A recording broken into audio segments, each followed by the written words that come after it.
Price of Fear. Brought to you by Vincent Price. Hello there. You might be aware that as an actor, I've become associated almost entirely with what are known as horror movies. Personally, I don't think that description is quite adequate. I prefer to think of them purely and simply as fantasies, because they are, you know. They just couldn't happen, however vivid your imagination might be.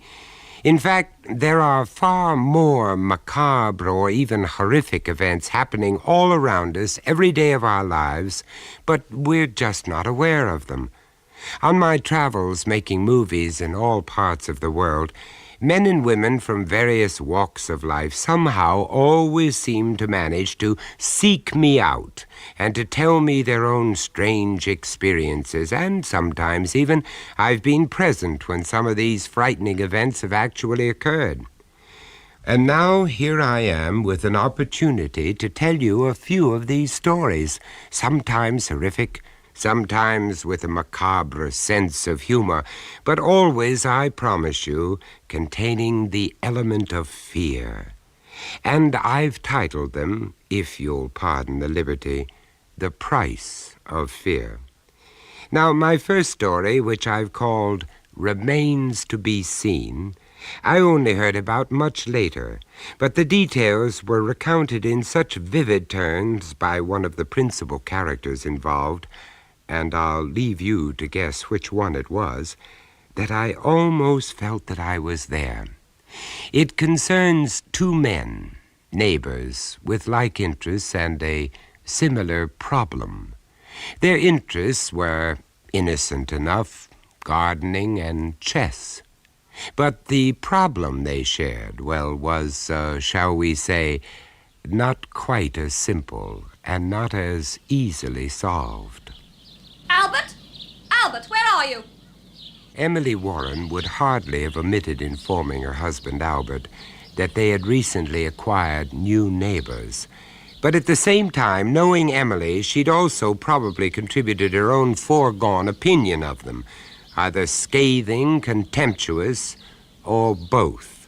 In any event, it wasn't until some weeks after the newcomer's arrival that Albert actually became aware of them.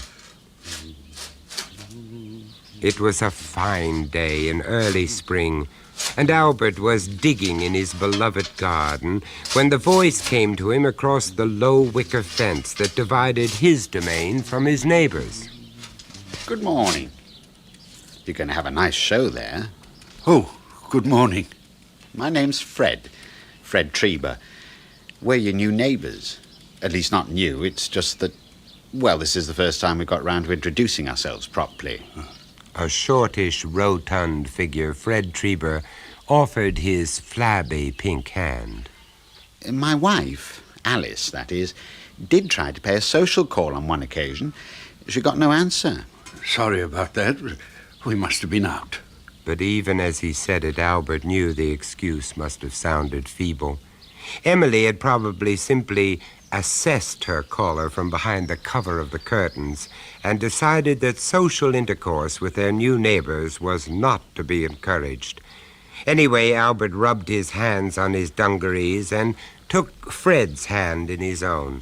Fred nodded towards the flower bed Albert had been tending.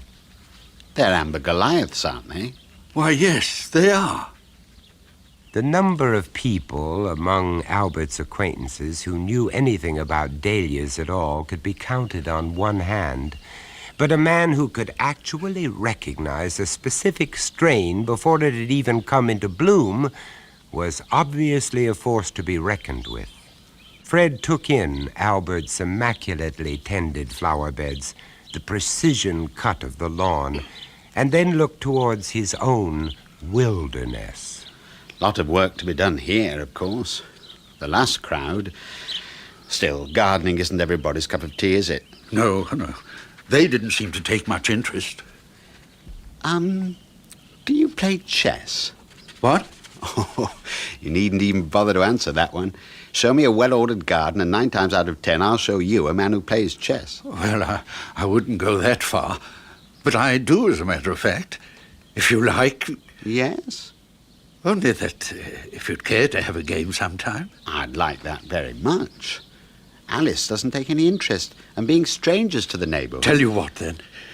If you're not doing anything this Thursday, you might care to come along to our local chess forum. Oh, it sounds very grand. Way out of my league. Nothing of the kind. Just a dozen or so of us. We meet up each week. The odd game, perhaps a drink or two afterwards. We usually kick off about 7. Fred? Fred? Albert was aware of the crash of a window and Alice's frizzled red head emerging. Even at this distance, henna was obviously the order of the day. How many more times do I have to call you? No peace for the wicked, eh? Your lunch has been on the table for at least 5 minutes, so don't blame me if it's cold again. Well, what are you doing down there anyway? But just a chat, Alice, my love. Should have thought you got something better to do. Wives. You know what they are. Wives? Oh, yes, I know what they are, all right. Till Thursday, then. About 6. Albert? For heaven's sake, Albert. 6 will be fine. 6 let it be, then. And 6 on the dot it was. Except that Albert wasn't quite ready for him. That is to say, he thought he was ready until Emily decided to point out... The collar of that shirt's beginning to fray. And Albert, those shoes, they could do with a rub over. And who's ever heard of anyone wearing a polka dot tie with a striped shirt, anyway? Oh, dear. Shan't keep you long, Fred. No hurry. I'm sure Emily will do a good job of entertaining me. Won't you, Emily? Don't mind me calling you Emily, do you? Not more than a couple of minutes. Don't forget to wash behind your ears, old fellow. A cup of coffee, Mr. Trieber? Never touch the stuff. Caffeine, you know. Murder on the stomach. Not to mention the nerves. Da-da-dum, dee-dee. Oh, you're admiring my painting? Painting? It's a very good copy, don't you think? Not at all bad, as repros go. Repro? Oh, yes, there is a difference. Oh? A copy is made by an artist, a repro by machine. The one is alive by the very nature of it having been copied, the other dead by the very nature of it having been... Reproed? You've got it. Bit busy, though, isn't it? Oh? Bruegel always was, of course. Busy minds make busy scenes, don't you agree? Bruegel? Bruegel, Jan, 1569 to 1642. You know a lot about art. Nothing at all. Only the facts. Alice, my wife, that is, invested in this encyclopedia thing, you see. Never opened it herself, but the bindings are impressive, I'll grant you. Every home should have one. You know the kind of thing. Oh, yes, we have a simply splendid set of... Yes, first thing I noticed as I came in. But it's all facts, isn't it? Only facts. Nothing about what the man thought or felt or suffered. Only what he did. All set, then? Who is for chess, then? Fred Trieber's chess wasn't exactly up to Grand Master standards. In fact, he freely admitted... Self-taught. Never read a book on the subject in my life. As for all this classic opening gambit stuff you go on about, Albert, well, I'll never get that into my head, and that's for sure. But for all his good-humored modesty, he had a natural, almost reckless flair for the game, so that as loser pays, Albert usually found himself buying the drinks. The conversation on these occasions was inevitably of the small-talk variety. It wasn't until a month after their first evening together that Fred suddenly took it into his head to change all that, and the audacity of it left Albert gasping. She really did give you a roasting last night, didn't she? I mean, even more than usual, I mean. Really excelled herself. I'm sorry, I don't know what you're talking about. Of course you do. Your sweet Emily is what I'm talking about. What was it all about, anyway? Just things in general? Or did you actually commit the cardinal sin of forgetting to put the cat out? I really don't know Oh, what... but you do, our Albert. You seem to forget that apart from putting our comfortable suburban villas within spitting distance of each other, the architect must have had something going for paper-thin walls. Pour milk on your cereal or turn to the sports page, and it's like you were doing it at our breakfast table instead of your own. I'm sorry about that. Oh, don't be. Every time your sweet Emily gives you a bawling out, I'm grateful. I wish you'd stop calling her that. Well, not so sweet Emily, then. Why should you be grateful? Why? Because my not-so-sweet Alice is so busy bending her ear trying to tune into your latest misdemeanor, it gives me a temporary respite from her own scolding tongue. How did you come to marry her in the first place, anyway? Who? Emily? Don't tell me you've got another shrew tucked away somewhere. You don't have to tell me. It just happened. I know the feeling. We both worked for the same firm, Marshall Paper Products. I was senior accountant, and Emily... A plodding typist? How did you know? It's the classic situation, isn't it? Switch firms and you've got Alice and me to a T. Plain, quiet, subdued. Not bright, mind. Her conversation seldom went beyond the weather.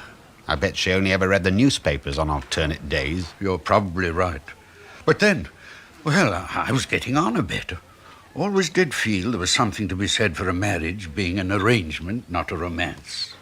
And so you marry them, and are surprised to find your plain, quiet, subdued woman can turn into a shrew overnight. Have another drink. I don't think we ought to. The wives will be expecting us. Which is exactly why we're going to. This time it's on me. 2 of the same, please. While they waited for their drinks, no word was spoken. And yet, out of their silence, there seemed to grow a new understanding. An understanding at once sympathetic and, to a degree, conspiratorial. They were like 2 men who had come to terms with the fact that they faced a common enemy. It was a recognition that Albert would have preferred not to acknowledge, so that when the drinks eventually arrived, he did his best to refute it. Thanks. About what you were saying, Fred? About what we were saying, Albert. We, then. Well, what? Well, things could have turned out a damn sight worse for the pair of us, you know. What, the left on the shelf bit, you mean? We should be so lucky. All right. So we both thought we were marrying one kind of person and ended up... marrying another and wishing to God we hadn't. Well, we're not exactly Gregory Peck, are we? No. I mean, it's a damn sight better than being left out in the cold altogether. Wouldn't you agree? I mean, all things considered, wouldn't you? Fred did not reply. His eyes remained averted. But Albert was disconcertingly aware of the very faintest of smiles at the corner of his lips. Damn it all, man, wouldn't you? I mean, any port in a storm, as the saying goes. Oh, all very well for mariners caught up in a storm and making a last-ditch stand, I grant you. But we don't happen to be in their exact predicament, do we, Albert? Not absolutely last-ditch, Albert. For us, there are other possibilities, other alternatives. And Fred looked up. This time their eyes held, and Albert felt a sinking feeling at the pit of his stomach. Checkmate, game, and match, he thought. And yet the real game was only about to begin.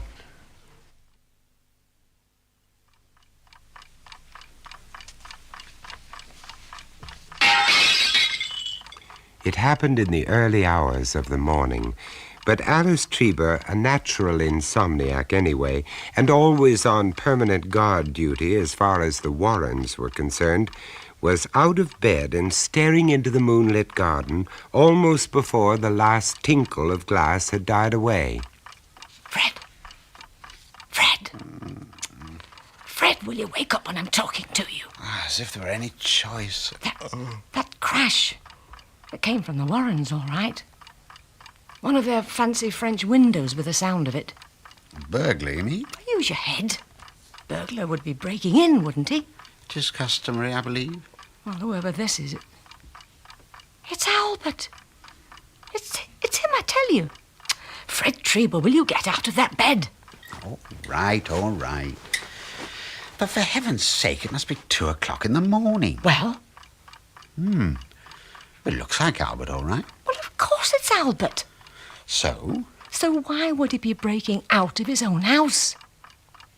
Hey, Fred, I do... Yes, he is. He's struggling with something. Hey, that's why he broke that pane of glass, you see. Struggling to get something through. Can you make it out? Some kind of box, by the look of it. A chest more like. A large tin chest. Now, whatever would he be... Well, he's dragging it across the terrace now. Oh, do get behind that curtain when I tell you. Oh. Do you want him to think we're spying on him? Well, we are, aren't we? Well, now, he's dragging it down the terrace steps. Whatever is it? One hell of a weight, by the look of it. Well, he's left it there. Right in the middle of the lawn. Hey. He's going into the tool shed. Hey, do you see that? See the way he looked round before he opened the door? Very suspicious. Hey, he's coming out. He's carrying something. Back to that chest thing, by the looks of it. I do believe it. Yes, it's a shovel. A large, heavy garden shovel. Yeah. He's digging, Fred. He's digging. But for Fred and Alice Treber, the show was over. As silently and dramatically as a curtain falling on a mystery play, a cloud passed across the moon, and the drama being enacted below them in the Warrens' garden was lost to view. They both stood there for a long time, scarcely breathing, but when the cloud had passed and the garden was once again bathed in the moon's ghostly light, there was nothing to be seen. Whatever had happened, was apparently over and done with. But not for Alice Treber. Let sleeping dogs lie had never been her favorite motto, so that after 3 days without sight or sound of Emily Warren, Alice decided to take matters into her own hands. I don't care what you think or what you don't think, Fred Treber. 3 whole days and not a sign of her. As respectable, God-fearing citizens, we've no choice, have we? But Alice... No choice at all. Come on, Johnson, put your back into it. That's better. Over there, Dawes. But, Mr. Warren, sir, the lady was only doing her duty. Duty, my backside. As she thought fit. Alice Treber's nothing but a nosy, meddling old busybody. As any law-abiding, conscientious citizen would. And as a result of which, you move in here with your Gestapo and start tearing the place apart. Look at my garden. Took years to lay that lawn. My God, they're starting on my dahlia beds now. Your own doing, I'm afraid, sir. If you'd chosen to cooperate in the first place. Cooperate? I like that. By confessing to an act I didn't even commit, you mean? Let's get it straight, shall we, Inspector? It's not that I'm not all for making your unpleasant duty a little less unpleasant for you, for both of us. But one's got to draw the line somewhere. Your wife is missing, sir. On your own admission, not a sight or sound of her for 3 days. Not since the night the Trebers saw... Thought they saw. What they saw. Then, for God's sake, list her as missing. And get these vandals out of my house and off my property. Oh, you do concede the fact, then? That she's missing? Well, if by missing you mean that she's gone away, that I am at present uncertain of her whereabouts, I concede the fact. Excuse me, sir. Well, what is it, Constable? We finished upstairs, sir. Well, make a start down here, then. Why not take a peek in the cocktail cabinet? The cellar, Constable. It's locked, sir. The key, sir. Mr. Warren, the key. On a nail, the right-hand side of the door. Right, when you've got things going down there, Constable, see if they've come up with anything in the garden. Right, sir. All right, you lot. Get on with it. Not a sledgehammer, for God's sake. No, sir. Having conceded the fact that your wife is missing... That she's gone away. How do you account for her absence? I don't. I can't. She simply packed a suitcase during the night and left me. You know, of course, she was very heavily insured. Fairly heavily insured. We both were, but I'm still standing here, aren't I? And that you are the sole beneficiary. It's a fairly common arrangement between husband and wife, I believe. Fairly common. And this blood stain on the carpet, sir, near the window. I've already explained. It's my own. I gashed my hand when I was replacing the broken pane. We can check that, you know. I've no doubt when you finish tearing the house apart and found nothing, you'll eventually get round to it. It's not a very expert job, sir, is it? It needed fixing in a hurry. Oh? I happen to be allergic to draughts. Draughts, sir? What, in high summer? And very susceptible at that. Sir? Yes, well, Constable? Reporting from the garden, sir, they found the trunk. Right in the centre of the lawn, more or less just where the Trebers first indicated. I took the liberty of examining its contents, sir. And? Well, man? A dead cat, sir. What? A dead cat. So, I'm guilty of burying a dead cat. What's the penalty, Inspector? The hangman's noose? A life sentence with no options? You were very evasive, Mr. Warren. First you denied that you'd buried anything. Because I didn't think it was any of your damn business. The animal's head had been smashed in, sir. Mr. Warren? I'm not in the habit of examining dead cats. All right, if you must know, I happen to be allergic to cats as well. The cat was your wife's? Is that significant? It might be. It's my theory, sir, that after you killed your wife, you then killed the cat. Fascinating. And why should I do that? Perhaps because it would always remind you of your wife. Or perhaps because the creature had witnessed the disposing of the body and might lead us to... Constable. Sir? You'll be up for promotion if you're not careful, Constable. Anything else to report? Not a thing, sir. Covered everything, the house, top to bottom, garden, end to end. I see. In that case, we better call it a day. Well, we'll naturally be along to make good any damage, Mr. Warren. Thoughtful of you. But that still doesn't mean I'm convinced. That you'll be hearing from my solicitor? You should be. Sorry, Inspector. Didn't mean to interrupt. But, Oh, yes, Mr. Treber. Well, what is it now? Just, well, a sudden thought. Mr. Warren also has a little place at Lakeside Park. Oh, Fred. Pretty spot surrounded by scrub and woodland. And just recently, Mr. Warren mentioned he was laying a lawn. I thought it might... Of some significance. Oh, now look, not my lord. It might indeed, Mr. Treber.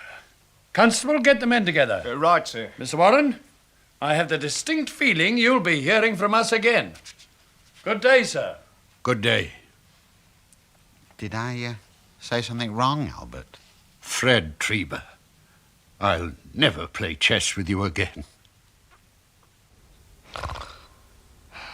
That very night, if Alice Treber hadn't been snoring her head off due to a somewhat potent sleeping draught added to her nightly cup of drinking chocolate, she might have seen the two men crossing her lawn and that of her neighbors. Between them, they carried a somewhat bulky load wrapped in a tarpaulin.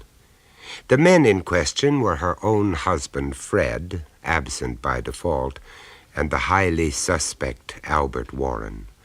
The bundle between them, the earthly remains of the much-missed Emily. Arriving at his own house, Albert let them in by the side door, and from there through the kitchen and down the steps that led to his cellar. Where's a ruddy tongue? Oh, the police have left your cellar looking like a battlefield. Good idea. Hiding her over at your place, Fred. Smart thinking.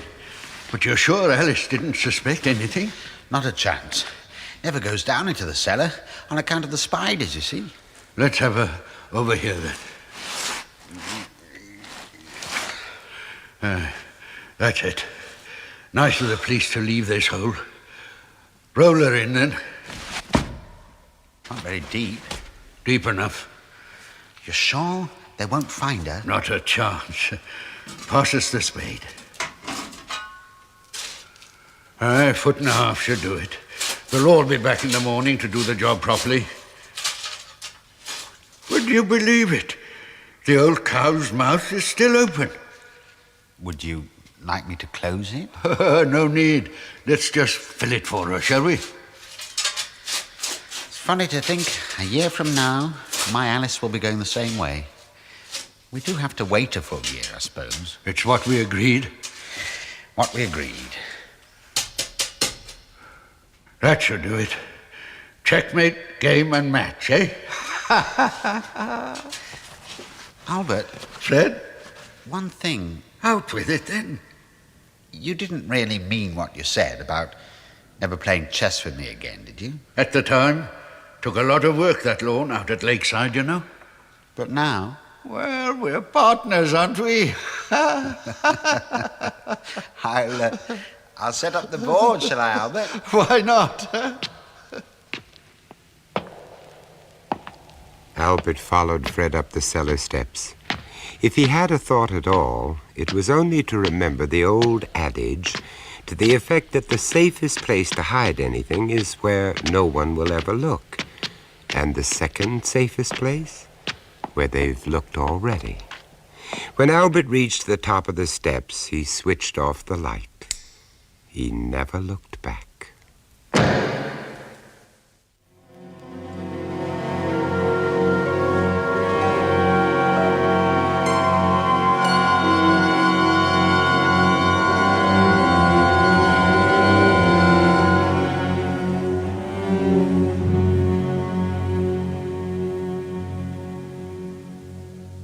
That was Vincent Price, bringing you The Price of Fear.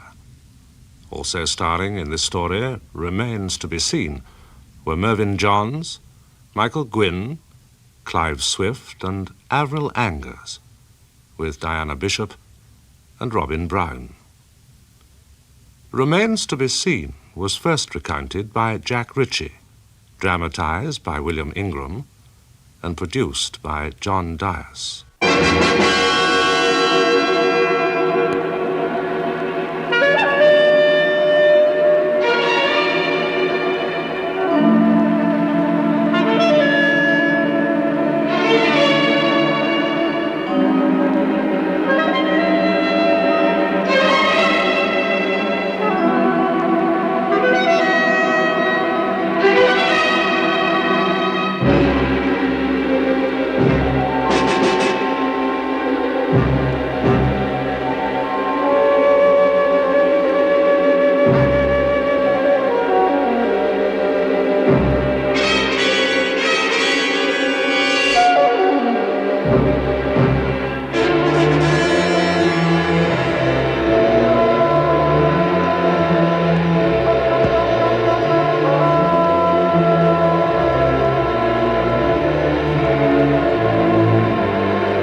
The Price of Fear, brought to you by Vincent Price.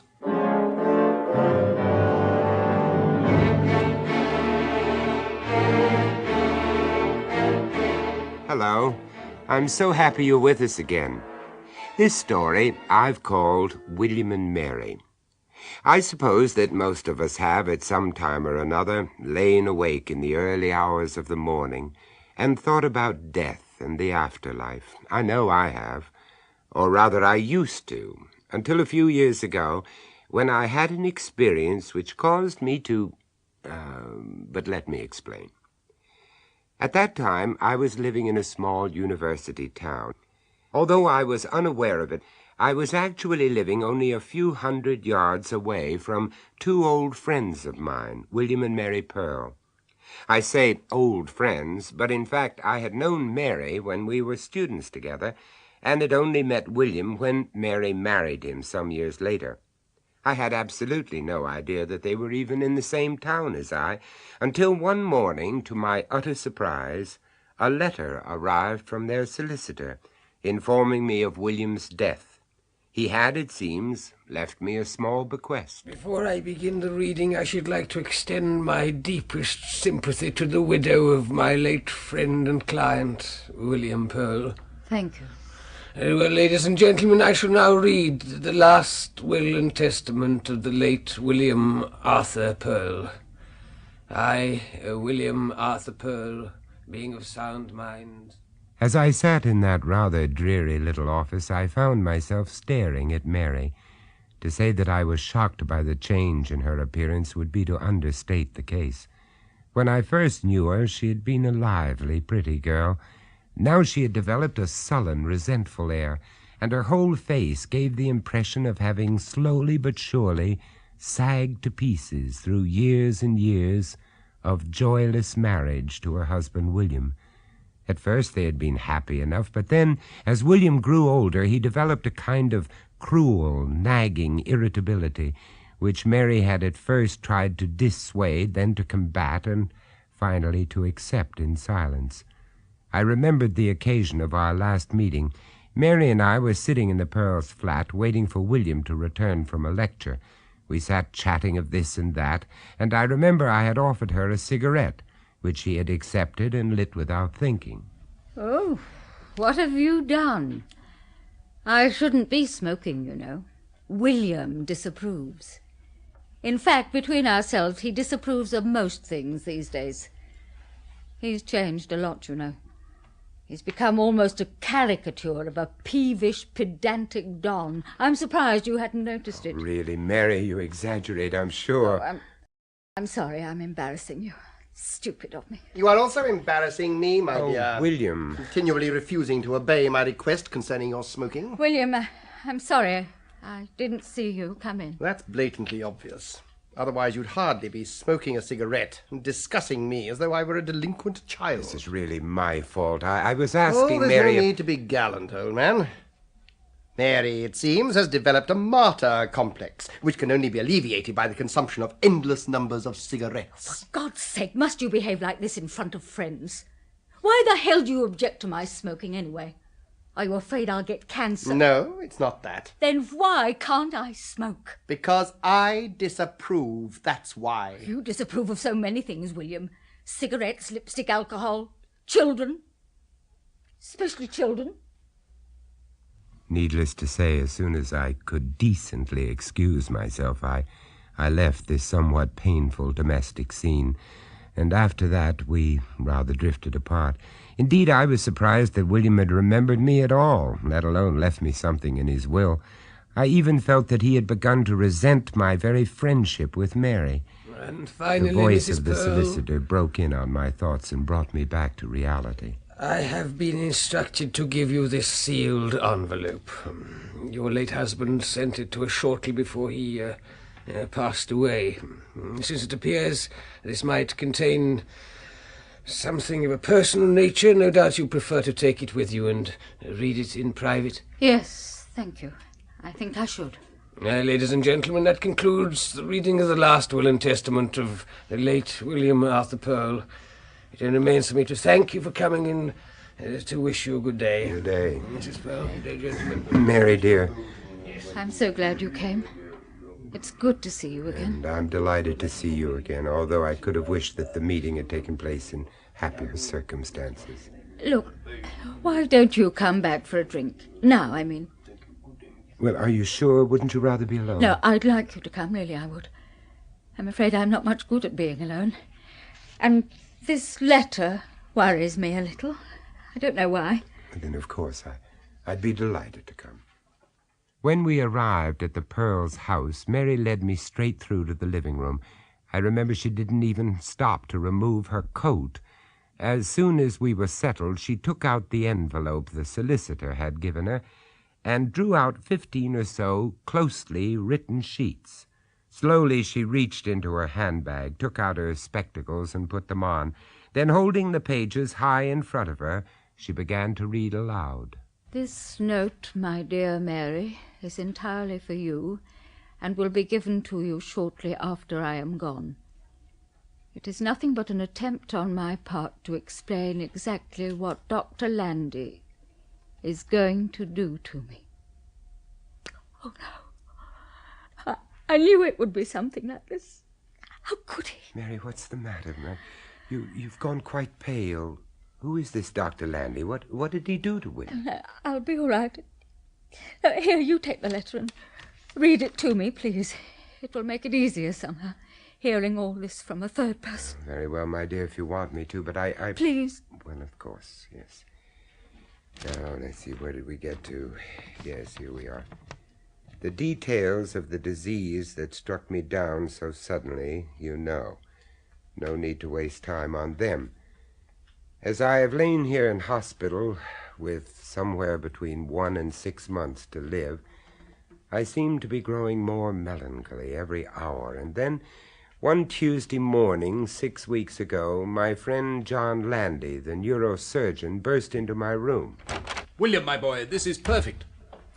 You're just the one I want. Hello, John. Well, now, in a few weeks' time, you're going to be dead, correct? Do you believe you'll go to heaven? I doubt it. But what's all this about? Hardly a good bedside manner. In a few weeks, you're going to be dead. Sorry. But look, would you be prepared to consider a proposition? I haven't the faintest idea what you're talking about. I'm serious. Oh, go on. I've very little to lose by listening. On the contrary, you've a great deal to gain, especially after you're dead. This is something I've been working on quietly for some years. A long time ago, I saw a medical film brought over from Russia. It showed a dog's head, severed from the body, but with the normal blood supply being maintained. Sounds gruesome. The thing is that it was alive. The brain was functioning. Now, my idea, which grew out of seeing that film, was to remove the brain from the skull of a human being and to keep it alive, functioning as an independent unit after he is dead. For example, after you are dead. Good God. I've already completed a number of successful trials with animals, and now I'm ready to try it with a human. I don't like Yes, the but idea don't one keep bit. interrupting and let me finish. Think of it, man. Your own brain, in perfect shape. It's crammed, full of a lifetime of learning. Yet soon it's going to have to die along with the rest of your body. It's repulsive. What possible use can there be in keeping my brain alive if I couldn't talk or see or hear or feel? I believe you would be able to communicate with us. But let me explain a bit more. At the very moment of death, I should have to be standing by so that I could step in immediately and try to keep your brain alive. Are you serious about this? Certainly. What would you do? I should immediately open your neck and locate the 4 arteries, the carotid and the vertebrals. I should then stick a large hollow needle in each. These 4 needles would be connected by tubes to the artificial heart. Then, working quickly, I should dissect out the left and right jugular veins and hitch these also to the heart machine to complete the circuit. Now, switch on the machine, which is already primed with the right type of blood, and there you are. The circulation through your brain would be restored. You'd have a dead body and a living brain. But would it function? Oh, my dear William, how should I know? I can't even tell whether it would ever regain consciousness. And if it did? That would be fascinating. Lying there with all your thinking processes working beautifully, and your memory as well. And not being able to see, feel, hear, or smell. Now, wait a minute. I'm going to leave one of your optic nerves intact, as well as the eye itself. I've already constructed a small plastic case to contain the eyeball. And when the brain is in a basin submerged in Ringer solution, the eyeball, in its case, will float on the surface of the liquid. Staring at the ceiling. Hilarious. But how could I communicate with you? By means of a sensitive piece of apparatus known as an encephalograph, which records the brain's electrical and chemical discharges on a graph. But do you honestly believe that when my brain is in that basin, my mind will be able to function? That I shall be able to think and reason as I do now? I don't see why not. It's the same brain. It's undamaged. You'd be living in an extraordinarily pure and detached world. No worries, or fears, or pains, or hunger, or thirst. And for you, William, a doctor of philosophy, it would be a tremendous experience. You'd be able to reflect upon the ways of the world with a detachment and a serenity that no man has ever attained before. Great thoughts and solutions might come to you, great ideas that could revolutionize our way of life. But look here, I'm not asking you to make up your mind immediately. Sleep on it. Perhaps you would give me a ring tomorrow. I'll be at home. Yes, it's all right. I'll think it over and let you know.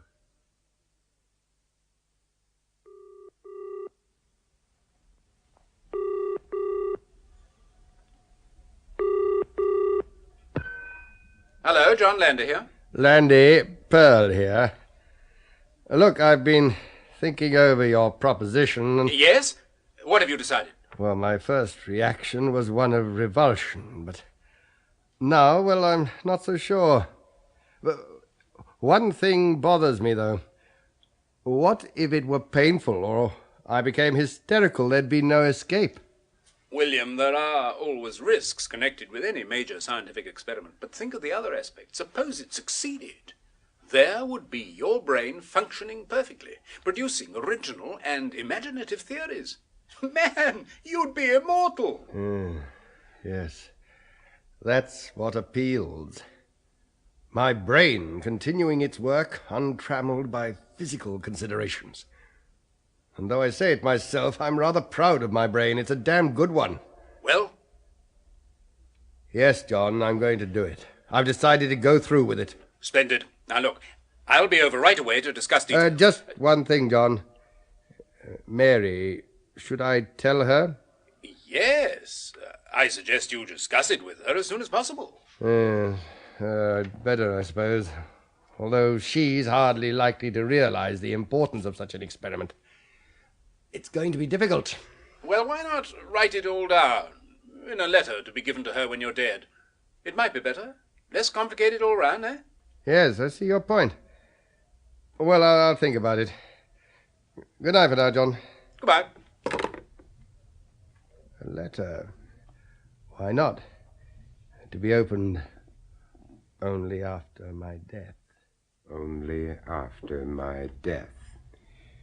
Well, Mary, I will not say goodbye because there's just a chance that if Landy succeeds, I may actually see you again. I've tried several times to prepare you for this news, but you have constantly refused to give me a hearing.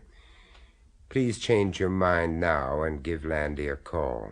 Your faithful husband, William. Oh, my God. And there's more, Mary. P.S. Be good when I am gone. Do not drink. Do not smoke. Do not buy a television set. And incidentally, now that I have no further use for it, I suggest you have the telephone disconnected. Oh, really? Aren't I entitled to some peace after all these years?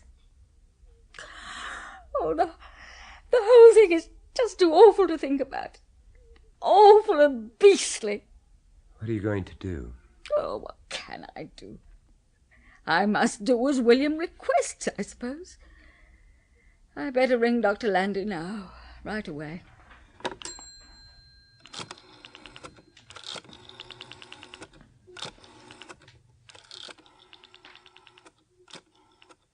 Just over half an hour later, Mary and I were greeted by a somewhat apprehensive Dr. Landy at the hospital entrance. We followed him in silence through a maze of echoing corridors until finally he stopped at a door marked "No Admittance." Well, here we are. I must warn you, it's bound to be a bit of a shock at first. He's not very prepossessing in his present state, I'm afraid. I didn't marry him for his looks, Doctor. Yeah. Yes, well, take your time when you get inside. He won't know you're there until you place your face directly above his eye. Of course, he can't hear anything. We can talk as much as we like. It's in here.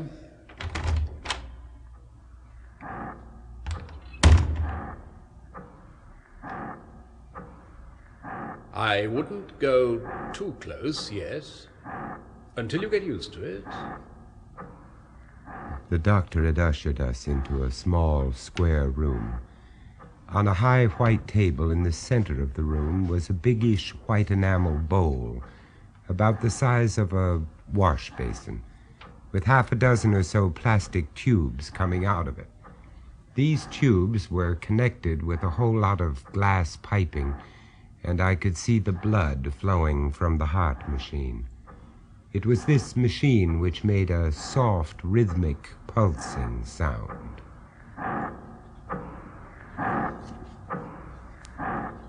He's in here, in this bowl.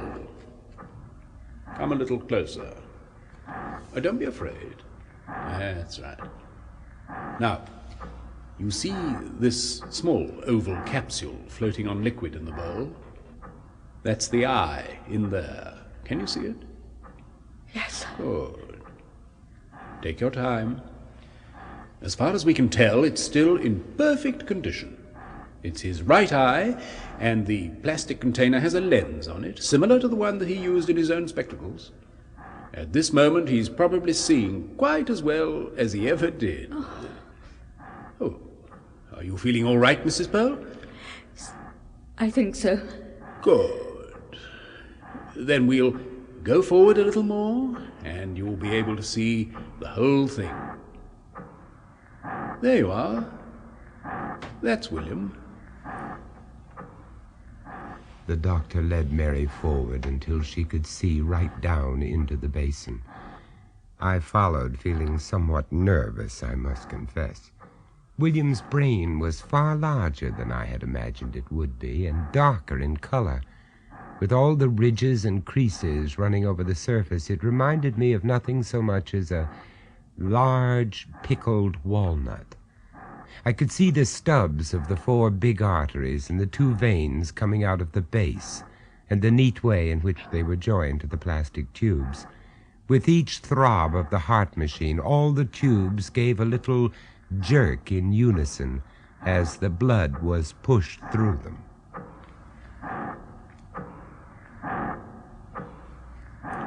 Now, Mrs. Pearl, you will have to lean over and put your face right above the eye. He'll see you then, and you can smile. I'd say a few nice things as well. He won't actually hear them, but I'm sure he'll get the idea. It must have taken tremendous courage for Mary to lean over that basin and stare into the eye that had once been her husband's. The eye itself was bright and stared at her with a peculiar fixed intensity. There was no doubt that it was watching her, and the small needle on the nearby control panel, which I took to be the encephalograph, flicked as Mary spoke, while at the same time the machine emitted a curious clicking sound.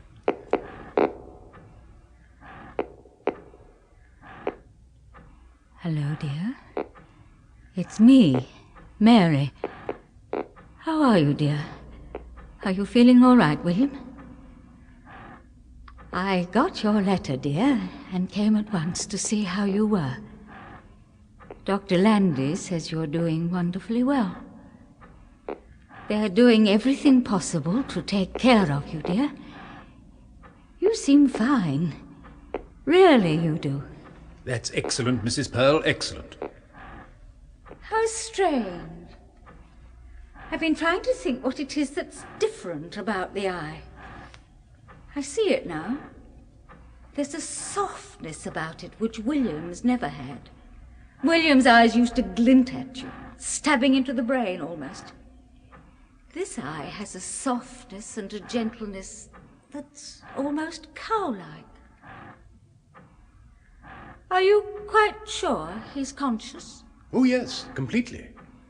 And he can see me? Perfectly. Isn't that marvelous? I expect he's wondering what's happened. Not at all. He knows perfectly well where he is and why he's here. You mean he knows he's in the basin? Of course. And if he only had the power of speech, he would probably be able to carry on a perfectly normal conversation. So far as I can see, there should be absolutely no difference mentally between this William here and the one you used to know at home. Good gracious me. You know, I'm not at all sure that I don't prefer him as he is at present. I believe I could live very comfortably with this kind of William. I could cope with this one. Quiet, isn't he? Naturally, he's quiet. Doctor, I do believe I'm beginning to feel the most enormous affection for him. Does that sound queer? I think it's understandable. He looks so helpless, lying there in the basin. He's like a baby. Exactly like a little baby.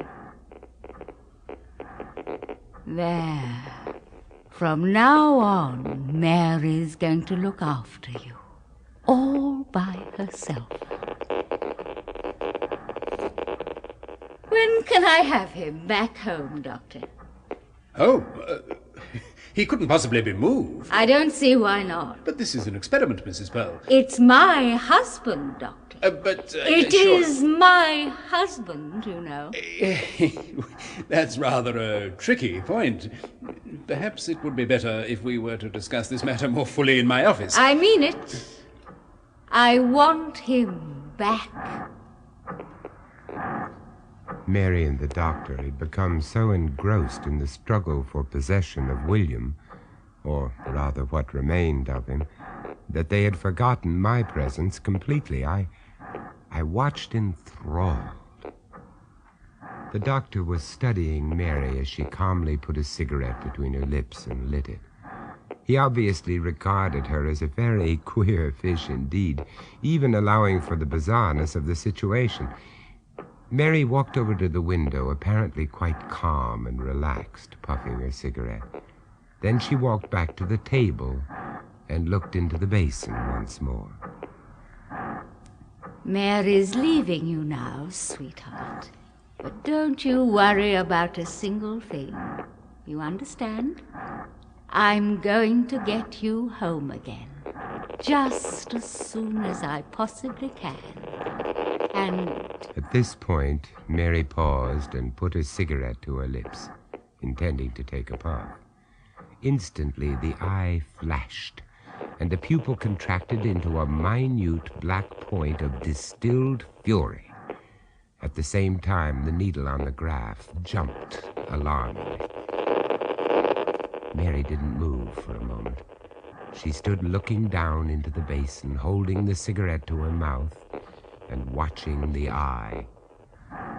Then, slowly and deliberately, she put the cigarette to her lips, inhaled deeply, held the smoke, then suddenly, whoosh, she released the smoke through her nostrils in two thin jets, which struck the water and billowed out over the surface in a thick blue cloud which completely enveloped the eye. The needle on the graph machine went mad.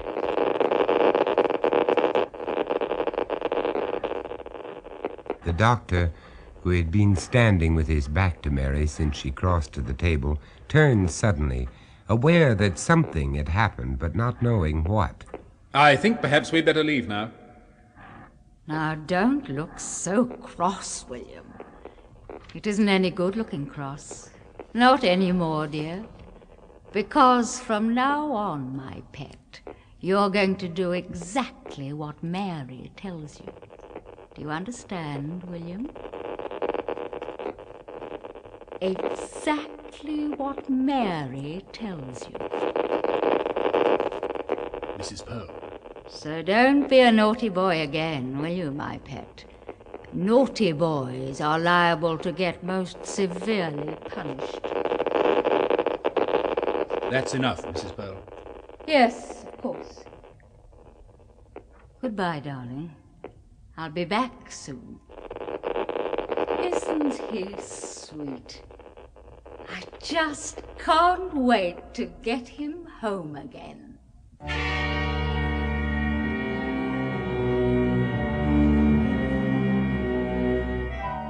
I think it was Bernard Shaw who said, "There are two tragedies in life. One is to lose one's heart's desire. The other is to gain it." Poor William, with his vain dreams of his detached brain solving the world's problems. Is he still alive in his basin, consumed with impotent rage as he views Mary's excesses of tobacco, alcohol, and television? And what of Mary? Can she still be enjoying her protracted revenge for all those years of domestic misery? I think she can, for Mary was taught cruelty by an expert. As for myself, nowadays my sleep is undisturbed by thoughts of death and immortality, although I must confess I have never since been able to wash my hands in an enamel basin without thinking of William and Mary.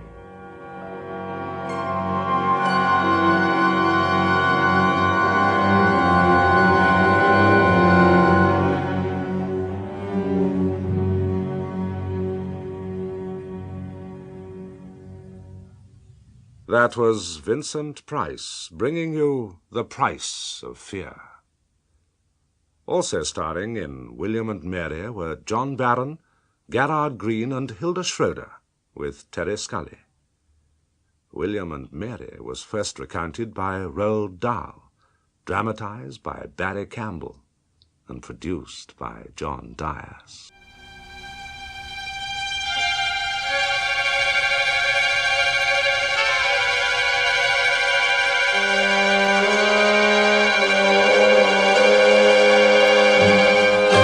The Price of Fear, brought to you by Vincent Price. Hello there. Do you own a cat? Or rather, I should say, does a cat own you? Doesn't it strike you as strange that despite centuries of domestication, cats have never really lost their independence, their ruthlessness? To cats, life is still the lore of the jungle. Just try taking liberties with your cat, be he never so tame, and you'll soon be put in your place. I've always had a healthy respect for cats, despite that one time when I was forced to... Oh, but let me tell you about it. I think I'll call the story Cat's Cradle. Several years ago, I was making a movie in Germany, and there was some sort of hold-up during shooting, a tiresome and boring state of affairs that happens all too often, and I found myself with some days on my hands, so I decided to visit some of the beautiful old castles of Bavaria. High on my itinerary was Sonderberg in Franconia, near the Württemberg border. Sonderberg tends to get overlooked by the main tourist trade, yet it is one of the most complete examples I know of a medieval market town which has survived comparatively intact.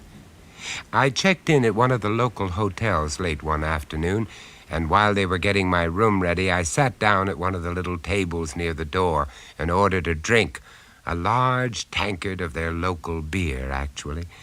At the next table sat a young couple, whispering intently, but their voices were angry and out of control, and as I sat enjoying my beer, it was impossible not to overhear that they were deep in some childish tiff. Beth, for God's sake, stop talking nonsense. How dare you say it's nonsense? It is nonsense, and you know it. I never even looked at the damn woman. I don't know how you can be so callous. Did you see how disgustingly fat she was? I tell you, I didn't notice her at all. Liar. Oh, shut up. Oh, God, what a start to married life. Oh, look, Beth, you're tired. I'm tired. It's all been a strain. Let's not say things we'll be sorry for. Let's have an early night. The next best thing to your German Hausfrau. Oh, for the last time, I didn't fancy her. If you're going to carry on like this every time I look at another woman, you'd better tear my ruddy eyes out. Ah, so now you admit you looked at her. Oh, for heaven's sake. The young man glanced uneasily in my direction, obviously wondering if I'd become an involuntary eavesdropper. Of course I had. And I certainly had no intention of making myself scarce. Isn't this a charming town? Yes, charming. Delightful. Are you on vacation? Yes. That is, We're on our honeymoon. Oh, are you? Are you indeed? Well, what an ideal place to spend it. We haven't exactly succumbed to its charms yet. We've only just arrived. Well, give it time. Sonderberg is a step back into the past. It takes a while before its charm begins to work. It's certainly quiet enough. I was here once years ago, and I always promised myself a return visit. Then it seemed like an oasis in a desert of insanity. Yes, I suppose so. Except, of course, that Sonderberg has had its own fair share of horrors, you know. Oh, that's good. Oh, what delightful beer this is. So refreshing. Do go on, please. Well, the castle, do you see it up on that rock? Yes. Look through the window there, see? Oh, yes. Well, that was taken over as a headquarters for the Inquisition. Oh, the poor wretches who were incarcerated and tortured up there. I saw the castle as we drove in. It was beautiful, but it made me shudder. It's not surprising. The Inquisition left several pleasant little mementos, all in as good a state of preservation as Sonderberg itself. You must visit the place while you're here. Well, that is, if you're not squeamish. Squeamish? Look, I've got an idea. Why don't we join up and go round the castle together tomorrow? Well... Please do. Oh, unless, that is, you're already busy. Well, no, but... We'd love it, wouldn't we, Beth? Yes. Yes, of course we would. At first, I couldn't understand the young man's enthusiasm. After all, a honeymoon is a honeymoon. Then it struck me that he needed a defense mechanism, and I would be there to guard him from the kind of row that I'd stumbled upon just now. Well, at any rate, we agreed to meet in the hotel lobby at 10 o'clock in the morning. As events turned out, I needn't have worried about breaking the idyllic atmosphere, because as we were about to set off... Good God, it can't be. Price, it's you. It really is. Hello, Malcolm. Now, what are you doing in this neck of the woods? Don't tell me they forced you out of the rat race at last. Malcolm Rivers was one of the world's prize bores. If the first prize in a competition were a part in one of Malcolm's movies, the second prize would have been a part in 2 of Malcolm's movies. Scouting locations, old son. You see that castle up there? That's just right for a new horror picture we've got. I'd love you to read it. It's a great script. Malcolm, I'm on vacation. Can't we discuss this later, or better still see my agent, huh? Oh, yeah, but look, just let me tell you. At this point, our taxi arrived. It was as battered as its driver, but we had all agreed to leave our own transport behind. Trouble was, when Malcolm heard the driver announce that he had come for the castle party, he insisted on coming with us. Castle? Well, you don't mean to say you're actually going there? Yes. Oh, well, that's great. I can actually show you where it all takes place while I'm telling you about it. Malcolm, Oh, come on, don't be so coy. You're worse than a virgin on a wedding night. I just couldn't shake him off. You never could with Malcolm. That's how he'd hustled his way to the top. Now he attached himself to us like an incubus. The film's all about the Sonderbergs. You know, the family, a sort of pageant of atrocity. I want to step back and look objectively at what each one did. Take Elisa, for instance. While I can't speak for the others, I was doing my best not to listen. The castle, for those who don't know it, is built on an immensely steep rock dominating the town, and on its northern side is surrounded by a moat, which has long since been filled in. At the foot of the wall is a very pleasant garden with little sheltered seats. Sitting there is a good way of recovering from the rather overpowering tour round the castle. The girl was right. There still was a sinister aura clinging to the place, which even a hot and cheerful summer's morning couldn't entirely dissipate. And they broke in and found the girl strung up by the wrists over the hot coals. Incredible story. Of course, we can't actually put all that into the picture, but we can imply a hell of a lot. You've got to admit it's a damn good commercial plot line. Now, that's why it's so important to get the feel of the place where it happened. We want to get right away from the studio look. Hell, they can go out and shoot a police picture in real locations, or why not a horror picture? Now, the seventh Count was a real character. This you've got to hear. They say Mr. Rivers, do you mind if we change the subject? Huh? My wife is feeling a bit faint. That's too bad, Mrs. And we haven't even seen the torture tower yet. Now, say, would your lady wife like to wait for us out here? She could sit down there in the garden. Oh, no, I don't want to miss anything. I'm quite all right. I think it was probably just that steep hill and the heat. You go on, Malcolm. We'll catch up with you later. No, I wouldn't dream of it. Stick together through thick and thin, that's my motto. I know, look at that. Ah, isn't it sweet? It can't be more than 6 weeks old. It was a tiny black kitten, which was playing with its mother near one of the seats in the garden just below us. The cat, a great sleek creature whose coat shone in the sun, lay stretched on the grass, and the kitten romped around near her. The mother would wave her tail for the kitten to try to clutch with its paw, or raise her feet to push the little one away as an encouragement to further efforts. It was a charming sight.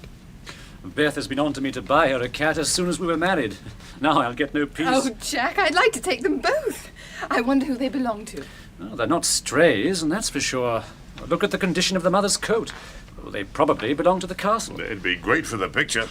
Add a touch of atmosphere.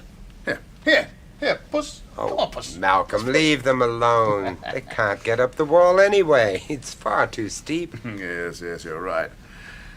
Oh, look at the size of the mother. We don't grow cats like that in England.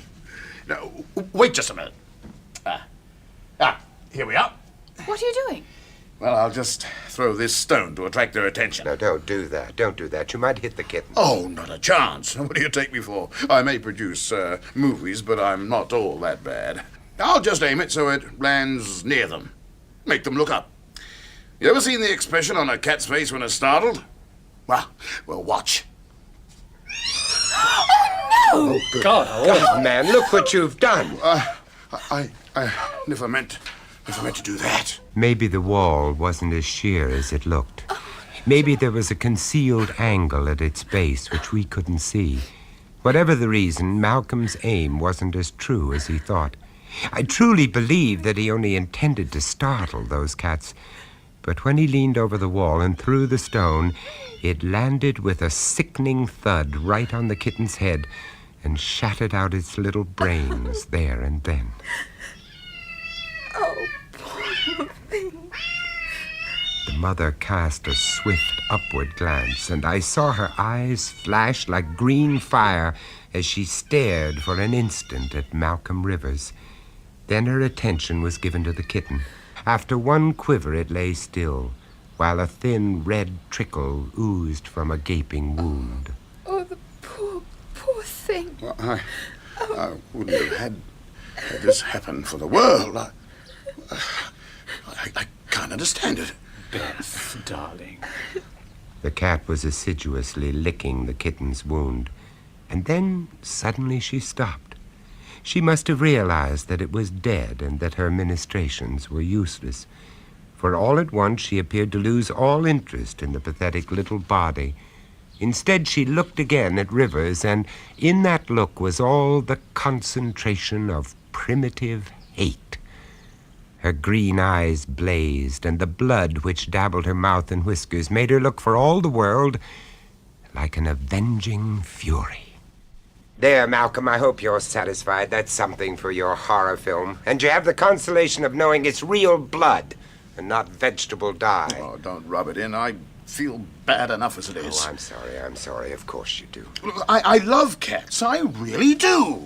Although my outburst was a relief, I felt slightly ashamed. I realized how painfully vulnerable the man really was. I turned my attention to the cat. She was now attempting to claw her way up the wall. When this failed, she tried to launch herself into the air, eyes blazing, claws distended, and then she fell back. Let's go on. I can't bear any more. Do you want to go home? We can come back tomorrow. I think a brandy would do you good. I think a brandy would do us all good. No, I don't want to go back to the hotel. I want to see the castle. Let's go on. In face of her obvious determination, there was nothing else we could do. At least the tour would divert her mind, or so we hoped. And we also hoped that Malcolm would be deterred from prattling on about his inane script. But no. I really expect to pick up some great vibrations in the torture tower. It's just over there. You see, you can't expect to involve your audience unless you're involved yourself. Now that's the basic rule. You've got to be convinced. And that's why so many movies are just laughable. Nobody is convinced, least of all the makers. I remember one crazy scene. This will kill you. There was this cat. As Malcolm laughed, I looked back at the cat. She too had heard, and her whole demeanor seemed to change. She no longer tried to jump or run up the wall, but instead began to lick and fondle the dead kitten as if it were alive. Then she took it in her mouth and began to follow us until we reached the limit of the wall's boundary. I thought I was the only one who noticed, but I was wrong. Mr. Rivers, I know this may sound silly, but I think that cat means to do you harm. Oh, now that I like. Oh, let's keep a sense of proportion about this. Well, I'm terribly sorry about what happened, but I refuse to avoid dark alleys over a damn cat. Besides, she probably has a litter of others under some bush. Yes, Beth, I think you're being melodramatic. Do you? Look, Beth, are you sure you wouldn't rather call it a day? Oh, for heaven's sake, stop fussing. I said I was all right, didn't I?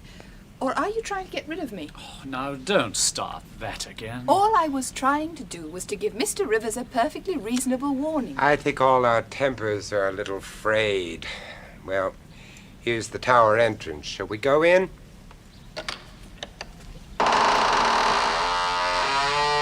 I tried to sound unconcerned, but somewhere in the back of my mind I had a sneaking feeling that the girl was probably right.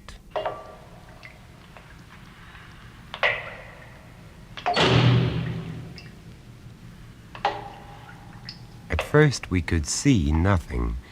The darkness seemed incarnate, surrounding, stifling us like a blanket. The four of us just stood there, waiting for the use of our eyes to return.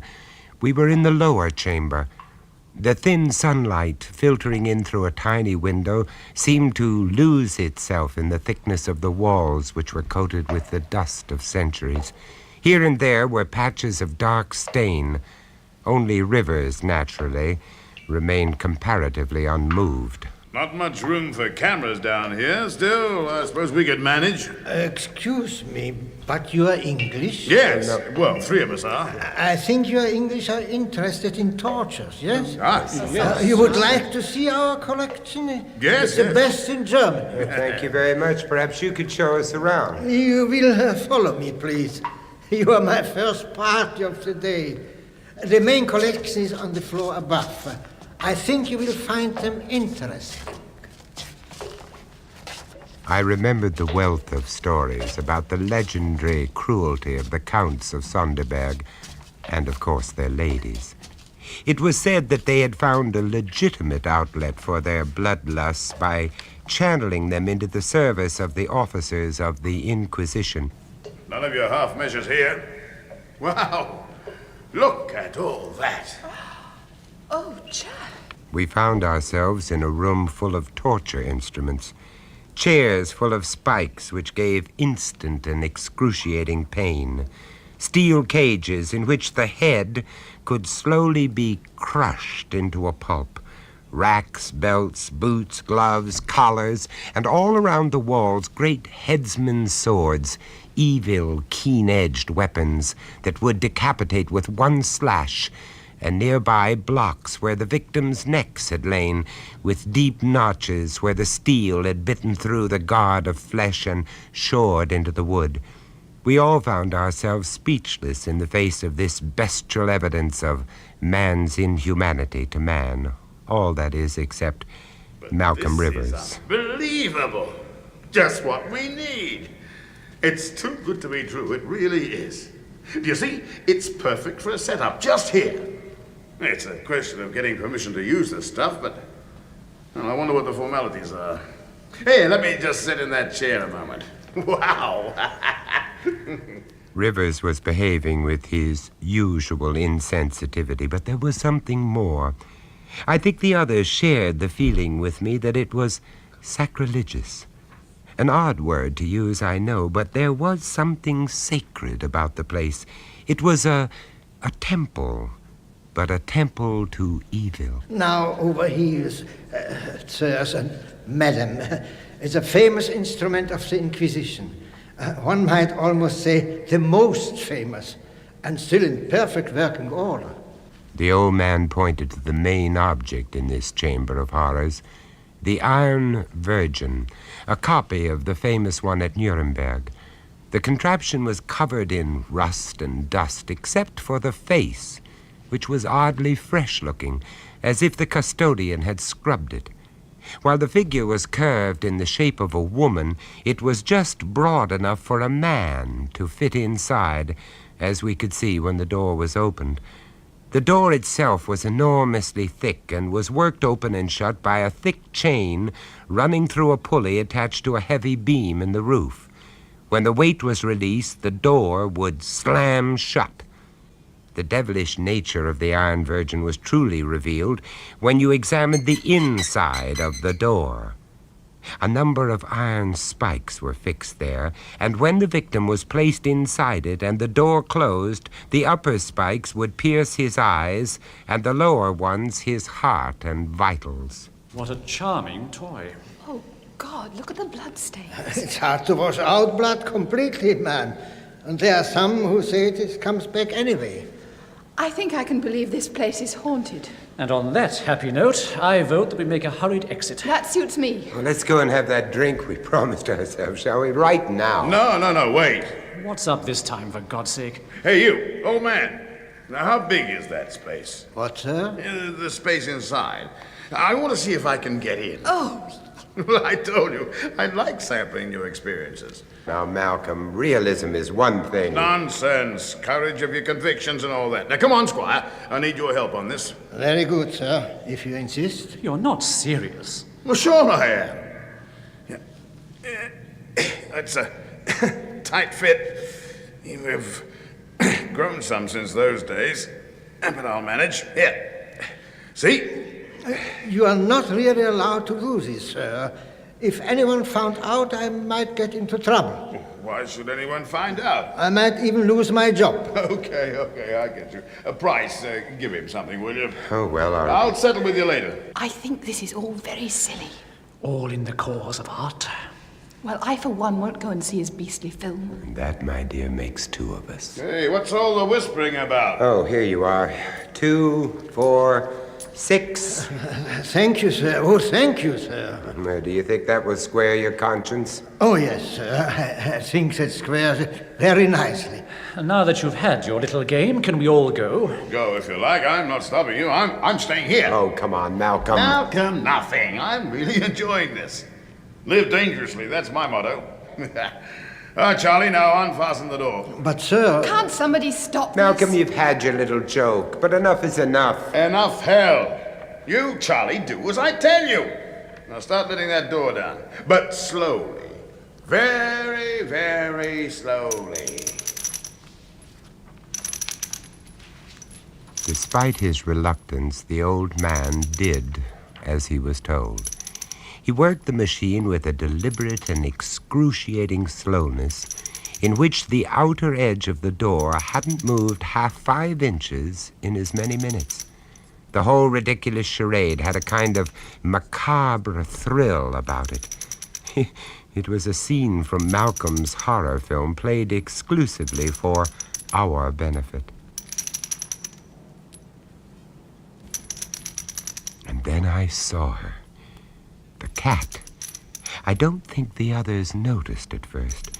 They were too intent on watching the progress of that door. Even Rivers had ceased to chatter. In the far corner of the chamber, dark, untamable forces were gathering.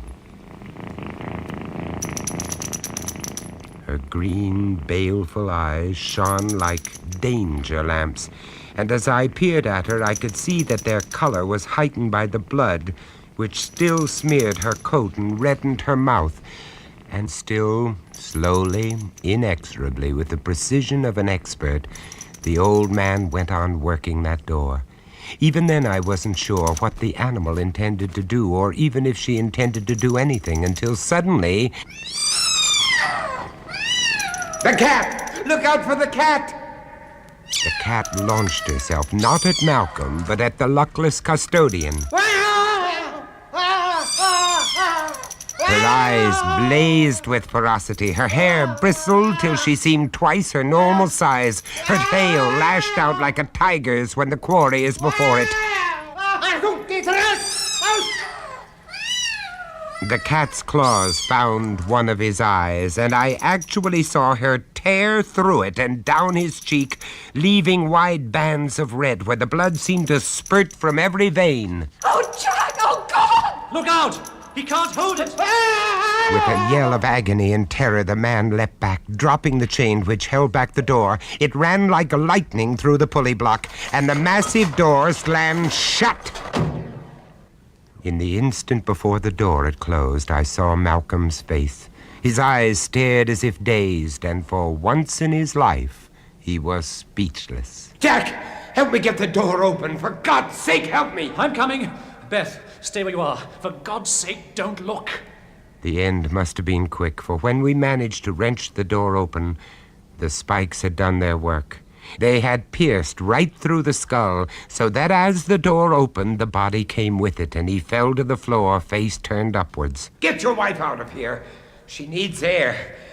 I'll attend to the old man. Right.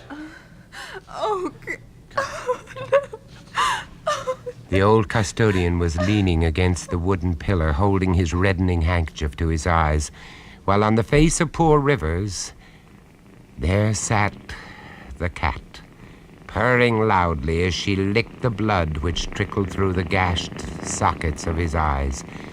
I pushed her away from her ghoulish meal, and, well, I hope no one will call me cruel, because I seized one of the old executioner's swords from its rack on the wall, and with one slash, shore her in two on the spot. Poor Malcolm. He'd had his total experience, a good deal more total than he'd bargained for. Cozy, wasn't it? You see what I mean about cats? You never can tell.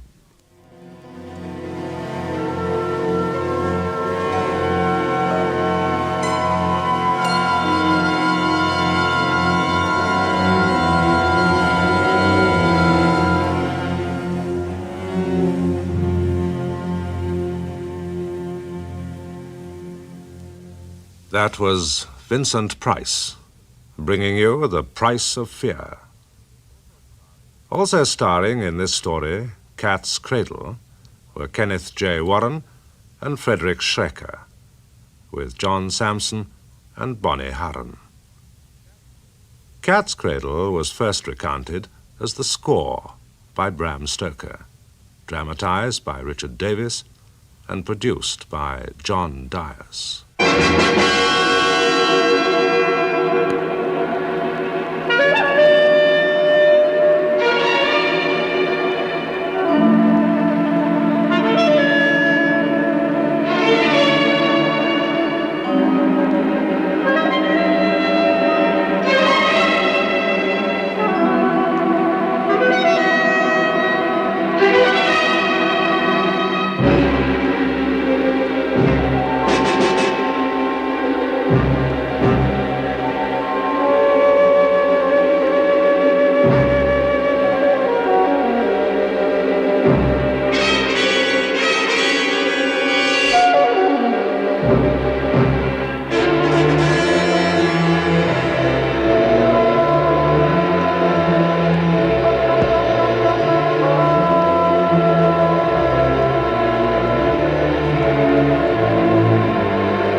Price of Fear. Brought to you by Vincent Price. Hello. Let's call our story Meeting in Athens. So, how better to evoke the right atmosphere than with a little Greek music? It was August, and I was in Athens, in high summer with the blazing heat battering down on the city. Athens, this 5,000-year-old capital, the pride of that bygone ancient world whose wonders had gone to make up the glory that was Greece. I'd been in Yugoslavia on location working on a film, another of my excursions into the cinema's fantasy celluloid world. One more story of blood, horror, and the grotesque. But I'd thoroughly enjoyed myself playing in it. And when it was over, I decided to travel south, to spend a little more time in the city which had taken its name from Athena, the ancient Greek goddess of wisdom. That morning, like other tourists, I'd braved the heat to climb the height of the great limestone rock of the Acropolis, and I'd been strolling among what was left of the splendors of Greece's golden age. As I stood for a moment, looking over towards Mount Hymettus, I heard someone approaching. Mark, I don't think we should. He won't mind. Excuse me, sir. I turned to see a young man and a young woman, at a guess, in their mid-20s, and a very good-looking couple. I hope you won't think we're intruding. Even though we are, of course. She was a tall, honey blonde, and although she was wearing one of the shortest mini-dresses I'd ever seen, there was an air of elegance about her. You probably don't remember me. There was something about him which seemed familiar.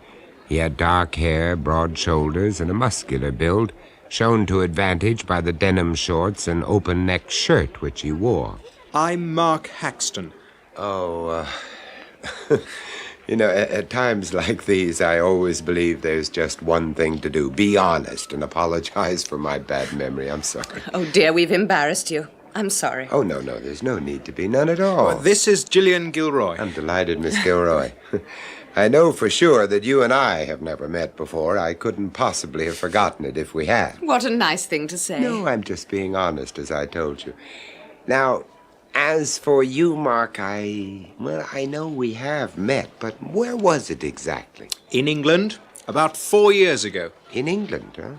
At Denwood Studios, when you were making that film, Theatre of Blood. Yes, of course, I've got it now. You worked on the picture too, didn't you? That's right. Well, that's one way of putting it. Well, now, wait a minute. You were second assistant on it, isn't that so? Yes. Or in other words, messenger boy and General Dog's body, the lowest form of life. We all have to start somewhere, I suppose. Yes, that's right. Well, it's nice to see you again. What are you doing with yourself these days? Are you still in the film business? No, I'm working in television now as a floor manager. Which I've heard called the second lowest form of life. So I imagine you could say it's a step up for him. And that is spoken from a great height, you'll notice. The rarefied atmosphere only breathed by doctors' receptionists. Sarcasm will get you nothing, except perhaps a clip over the ear. I found them two very likable young people. They were in Athens on holiday, I learned. In fact, this was their last day. So I invited them to have a drink with me and took them back to my hotel, the Grand Bretagne, on Constitution Square.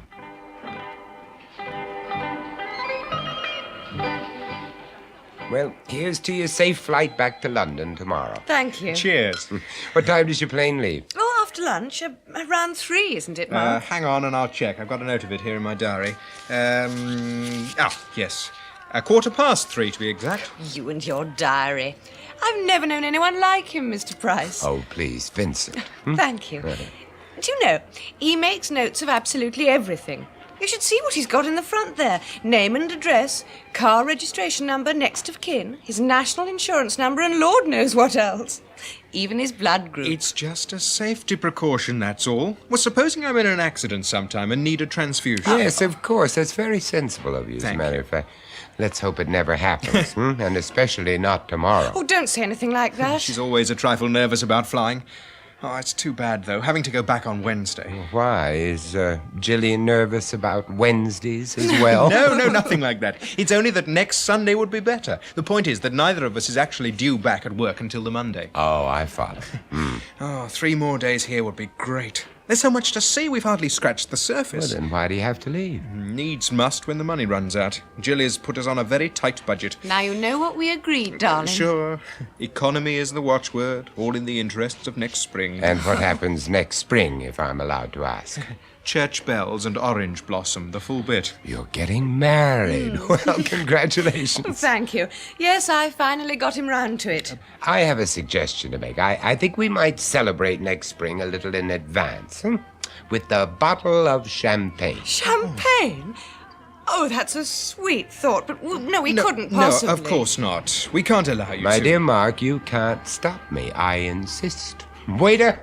Waiter!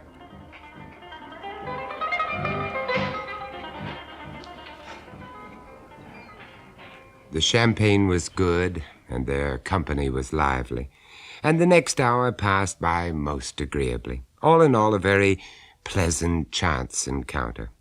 When they got up to go, I expected that to be the last I'd see of either of them.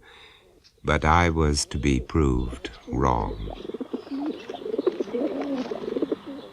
Later that afternoon, Gillian and Mark wandered into the National Gardens.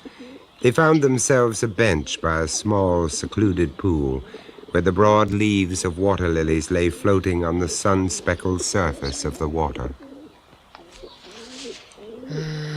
Oh, this is the life. Champagne at midday and then just lazing in the sun. Oh, lovely.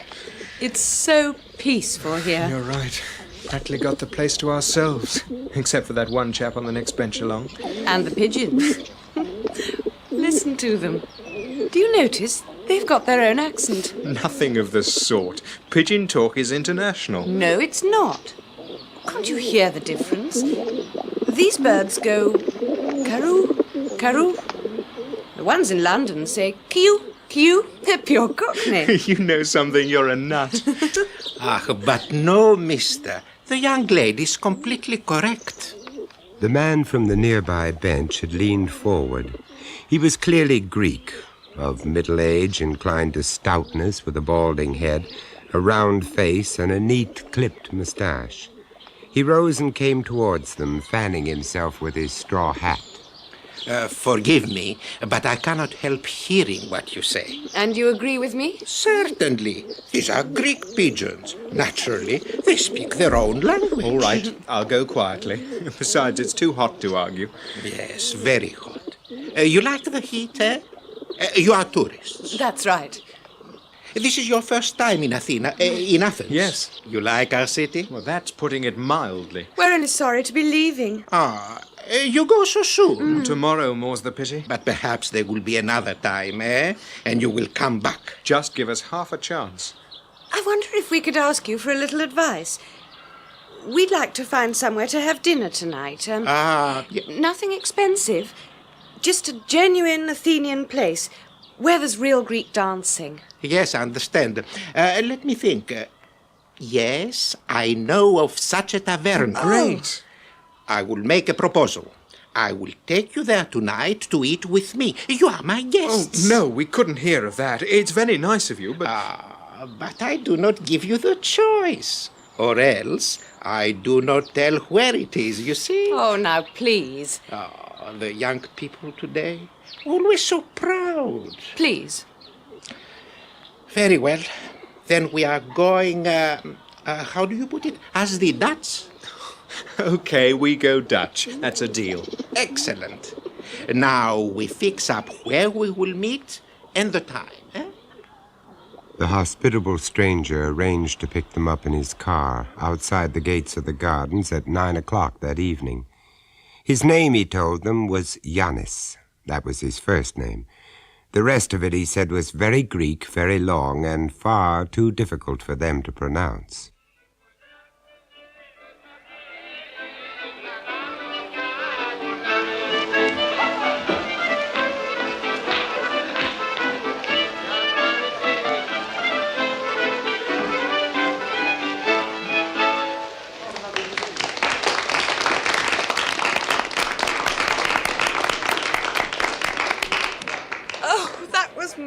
marvellous, wasn't it, Mark? Oh, it certainly was. There's no doubt about the Greek men when it comes to dancing. So you like this place, Miss Gilroy? Oh, yes, Yanis. We're terribly grateful to you.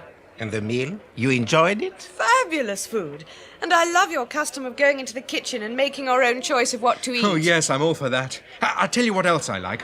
All the ornaments they've got around the place. Those little statues and carvings. They look terribly ancient, but I don't imagine they really are.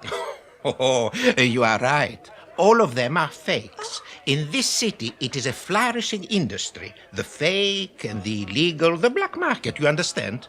For a price, anything can be obtained. Yes, whatever you wish, you can get it. Let us say a forged passport, or counterfeit coins, mosaics, figures, statues, anything that you desire. Good heavens. I say, we finished our wine. Let's have another bottle, shall we? Look, I have a better idea. We will go to a party. A party? Yes, a friend of mine. He has a fine villa by the sea. Tonight he is giving a party. We will go. Oh, I don't really think we can. You will like it. Plenty of people, interesting people. Writers and doctors, students, actors, all kinds of people. With plenty of music, plenty of wine. Oh, sounds like fun. But, Mark, it's getting quite late already. And we're leaving tomorrow, don't forget. There's all that packing to do. We'll have tons of time for that, and a party is the perfect way to round off the holiday. Now, you're not going to be a wet blanket, are you, Chili? No. No, of course I'm not. Yanis, we'd love to come. Good, very good.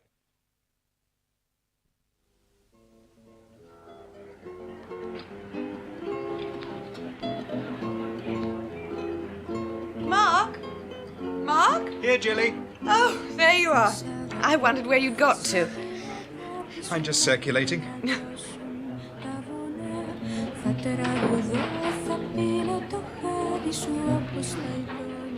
Quite a party, isn't it? Yes, but we ought to be that going. Singer. Oh, she really is something. Not only that, but she can sing too. Oh, it sounds as if I'm just in time What do you mean? to drag you away. No, there's no hurry. Oh, darling, do you know the time? It's nearly 3 in the morning. And I've got a headache, all that noise and cigarette smoke. Poor old Jilly. Look, why don't you go back to the hotel, take a couple of tablets and get yourself to bed? I'll roll up later. Mark. And I won't be drunk, that's a promise. But, darling, aren't you forgetting that tomorrow we have Don't to pack and you get... worry about Oh. tomorrow. You know something? That stuff Yanis was telling us about in the taverna. Well, according to a couple of fellows I've been talking to in there, he was dead right. In this celebrated cradle of civilization, there's a market for just about anything. Even something I could offer. You? Yes. You name it, they've got a market for it. Oh, what of it? Just that I've got a notion that we can have those 3 extra days after all. I think we'll be able to stay till Sunday with no cheese pairing either. What do you mean? Ask no questions and you'll be told no lies. You're not going to get mixed up in anything illegal. I said no questions, Jilly. Or could it be something to do with that girl? The singer? Nothing like love for sale, I trust. Don't you trouble your beautiful head about it. Now, come on. Let's find Yanis and organise some transport back to the city for you. There are bound to be people driving back in the next few minutes. It was the following day, Wednesday, at some time after 12:30, that the phone rang in my room at the hotel. Hello? Mr. Price? Yes? Vincent? Yes, who's that? It's Gillian. Gillian Gilroy. Oh, hello, Gillian. How nice hearing from you. I'm terribly sorry to ring you this way, but I just don't know what to do, who to turn to. Oh, my dear girl, what's the matter? Oh, may I come up and see you? Please. I'm phoning from downstairs. I'm in the foyer. But of course, come straight on up. When I opened the door to her, I hardly recognized her as the self-composed young woman I had met only the day before. Oh, please. I'm so sorry. Please forgive me bothering you like this. Look, don't be silly, Gillian. Come along in and tell me what's wrong. It's Mark. I'm nearly going out of my mind. I don't know where he is or what's happened to him. He's disappeared. I sat her down and gave her a large brandy and listened while she told me the whole story from the beginning. When I left the party, some woman gave me a lift and dropped me not far from our hotel. I took a couple of pills and fell into bed. And when I woke up, Mark wasn't there. There was no sign of him. But, Gillian, no, it was quite late, 10:30. And his bed hadn't been slept in. Well, but if it was one of those all-night parties, perhaps he just stayed on. If he'd done anything like that, he'd have phoned me, certainly by 10:30. Did you check at your reception desk in case he left a message? Well, of course, not a word. I stayed there in our room, waiting.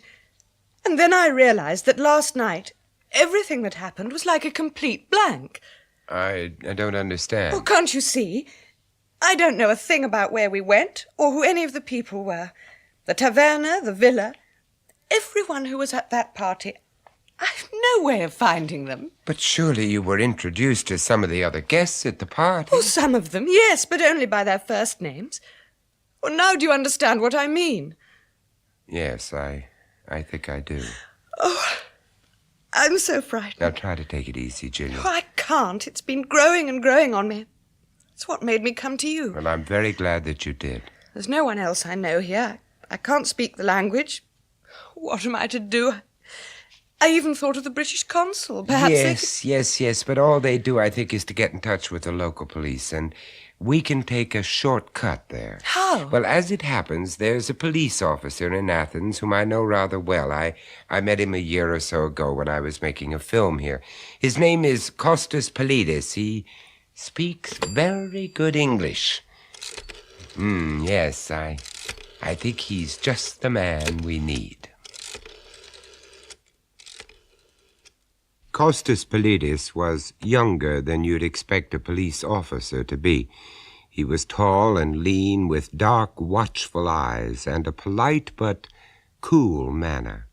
While Gillian went through the whole story again for him, he made notes with a gold pen in a small Moroccan leather notebook.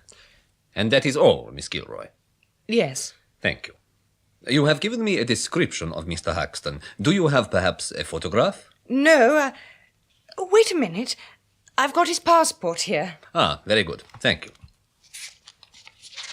That doesn't really do him justice. Passport photographs never do they?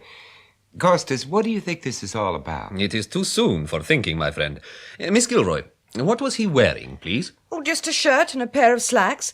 The trousers were sky blue, and it was a floral shirt, pink. Very colorful. You have any other documents, papers, anything of his? Well, there's his diary. I put it in my handbag along with his passport. Here you are. Ah, thank you. Mr. Haxton had no old friends in Athens, to your knowledge? No, none at all. No, it was their first visit to Athens. Ah, so?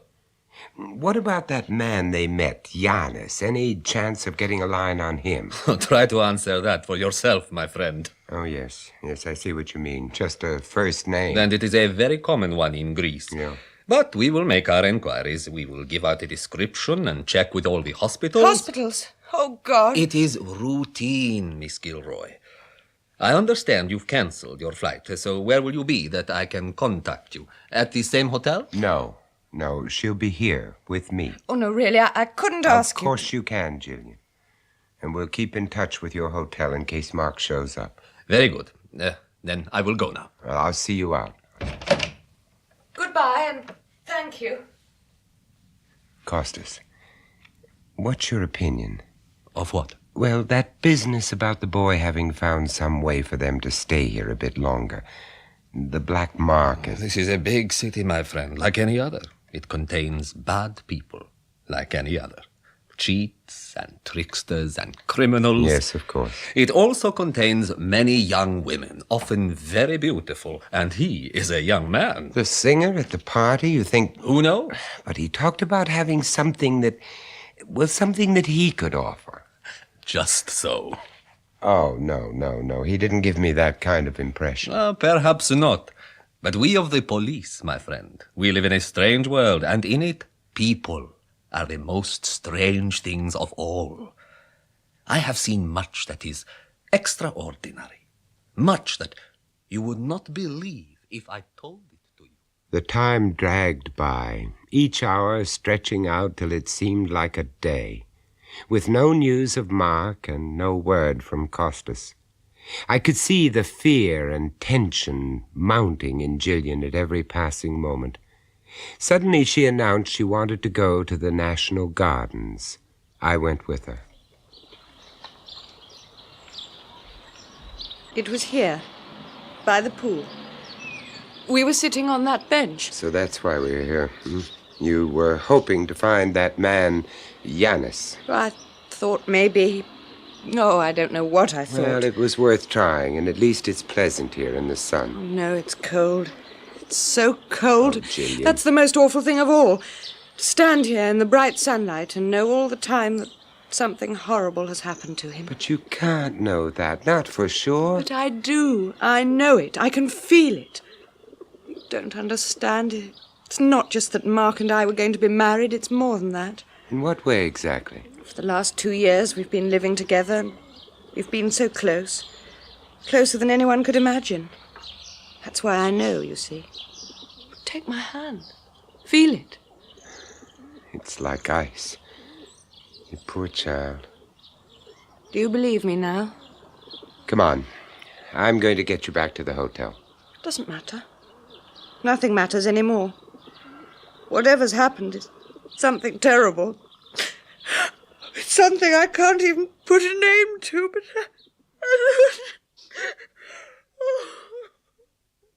It was close to midnight that the telephone call came from Costas Polides.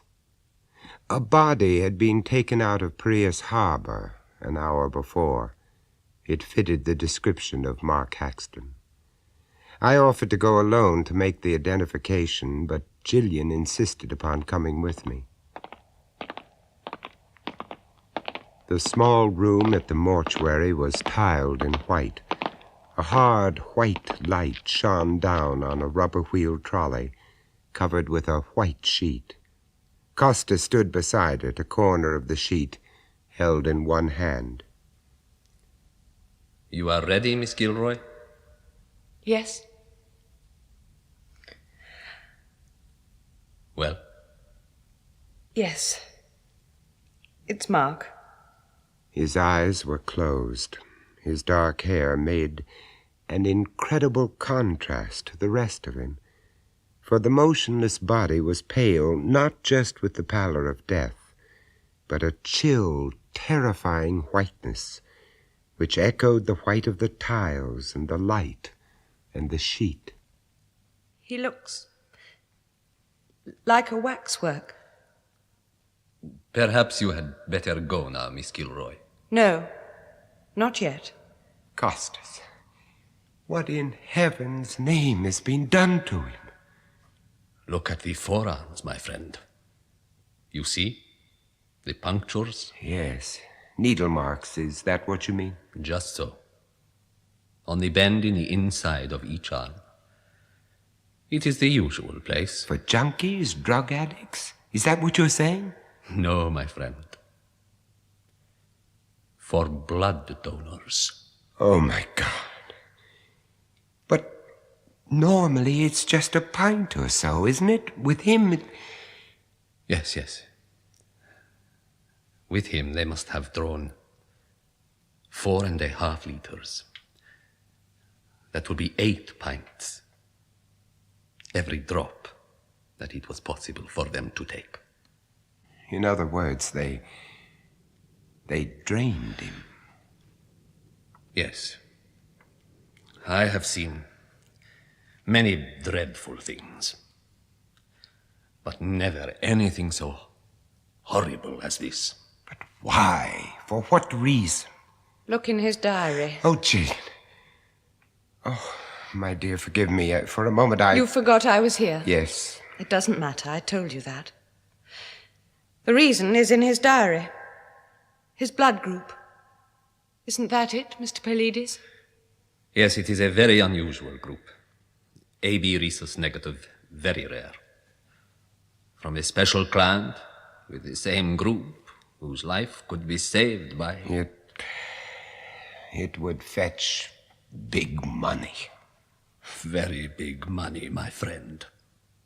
And this city, like any other, contains those who need such money to buy drugs to satisfy their craving. And that is what he had to offer. They must have told him that it would be only a pint, perhaps 2 at the most. But you see... All he wanted was another 3 days here. Just 3 more days, and it cost him his life's blood. Oh, Mark.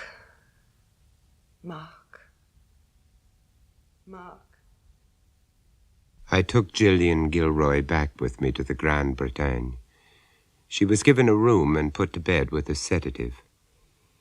In my own room, I found an urgent cable waiting for me from my agent, asking for an immediate reply. I was offered the title role in a new film to be called The Blood Master. I threw the cable into a drawer. Just then, I'd had more than enough of the subject of blood.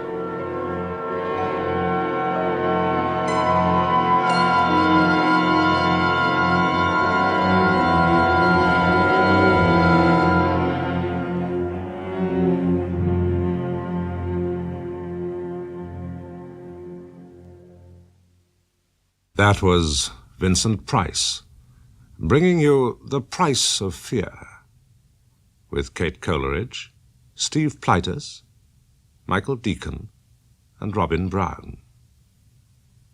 Meeting in Athens was first recounted by Charles Birkin, who called it so cold, so pale, so fair.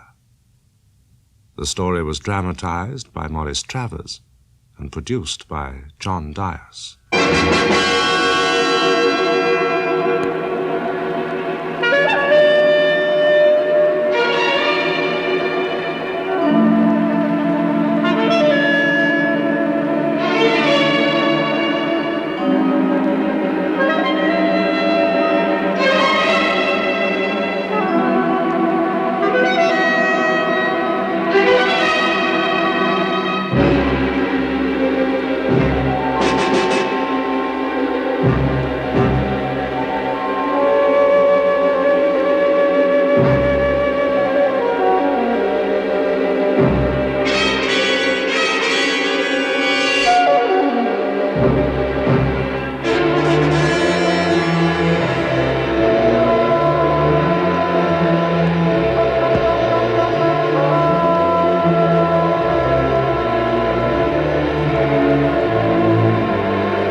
The Price of Fear, brought to you by Vincent Price.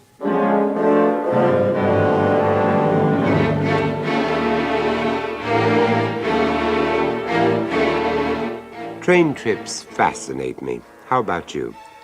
If the answer is yes, then this story, which I have chosen to call The Man Who Hated Scenes, might well appeal to you. Indeed, for some of you listening, even the notion of making a long train journey across the United States will conjure up a world of limitless possibilities. The world seems yours for the asking. Right from that first whistle blow, right from the first shudder as the giant locomotive grips the tracks and pulls its human cargo away from the commonplace and the familiar towards the romantic and the unknown. Others of you, of course, might prefer to regard such a journey as simply a respite, a period of temporary seclusion, a chance to simply sit and think. My own inclinations vary, and I suspect come somewhere in between. In any event, be it in the diner of a train speeding across the States or in the kitchen of my own home, I have always considered conversation at breakfast as something of a chore. And so it was, as I watched the little man coming towards me, my feelings were a mixture of resentment and dismay. His voice proved as tentative and deferential as his general demeanor. You won't mind if I share your table? The fact that the rest of the diner was still completely empty and the stranger seemed perfectly prepared for me to refuse ultimately made no difference to my polite reply. Will you? Oh, no, please do. I'd be glad for the company. Oh, many thanks. Insomnia, don't you know? I've been a martyr to it all my life. Oh, I'm sorry about that. But still, it's nice to know I'm not going to be the only one coming in for breakfast this early. Oh? Yes, when I came in a few minutes ago, the dining car attendant looked as though he'd just got out of his pajamas and could certainly see no reason why I wasn't still in mine. That he wasn't angry, was he? Well, let's just say not your usual service with a smile. I see. You must forgive my asking. It's just that I could perfectly well come back later if it were more convenient for them. Well, there's no point in making a scene, is there? I do so hate scenes. He glanced nervously away as the same sleepy waiter approached us from the service area. He gave his order in an apologetic, hardly audible voice. Just coffee and lightly scrambled eggs, please. Are you going all the way to New York? Hmm? Oh, much further, much further. I'm travelling on the QE2. We embark on Thursday. Oh, home to England, then? Oh, no, not for a long time yet. Cherbourg first, then the Sun, the Riviera, perhaps, Italy, the Greek islands. I haven't made up my mind. Oh, I do envy you. Then you shouldn't. No? No, it's just a case of doctor's orders. It's my nerves, you know. It's any kind of excitement to be avoided at all costs. Yes. Yes, I do understand. I think you really do. For some unknown reason, I'm sure you do. So, my friend, you can imagine the kind of state I got myself into when I discovered my wife was being unfaithful to me, can't you? Your wife? Marilyn. So beautiful, so very, very beautiful. Oh, but perhaps you'd care to judge for yourself. I just happen to have it. It's only a snapshot, but it doesn't do her justice, really. But, yes, here we are. It was taken at the side of the pool, don't you know? Our pool. It's very impressive. Marilyn loved that pool. I'd accepted and studied the photograph. The sleepy waiter had returned and was grudgingly serving my companion's breakfast. Yes, the girl was certainly beautiful. There was no denying that fact. Even though the photographer had caught her just on the point of emerging from the pool, her charms were not only obvious, but a trifle too obvious. The high diving board framed her head. It reminded me somewhat disconcertingly of a gallows. I ordered scrambled eggs, didn't I? What? Yes, I'm sure you did, but they've brought you fried. So bad for the digestion, don't you know? Oh, well, these things are sent to try us. Oh, nothing of the kind. I'll ring for the service. No, please don't.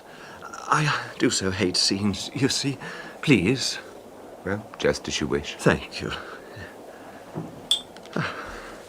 I suppose it's fortunate for me I've never been short of money. It really is a wonderful insulator, old man.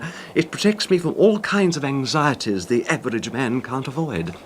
It's probably why I've never objected when I've been overcharged or anything like that. Far easier to pay up. Remain calm. You were telling me about your wife. Marilyn. Oh, yes. Beautiful. So beautiful.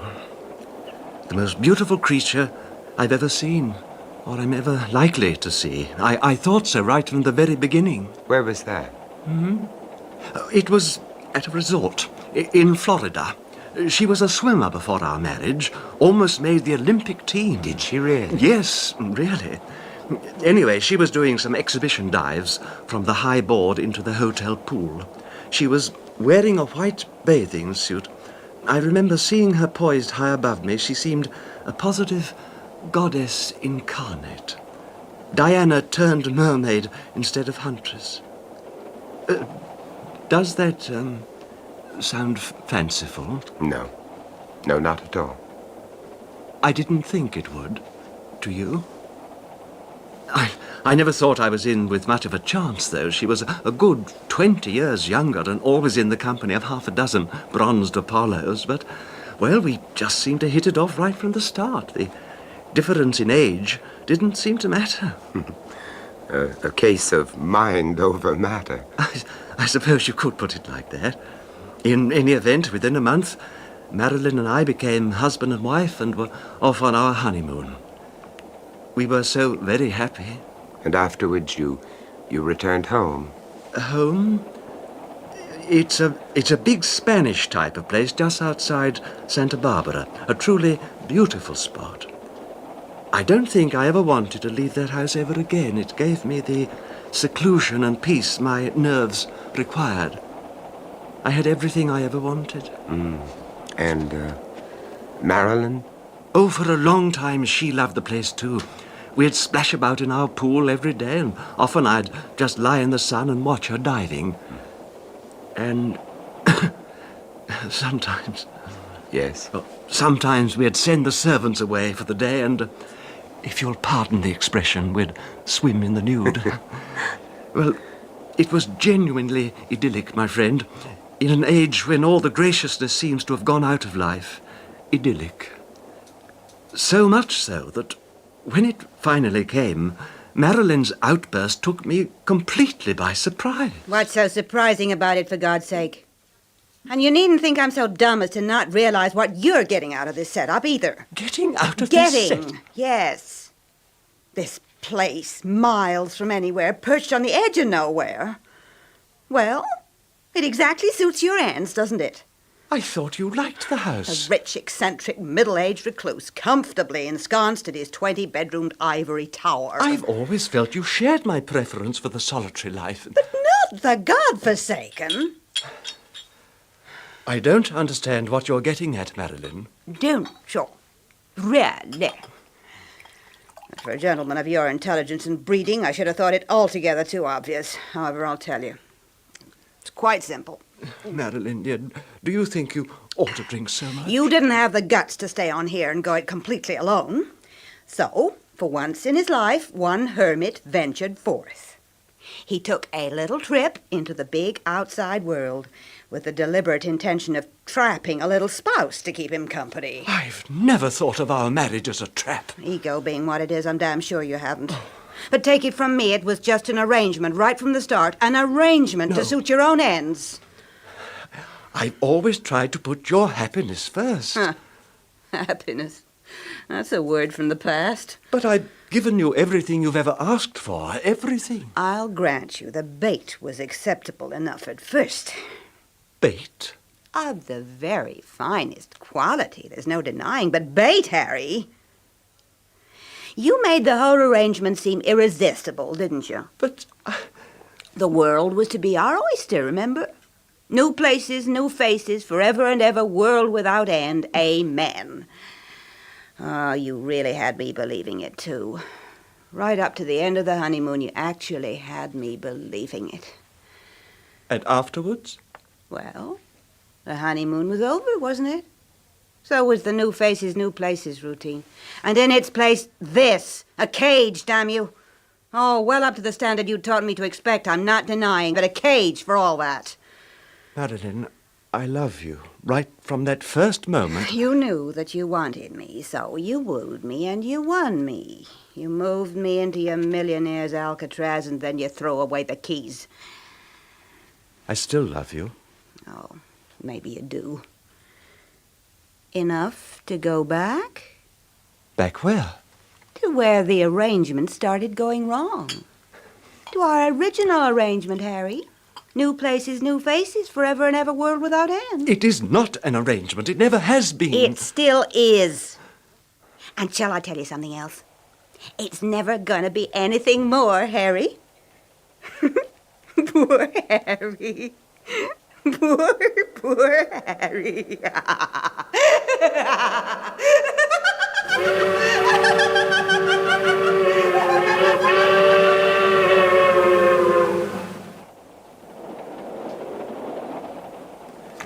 Have some more coffee? Oh, thank you. So, she got her own way then? New places, new faces. If it had been in my power, she would have got her way. If it had been in my power, I'd have given her anything. Knowing what a person is doesn't necessarily mean you stop loving them, does it? No, I suppose not. So, you left the house? Hmm? Oh, no. No, it never came to that. Oh, it was what Marilyn had insisted upon and what I'd agreed to. A really long trip abroad. A chance for us to find each other again. Extraordinary how absolute naivety has a charm of its own. But as things turned out, it simply wasn't to be. Oh? Well, on the eve of our departure, I was taken ill. Desperately ill. As a result of the quarrel? Well, my doctor called it acute emotional stress. You see, I've never been able to stand scenes of any kind, and in this case, well, my only defense was a period of total mental withdrawal. A self-inflicted coma, if you like. It went on for a long time, over a month. And then? It refused to go on any longer. Did Marilyn stand by you? Marilyn? Ah, yes, Marilyn. Marilyn? Marilyn? Marilyn? Marilyn! It's all right. I'm here. I'm here. Oh, dear God. Marilyn. Easy now. You've been ill, Harry. Very ill. Yes, I have been ill, haven't I? I'm so sorry, Marilyn. Oh, shush. The only important thing now is that you get well again. The doctor's been very worried for you. And you? Did you worry for me too, Marilyn? Oh, yes. I worried. Oh, thank you. Thank you for worrying. Oh, shh. No, you were quite right. I've been selfish and thoughtless, thinking only of myself. But I'll make it up to you. You'll see, I'll make it all up to you. Of course you will. By simply getting well again. Yes, that's it. Well again. Yes, and then we'll make that long trip together, eh? Just the two of us, just as we've planned to do before. No. Pardon? There's not going to be any trip, Harry. Not just yet. Not for a long, long time. But I thought that was what you wanted. It was. Well? And then you became sick. And I realized I wanted something else much more. I wanted you to get well again, so that we could always be together. Together here, Harry. I wanted this place for just the two of us. I wanted to look after you and care for you here in our own home, Harry. And I decided that the most important thing in the world for me was to make it into a real home. Not some kind of show place. What? Not some kind of domestic hotel either, where everything gets done for you at the press of a button. But I'm not sure I understand what... It's perfectly simple. I got rid of the servants, Henry. The servants? We never really needed them. Don't you see? It was they that came between us, Harry. Our only real happiness came when we were allowed to be alone together. But how are we going to manage without that? Easily. I've already arranged it all, and it's working wonderfully. A woman comes up from town every morning to take care of the heavy work. I can get anything we need by making a phone call and having it delivered. Well, what more do we need? What more can we ask, huh? Nothing, my love. Nothing. Just the two of us. Just the two of you. And tell me, did it work out like that? No. No, not quite like that. Well, how? As the weeks went by and I got steadily stronger, Marilyn thought the occasional change of scene might speed my recovery. Nothing too far afield, mind you, nothing too taxing, just a little jaunt along the coast, the odd picnic in the hills. Well, my nerves being what they are, I've never felt confident enough to drive myself, and Marilyn didn't really feel up to it. We had got rid of my old chauffeur along with the rest of the staff, and so... So you engaged another one? Marilyn engaged one. His name was Charles. I had no objection to her choice. My own newfound happiness was such that I was scarcely aware of him. What was he like? Charles? Oh, he was in his mid-20s, I suppose. I dare say handsome, in an obvious sort of way. But, as I say, I was hardly aware. Not until that night. The night when... Oh, my God. Dear God. Dear God. That night is still with me. I woke up with a start from a very deep sleep.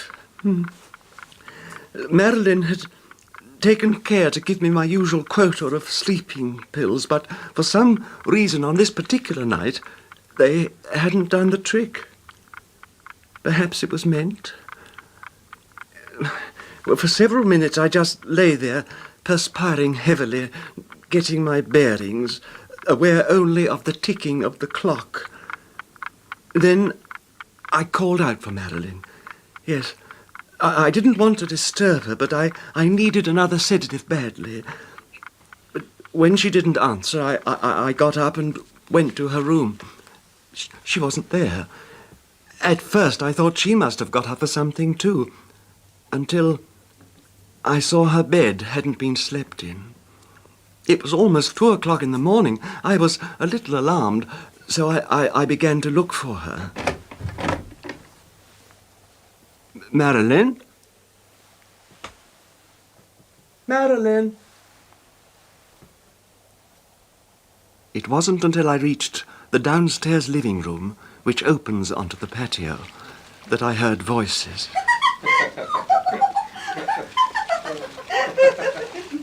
I opened the patio doors. The voices were clearer now. My wife and our chauffeur, together at the pool. I understood at once. It was pitch black, and they'd taken the precaution of not turning on the pool light. But I could hear them laughing and talking in low, intimate voices. I heard them climb the steps to the high board and dive together into the deep water.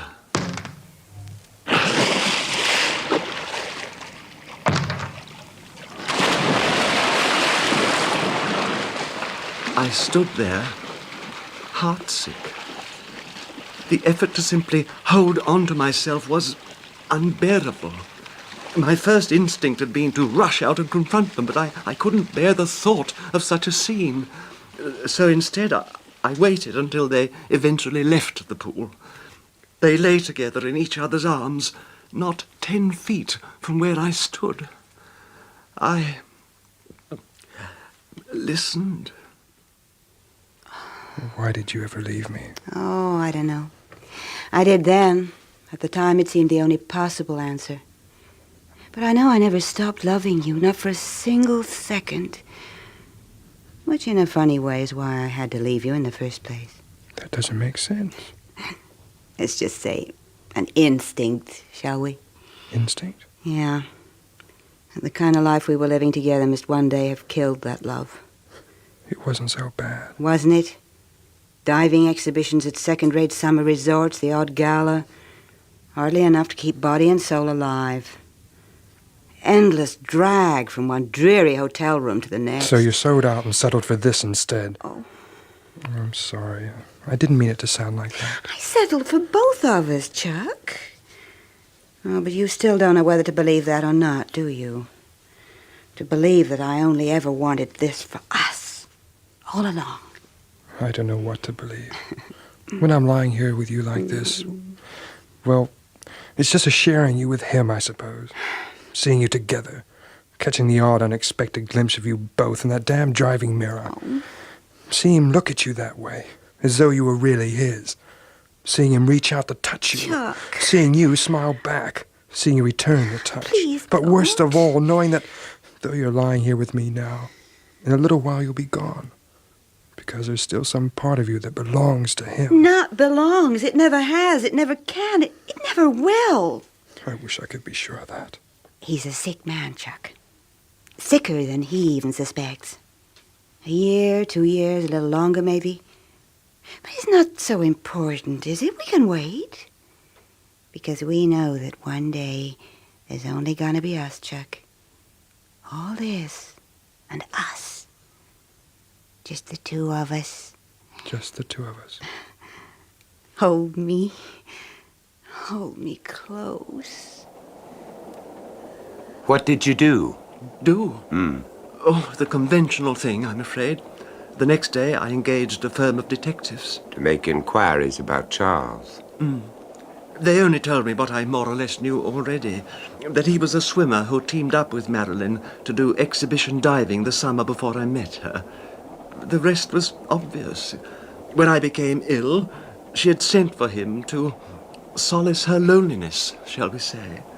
Then, as I grew better, she stumbled on the idea of employing him as our chauffeur. You can understand my dilemma. Yes, I am beginning to. I was just recovering from a serious nervous illness, a breakdown. A scene, a quarrel would undo the weeks of convalescence. Now, of all times, it was impossible for me to have it out with Marilyn, to send Charles packing, to do what any other man would have done instantly. It was a weakness, but I couldn't overcome it. So? I dissembled. I pretended I knew nothing. I waited.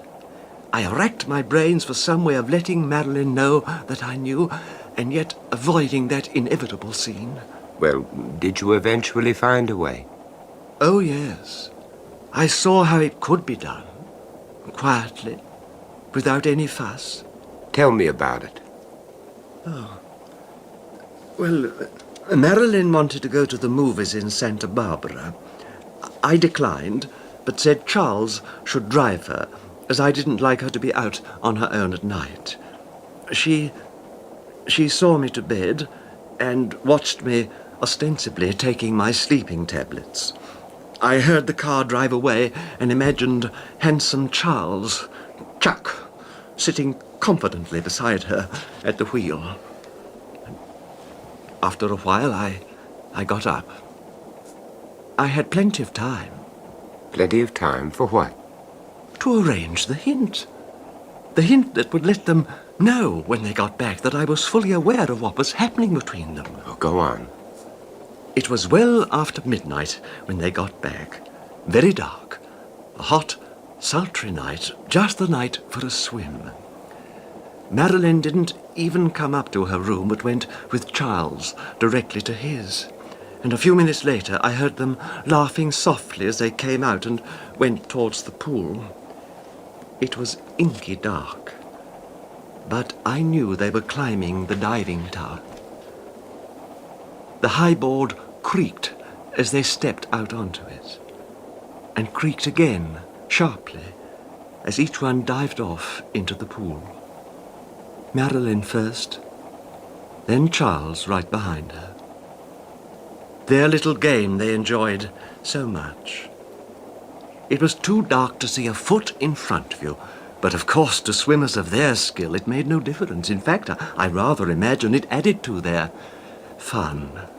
And your hint, did it work? I mean, did it break up the affair?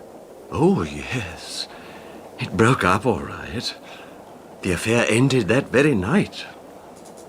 A truly effective hint when I finally thought of it. You see, my friend, that evening, as soon as they had left the house, I opened each of the 4 valves and drained all the water out of the swimming pool.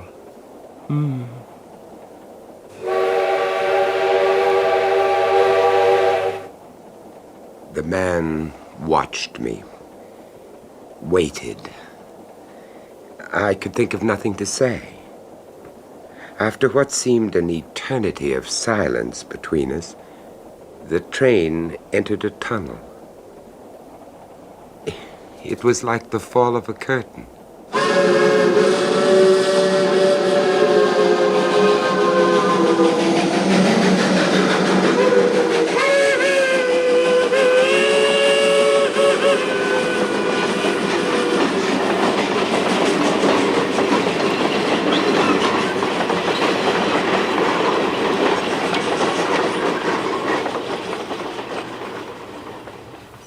That was Vincent Price, bringing you the last in this series, The Price of Fear. Also starring in The Man Who Hated Scenes was Peter Cushing with Diana Olson and Steve Preston. The Man Who Hated Scenes was first recounted by Robert Arthur, dramatized by William Ingram, and produced by John Dias.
The Price of Fear, brought to you by Vincent Price.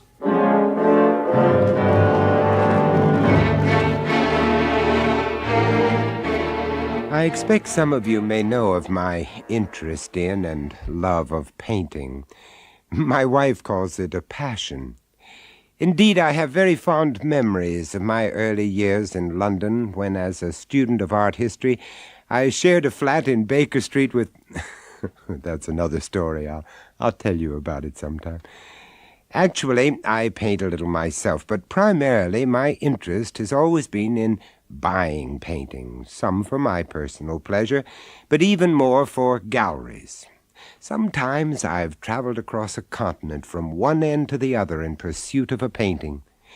In the early days, especially, half the excitement lay in the chase, and half in the gamble, the backing of one's own judgment.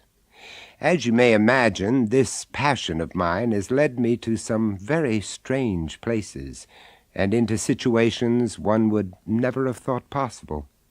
There was one such situation, so bizarre, so frightening, so disastrous, as to be almost unbelievable.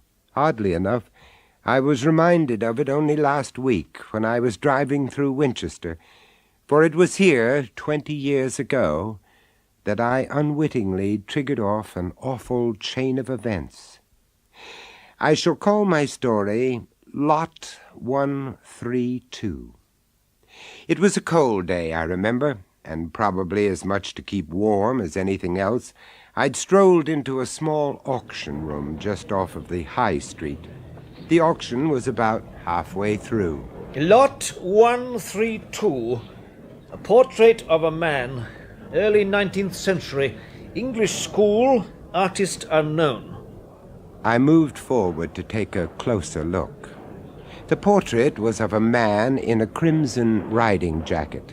He looked about 45, with black hair, a large, bony face, and small, closely set eyes. Now, at that time, I had an interest in a modest gallery in London, and although this was clearly a painting of some quality, I felt no desire to buy it. Besides, there was something oddly unnerving about that face, particularly the eye. What am I bid? My gaze continued to be drawn to the portrait.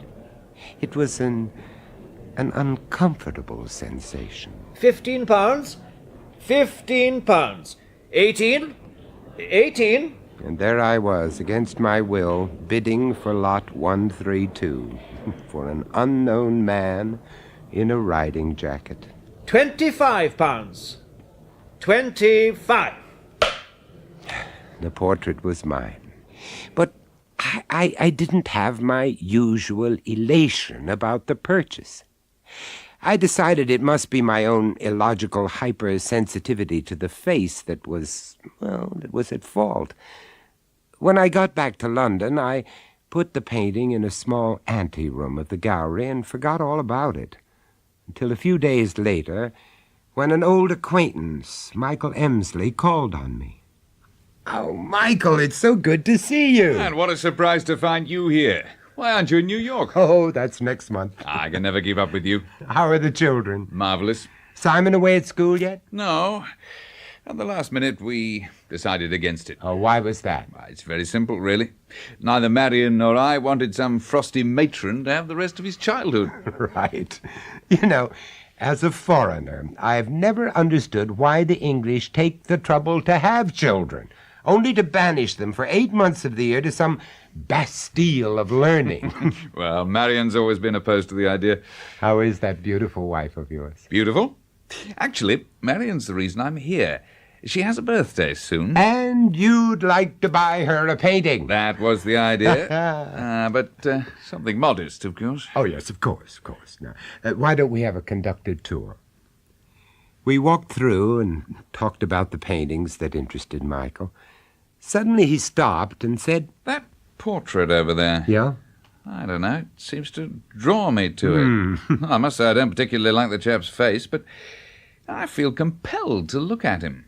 I'd noticed that throughout the conversation of the past hour, no matter where Michael had been standing in the gallery, he turned round time and again to stare at the face. Do you know what I mean? Yes, I do know what you mean. I bought it in Winchester last week. Winchester? Mm-hmm. That's Marion's hometown. Well, then perhaps he's an ancestor. Vincent, what a good idea. Sorry, I'm not with you. Well, she's often said she'd like a few family portraits to sport on the walls. I see what you mean. But supposing she doesn't like him? Yeah, that's a point. Look here, why don't you take him on Apro? Would you mind? Not at all. I've known you long enough. And so, after we'd exchanged a transaction slip, Michael Emsley took the portrait, promising to give me Marion's answer in a couple of weeks.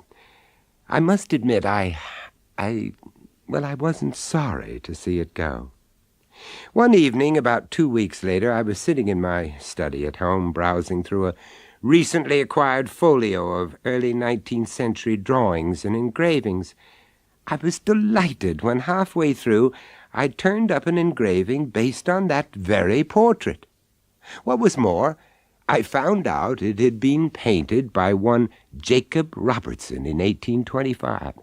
He was a painter just now being rediscovered, and the sitter was identified as Nathaniel Jeremiah Blackwell, 1782 to 1830, cloth merchant. The name rang a bell, but that was all. I was about to telephone Michael the news of my discovery when I noticed the time. It was almost 10:30. Well, I don't know about you, but I dislike being disturbed by the telephone after 10, so I decided to leave the call until morning. So the next day I called the Emsley household.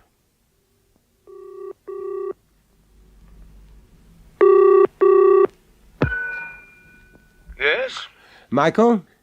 No, sir. Oh, could I speak to Marion, Mrs. Emsley? I'm afraid not.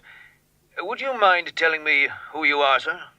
I didn't recognize the voice, but, well, very briefly I explained who I was and about the whole portrait business. You say you're a friend, Mr. Price. Yes, yes. How long have you known them, sir? Oh, about 7 or 8 years. Why? Who are you? Chief Inspector Lowther, sir. Murder Squad. Within minutes I was in the car, heading for the Berkshire village where the Emsleys lived.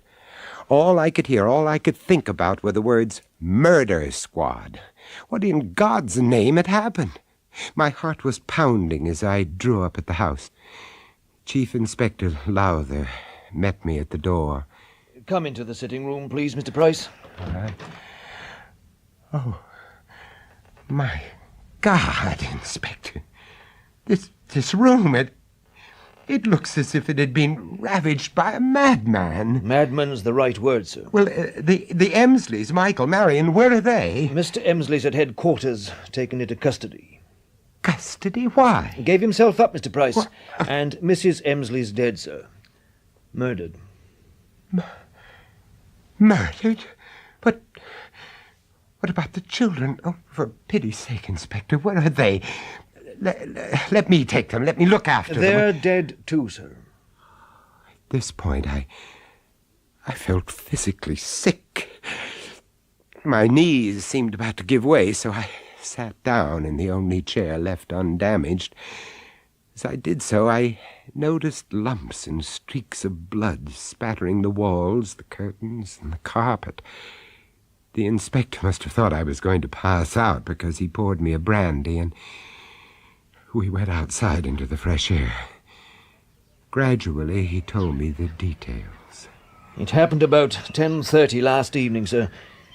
It seems that Mr. Emsley, for no apparent reason, suddenly went berserk and attacked his wife with a hatchet. Then threw her body into the swimming pool. But, Inspector, it simply can't be true. Marion, he adored her. The children, what happened to them? Poison, Mr. Price. Oh, my God. Weed killer in their milk. Forensics say they were both dead by 9 o'clock. Oh, did Michael Emsley do this, too? I'm afraid so, sir. It's just about the most hideous murder I've ever known. After that, the inspector questioned me about Michael. Well, not being a really close friend, I couldn't tell him very much, except that he was the gentlest of men and appeared to be completely devoted to his wife and family. There seemed to be no clue to this sudden, unaccountable violence. When I spoke a little later to their old housekeeper, Mrs. Thomas, the poor woman looked deathly white and was clearly distraught. I keep telling them how kind he was, but I don't think they believe me. There was nothing cruel about Mr. Emsley. It was you who raised the alarm, wasn't it? Oh, yes, Mr. Price. I heard this strange sobbing noise, you see. More like an animal in pain. What time was that, Miss Thomas? Oh, must have been about midnight, sir, so... Well, I jumped out of bed, and that's when I found him. Where? By the swimming pool, sir. And it was too late to stop anything, Mr. Price. He'd already thrown poor Mrs. Emsley's body into... Yes. But look, did he try to attack you? Oh, no, sir. Crying like a baby he was. And when he saw me, you see, he told me about the children. Yes. Oh, my poor little loves. Oh, it's all my fault, Mr. Price. If only I hadn't let him take up their bedtime drink. Well, didn't he usually? Oh, no, sir, no. I did that, you see, always. But last night, he insisted. Insisted? How do you mean? Well, he fairly snatched the mugs off the tray and told me to get out the way. Well, that doesn't sound like him. No, sir, it wasn't. But, well, he had been a bit funny for about a fortnight. Funny, you mean bad-tempered then? Yes, with the children and with Mrs. Emsley, sir. Oh. Well, perhaps he was worried about his work. I couldn't say that, but I know Mrs. Emsley was worried about him.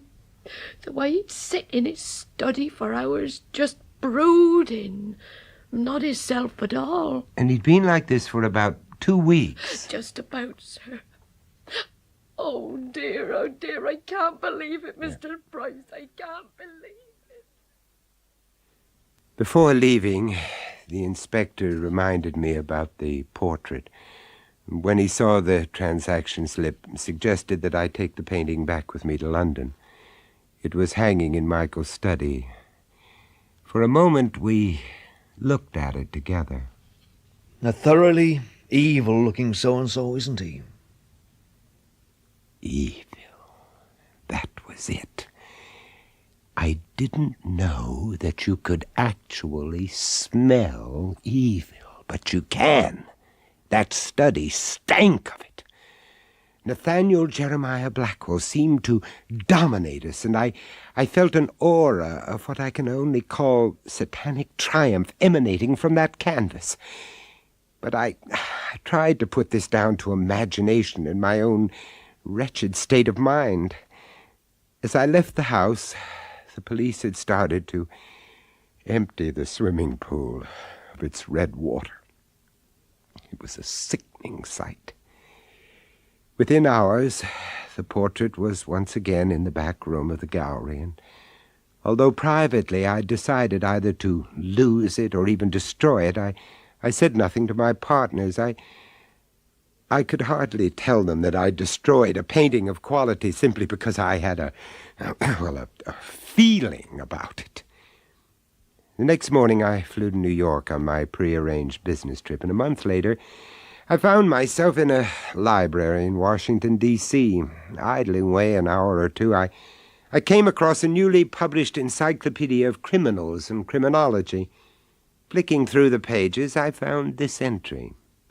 Nathaniel Jeremiah Blackwell, 1782 to 1830. Hanged in London for the murder of his wife and children. Brutally assaulted wife with hatchet. Throwing body into river.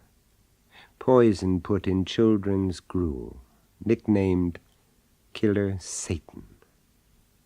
So that was it. Blackwell's evil. It must still be alive. How else could one account for Michael Emsley's behavior? But despite instinct, I couldn't logically dismiss the possibility of coincidence.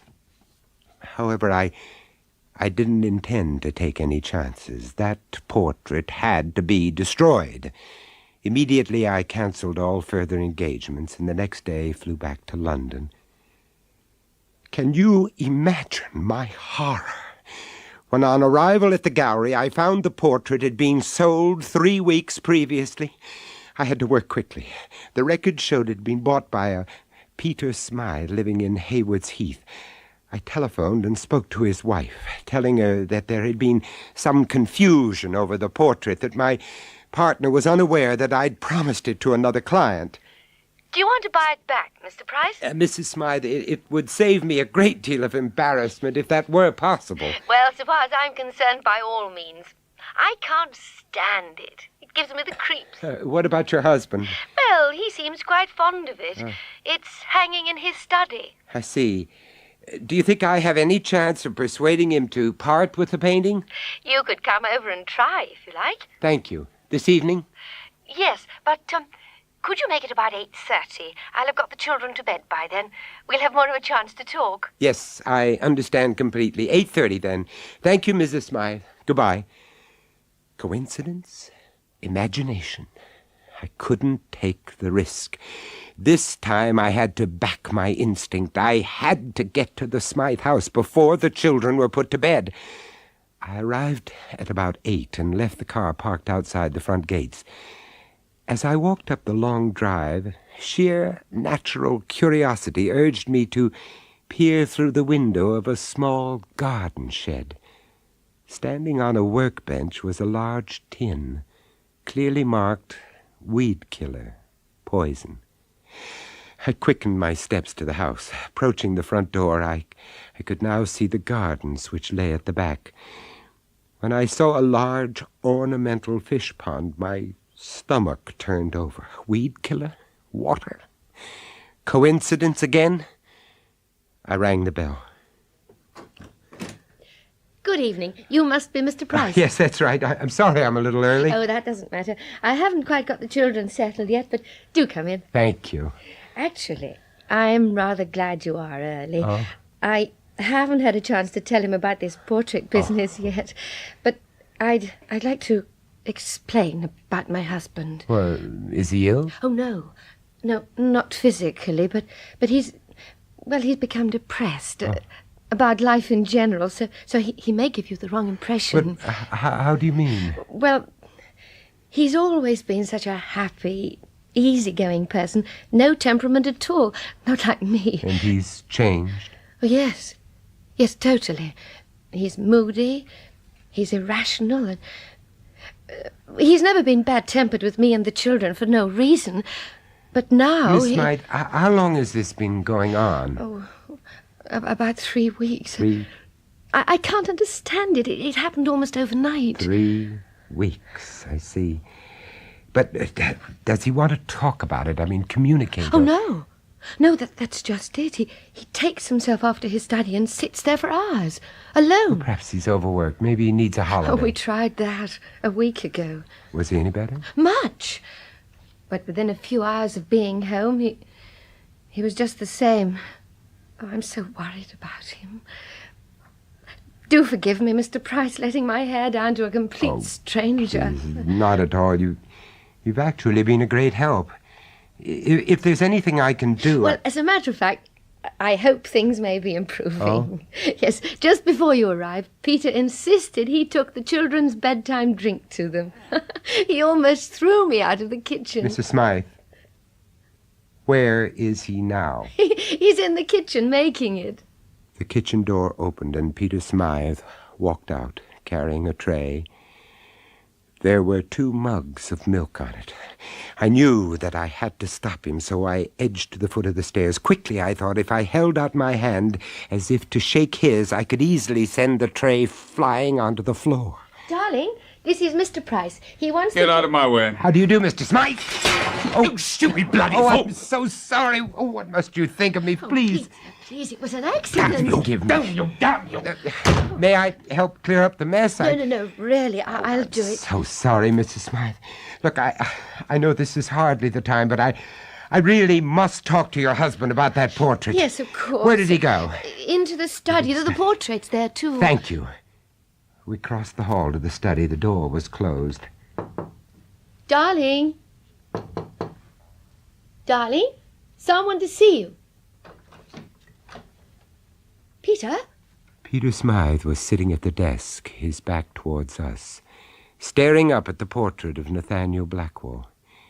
In a second, I recognized the same smell of evil in that room, and I suddenly felt afraid. Peter?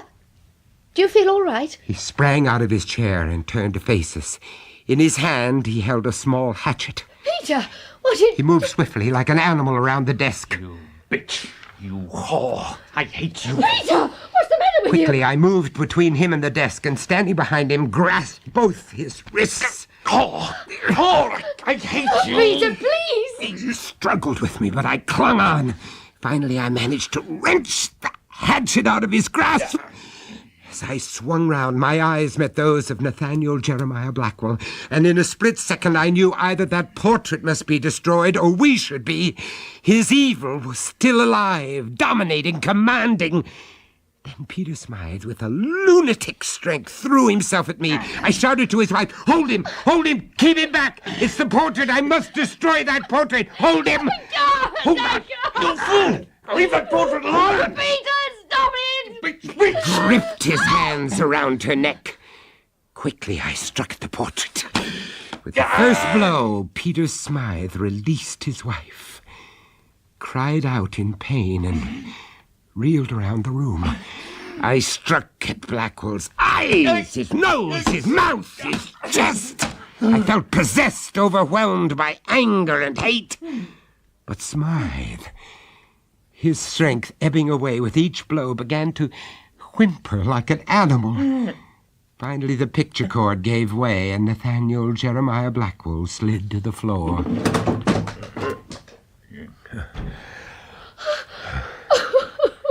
Peter! He's dead!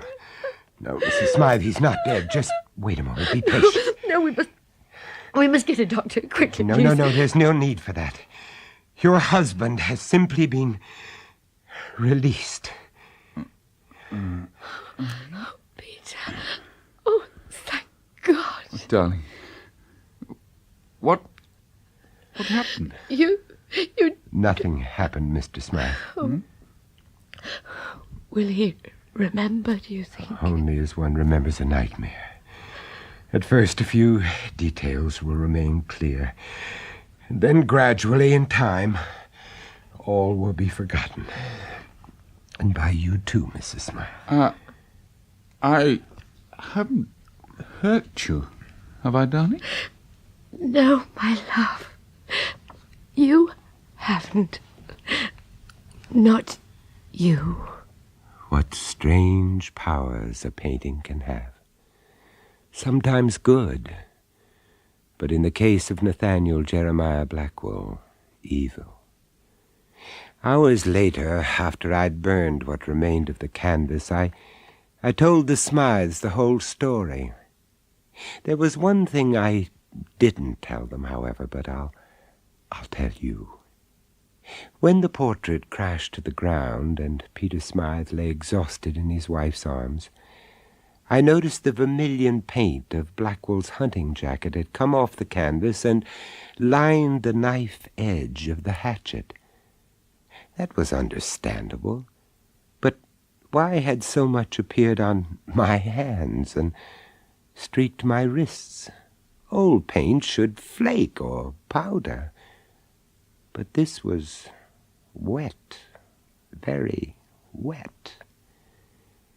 When I washed my hands a few moments later, I knew why. It wasn't paint. It was blood. Do any of you listening at home have portraits hanging on your walls? Are they of unknown sitters? Be careful how you look at them. You never know. Goodbye.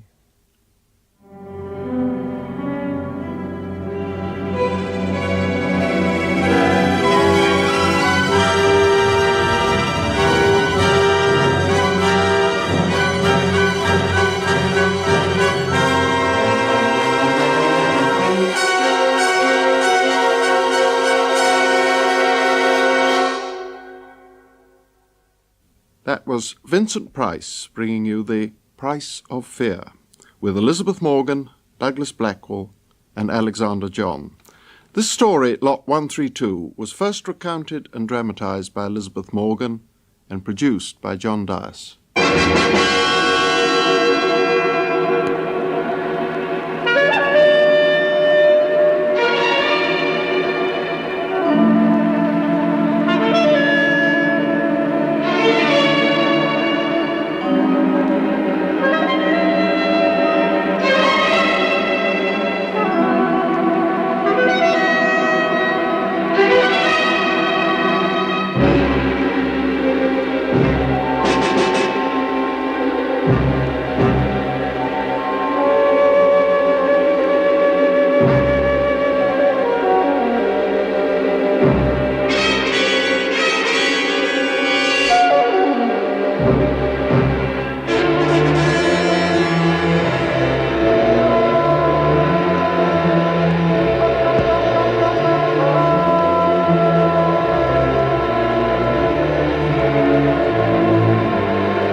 The Price of Fear. brought to you by Vincent Price.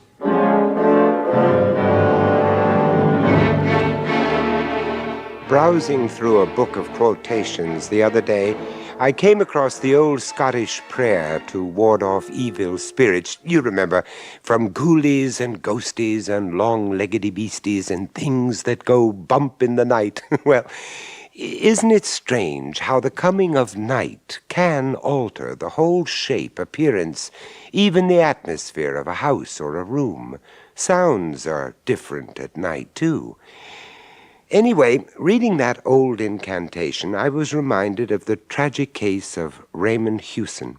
It's an odd story which I've called the waxwork, so let me tell you about it. Some years ago, I was working on a film in London. One evening, after we'd finished, I decided to take advantage of a little free time before a dinner engagement and to walk back to my hotel, exploring London as I did so. I'd been walking for about an hour when I came across an inviting-looking pub in an alley just off Baker Street. I went in and ordered a glass of beer and a sandwich. No sooner had I got my drink, enjoying the early evening atmosphere of the place, than I was surprised to hear someone calling my name. Vincent!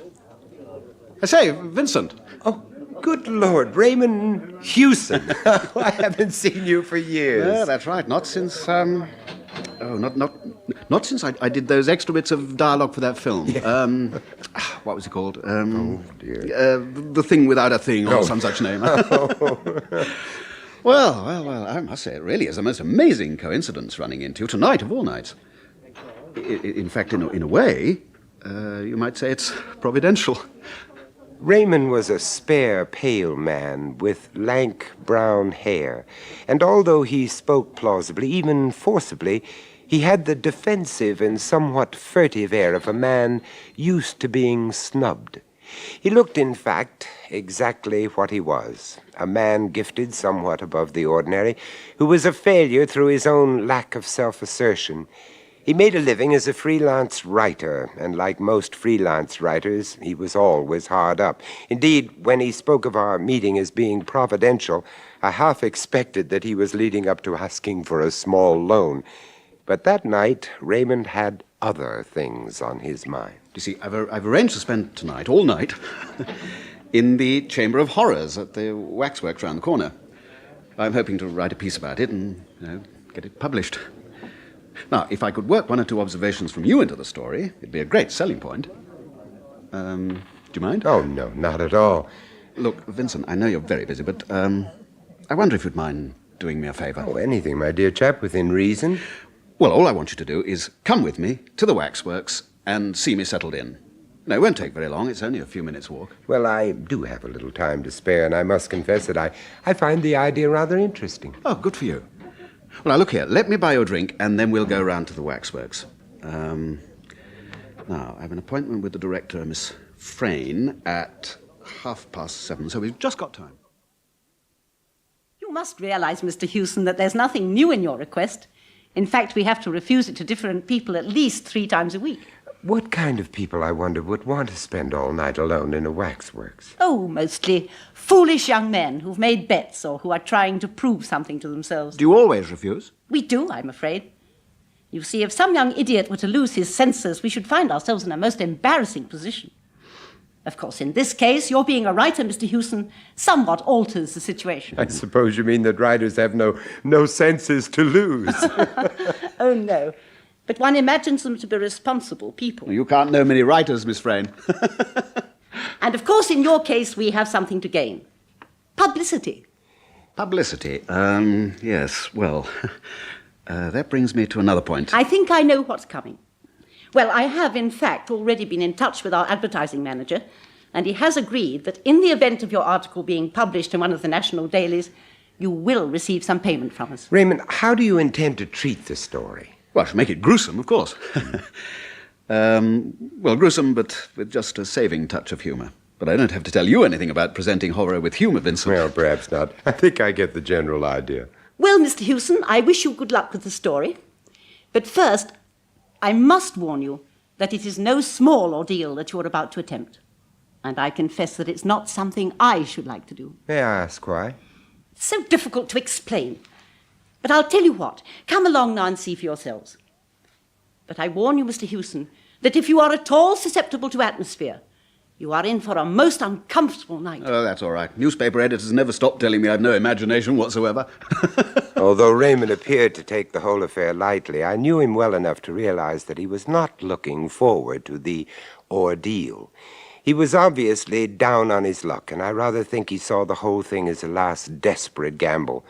These thoughts crossed my mind as we followed Miss Frayne through half a dozen rooms where attendants were busy shrouding the kings and queens of England and those others whose fame or notoriety had rendered them eligible for this kind of immortality. I've asked the porter to make you as comfortable as possible, but don't expect too much. I've also given instructions for the figures downstairs to remain uncovered. Through here, gentlemen, please. Oh, before I forget, I must ask you not to smoke. We had a fire scare here this afternoon. I don't know who raised the alarm, but whoever it was, it proved to be a false one.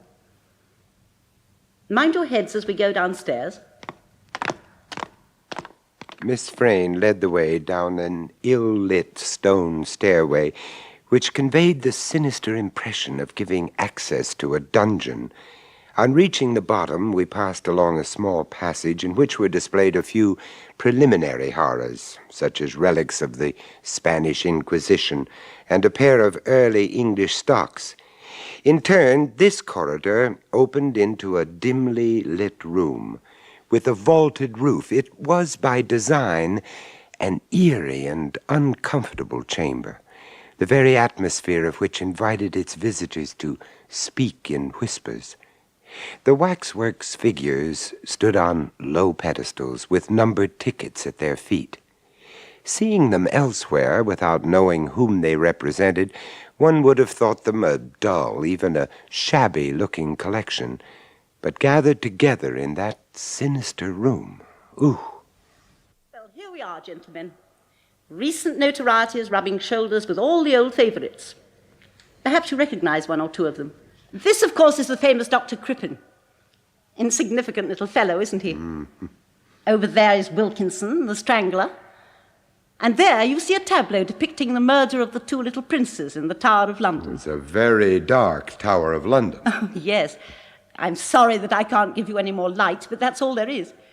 For obvious reasons, we keep this place as murky as possible. Good Lord. Who's that over there? Ah, yes, I was coming to him. That's one of our star turns, a present-day murderer who has never paid the price for his crimes. The figure which Hewson had indicated was that of a small, slight man, not much more than 5 feet in height. It wore waxed mustaches, spectacles, and a voluminous cape. There was something so exaggeratedly French in its appearance that it reminded me of a stage caricature, something out of one of those delightful bedroom farces by Feydeau.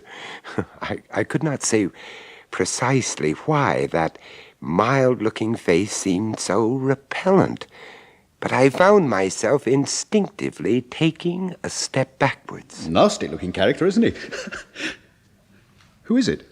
That is Dr. Baudet. Baudet. I've heard that name recently, Baudet. I can't remember in what connection. You'd remember better if you were a Frenchman. For a long time, he was the terror of Paris. He carried on his work of healing by day and of throat-cutting by night. Oh, yes, I remember now. Wasn't it said that he killed people for the sheer devilish pleasure it gave him, and always with a razor? That's right. After his last crime, he left behind a clue which set the police on his trail. In fact, they soon amassed enough evidence to send him to the madhouse, or the guillotine, on a dozen capital charges. But I thought you said... That he was never caught. Oh, he was caught, all right, and tried and convicted. But somehow he managed to escape and cheated the guillotine. 1 or 2 crimes of a similar nature have taken place in London quite recently. But then it's queer, isn't it, how every notorious murderer has imitators. Anyway, most of the experts believe that he is quite definitely dead. Well, I don't like him at all. Oh, those eyes. Whew. They seem to bite into you. Yes, don't they? This figure's a little masterpiece. It's excellent realism, really, for Baudet practiced hypnotism. and was supposed to mesmerize his victims before dispatching them. Oh, I see. I was wondering how so small a man could have managed to overcome his victims. Well, it was mesmerism. At least there was never any sign of a struggle. Do you know, I thought I saw him move. Oh, come on now, Raymond. No, he moved, I tell you. You'll have more than one optical illusion before the night's out, I expect, Mr. Hewson. But remember, you won't be locked in. You can come upstairs whenever you've had enough of it. There are watchmen on the premises, so don't be surprised if you hear them moving. I've told them you're here, by the way. Raymond, you quite sure you want to go through with this? Of course. And I think it very mean of you not to have offered to stay with me. Oh, that wouldn't be fair, Mr. Hewson. You must be quite alone. Well, don't think I won't mention you in my story, Vincent. Though I may as well tell you that I shall feature heavily as the hero. Raymond, I assure you that even if I didn't already have a dinner engagement, I should still be only too happy to let you stay here all night by yourself. This place gives me the creeps. Well, Mr. Hewson, I'll wish you a very good night. And so do I, Raymond. A very good night and a successful story to celebrate tomorrow. Why don't you give me a ring, I'm at Jameson's Hotel in the Strand. Thanks, I'll do that. Well, good night. Good night, Mr. Hewson. And thanks for tucking me in. And so we left him, and after a quick and, I must confess, welcome drink in Miss Frayn's office, I went back to my hotel to get changed for dinner. It must have been at about 3 o'clock the next morning that I received an urgent telephone call from Miss Frayn asking me to return to the waxworks immediately. And this is how our night watchman found him. He thought he heard somebody scream and came down here to investigate, and immediately rang me at my flat. And I'm afraid that when I found what had happened, I rather, panicked and rang you. You see, I didn't know what else to do. I didn't have his home number or anything. I understand. Have you notified the police? It's usual, you know, in cases of sudden death. I did think of it, sir, but I thought it better to ring Miss Frayn first. I could see at once it was too late to call a doctor. I'm afraid I didn't think too clearly. Oh, how awful. This is the sort of thing we've always tried to avoid. What will the directors say? Well, there's time enough to let them know later. Have you any idea of how it could have happened? Not at all, sir. I just heard this scream, and came running. I noticed Raymond's notebook lying on the floor by the tape recorder, which had run out. I began idly turning over the pages, and what follows is my own interpretation of what happened from the time Miss Frayn and I had left him on that fatal evening. Why don't you give me a ring, I'm at Jameson's Hotel in the Strand. Oh, thanks. Yes, I'll do that. Well, good night. Good night, Mr. Hewson. And thanks for tucking me in. Right, now let's get organised. Now, let me see. Notebooks, pencils, tape recorder. It's in working order. Flask, yes, mustn't forget that. Oh, God, it's cold down here. I wish I brought a blanket. Now, rough notes first and then record. Yeah, should get a nice, creepy, atmospheric piece. Might even flog it to the BBC. Right. The dim, unvarying light fell on the rows of figures, which were so uncannily like human beings. The air in the chamber was stagnant as the water at the bottom of a standing pond. God, what's that? Oh, good evening, sir. Startled you, did I? I'm very sorry. Miss Frayn asked me to bring down this chair for you. She thought it might be more comfortable than the one you've got, sir. Oh, God, you made me jump. Yes, it does get you like that down here, sir. Creepy, that's what it is, sir. Creepy. Now, sir, where would you like this chair? Over here by Dr. Baudet? No, not there. No, just leave it over there in the gangway. I'll put it where I want it later. Oh, very good, sir. Will this do? Yes, thank you. Well, sir, I'll wish you a good night. I'll be upstairs if you want me. Oh, and By the way, sir, don't let any of them sneak up behind you, sir, and touch you with their clammy hands. Good night, sir. Stupid old fool nearly gave me a heart attack. Now, where to put this damn chair? By the little Frenchman. God, how those eyes dig into one. No, I know. I'll sit here with my back to him. Then I won't have to look at his face. Why not? I'm not afraid of him. Or am I? Come on, Hewson. Come on, old son. Your nerves have started playing tricks already. He's only a waxwork. They're all only waxworks. What was that? Something moved.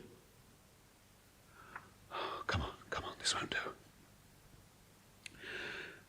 Now, where was I? Yes, stagnant as the water at the bottom of a standing pond. Yes, that's good. Now, note here. Right.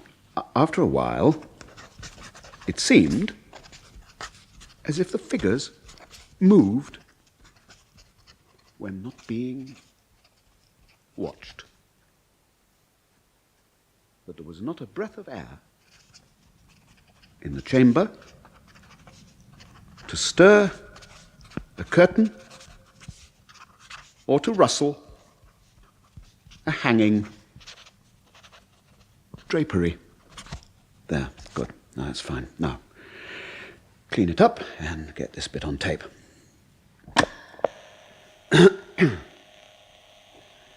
The dim, unvarying light fell on the rows of figures, which... Hello, something moved again. I could swear it. It's Crippen. Every time I take my eyes off him, he moves.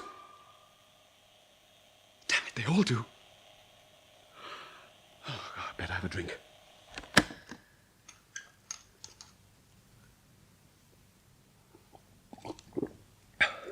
That's better. All saying it's not good enough. I'm going upstairs. I'm not going to spend the night with a lot of shifty, bloody dummies who move when you're not looking. Now, what's the time? 1:30. Oh, 6 more hours. I'll never do it. What's that? It's Crippen again. I nearly caught him that time. You better be careful, Crippen! And all the rest of you! Or I'll smash you all to pieces! You hear? Do you hear me? Why don't I go? Why should I sit here scribbling when I can write all this up tomorrow? Who would know? What's that? Oh, God. All right.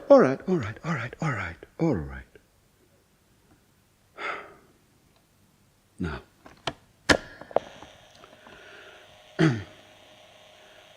I'm Raymond Hewson, freelance writer. I've been here in this chamber of horrors for, a few hours. My nerves are beginning to play tricks on me. And that's all they are, tricks. Oh, I'm a living, breathing man, and all around me are statues, dummies. They can't move, and they can't whisper. Neither can they breathe. But by God, one of them is. Somebody else in this room is breathing. You, Dr. Baudet, you moved. Yes, you did. Damn you, I saw you. Good evening, monsieur. I was right, you did move. Quite right, my dear friend. And now, let me get off this ridiculous platform. Don't come near me! Really, Mr. Hewson, let us not be melodramatic, huh? Ah! Oh, that's better. One gets so stiff standing in the same position all the time. I need hardly tell you that I never expected to have the pleasure of a companion here for the night. Oh, what the devil are you? My dear sir, have no illusions. I'm not one of these contemptible effigies miraculously come to life. I am Dr. Baudet himself. But I don't understand. How do I come to be here? Let me explain. You see, for some time now, I've been living quietly in England. Well, late this afternoon, as I was passing this building, I saw a policeman regarding me somewhat too closely. So I mingled with the crowd and came in here. And when I entered this chamber, I saw at once my means of escape from the so inquisitive policeman. I don't understand. Ah, you have no imagination at all, sir. It was so simple. I raised a cry of fire, stripped my effigy of the cape, hid it, and simply took its place on the platform. Et voila! But you must have been there for hours. Didn't anyone notice you? One small boy only. He screamed and said that he saw me moving. I understood that his parents threatened to give him a good hiding on his return home. I can only hope that the threat has been executed to the letter. So you really are Dr. Burdett. What a scoop. Scoop? Oh, yes, yes. Well, we shall see. And to think I nearly packed up and went. Fancy missing this. What a story. Dr. Burdett, the French Jack the Ripper. A slight exaggeration. But why do it? Why commit these awful murders? You see, the world is divided into two classes. The collectors and the non-collectors. The collectors collect anything according to their individual tastes. I collect throats. No, do not attempt to move. It is useless. You cannot move unless I say so. But my notes, I must get all this down. And I'll never have another chance like this. Exactement. You have given me the opportunity of gratifying my somewhat unusual whim. No. you just hold on a minute. Ah, but you have a skinny neck, sir. If you will overlook such a personal remark. Now, you look here, Dr. Bloody Burdett. If you think I you would can... never have selected you from choice. Oh, I like thick necks. Thick, red, meaty necks. But enough talking. Enough talking? I haven't even started yet. I'm not alone here, you know. I've only got to shout, and the watchman will come running. And where will you be then? This is a little French razor. The blade, you observe, is very narrow. Look here, look. Look, I promise not to say a word about you being here and not to use the story until... Does the razor suit you, sir? Well, we shall see. Look, I won't use a damn story at all. No, sir. Your appeals are useless. You are now completely under my control. You cannot even speak unless I tell you to do so. Now, you will please have the goodness to raise your chin a little. Thank you. Oh, just a fraction more. Merci, monsieur. Merci. That is parfait.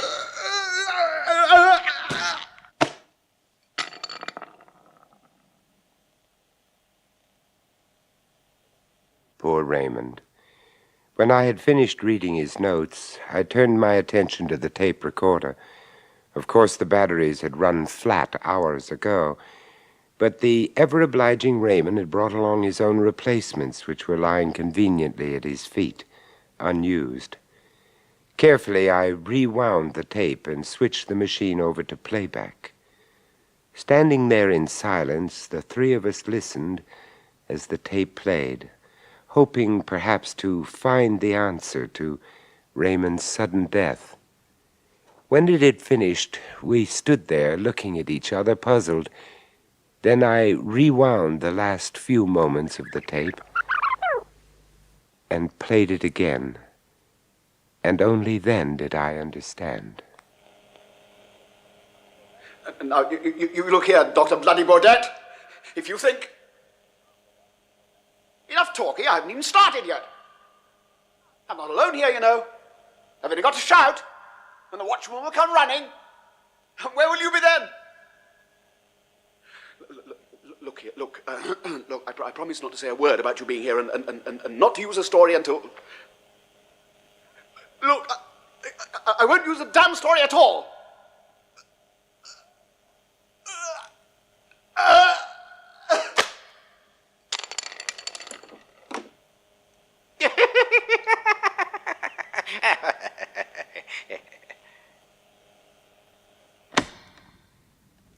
The waxwork figures stood apathetically in their places, waiting to be admired by the crowds who would soon wander fearfully among them. In their midst, in the center gangway, Raymond Hewson sat still, leaning far back in his armchair. His chin was tilted up, as if he were waiting to receive attention from a barber, and although there was not a scratch upon his throat, he was cold and dead. His previous employers had been wrong in crediting him with no imagination. If anything, he had an overabundance of that particular commodity. As I left that sinister chamber, I glanced back. Dr. Baudet, on his pedestal, watched the dead man unemotionally. He did not move, nor was he capable of motion, but then, after all, he was only a waxwork. One thing, however, still troubles me, that laughter on the tape. Of course, it could have been on the tape already. It has since, I confess, crossed my mind that perhaps Miss Frayne had added it, hoping for extra publicity. Perhaps I thought that was why she had not called the police at once. But these thoughts I dismissed as being both ungallant and impractical. But what else could explain it? The alternative is too awful to think of. Could it really have been the waxworks, those vacant, staring effigies laughing at the fate of Raymond Hewson? Could it? I wonder. Well, good night. Sleep well.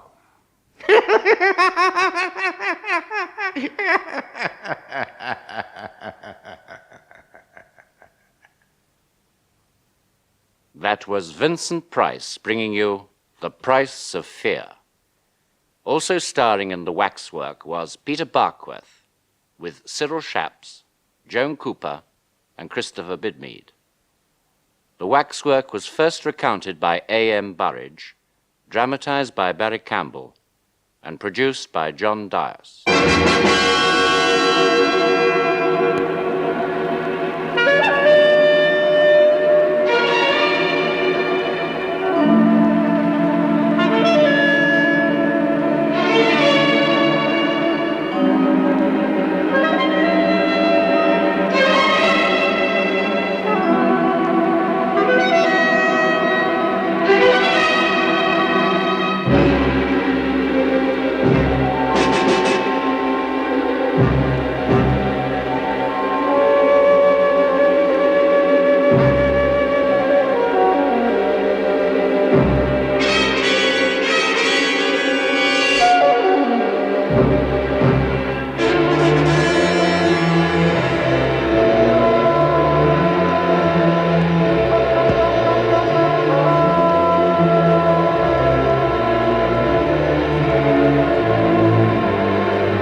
The Price of Fear. Brought to you by Vincent Price.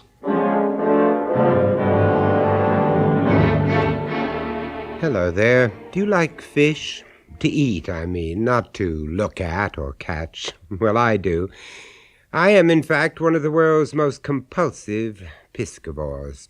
I find there is an almost ritual purity about fish. The Japanese, you know, eat their fish raw, shredding and flaking the flesh and dipping it into piquant sauces, soya, horseradish, that sort of thing.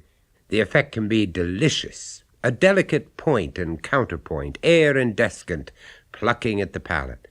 The taste can be exquisite, and yet if you should think too hard about those raw, gelatinous strips of fish, you may find the feel of them, the sight of them even, is somehow obscene. But then my attitude in these matters is colored by a most unnerving experience I underwent in Australia. I'll call this story simply Fish, because as each stage of the episode unfolded, it was impressed on my memory by some piscatorial piece of gastronomic delight. It started in a Sydney restaurant about 5 years ago, with a dozen of the celebrated rock oysters with lemon and cayenne pepper and all the usual trimmings. I was lunching with a young Australian, Greg Rossmark, an aspiring actor who wanted to come to work in London. We were just debating whether another half dozen would be sheer bliss or pure greed, when suddenly... Vincent? It is Vincent, isn't it? Vincent Price? Well, yes. Jane Willemsey? No, I don't suppose you remember. But we did once actually work on a film together. Well, yes, I believe I do remember. It was a long time ago. At Elstree, wasn't it? That's right. I strangled you, didn't I? Oh, what a charming fellow. But I only strangle the nicest people. Sorry, Jane. Let me introduce you to Greg Rossmark. He's also an actor. An eminently unsuccessful one. Hello. How do you do? Won't you join us? No, thank you very much. I must be going. Are you working over here now, Miss Willemsey? In the theatre, I mean? Oh, no. No, the theatre gave me out for dead, right after Vincent strangled me. Well, I can't believe that I was that realistic. Oh, it was probably just symbolic of something or other. Don't you miss it? The theatre? Maybe. But you can't have everything, can you? Sure you won't join us, though. There seems so much we might talk about. No, really I can't. Richard's already waiting at the table, and he's due to start glowering any moment now. Oh, that's a shame. Look, how long are you here for? Oh, just a week or so. I start filming in Hong Kong at the end of the month. Why don't you come over to lunch with us on Sunday? Well, We're only over at Manly, and I'm a much better cook than I ever was an actress. Well, I'd love to come. Oh. Well, very well, then we'll both come. Oh, well, fine. Well, it's number 6, Sandy Avenue. It's right on the beach. You can't miss us. All right, till Sunday, then. Any time after 12? We'll be there. Bye. Bye-bye. Bye. Lovely woman. I do apologize, Vincent. Whatever for? Horning in on your invitation like that, it obviously threw you. Well, I suppose it did. I just wasn't expecting it somehow. No, neither was she. I was trying to stampede you into accepting. Well, you succeeded admirably. I don't see why, though. Well, I thought that you were going to refuse. Well, would that have been so disastrous? Not to you, maybe, but it might have been to her. But I don't see how it could have been. I haven't seen her for years, and I barely knew her even then. Yes, I know, but there's just something about her. It's, well, it's sort of difficult to put your finger on, but the eyes were out of phase with the voice. All the while she was talking, the eyes looked, well, they looked hunted. Oh, come on, Greg. Don't let your imagination run away with you. Imagination be damned. Imagination. What is imagination? a mental trick. A simple piece of sleight of mind that projects facts into fantasy, or fantasies into fact. Anyway, the following Sunday, Greg picked me up at my hotel and drove us out across the Sydney Harbour Bridge towards the North Shore and Manly. The other day in the restaurant, Vincent, when Jane Willemsey introduced herself, did you really remember her right off, just like that? Yes, she wasn't the sort of woman you'd forget easily, especially after her performance in that film. Was she good? In it, very good. On it, positively scandalous. Are you serious? Oh, yes, quite literally so. She brought the picture to a grinding halt about halfway through the schedule. Well, how'd she manage that? She ran off with the director. Oh, yes, she took off just like that. Left us, her husband, everybody flat and just took off. Believe me, it was no laughing matter. Oh, it couldn't have been. Well, at least it wasn't at that time. We had to get a new director in and a new lady for me to strangle, and we reshot every scene that Jane had been in. Oh, it was an absolute nightmare. And what happened to her, Jane? Well, she just disappeared. They both did. Off the set, out of the business, off the face of the earth, for all I knew. Her husband hired some inquiry agents to find them, and for a few weeks we were all up to our ears in private eyes. I sometimes wonder why he bothered. It could hardly have come as a surprise to him, not with a woman like that. A woman like, what? Well, she was younger then, of course, a lot more arrogant. She seemed to generate a sort of, sexual electricity. She had an almost animal magnetism that could devastate a man. I'll tell you something, Vincent. What? She still got it. I wonder what her husband's like. Well, more important, I wonder if he's a film director. or even an ex-film director. I guess we'll soon find out. We did, and he wasn't a film director. Jane's husband turned out to be a broker on the Sydney Stock Exchange, but even that turned out to be more of a sideline.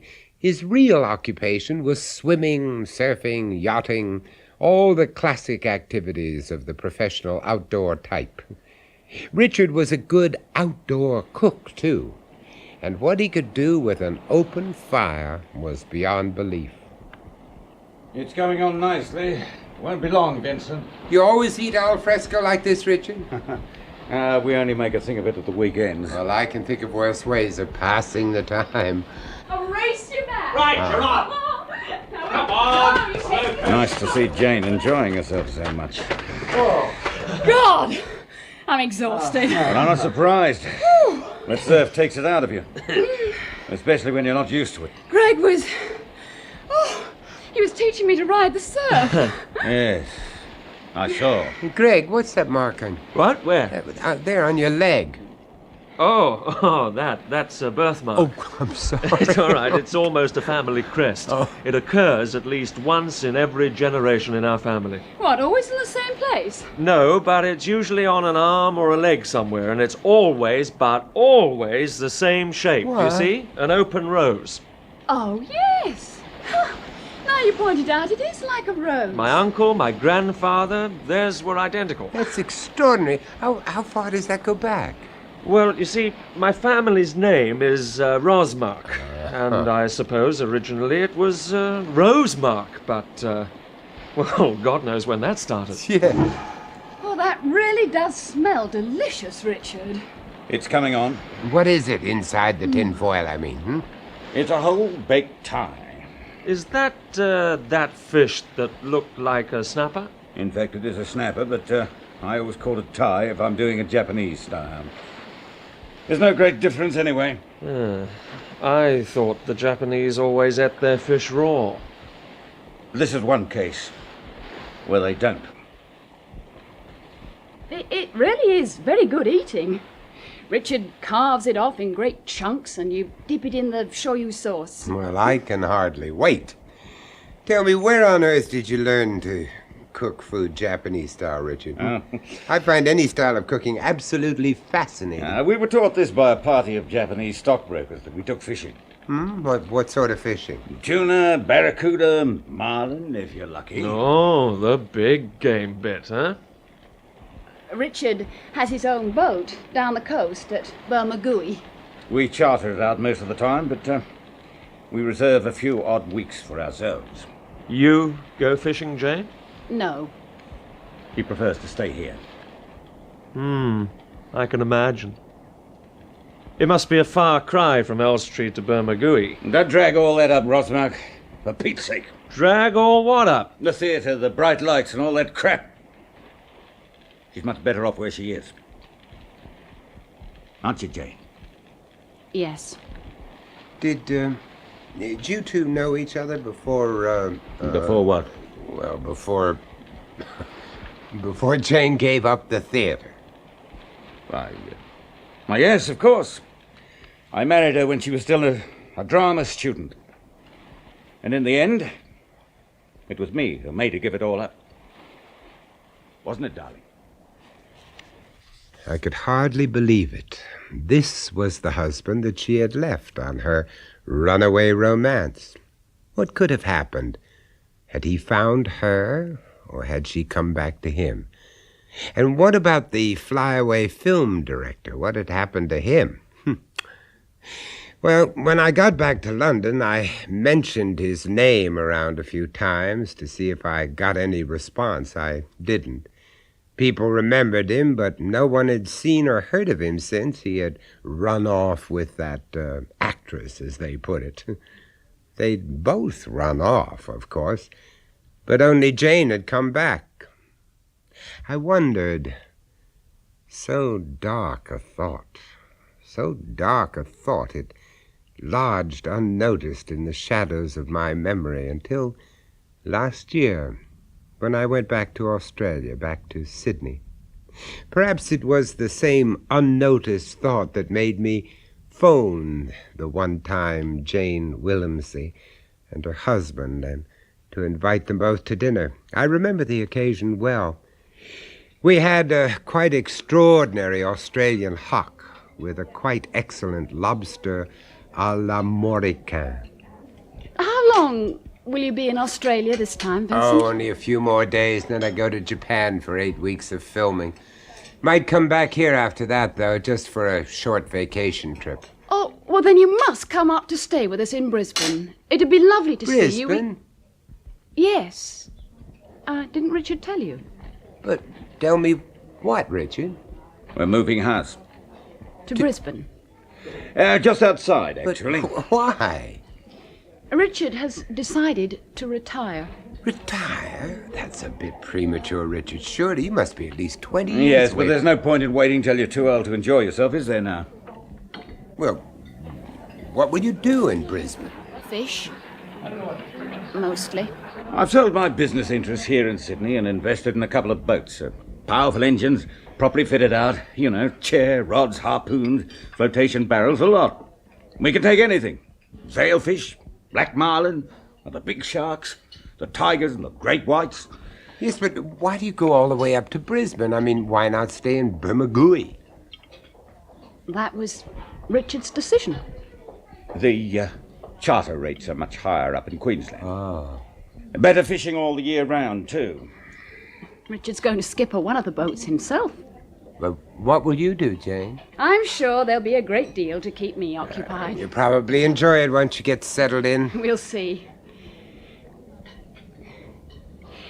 Have you seen Greg? Greg? Oh, Greg Rossmark, you mean? Now, did he ever go to London? I gave him my address and everything, and... No, he didn't go. Why not? Well, who can tell with a bloke like that? Have you seen anything of him recently? No. Yes. Not recently. How is he? Fine. Is he working? No. He gave up the theatre. After dinner, I saw them to their car with a promise that I would visit them in Brisbane on my return from Japan. I watched them out of sight and turned to walk down to my hotel in the cool night air. Suddenly I became quite chillingly aware that someone was walking almost at my shoulder, following me. I found myself looking for his reflection in the glass of the shop windows. I saw a suit that had once been smart, but the face was turned undeviatingly away from the reflection, looking, no, staring. I could feel it, staring at me. The compulsion to run was overwhelming, but so was the feeling that he would run after me. I stopped. Suddenly I had to turn and face him out. Vincent. It is Vincent, isn't it? Vincent Price? Yes. Do you remember me? Greg. Greg. With the rose mark on his leg. Greg Rossmark. Of course, I hardly recognized you. Are you all right? Let's just say that I'm, sort of sick. You were with her, weren't you? You mean Jane? Yes, I've just had dinner with her and Richard. Yes, I saw you. Did she mention me? Well, she said she hadn't seen you recently. No. He won't let her, not since he found out. Found out, huh? Well, is that why you never went to England? Yes. It, happened again. You see, we, you wouldn't understand. You mean you ran away together? No. Everything but that, funnily enough. She wouldn't come with me. She was frightened. Frightened of what? Of him, of course. She's terrified of him. Then, when he found out about us, she refused to see me again. She sends my letters back unopened. Every time I phone, she bursts into tears and keeps saying, well, moaning, "Stay away, for God's sake! Stay away from me!" Oh, the way she says it, it tears the heart out of you. And no, it's not what she wants to say, I can tell. Greg, maybe she's right. Oh, no, otherwise he wouldn't be taking her away from here, far away, where he thinks I won't follow. Well, he's wrong. You can tell him from me that he's wrong. I'll follow. Wherever he takes her, I'll follow to the ends of the earth, if need be. You tell her that, will you? To the ends of the earth. To the ends of the earth. He shuffled off, backwards, into the night, until the shadows seemed to engulf him completely, leaving me with only the recollection of the desperation in his eyes and the strained emotion of his voice. As I turned into my hotel, I knew that I would need a vacation after my work in Japan had finished, knew that I wanted to try my hand at big game fishing. And so, 9 weeks later, I found myself on the open patio of Jane and Richard's new house, eating homemade croissant and drinking fresh ground coffee in the pale sunshine of an early morning in Queensland. Like some more coffee, Vincent? Oh, please. And, by the way, I congratulate you on your croissants. They're delicious. I don't know how you can face the day with just that inside of you. It's a woman's breakfast. Well, I certainly couldn't face a day at sea with a stomach full of bacon, sausage, eggs. And tomato. Ooh. Don't forget the tomato. It keeps the corpuscles coming the right colour. At least that's what my old granny used to say. Well, mine said they gave you appendicitis. Have you ever been fishing before, Vincent? No, I never seem to have had the time. And I've never been convinced that I had the patience either. I know what you mean, but this is nothing like ordinary angling. You see, you don't just sit around and wait for the fish to come. You have to go out and look for them. Well, you have to know where to look, presumably. Well, I seem to know where to look for shark. Richard's landed more sharks in the past fortnight than anyone can remember. He's making quite a name for himself. What kind of sharks do you get in these waters? Oh, all the worst sorts, or best sorts, according to your point of view. Tigers, mako, hammerheads. I've even taken a couple of whites, small ones, of course, but even the small ones are man-eaters. What happens if you meet a big one? Then you've got a fight on your hand. That could be real sport. Yes. Well, I'll just go and load up the car. I'll give you a hand. Richard'll see to it. You finish your coffee in peace. Yeah, you stay put. I know where everything goes.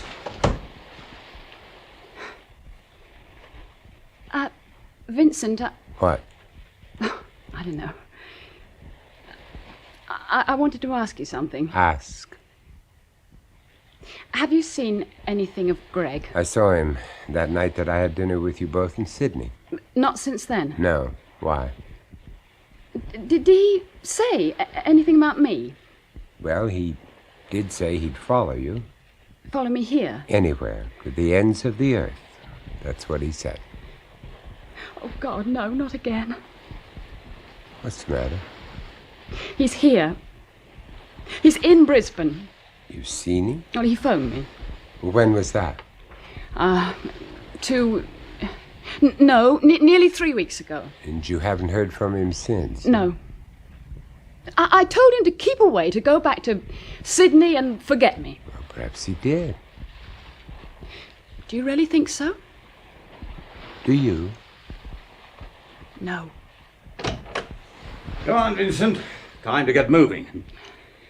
Why don't you come, Jane? There's only us two fishing. You could try your hand. No, thanks. Anyway, I want to go into town today. What for? Well, you need more socks for a start. And maybe another shirt. Oh. Yeah, okay. Yeah. Drive carefully. I will. Have a good day. You too, Vincent. Have a good day. Have a good week. Have a good year. Have a good life. What does it mean?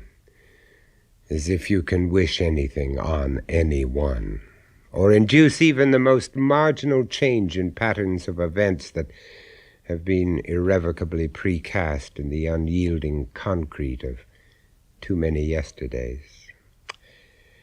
A good day it was, then, in the sense that the sky was blue and the sun was warm and the swell of the ocean was at its most pacific.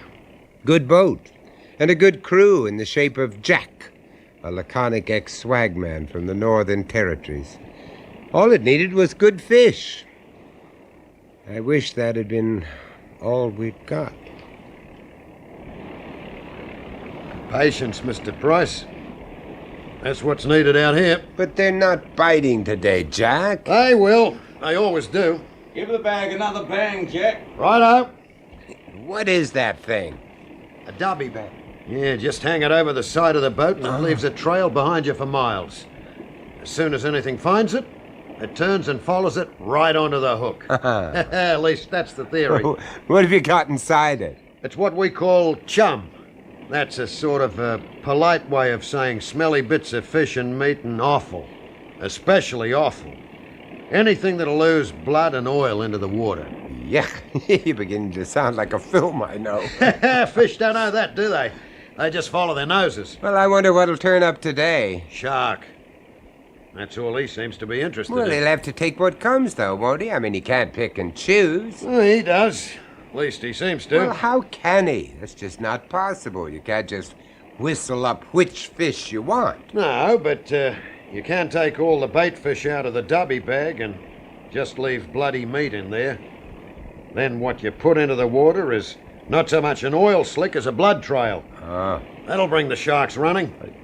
But you know, Jack, I don't understand this obsession of his with sharks. I really don't. You can't say I do.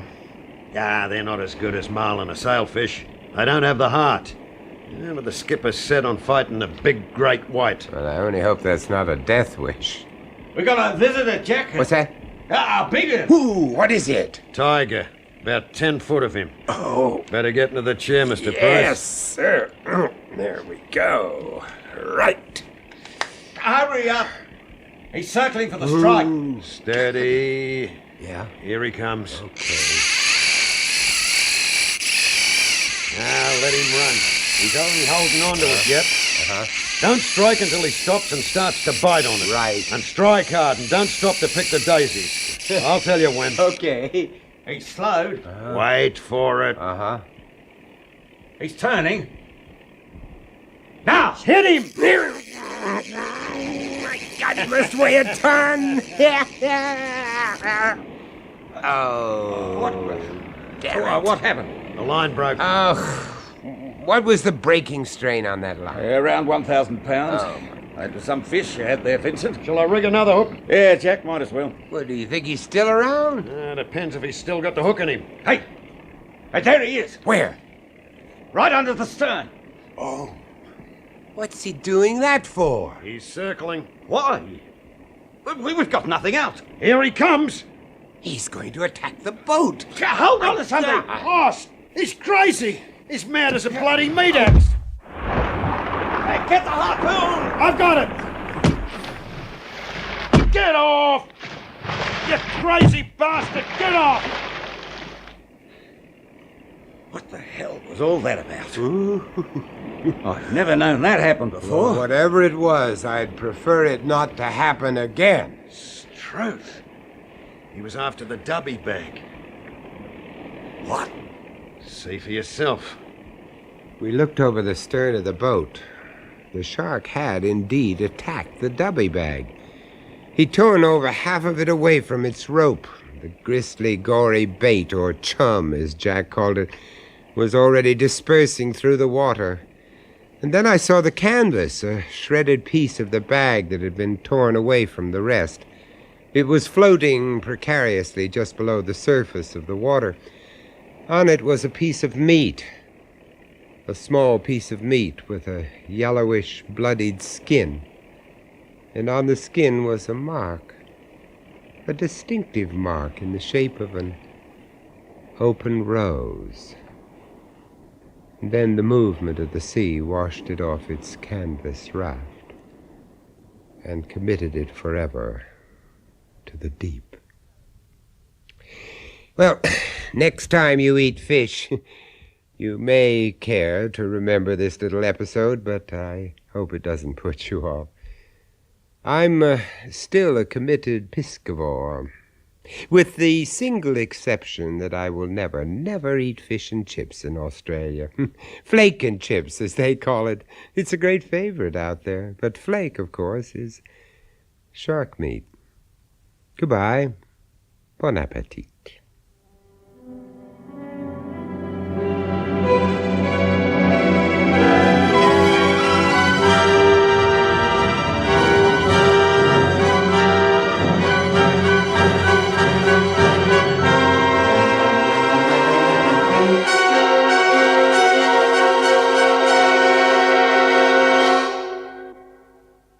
That was Vincent Price bringing you The Price of Fear with Bruce Beebe, Louis Fayenda, Amanda Murray and Bill Kerr.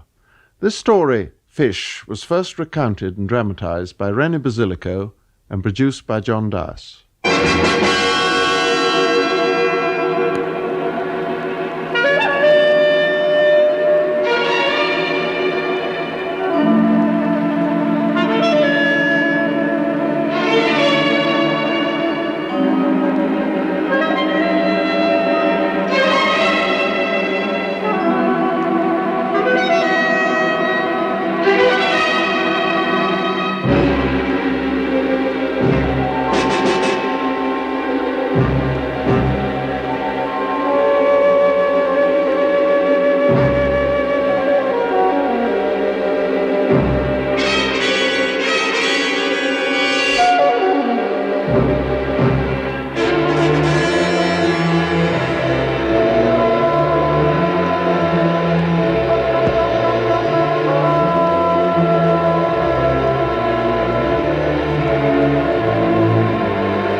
Price of Fear.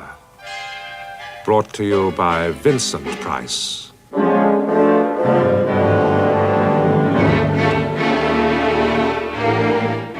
Hello, welcome. This story, which I've called Soul Music, involved me purely by chance. Due to some slight technical failure, the non-stop flight I'd been booked on for filming commitments in Rome was diverted to Paris. And there in the refreshment lounge at Orly Airport, I met up again with Marianne. I spotted her several minutes before she saw me, but the recognition was as immediate as if the intervening years had never been. The same cool, poised awareness, even in that overcrowded, bustling setting. A kind of inner apartness. It would be difficult to describe. It made the frustrations of the flight, even the possibility of an overnight stop, only too worthwhile. The fact that her husband, the international violinist, David Clementis, was bound to be traveling with her, in music circles they had long been nicknamed the Inseparables, offered the opportunity of a double treat. My dear Vincent, it's sweet of you to say so, but an overnight stop. What about that dreadful panic at the other end? Oh, merci. I can just picture it, some hot-blooded Italian director tearing at his hair, foaming at the mouth, threatening death and destruction in all directions if you don't turn up on the next flight. Oh, you've got it all wrong, Marianne. As a matter of fact, I took the precaution of giving myself a couple of days' leeway. Besides, from what I can gather, your hot-blooded Italian happens to be an alcoholic German who can't tell night from day and has been bucketing with rain for weeks in Rome. By the time they get around to my scenes, they could manage several remakes of War and Peace. Some cream? Thank you. Well, then, out with it. How's the maestro? Oh, David's fine. Well, more to the point, where's the maestro? Well, let's face it, the old crowd always referred to the two of you as the Inseparables. The Inseparables? Oh, yes. Yes, they did, didn't they? Now, don't tell me. You've got him lurking underneath the table, Stradivarius tuned and at the ready. Well, what's it to be, romance or a touch of Orchichonia? Well, David came on ahead, an earlier flight. Oh? Well, no, nothing mysterious. Partly business agents, an impresario. Well, you know the whirl. Besides, he's never appeared in this particular hall before, and in violin circles it's got a reputation as a dead house. He suddenly got a bit jittery about the acoustics. Typical David. Huh? Well, always the perfectionist. Yes. Yes, he was, wasn't he? He could tune up at the bottom of a mine shaft and still charm the birds off the trees. Yes, he could, couldn't he? Marianne, you all right? Yeah, well, I'm fine. I'm just a bit tired, but I'm fine. Global Air regret to announce the cancellation of their Flight 108 to Rome, caused by a technical failure beyond their control. Oh, I knew it. The damned wing has gone and fallen off it. What, your flight? Oh, yes, the inevitable dead duck. Passengers are requested to report to the inquiry desk for details of overnight accommodation and alternative bookings for the continuation of their journey. Well, that settles it, doesn't it? Mesdames, Messieurs, Well, what could be Global Air nicer? A night on the town in gay Paris, all courtesy of good old Global Air. To begin with, you can wangle me a ticket for the maestro's concert, even if it does mean swinging from one of the chandeliers. Oh, but No, I insist, and afterwards I'll come backstage, whisk him away from the backslappers, and carry the pair of you off to a secret little bistro I've been saving in Montmartre. Food before decor. And just the three of us. Oh, but surely, if you've got an early morning flight to catch... Marianne, is anything the matter? It's almost as though you'd rather I stayed well clear. No, it's nothing really. Nothing in the world. It's really wonderful seeing you again. You think the same will go for David? David? Well, of course. Why should it be otherwise? My ticket for the concert was waiting for me at the box office, as promised. The attendant handed it across coolly, no, almost contemptuously. I'd expected some kind of covering note from either Marianne or David, but there was none. I passed through the heavy velvet curtains and stood at the back of the circle. There was no usher to examine my ticket, but then there seemed little need. At a generous estimate, I reckon, the whole house could have been moved forward and still barely filled the front 3 rows.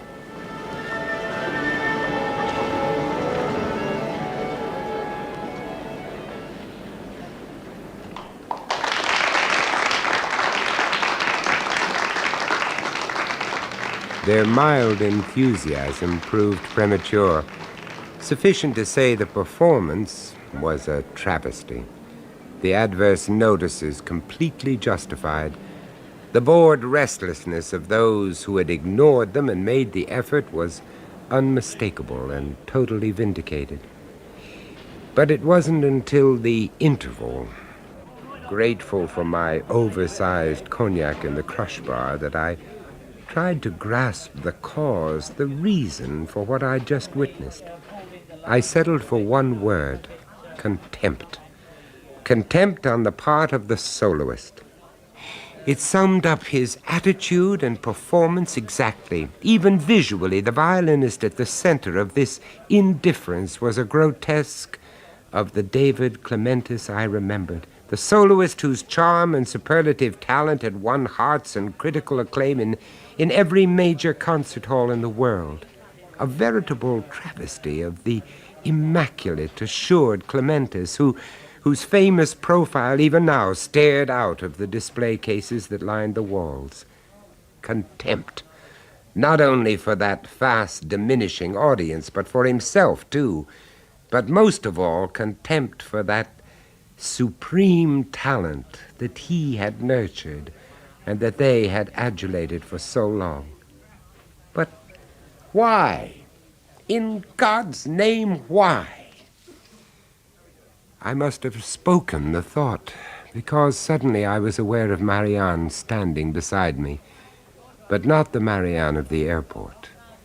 Now she was making no attempt to hide the hurt, the need within her. I'd hoped you might not come, that they might have found you a place on an earlier flight. But now that you have...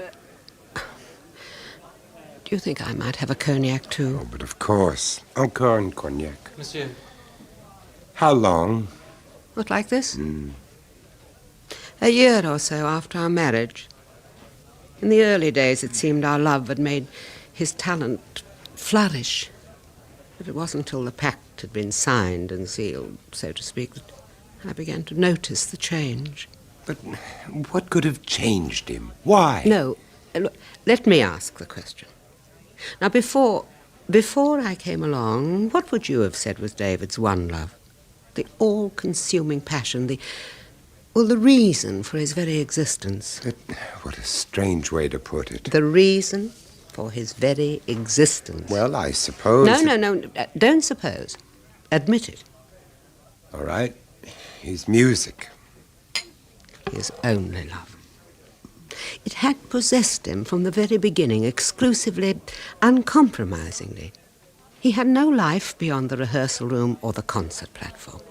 The demands made by this God-given talent was all that he'd known until we met and loved. And I taught him to share my world, other interests, other people, other places, and therefore I displaced the total dedication, the exclusiveness of this talent. I broke the absolute stranglehold of whatever power had possessed him before. Possessed? Why do you use the word possessed? It's a strong word, isn't it? Yes. In the Dark Ages, they applied it to witches and warlocks and burned them at the stake, didn't they? You know, it's a word we hardly ever use now. We prefer to skirt the issue. But the talent David had possessed him as surely and as completely as any demon. The only difference was, in his case, there could be no exorcist. None. God knows we tried. But the talent had exclusive rights, you see. It possessed him from within, his very soul.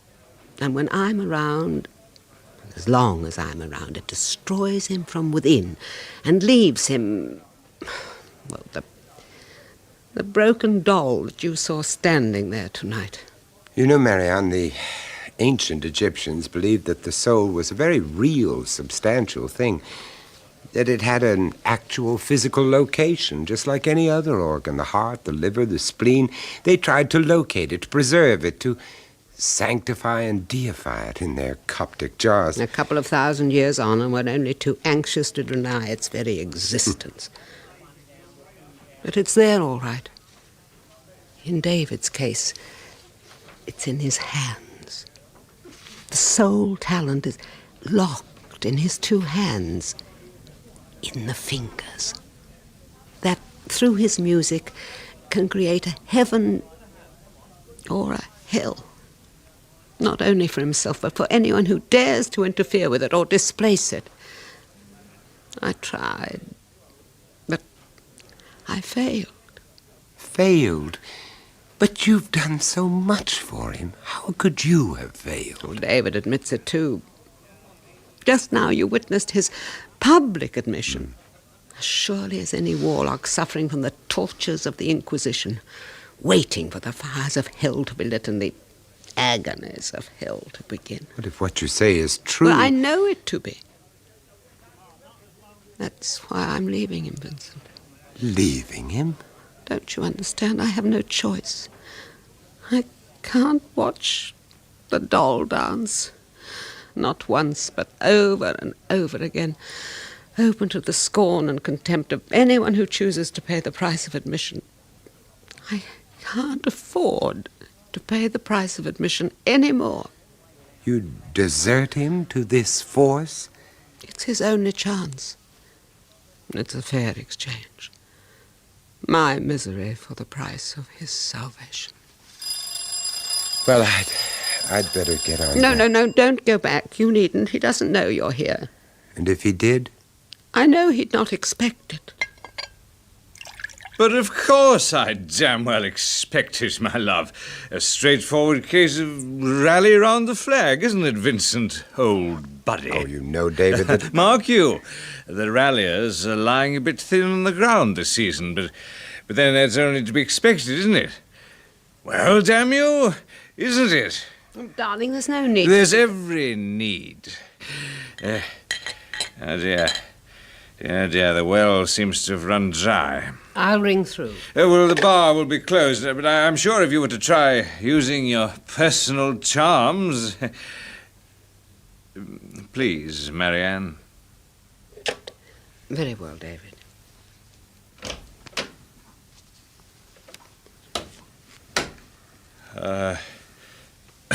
You know we're splitting up, Marianne and myself. She told you we were? Yes, David, she told me. Yes, of course she did. But she probably told you it was her idea, not mine. A supreme personal sacrifice in the cause of art. Something like that. Not true. It was my idea. My decision. I see.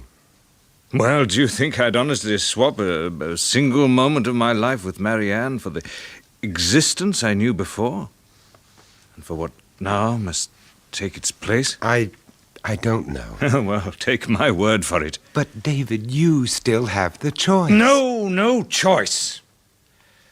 For Marianne's sake, you see. Living with me is just not... It's just not safe any longer. This force inside me is just not safe. Why don't you try telling me about it? Well, there have been several occasions, incidents. I don't think I understand. It's quite simple. A desire to hurt, to inflict. At first, simply with a gesture, a word, until... Go on, David, tell me. Until in London, about a month ago, there'd been a reception after the concert. Marianne was tired and came back early to the hotel. I remember getting back myself in the early hours of the morning. I went into the bedroom. I watched her sleeping there. And then, suddenly, my hands... God! My hands about her throat. Possessed. With a will, a volition, all of their own, pressing harder, until just as suddenly it stopped. No hate anymore, only remorse. Remorse and the decision that it should never happen again, ever again. But it's still there, you see. In the hands. A force over which there can be no control.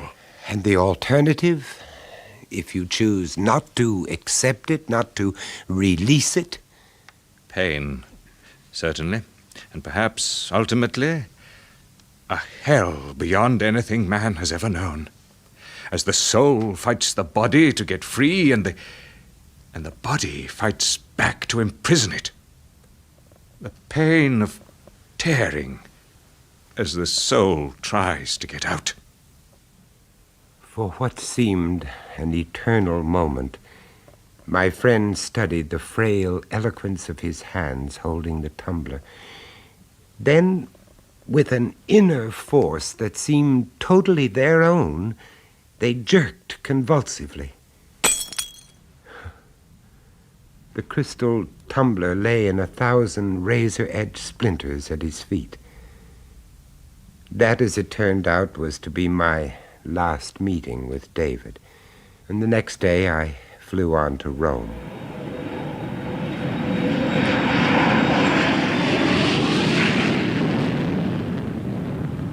But I did hear from Marianne. We'd just finished some location sequences at a small fishing village when her letter arrived. There'd been a long delay in its forwarding. The postmark, Paris, a good month earlier. I opened it with an almost positive conviction of what I would find. I know what a shock this will be to you. David collapsed as soon as we got back to the hotel that night. By the time we got him to the hospital, there was nothing to be done. I knew you were leaving for Italy the next day, or would have been in touch before this. God knows I needed a friendly shoulder to cry on. You will see from one of the clippings the jury at the coroner's hearing recorded an open verdict. But I think we, anyway, know only too well there was a very real, if inexplicable, cause. Let it remain our secret. The price David paid for his unique talent was finally exacted in full, and in a manner so bizarre I find it impossible to embark on here. But if the final awful proof should interest you, and you are returning via Paris, please ring me at this number and I will arrange a meeting with Dr. Émile Fouchard. I have already told him he may expect to hear from us, and that he is to hold nothing, I repeat, nothing, back. We owe you this. Besides, to know is to share. Marianne. To know is to share. But to know what? To share what? What was it that eventually persuaded me to do exactly as Marianne asked? To ring her number, arrange an appointment, and finally find myself seated in the good doctor's surgery-cum-consulting room just off the Rue Madeleine. To hold nothing back. It's easily said, monsieur. But where does the knowing end and the disbelief begin? Vincent, you have the right to know. Well, the simple facts and findings related to my friend's death. They might prove as good a starting point as any. The simple facts, eh? Eh bien, so be it. Here it is. As presented in testimony at the coroner's court, for which there is allowed no room for speculation or error. A summary of these facts, then. Several witnesses of your friend's collapse in the foyer of his hotel, his admission to the Hôpital de la Vierge on the Ile de la Cité, the inescapable fact that he was pronounced dead on arrival, the admitting physician diagnosed heart failure, brought about by blood clotting, brought about by an excessive consumption of alcohol. I see. And so I thought, did I? I'm sorry? I suspect that Madame omitted to inform you that during his stay in Paris, I acted as her late husband's physician. No, it's true. I finally managed to persuade David he might benefit from some kind of treatment. Though I must impress that without Madame's express instructions, I would not dream of discussing it with you now. I appreciate that. So be it. My initial examination of the patient was thorough and exhaustive. I gave it as my considered opinion that the root cause of Monsieur Clementi's malady was mental rather than physical, which is why I used all my influence to be allowed to assist at the post-mortem. Vindication, vanity, call it what you will. Eventually it was achieved. With Marianne Clementis's consent. Well, what possible reason could I have for not giving it? If anything, I think Madame appreciated more than anyone the professional predicament I suddenly found myself in. Have you ever witnessed a post-mortem, monsieur? Oh, no. Then, if you are not of an over-squeamish disposition, I shall attempt to enlighten you. To begin with, then, to the casual observer, it is more an object lesson in butchery than surgery, rather the slaughterhouse than the operating theatre. The instruments we employ, for the most part anyway, might be purchased in any quincaillerie, hardware shop, you know.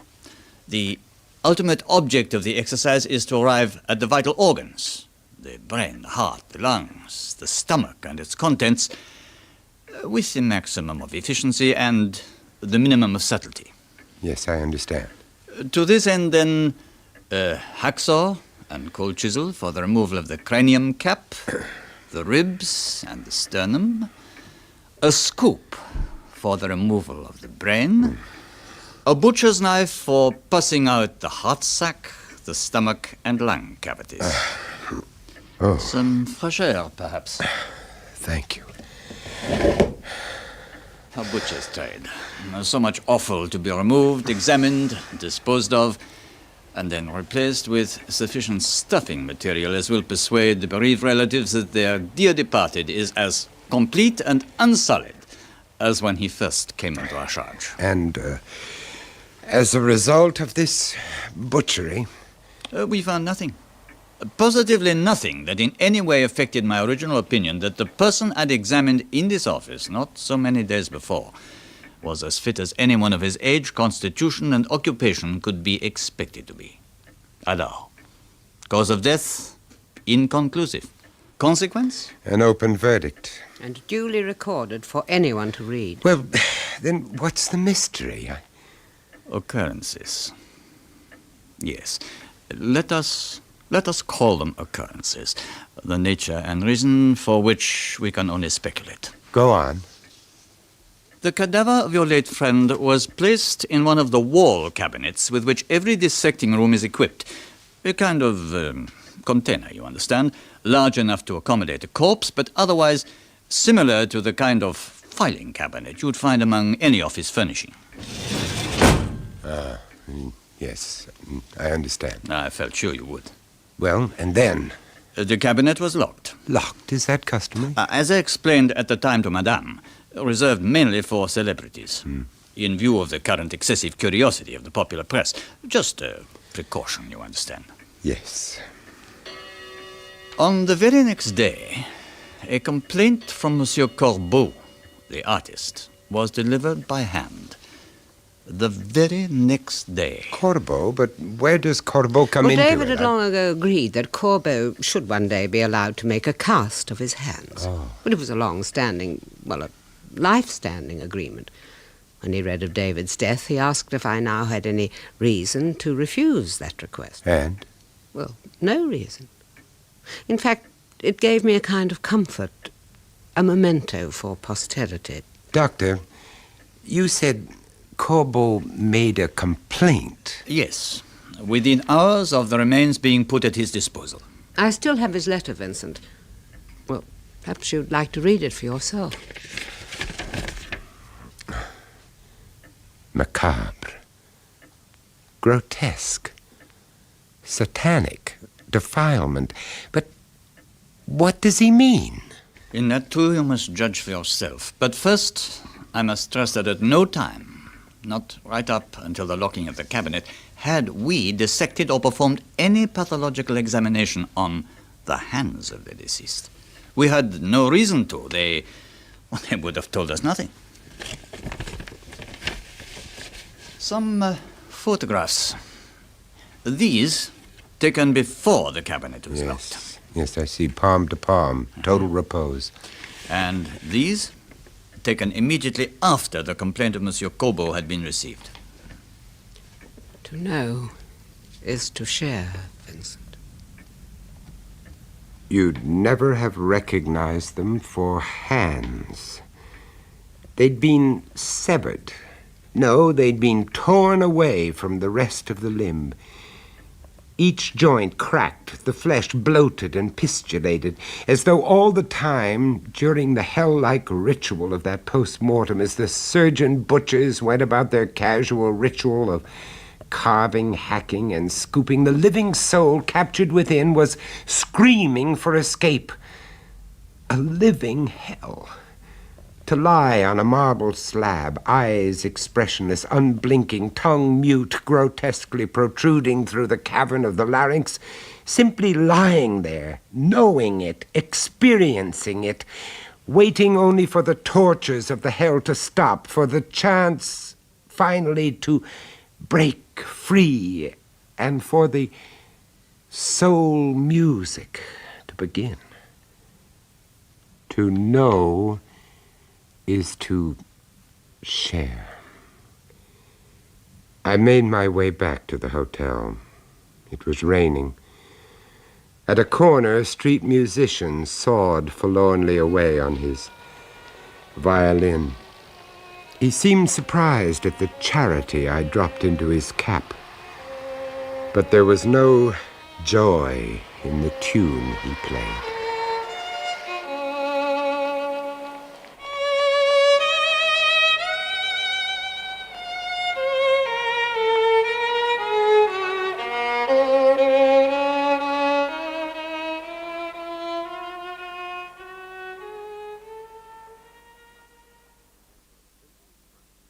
That was Vincent Price bringing you The Price of Fear.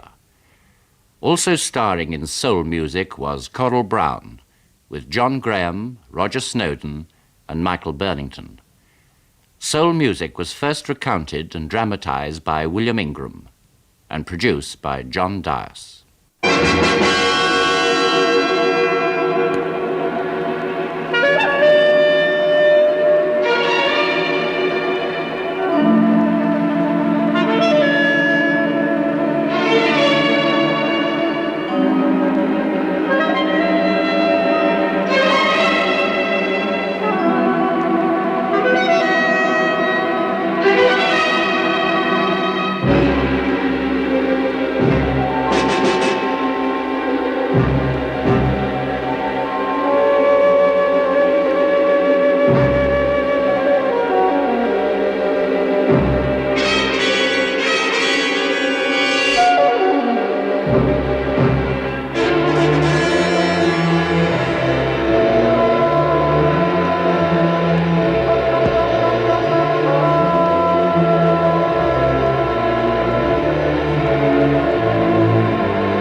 Price of Fear.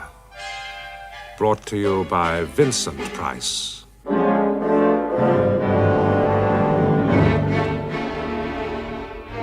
Hello there. Are you a whodunit fan? I mean the good old-fashioned kind, with a closed circle of cut-and-dried suspects exuding cut-and-dried clues until the last chapter, when all is revealed and you kick yourself for not having been able to work it all out without the author's help? Whodunits are out of fashion now, I'm told, perhaps because truth is never as cozy or as well-ordered as fiction. I was once in a position where I found I had been in possession of certain facts, the significance of which had for years eluded me. This was just as well, because I was spared the final and horrifying knowledge, which was itself a killer. For at first, you see, I wasn't even aware that there had been a crime. Let me explain. Oh, by the way, I think I'll call this story Guy Fawkes Night. It was all brought back to me last November when I was in London by one of those impossible coincidences that sometimes happen. Papers? Evening papers? Get your papers here. Penny for the guy, mister. I had strolled out in the early evening to get some air and to buy a paper. Please, Gup, spare a penny for the old guy. When I was accosted by this little fellow, one of a band of sturdy urchins who proliferate in the London streets in the weeks immediately preceding November 5th. Only the English would make an annual festival out of an attempted massacre of their temporal rulers. Perhaps it comes from a misplaced assumption of invincibility. But for me, its horrific associations are rather more immediate. I gave the boy a small donation. Oh, thanks, mister. And bought a paper. 3 pence. Thank you, sir. I glanced at it casually, meaning to read it at my leisure later, but my eye was caught by a headline. Sir David Thomas found dead. Sir David Thomas, 37, a distinguished psychiatrist and specialist in nervous diseases, was found dead in his Harley Street consulting rooms early today. He had suffered from earlier heart tremors, and the rest of the article consisted of an obit on his fine list of achievements in the field of psychiatric research. I remembered the last time but one that I had seen David Thomas. It was in 1960. There's a Mr. David Thomas to see you, sir. David? I don't know anyone called David Thomas. Ask him what he wants. Just a moment, sir. I was tired and irritable. My plane to London had been delayed by fog, and I was due on the set at some godforsaken hour the next morning. I just wanted to get to bed. Are you still there, sir? Yes? He says you knew his mother, sir. The lady's name was Helen. Helen? Helen Thomas. Oh, yes. Well, you'd better send him up. Right away, sir. Surprisingly, I recognized my visitor the moment he walked in. I say surprisingly because the last time I had seen David, it was at his home, Rycott. He'd been all of 14. It was good of you to see me, sir. I'm sorry to barge in like this. Damn cheap without writing and all that. But I don't know who else to turn to. Well, sit down, David. Has been a long time. Another world, sir. Rycott Manor. Rycott Manor, yes. How's your mother? It's because of her that I'm here. She's not well, sir. Oh, I am sorry, David. Very sorry. You see, she once told me that you and she had been, well, close. Well, that was a long time ago, David. As you say, another world.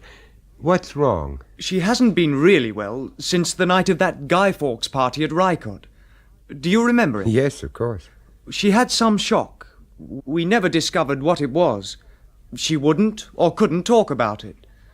Most of the time she's quite rational, but she has violent periods. She has to be protected. You understand me, sir? She lives quietly at Panton Sanatorium. But can't she be cured? The doctors and nurses are very kind, but it seems her mind has gone. Oh, no. Oh. At first I couldn't accept it either. Mother had been such a gentle person. I resented a God who could let such things happen. Even her doctors didn't seem able to help her. So I made up my mind to become a doctor and try to beat them at their own game. I take my finals next year. Then I hope to specialize. Well, of course, I wish you all the luck in the world, David. That goes without saying, but I really don't see how I can help. Oh, but you can help, sir. You see, Mother won't see me. Oh? She won't even have me in the same room with her. And she won't tell anyone why. Well, You could see her. You were there that night. Find out what's behind it all. Why she hates me so. Then we can begin to treat her. Well... Oh, please don't say no. She's talked about you to the nurses. I don't think they really believe she knows such a famous man. Please do this for me, sir. I know she'd love to see you. Would Helen really be so pleased to see me after all these years? We'd been art students together at London University way back in '35. She was an attractive, vital girl, and naturally competition to take her out had been keen. Can I have a drink, Vincent? Certainly. I want to talk to you. Well, talk away. Listen, Vincent. I'm going to get married. You did say married? I've thought about it, and it seems a good solution. Solution to what? You're not serious. Vincent. Well, may I ask the name of the lucky man? Frank Thomas. Frank Thomas? Oh, well, now I know you're kidding. No, I'm not kidding, Vincent. He asked me last night. Well... No, before you say anything else, listen to me. I've got no illusions about my talent. So you're selling out, huh? Cynically, but accurately put. I've lost interest, I'm afraid. Helen, do you know what sort of a reputation this Frank Thomas has? A lot of nonsense put about by his enemies. Nothing's ever been proved against him, just because he's rich and has got a lovely house in the country. Yes, I've heard about Rycott Manor. Helen, you're not marrying a house, you know. Oh, Vincent. After that, my feelings towards Helen took a decidedly chilly turn. And though she asked me, I didn't go to the wedding. Instead, I returned to America and got on with my professional career, which, as it turned out, put her effectively out of my mind.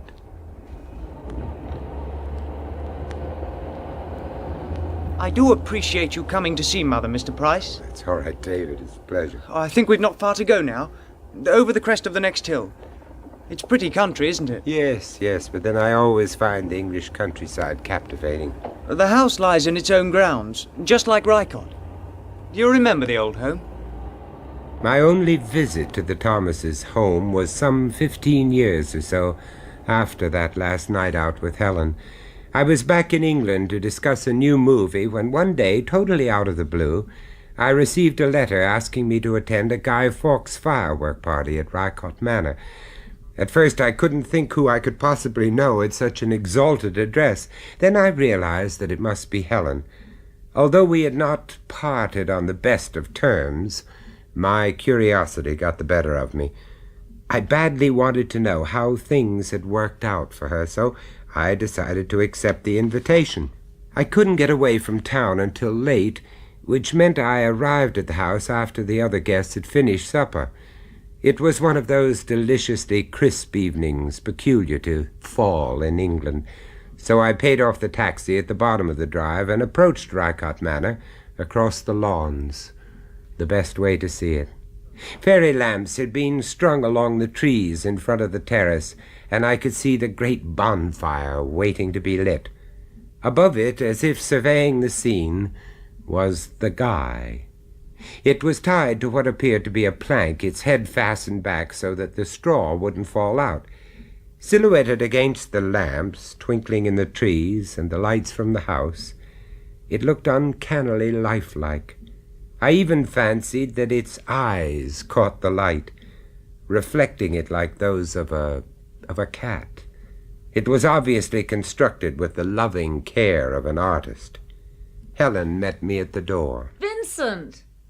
Vincent, how good to see you. Here, let me take your coat. I want to talk to you alone before we join the others. Frank is resting in his study, so I'll take you into the morning room. How like Helen I thought to have a morning room. Well, the world-famous film actor. Oh, Helen. I'm so pleased for you, Vincent. Helen, let me look at you. Now, How have you been? I read in the papers that you were here, so I thought, for old time's sake... Helen. Yes? How have you been? Do you want a truthful answer, or merely a polite one? Is it so bad? If you say I told you so, I'll send you packing at once. But I told you nothing you didn't already know. That makes it worse. Well, go on, tell me. I have everything material that I want. I go short of nothing. But there is no love in this house, Vincent, and it frightens me. Frank is too busy. If he's not running his offices in the city, he's running the estate down here. And he does that just as efficiently and just as ruthlessly. Well, why have you stuck it out all these years? Because I have a son, Vincent. You'll be meeting him presently. His name is David, and he's 14. He's all I live for now, Vincent. David, And how does David get on with his father? Truly, I don't know. David is hard to know, like his father. Sometimes I think he hates him. Oh, my poor Helen. Please don't pity me, Vincent. I've been holding on to my self-control for years, and it wouldn't take much to let go. David is a sensitive, intelligent boy, but their interests are totally different. David takes after you. I fancy he has artistic leanings. Yes, possibly. But why do you say that? Well, my dear, I'm deducing that he built that guy I saw as I came here. It's a remarkable piece of work, you know. There's some haunting quality about it. Thank you. He'll be pleased. He worked hard making it. If your son becomes an artist, you won't have wasted your own talent, you know. Thank you, Vincent. That was a very nice thing to say. I want to send David away to boarding school. I think it's important to get him away from his father's environment. Oh? You see, lately their relationship has deteriorated. Oh, what caused that? Anything specific? Well, there was a rather unfortunate incident about 2 weeks ago. 2 poachers were caught on the estate, a crime Frank won't tolerate. They were trapped in a copse, and Frank gave orders to smoke them out. David was there when they were brought out. You see, the men had stuck it out to the last possible moment, and they were so blackened and scorched that their features were unrecognizable. Most of their clothes had gone, and they just lay on the ground and writhed in agony. 2 died in hospital. It's touch and go whether the 3rd will recover. Helen, my dear, that's inhuman. Didn't anyone make a complaint? It was hushed up. After all, it wasn't Frank who was breaking the law. He was just protecting his property. Helen. And then there was the incident of the puppy. What puppy? Well, stupid, really. But, Father... My God, sir, don't be so namby-pamby. I sometimes wonder what I've spawned. A boy or a girl. I can't see what's wrong in having a puppy. Lots of boys do. You call that apology a puppy? Where are you going to keep it? In that shoebox? How long do you think it'll fit into that? I don't intend to keep it here. I'm taking it to boarding school with me. That's what the box is for. Oh, bloody well not, you know. What do you think the headmaster's going to say, Get rid of it before term time. Meanwhile, keep the damn thing out of my sight. You see, Vincent, it was a sad little creature that David had found somewhere. Frank took an instant dislike to it, probably because it was a mongrel and a stray, probably the runt of the litter. He never could stand anything that wasn't perfect. Mother, are you in there? Oh, come in, darling. Hello, Mother. David, this is... Oh, yes, I recognise him. Your picture was in last night's paper, sir. How do you do? I've seen all your films. Hello, David. David enjoys the macabre. He was a good-looking boy, sturdy and well-built for his age. A good advertisement for a country upbringing. In fact, he was everything his father should have been proud of. I noticed that he was carrying the shoebox. What's your next film going to be about? I don't know, David. As a matter of fact, I don't know what my last one was about. How's your puppy? Is it in the box? The box? It's empty. The puppy's dead, sir. Oh, David. I am sorry, I found David. it this evening in one of those awful traps Father laid down for the poachers. It had been struggling for hours because both its hind legs were broken. So I had to put it out of its misery. Oh, David. You mean you did it yourself? I had to. There was no one else about. Luckily, there was this big flat stone. Oh, David. It didn't take long. Luckily, Vincent, I've seen those traps. Frank had them put down after catching those poor devils. They're hideous and lethal. I've told him how dangerous they are, but he says it's the only way to stop them. The poachers, I mean. I'm not at all familiar with English law, Helen, but surely, well, he could be had up for assault or manslaughter if the worst happened. Darling, I'm so sorry about the puppy. It's all right, Mother. Father wouldn't have let me keep it anyhow. I've got over it now. Oh, by the way, I used old Carter's wheelbarrow to carry out the guy. Yes, I saw the guy as I came in. It looks splendid. I made it myself. It's wearing one of Father's old suits. Why don't you go out and light the bonfire? Mr. Price and I will join you presently. Take the other guests out onto the veranda, and then ask Carter to light a few of the rockets. We'll keep the set pieces till later. Oh, Mother, I nearly forgot. Father has gone. Gone? He had a phone call right after supper. Something urgent at the office.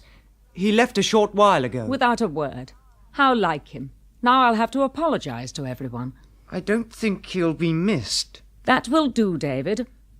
Now run along. Yes, Mother. See you later, Mr. Price. Yes, David. Frank really is the limit. The trouble is he's trying to do too much. And I'm sure he thrives on it. No, he was taken quite ill at supper. Oh. He's been sleeping badly, too. The doctor gave him some pills, but they don't seem to agree with him. If anything, he's more nervy and erratic than ever. The dislike he took to David's puppy was completely irrational. It's David I'm sorry for, Helen. Yes. Poor David. Oh, look, they're starting the fireworks and lighting the fire. Shall we go out on the terrace? Oh, by the way, will you be warm enough without a coat? Yes, thank you.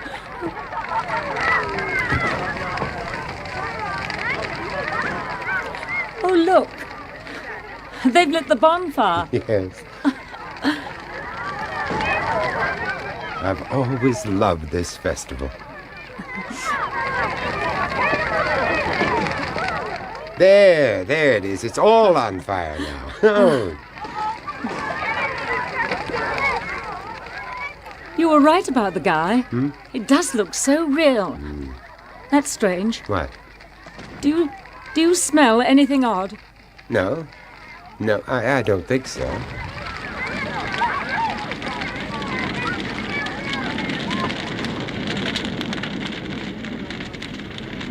I never had a chance to talk to Helen alone again that night.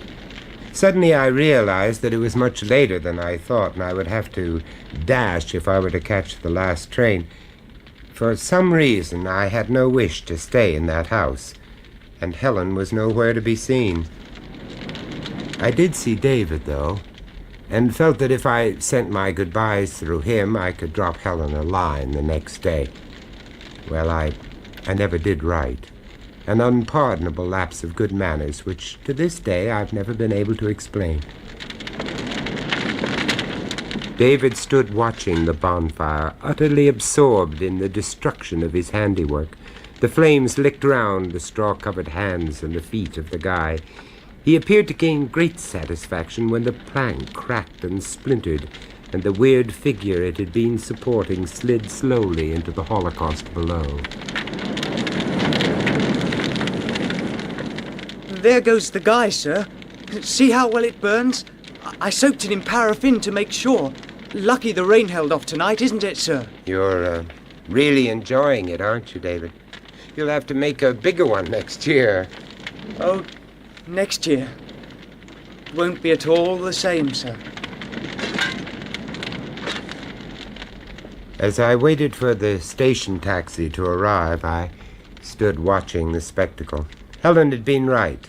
There was an acrid tang in the air, which I put down to the wood smoke, possibly mixed with the approach of a November fog. There's always something splendid and grand about the slow burning of a great fire. I couldn't help comparing it with the fires used for the burning of witches and heretics at the stake, for after all, symbolically, that is what it was.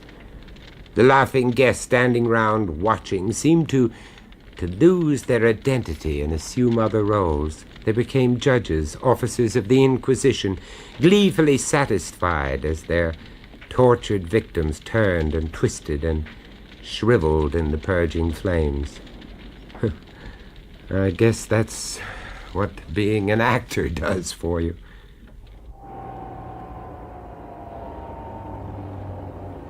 The sanatorium. It's just here on the right. Wake up, sir. We're nearly there. Oh, I wasn't asleep, David. What became of your father? My father? Oh, didn't I tell you? No. We never saw him again after that night he left Mother. There were rumors that he had some girlfriend waiting for him in London. Mother had to carry on alone. Weren't inquiries made? Didn't you try to trace him? Trace him? Do you think we wanted him back? I loathed and detested the ground he walked on. So did Mother. His going was the best thing that ever happened to us. He was a brute when he was here, and I hope to God he's dead now. He is, as far as I'm concerned. Oh, we're here.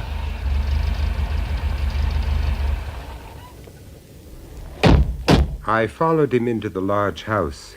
I felt unhappy and apprehensive. I still couldn't decide if I were right to come. My qualms grew as we approached Helen's room. She was sitting on the bed, huddled and emaciated, her hair gray and lank. For a moment I thought there must have been some mistake. This couldn't be Helen. Not the Helen I'd known as a student, nor indeed the hostess of Rycott Manor. Why had it come to this? Vincent? Hello, Helen. Is it really you? It's been so long. 10 years, Helen. You were right, Vincent, weren't you? You told me not to marry Frank. You must forget it and try to get well. I will never get well. Now, Helen, the doctor says you're much better. David is outside. Won't you see your son? I have no son. Tell me what's wrong. Won't you let me help you? You can't help me. No one can. Well, then just see David. I'll fetch him for you. No, I won't see anyone. No. It's all right, Mrs. Thomas. Now, calm down. Nobody's forcing you to do anything. Should I leave, Doctor? No, please don't go. Don't leave me. Just a few moments then, sir. Do you remember that night, Vincent? And that smell, that dreadful smell? Helen, I can't smell anything. It's all right, sir. It's one of her fantasies. And the pills. Has anybody looked for the sleeping pills? Helen, my dear, please be quiet. If I could only find out what's troubling you. Oh, Vincent, I looked for you, but you'd gone. Why did you go off and leave me? You never even said goodbye. You never wrote, not a word. Helen, I know, I really... It doesn't matter, not anymore. Nothing matters now. I have something to tell you, Vincent. Yes. I'm going to marry Frank Thomas. He's rich and he's got a lovely house. Stop it, Helen. No, that's not it. There's something I must remember. I must tell you, Vincent. I've got all I want, but there's no love in this house, and it frightens me. Oh, my dear, I've got a wonderful son, Vincent. His name is David. And he hates his father. Helen. I'm all right, Vincent. Don't pity me, please. Don't pity me. Listen, Vincent. Listen to me. There isn't much time. I'm all right. I must tell you. That night, while it's in my mind, Frank was taken ill after supper. David had been sitting next to his father, on his right, next to the wine glass. What are you saying, Helen? Don't you understand, Vincent? I can't say any more. Oh, God, what's the use? What's the use? Oh, please, Helen, don't. Please. Please go, Vincent. I'm tired. So tired. David, your mother is obsessed with that night, the night your father walked out on her. There's something I didn't tell you. Oh. I looked up part of our family records. There's insanity there. Mother's illness appears to be hereditary. Well, does that make it incurable? Well, not necessarily. This is what I want to research. Nobody really knows how to define hereditary insanity. Perhaps when I'm qualified, I'll be able to help.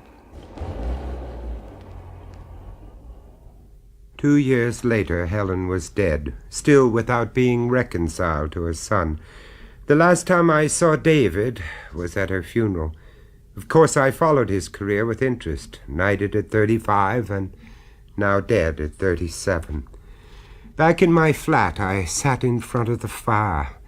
The flames danced in front of my eyes, and my fireplace assumed the shape of a bonfire. Without any prompting from me, the string of clues that I possessed, as yet unconnected, flashed through my mind. Whether they were clues to what really happened or might have happened, I could not tell, but they didn't make a pretty story. David was there when the poachers were brought out dead. Burnt, blackened and scorched. Both the puppy's hind legs were broken. It had been struggling for hours. I've seen those traps. They're hideous and lethal. The shoebox, it's empty. Empty. It can't be. I can't believe it. Frank was taken ill at supper. David was sitting next to him, next to the wine glass. Nobody looked for the sleeping pills. By the way, I used old Carter's wheelbarrow. I made the guy myself. Myself. That boy? No, it's just not possible. I've got a wonderful son. He hates his father. See how well it burns?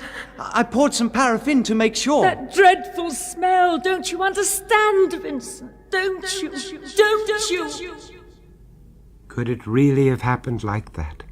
A boy brooding on his father's cruelty, his hand poised over a wine glass, substituting the original guy, stuffing straw into the sleeves and trouser ends, a sturdy and well-built boy who could drag the body of a man into a wheelbarrow, tie it to a plank, easy enough.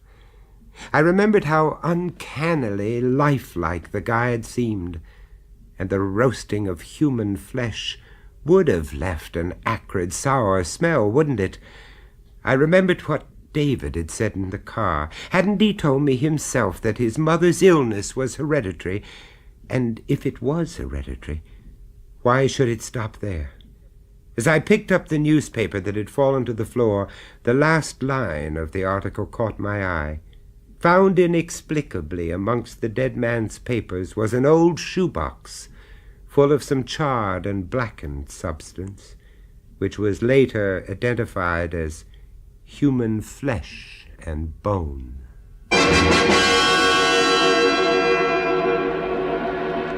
Well, that's the story. Call me fanciful, and you may be right. After all, I have no proof. But one thing's for sure. It'll be a long time before I accept another invitation to a bonfire party for Guy Fawkes night.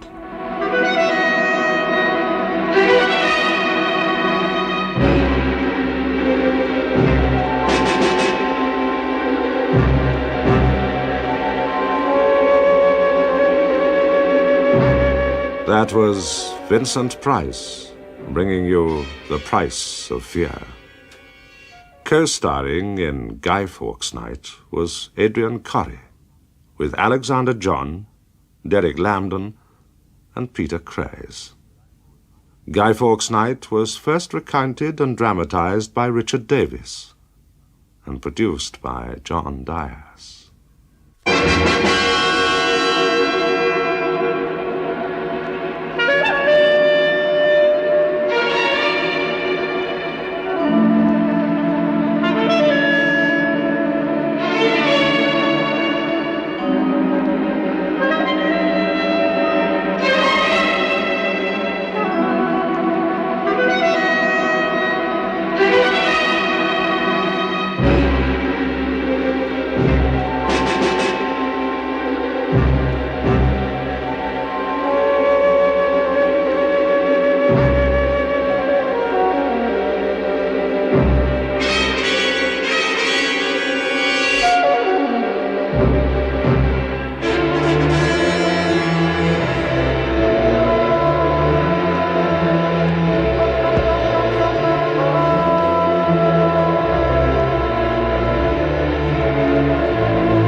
The Price of Fear, brought to you by Vincent Price.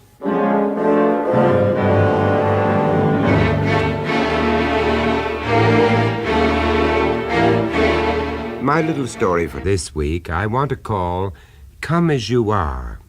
You know, that meaningless concession that gets added onto invitations to a party? You see, it's because the endless business of dressing up is such an integral part of my professional life that among my friends, my very positive reluctance to attend any kind of fancy dress party or costume ball is not only well established, but understandingly accepted. On a recent trip to London, I was genuinely delighted to find an invitation from my old friend Charles Vane awaiting my arrival. It wasn't until I'd reached that key and, to me, ominous phrase, "fancy dress will be worn," that my heart sank. The fact that my would-be host had crossed it through and substituted the words "come as you are" afforded little by way of consolation. There can be few experiences so desultory as to find oneself sober-suited in the midst of a determined company of let's pretend Casanovas, paunchy Tarzans, and moth-eaten King Kongs. As I put Charles's invitation back in its envelope, I'd already instinctively decided to decline. But even as I mailed my politely phrased refusal to his kind invitation, I had the distinct feeling that I was not to be let off the hook so lightly. The 2 a.m. phone call confirmed my misgivings.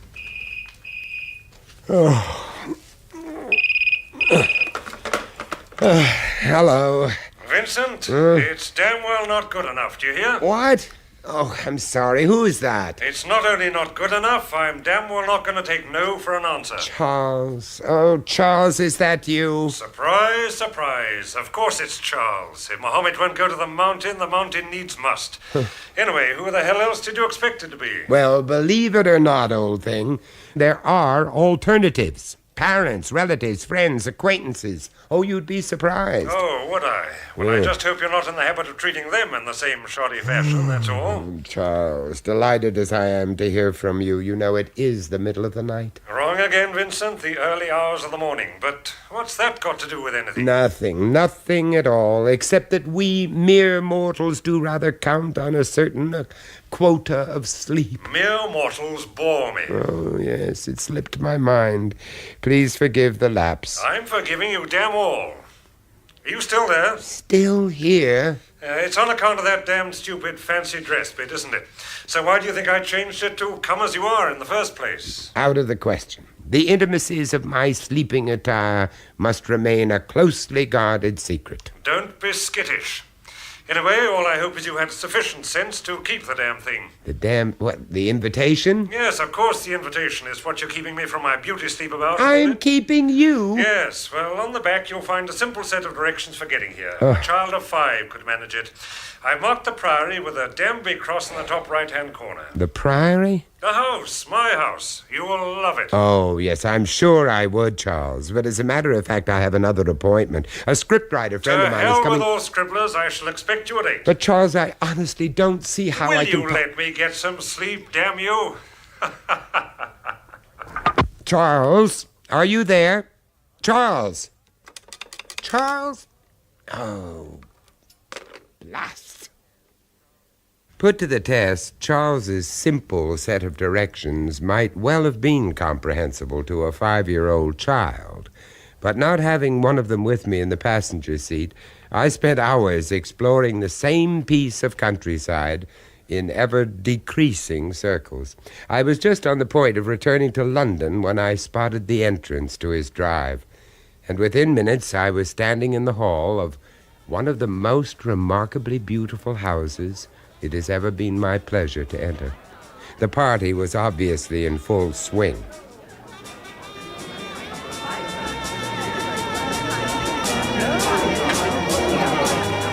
Ah, there you are. Let the festivities commence. Vincent, you're late, damn it. Oh, Charles, how good to see you. I've been ringing that ridiculous hotel of yours for the best part of the evening. What? Thought you'd gone and funked out at the last minute. Oh, I am sorry about that. Your directions weren't as explicit as you cracked them up to be. Huh? As a matter of fact, as a cartographer, your talents seem to be singularly lacking. Nonsense. If Columbus had had me aboard, he'd have found the New World one hell of a lot sooner than he did. Anyway, seeing as how you finally made it, come along into the library. All right. We'll fortify ourselves with a brandy or three before I introduce you to the somewhat dubious delights of the snake pit. All right. There you go, then. What? Oh, I am sorry. Thank you. Yeah, you're miles away. Yes, I'm just taking it all in. The house, yeah, impressive, isn't it? Beautiful, Charles. Cost me a pretty packet, I can tell you. Really beautiful. Point taken. Yeah, you're quite right, of course. The heathen financier in me. Always been under the impression they amounted to much the same thing. Anyway, here's to it. And to your health and to your house. Tell me about it. The Priory? Well, don't expect me to go into the full historic bit. But for all that, mentioned in the Doomsday, one of the gems of early English monastic architecture, you know the kind of thing. Well, I'm more than prepared to believe it. Yeah, the domestic conversions came later, but it's still pretty exceptional. Anyway, I first fell in love with the place about 5 years back when I was a guest here at a party. Oh? A rather bizarre junket given by the wife of the then owner. Oh, I see. Well, I think she realized I rather coveted the place from the word go. And last season we met up again in the south of France. She told me her lifestyle had changed somewhat since our last meeting, and judging by the bevy of young Apollos she had in tow, I was more than prepared to believe it. Well, I eventually got round to the house, and she said that providing the figure was right, the place was mine for the asking. Well, it obviously was, then. Let's just say the contract was concluded to the mutual satisfaction of both parties, shall we? You're the same old Charles. So, here we are. 9 months later, and it's housewarming night on the old corral. Oh, thank you. Are you thinking of settling here? Nothing surer. You look skeptical. Oh, yes, I'm sorry. My eye. Well, you do have something of a reputation to live down, you know. Well, you must give me 5 marks for effort, at the very least. I've already got so far as settling into the place, even hired a genuine English butler and a stable of splendid hunters. Yeah, every reason to be proud of my new country gentleman image, don't you think? Well, all you need now is a genuine English rose to complete the picture. I'm working on it. You being serious? I am. The question is she? Oh, am I to meet her tonight? Oh, my dear fellow, here tonight, her blue-blooded parents would have 40 blue-blooded fits. Oh, then this is something of a last fling. Let's just settle for the last but one, shall we? All right, if you prefer. I most certainly do. Right, let's be having you then. My lords, ladies, and gentlemen, welcome to the snake pit. My original misgivings about accepting Charles's invitation proved well justified.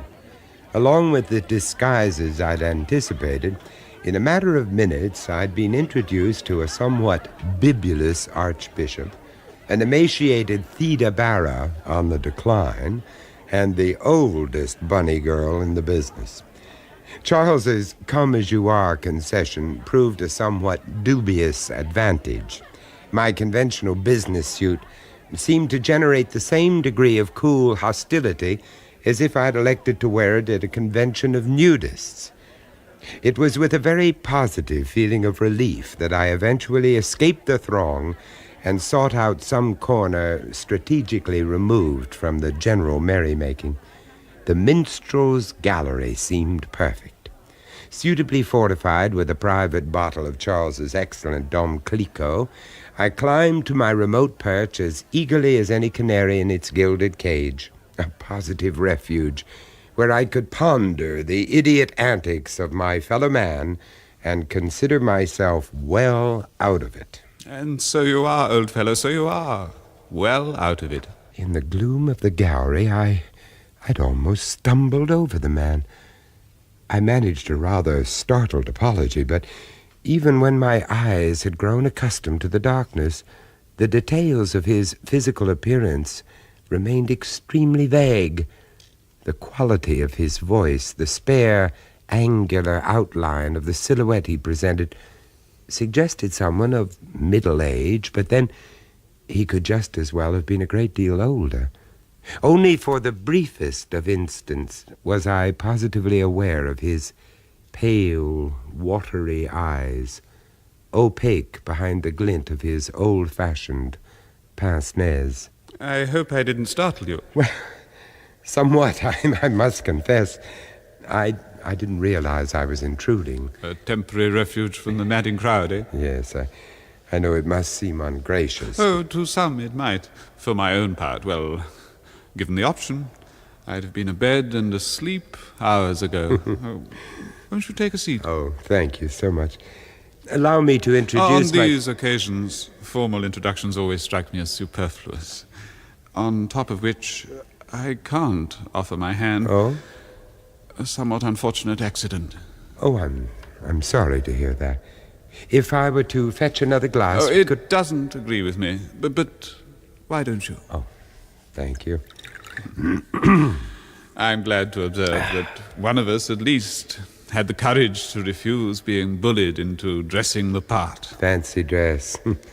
As in some ways it might have been easier to oblige. The proverbial sore thumb, eh? Yes.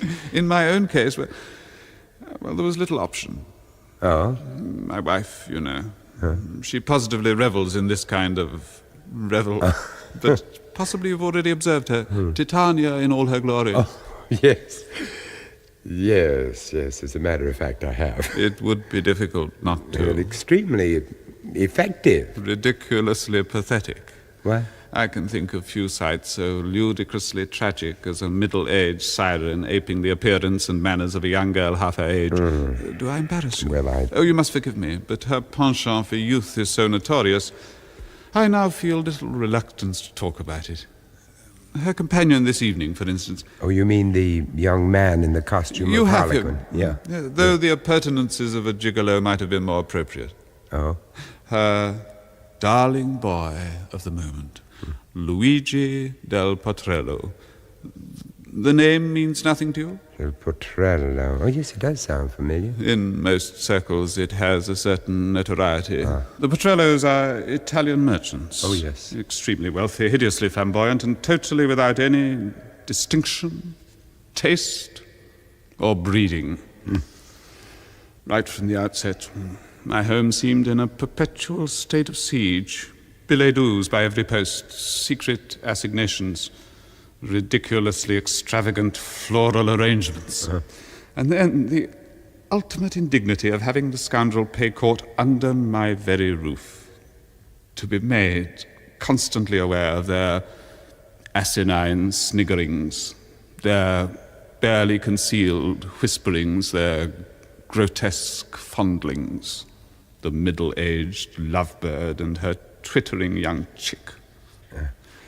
But it wasn't until he started implanting his obscene influence on the house itself that my anger and frustration reached full spate. How obscene. Yes, obscene. Isn't it extraordinary how something as seemingly insignificant as a mirror can underline the absolute bathos of one situation? Underline it with far greater emphasis than any of the indignities and infidelities that have gone before. Well, I'm not sure that I understand. You did say a mirror? Yes, one of his many gifts to her. A hideously ornate creation in the fashionable Florentine manner. You know the kind of thing. All gilt cupids, intricately entwined vine leaves. Yes, I'm afraid I do. Exactly, my dear fellow. Needless to say, quite out of keeping with the sober antiquity of my own furnishings. But a token of regard from her own darling boy, don't you see? And as such, to be blatantly hung in a place of honor. It seemed suddenly as if he were trying to destroy the very fabric of our lives. Would it be impertinent of me to inquire... What happened? Yes. No, but why not? It's probably common knowledge. The inevitable scene is the phrase that most readily springs to mind. But somehow, more significant than anything that had gone before. Oh, you're exaggerating as usual. I honestly don't think you realize the gravity of the situation. Oh, come on, darling, say it. You can always be relied upon to trot out the obvious on these tedious occasions, can't you, my pet? The occasion, as you choose to call it, might be a good deal graver than you think. Oh, now you're beginning to sound much more like the old dodderer you really are. Well, come on, darling, don't stop now. It's the well-known visit to the headmaster you had in mind, isn't it? If so, you are achieving it to perfection. The darling boy really has excelled himself this time, hasn't he? Such an appropriate gift. A direct invitation to see yourself as you really are. So why the hell don't you tell your darling boy he can take his bloody mirror right back where it came from? We'll have to see, won't we, my pet? And was the mirror taken back? I presumed it must have been. I certainly don't recall seeing the damn thing again. But then, quite suddenly, that's to say, we both had more important things on our minds. Oh? I'd spent the day at the British Museum doing some research.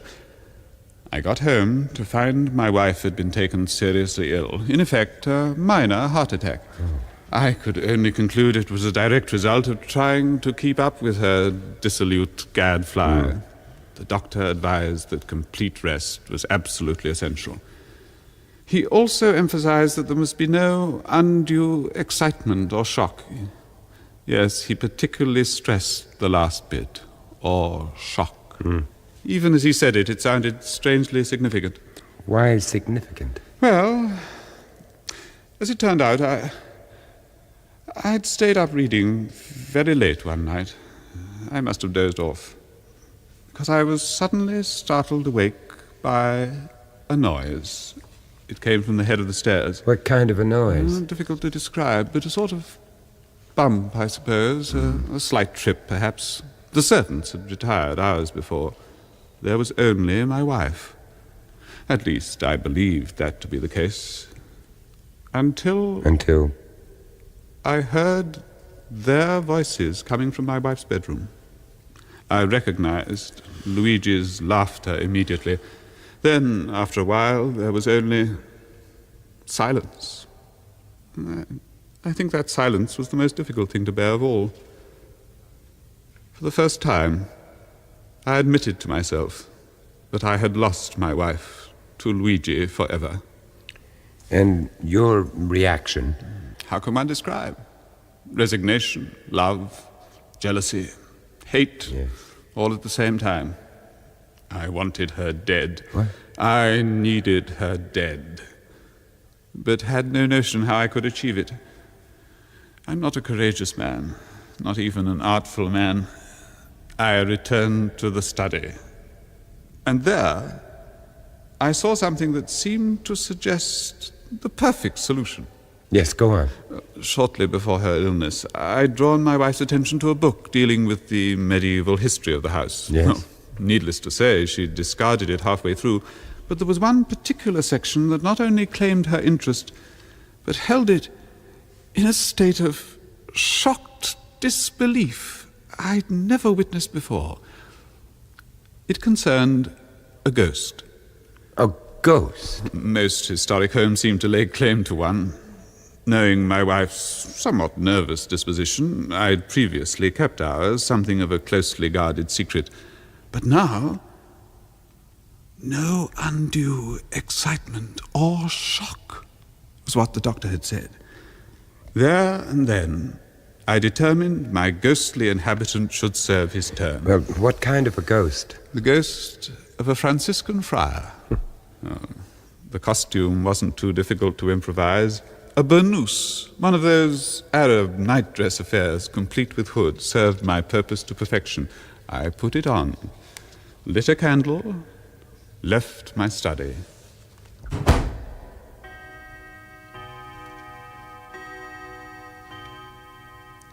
I crossed the hall. The stairs creaked as I began to climb. I didn't mind. It only added to the theatricality of the scene I was about to enact.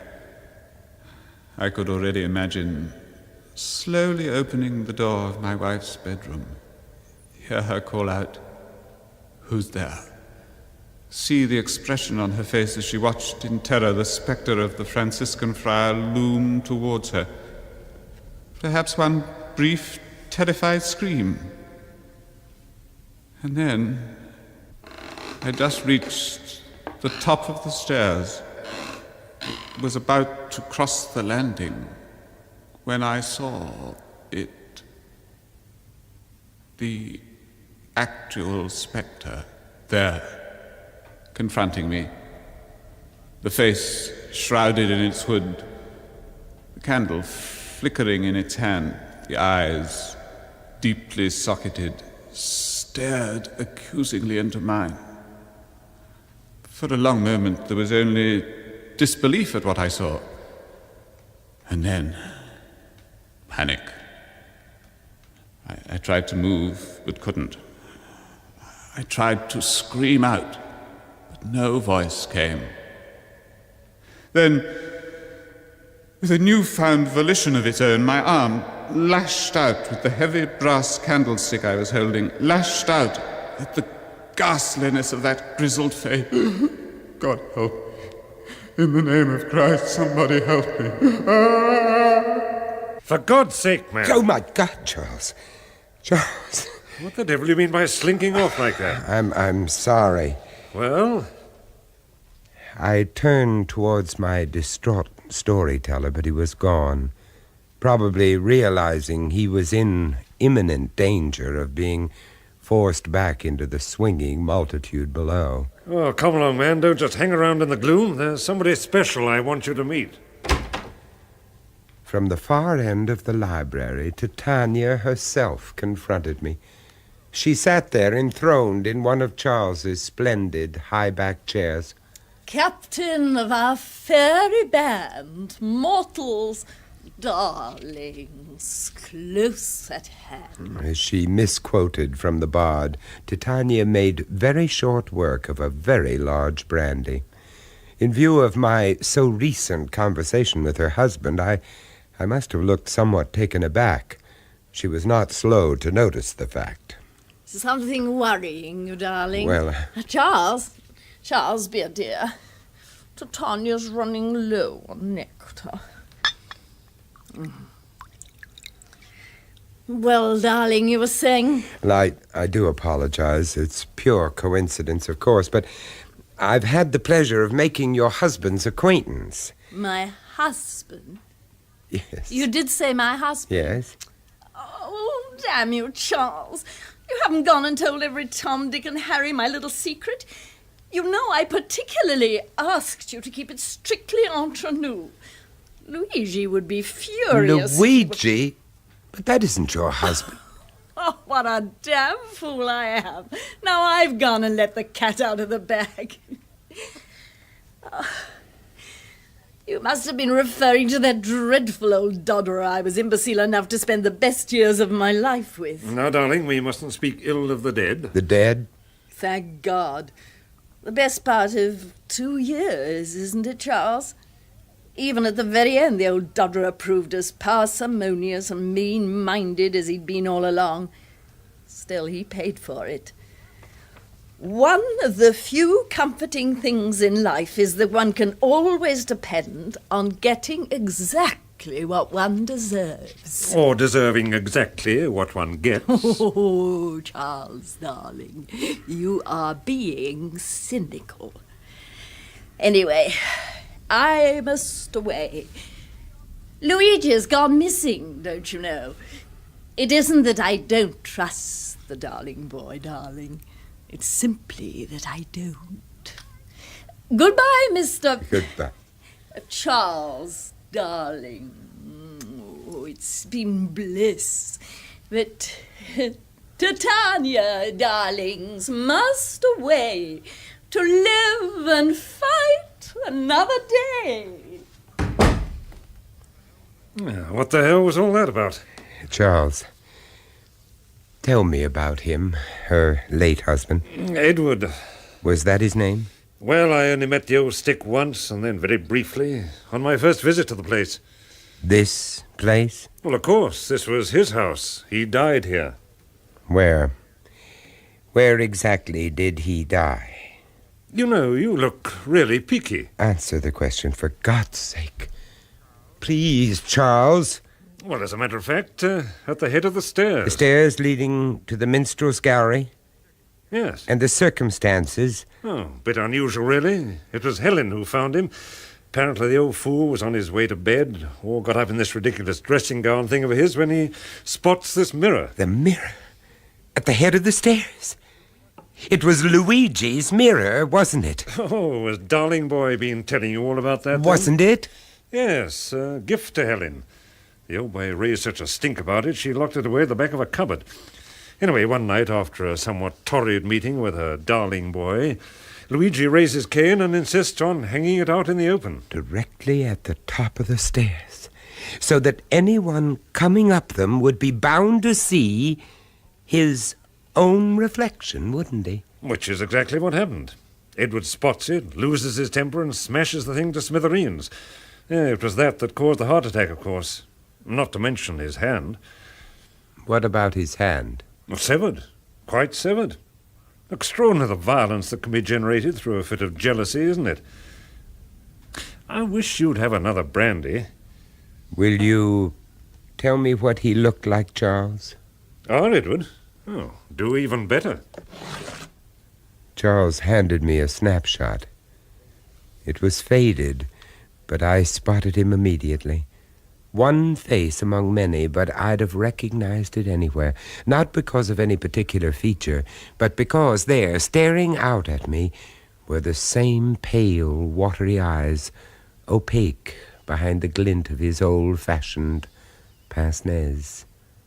I handed the photograph back. Oh, thanks. But might as well get rid of it. Oh. Not much point dwelling on the dead, is there? No. Not much. Charles invited me to stay the night. I automatically refused. Some weeks later, he suggested we meet up again before he left on a business trip to the continent. The Priory was again suggested as a rendezvous, but in view of what had gone before, at the very last minute, I switched it to my hotel dining room instead. The decor hideously modern, the food bad, the waiters rude, the place positively bulging with people. I wouldn't have had it any other way.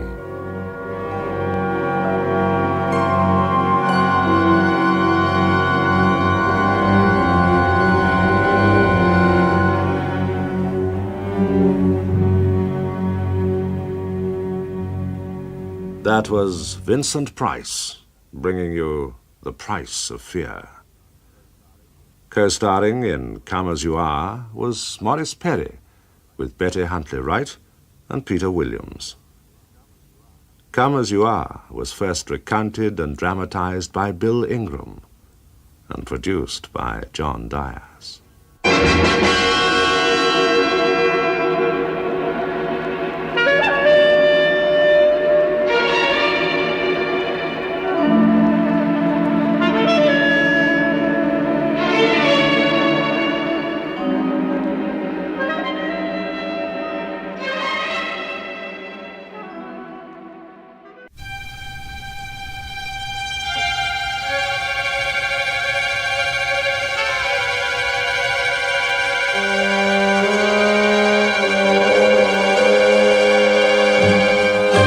The Price of Fear, brought to you by Vincent Price.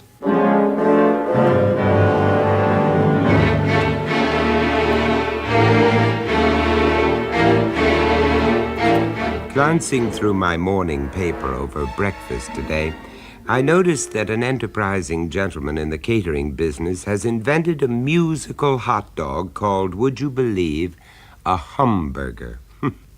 Isn't it amazing the things some people will eat? Food, by the way, is something of a hobby of mine, and I never cease to wonder at the incredible results that can be achieved by a good chef with a few basic ingredients. A little meat, a few vegetables, a glass of wine, a sprig of parsley, and voila. You know, there are few more interesting experiences than being allowed into the kitchen of a really first-class restaurant, to watch a master chef at work.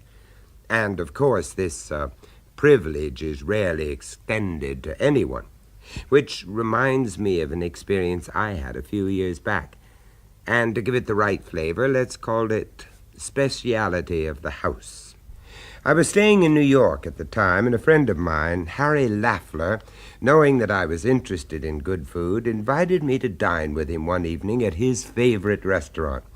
Harry was by way of being an international advertising man, and knowing the size of his expense account, I had imagined that I was in for an evening at one of New York's plushier night spots.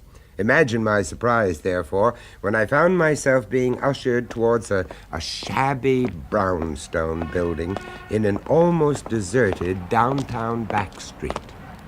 Well, here we are. This is Spiero's. What do you think of it? Well, Harry, I must say it's not quite what I expected. It is rather dismal, isn't it? I'll have you know that Spiero's is the restaurant without pretensions. It is the one place in these ghastly neurotic times that has refused to compromise.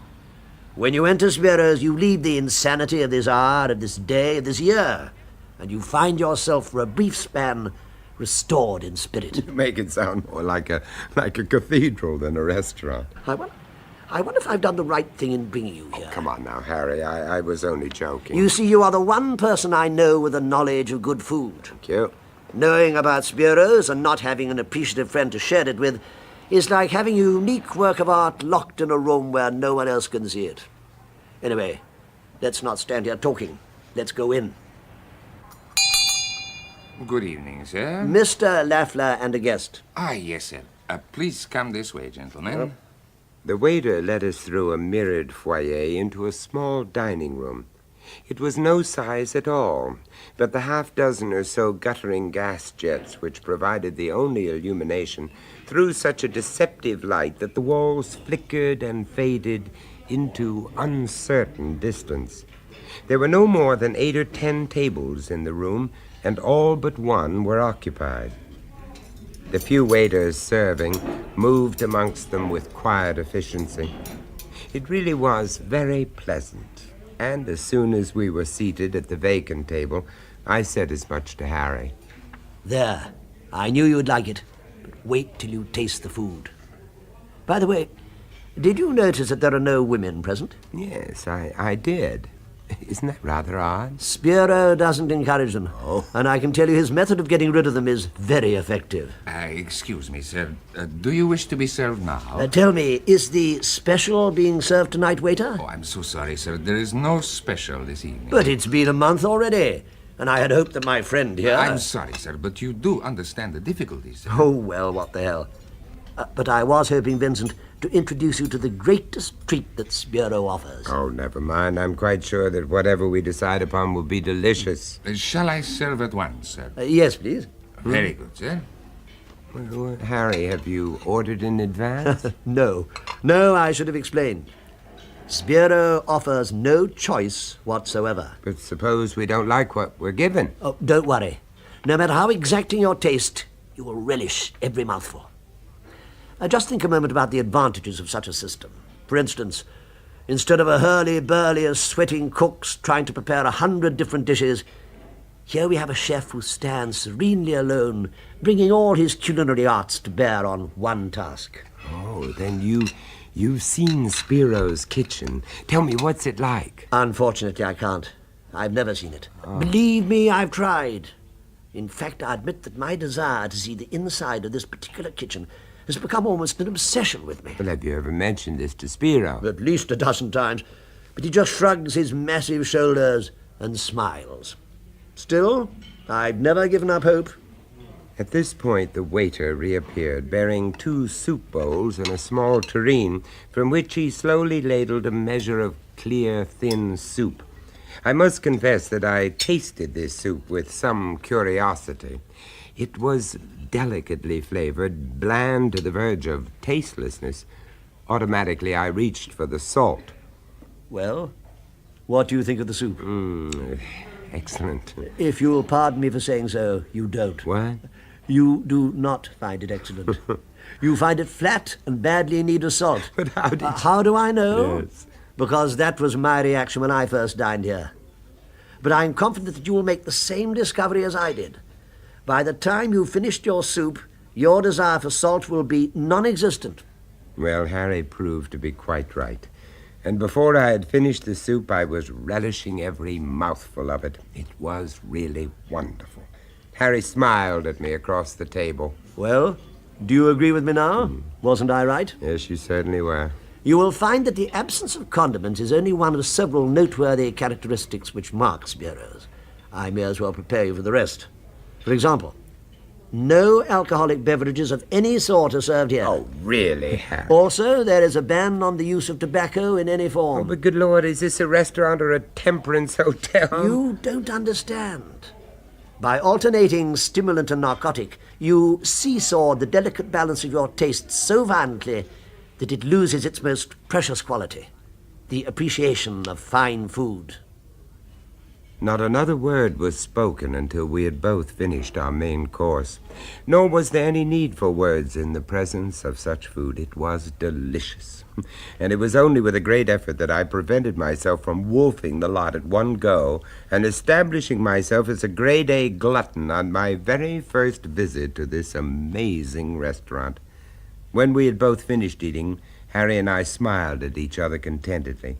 We were both aware that we had enjoyed an exceptional culinary experience.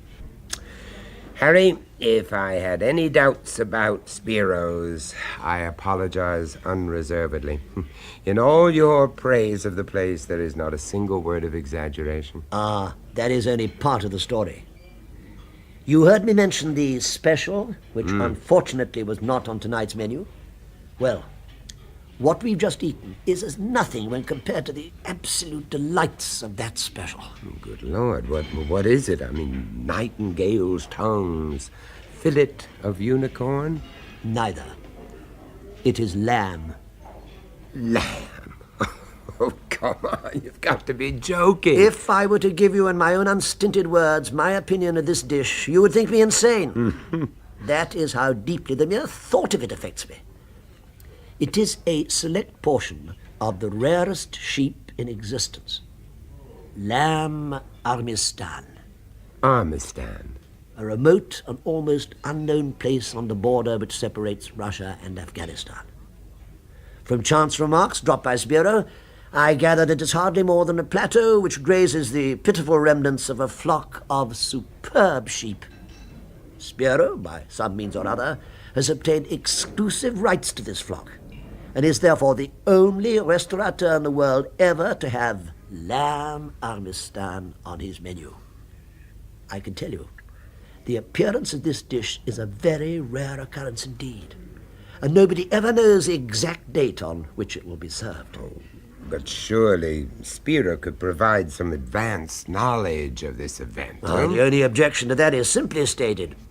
Should advance information slip out, then the professional gluttons, in which this city abounds, would get the opportunity to taste this dish and sooner or later drive out the regular patrons. You don't mean to say that these few people present are the only ones in the entire city who know of the existence of Spiro's? In the entire world. Oh, that's incredible. It's kept a secret by every single patron, a solemn obligation. By accepting my invitation this evening, you automatically assume that obligation. I hope you can be trusted with it. Well, if that's the way you want it, Harry, of course I can. It may sound strange to you indeed. It may border on eccentricity, but I'm a solitary man, and I feel to my depths that this restaurant is both family and friend to me. I must confess that until that moment I had never really thought much about Harry's private life. To me he was a pleasant friend and dining companion, and his private affairs had never really concerned me. Now, hearing him refer to Spiro's in this manner, I almost came to feel sorry for him. By the end of 2 weeks, Harry's invitations for me to join him at Spiro's had become something of a ritual. Now, I am by nature one of those people with a lean and hungry look, but I began to notice that I was rapidly putting on weight. I was, to tell the truth, becoming plump. I began to wonder whether Harry, by no means a lightweight, had also been lean before he started to dine at Spiro's.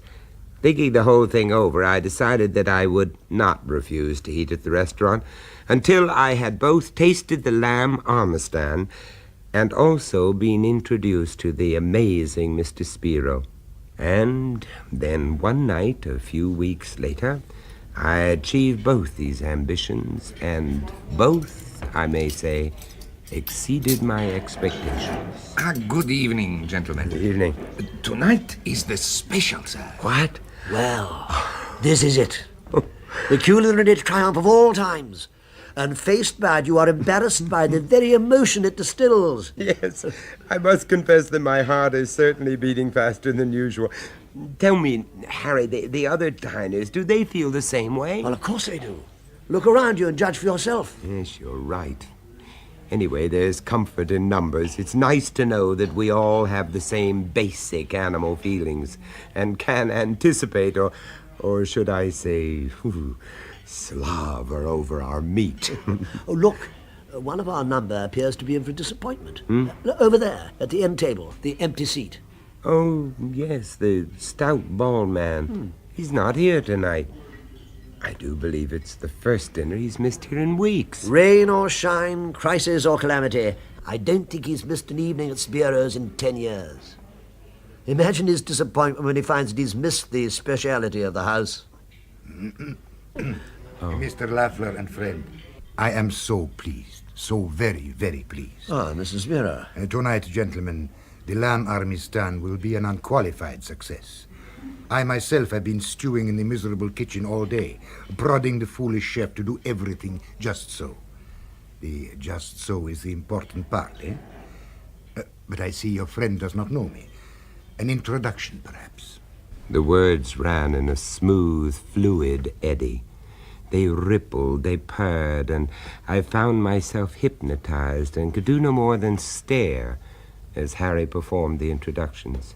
Spiro's mouth, the mouth that uncoiled this sinuous monologue, was alarmingly wide, with thin, mobile lips that curled and twisted with every syllable. He had a wide nose and wide-set eyes. It was an amazing face, and somehow I had the feeling that I had seen it before. It was somehow familiar. I am so very pleased to meet you, Mr. Price. So very, very pleased. Oh, thank you. How do you do, Mr. Spiro? You like my little establishment, eh? Oh, yes. You have a great treat in store for you today, I assure you. My friend is by way of being a great admirer of yours, Spiro. It's true. A very great compliment. You compliment me with your presence, and I return the compliment with my food, eh? But I assure you, the lamb armistan is far superior to anything of your past experience. All the trouble obtaining it, all the difficulty of preparation is truly merited. You know, I've wondered why, with all these difficulties you mention, why you even bothered to present lamb armistan. Surely your other dishes are excellent enough to uphold your reputation. Perhaps it is a matter of psychology. Someone discovers a wonder and must share it with the others, eh? Or perhaps it is just a matter of good business. Well, then, in the light of all this, and considering all the conventions you impose on your customers, why don't you turn it into a private club? So perspicacious. I will tell you. Because there is more privacy in a public eating place than in the most exclusive club in existence. Here, no one inquires into your affairs. No one desires to know the intimacies of your life. We are not curious about our guests. We welcome you when you are here. We have no regrets when you go. That is the answer, eh? Yes, I'm sorry. I had no intention of prying. No, you are not prying. On the contrary, I invite questions. Don't let Spiro intimidate you. I've known him for years, and I assure you his bark is far worse than his bite. But before you know it, he'll be showing you all the privileges of the house, except inviting you into his precious kitchen, of course. For that you may have to wait a little while, I'm afraid. What did I tell you? Come on now, Spiro. The truth. Has anyone except staff ever stepped into that kitchen of yours? You see on the wall over there the portrait of one to whom I did that honor. A dear friend and a patron of long standing. Where? Oh, yes, there. Oh. Who is it? Oh, it's Andrew Herring, the writer. You know the one, Harry. He used to write those marvelously cynical articles for the New American. And then he took himself off to Mexico, I think it was, and disappeared. Of course. And here I've been sitting, staring at that picture for years without recognizing it. It must have been a blow for you when your old friend disappeared, Spira. It was, I assure you, gentlemen. But I like to think of it this way. He was probably greater in his death than in his life, eh? Oh, a most tragic man. He often told me that his only happy hours were spent here at this table. Pathetic, is it not? And to think the only favor I could ever show him was to let him witness the mysteries of my humble kitchen. You know, you seem very certain of his death. After all, as I remember, no evidence has ever turned up to support it. None at all. Remarkable, eh? But no more talk, please, gentlemen, for here comes the speciality of the house, lamb armistan. Spiro served the meal himself, taking great care not to lose a single drop of gravy as he sliced the joint, underdone to perfection. He filled the 2 plates with the chunks of dripping meat. Gentlemen, bon appetit. With great deliberation, I took a mouthful of the lamb armistan. It was magnificent. Good, eh? Better than you imagined? It is as impossible for the uninitiated to imagine the delights of lamb armistan as for a mortal man to look into his own soul? Perhaps. Perhaps you have just had a glimpse into your own soul, eh? Yes, perhaps. And a gratifying picture it made, too. All fang and claw. Well, I must be going. But sometimes, my friend, when you have nothing better to do, sit perhaps for a little while in a dark room and think of this world and what it is and what it is going to be. Then you must turn your thoughts to the significance of the lamb in religion. It will be so interesting. And now, gentlemen, I have interrupted your meal for too long. Au revoir, gentlemen. Au revoir. Au revoir. He's an interesting man, Spiro, a very interesting man. You know, Harry, he reminds me of someone. I just can't think who. You don't think I offended him in any way, do you? Offended him? No. Goodness, no. He loves that sort of talk. Lamb armistan is a ritual with him. Get him started, and he'll just go on forever. It was a month later that it finally came to me exactly who it was that Spiro reminded me of, and when it did, I laughed out loud. Of course, Spiro reminded me of the Cheshire Cat in Alice in Wonderland. You remember, the cat only grinned when it saw Alice. It looked very good-natured, she thought. Still, it had very long claws and a great many teeth, so she felt that it ought to be treated with respect. I mentioned this to Harry that night as we were walking along that dismal street that led to Spiro's. You may be right, but I'm not a fit judge. Anyway, it's a long time since I read Alice in Wonderland. A very long time. Help! What? Help! Look there. Outside Spiro's. Isn't that one of the waiters? Yes. Looks as though he's in trouble. He's being attacked. Come on. Yes. Help! Goddamn pickpocket! Push me, would you? You're looking for a goddamn fighter? Well, you got one, mister. Let me go! Let me go! Not yet, you lousy little creep. Well, what's going on here? Help me, sir. This man, he's drunk. He tried to stab me. Oh, drunk, am I? Oh, well, we'll... Hey, you dirty... Hey, grab him, Harry. Quick. Look out for that knife. Let go of him. Do you hear? Let go. Hey, what the hell's happening here? I'll cut your goddamn throat, mister. No, you don't.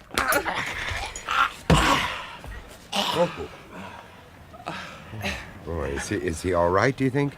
That was some punch, Harry. Well, I think he's stunned. He banged his head as he fell. Yeah, well, in any case, it's a job for the police. No, No, sir. What? No police. Mr. Spiro does not like police. Oh, now, wait. I beg you, no police.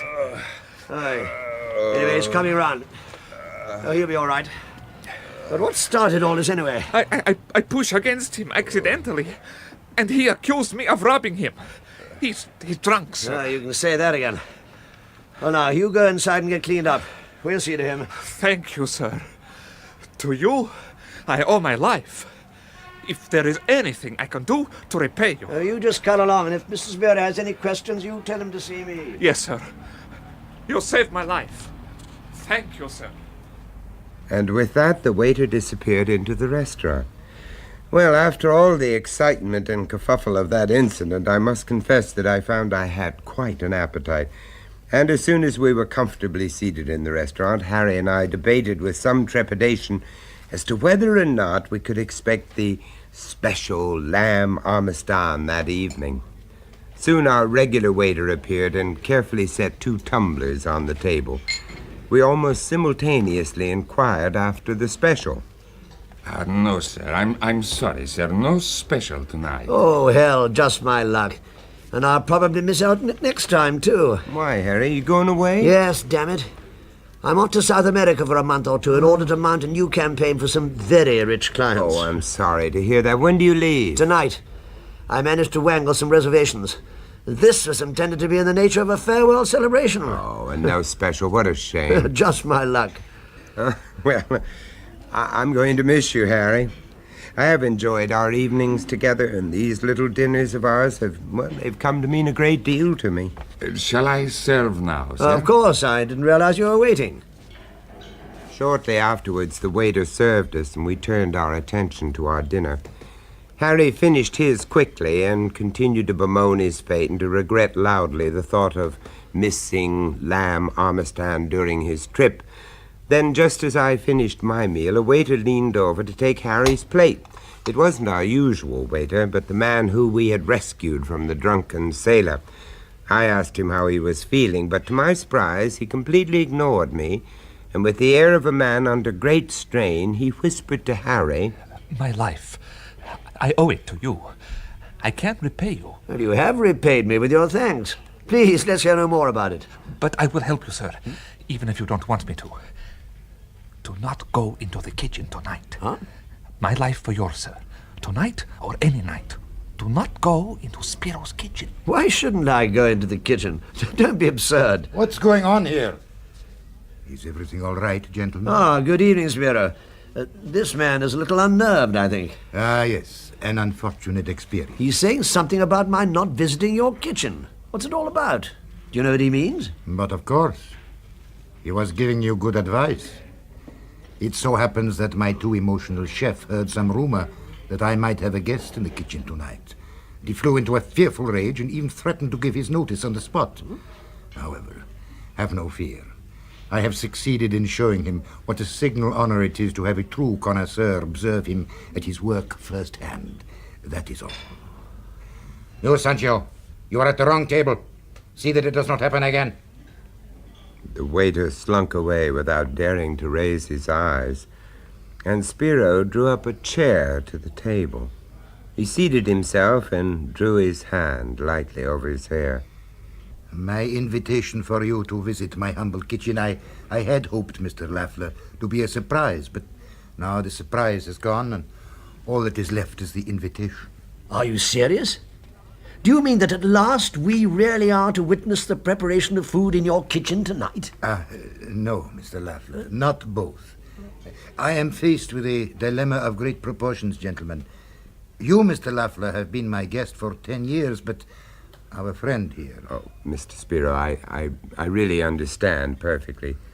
I mean, this invitation is solely to Harry here, and naturally my presence is embarrassing. Well, look, no, wait a minute. As it happens, I do have another engagement for later, and I must be on my way anyhow. So, you see, there's no dilemma at all, really. Absolutely not. That wouldn't be fair at all. No. Surely, Spiro, you can make an exception on this one occasion. I'm very sorry, Harry, I am not going to sit here and spoil your great adventure. Believe me. And then just think of that ferocious chef. I'm sure he's just dying to get his cleaver into you. So humorous. So I'll just say goodbye now and leave you to Spiro. I'm sure he'll take pains to give you a good show. Well, that's good of you, Vincent. Thanks. I hope you continue to dine here while I'm away. Oh, and have a good trip, Harry. Thank you. Bye now. I will expect you, Mr. Price. Au revoir. Au revoir. And so I left them to it, the smiling Spiro and Harry Lafler, about to realize his greatest ambition. On the way out, I stopped in the foyer to collect my coat, and as I was straightening my tie, I caught a glimpse in the mirror of Harry and Spiro, already at the kitchen door. Spiro was holding it open, invitingly wide with one hand, while the other hand rested lightly on Harry's plump, meaty shoulder, squeezing it ever so gently, almost lovingly, rather in the way a housewife squeezes a prime fat turkey before she puts it into the oven. I've never seen or heard of Harry Lafler again. Shortly afterwards, I left New York in order to do some filming in England. I've not been back since, and therefore I have never had the opportunity of dining again at Spiro's, nor of renewing my acquaintance with its mysterious owner. In the intervening years, however, my interest in food and its preparation has increased, and I can now create and experiment with recipes of my own. But I must confess that even in my wildest flights of culinary fancy, I have never yet dared to attempt lamb amistad.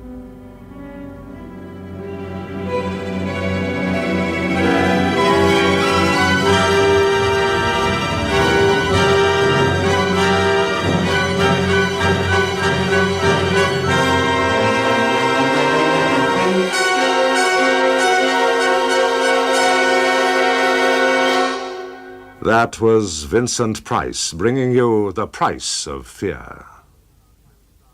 Co-starring in The Speciality of the House was Hugh Burton, with Francis de Wolfe, Vernon Joyner, and William Slay. The Speciality of the House was first recounted by Stanley Ellin, dramatized by Barry Campbell, and produced by John Diaz.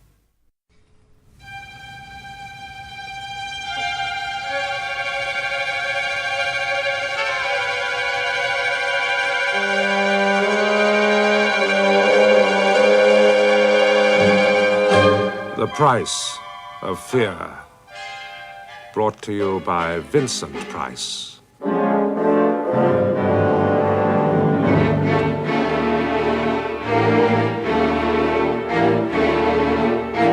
Do you ever wonder what life will be like in, say, 50 years' time? I know I do, especially when I find myself becoming annoyed at some piece of modern tomfoolery. You know, the sort of thing, loud, mindless music being played unnecessarily in stores and restaurants. Checks long overdue because somebody's latest computer has made a mistake. This never seems to happen with bills, I notice. Well, I suppose we all have little likes and dislikes connected with various aspects of modern living, but most of us forget them after a brief flash of annoyance. That is, until the next time. The point I'm making is that we don't dwell upon them continually and become obsessed by them, for that way lies madness. Take, for example, my story this week, which I've called The Ninth Removal. It concerns the case of Amelia Sidgwick. These modern young girls, their clothes are an outrage. Short skirts, low-cut blouses, lipstick, disgusting. My first, and thank goodness, my only encounter with Miss Sidgwick occurred when I called to see an old friend of mine, Peter Jarvis, in connection with some research I was doing for a film script I hoped to write. Peter was the head of a psychiatric clinic, and as I needed some background material on psychiatry, I had arranged to call on him one day at his office. I had expected a cold, cheerless, institutional building, but when I arrived, I was pleasantly surprised to find that the clinic was more like a well-appointed country house. I was greeted by a pretty receptionist, told to make myself comfortable, and that my friend Peter Jarvis would be available in a few minutes. Accordingly, I settled back in an armchair and picked up a magazine. Suddenly, I became aware of someone hovering over me. Good afternoon. Are you being attended to? Yes, I am. Thank you. I'm waiting to see Dr. Jarvis. Oh, that's all right then. She was a tall, thin, scrawny woman of about 55 or so, dressed in a severely cut suit of dark gray material. She had a thin, white face with pinched lips and the most penetrating, bright blue eyes that I have ever seen. Perhaps we would never have exchanged another word, but at that moment I happened to turn over the page of my magazine, and in doing so revealed a full-page advertisement, which showed a pretty, if overdeveloped young lady wearing an incredibly low-cut dress. Disgusting. I beg your pardon? That girl. Completely shameless. Just look at her. I must confess that's just what I was doing, looking at her. Now, you know, there are some people who have the happy knack of getting rid of bores and other awkward customers easily. Well, I don't. Perhaps I just don't like hurting people's feelings. You remember the rhyme of the Ancient Mariner, where the old sailor stoppeth one of three in order to tell him his long and complicated tale. Well, I'm the one of three, and Miss Sidgwick, having held me with her glittering eye, just took off. Of course, you know, the men are every bit as bad. They encourage that sort of thing. Why, only the other day, I was travelling home in the Underground when... God, how I hate the Underground, crushed together in this awful atmosphere. I sometimes think that hell isn't a matter of fire and brimstone at all, but simply travelling forever on the Underground, surrounded by awful people. Those men sitting there so smug and oily-looking, not one of them would dream of offering me his seat. Huh? Pigs, sitting there reading their newspapers, and what newspapers, full of salacious muck. Headline there. Another sex murder victim found on Common. Is it any wonder the way these modern girls dress? That one over there, crossing and uncrossing her legs. Oh, and that short skirt. Disgusting. Oh, she's smiling. Oh, yes, she's noticed that young man ogling her. I'd teach her. I'd take a whip to her. My dear father would never have allowed me to carry on like that. Dear father. The devil's army is all around us, my child. Never forget it. You must fight it. Fight it with all your might. Never cease to fight for God. I have fought, Father. Oh, how I've fought for your stern God.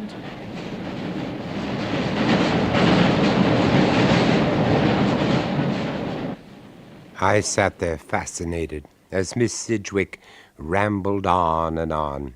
At times she spoke clearly and precisely. At others she was almost incoherent with rage.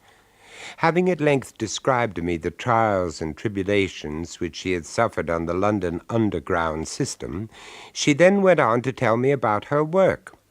Miss Sidgwick's employers had, it seems, been many and various. Her typing plus her sense of duty were beyond reproach. Employers might appreciate her work, but it seems to a man they were lovers of peace, taking unkindly to criticism, and at length Miss Sidgwick was cast out, and with each casting out, her hate grew. One day, however, she joined a company run by a retired brigadier who had inherited his father's tea-importing business. The atmosphere was middle-aged, quiet, and respectable, and the office staff adhered to the old ways of dress and deportment. As for the brigadier himself... You see, the brigadier was a tall, distinguished, grey-haired gentleman, with both good looks and charming manners. He was not married, he did not smoke, and he was always extremely respectful towards his female employees. He was what I should call a gentleman of the old school. From her manner, I guessed that Miss Sidgwick was not in love with the brigadier. It was just that she worshipped him. Sometimes in my dreams I saw him standing a long way off on a hill. I saw myself running towards him, but the distance never seemed to shorten. In the same way as Father's God, he was always unreachable. And so matters stood. Miss Sidgwick had at last found employment which suited her ideally, and an employer whom she could more than respect. And then one morning... Miss Sidgwick? Yes, sir? Will you come in a moment, please? Certainly, sir. That's right, dear lady. Just come in and shut the door, will you? That's the ticket. Now, just take a seat. I have something to say to you. Now, the point is that I've decided to expand our little team. Indeed, sir? Yes, in fact, I've engaged a young lady. Excellent character. She's to join us on Monday. Well, I was not aware, sir, that you'd interviewed any applicants or even advertised the position. No, you're quite right. But this young person was strongly recommended. Most strongly. I see, sir. Needless to say, dear lady, I will look to you to see that Miss Franklin... That's her name, by the way. That she settles in happily. I shall do my duty, sir, as always. Of course you will, dear lady. That goes without saying. The following Monday morning began very badly for Miss Sidgwick. On the underground, a large man stood on her toe. He was rewarded by a sharp kick on the shins. But there was worse to come. When she arrived at the office, she found her fellow workers in a buzz of curious excitement as they awaited the arrival of the new girl. It was a tradition in the company that newcomers did not start until 10 o'clock on their first morning, so there was plenty of time for speculation. Miss Sidgwick, however, refused to join in the speculations, even when approached directly by Mr. Parsons, the firm's junior filing clerk, a jovial man of about 45. Well, miss, what about the new girl, eh? Do you think she'll be nice? No, indeed. I shall be greatly surprised if she is nice, as you put it. Oh, dear. However, as long as she does her work efficiently, I hardly think it matters whether she is nice or not. Well, I was only wondering what she'd be like. What class of person, you know. At best, I expect her to be tolerable. Good morning. Yes, miss, can I help you? I hope so. I'm Anne Franklin. I'm coming to work here. I see. Ooh, look at that. It's going to be a pleasure showing her the ropes. Mr. Parsons, I suggest that you get on with your work. After all, you are being paid to do it. Miss Franklin, may I ask if that is your normal business attire? Oh, the gear. Well, it's all I've got. I mean, I've got lots of clothes, but they're all like this. It's all right, isn't it? My last place didn't mind. This is a respectable office. I should hope so. Otherwise, I shouldn't have come to work here. Ah, Miss Franklin, so you've arrived. Good morning, sir. My word, how fresh and smart you look. Like a breath of spring, eh, Miss Sidgwick? If you say so, sir. Yes, I do, dear lady. And now I'll leave Miss Franklin in your capable hands. Yes, sir. During the next few days, Miss Sidgwick could be likened to a lion in a cage with a succulent but stupid lamb, which the laws of creation had for some reason forbidden it to eat. Oh, that stupid girl, flaunting herself, smiling at every man who comes within range. She even took to applying her lipstick during working hours. To this day, I do not know how I managed to restrain myself. All these things might just have been bearable if it had not been for the girl's work. It was awful. There we are. How's that, then? Oh, no. This will not do, I'm afraid. There are 6 mistakes in this one letter alone. Oh, dear, you are fussy. And here, look, 3 misspellings. And last year's date. I'm sorry, but this will also have to be done again.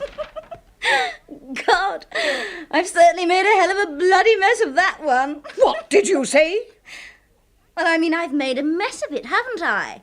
Let it be understood, Miss Franklin, that foul language is not tolerated in this office. Neither is blasphemy. Do I make myself clear? Yes, miss.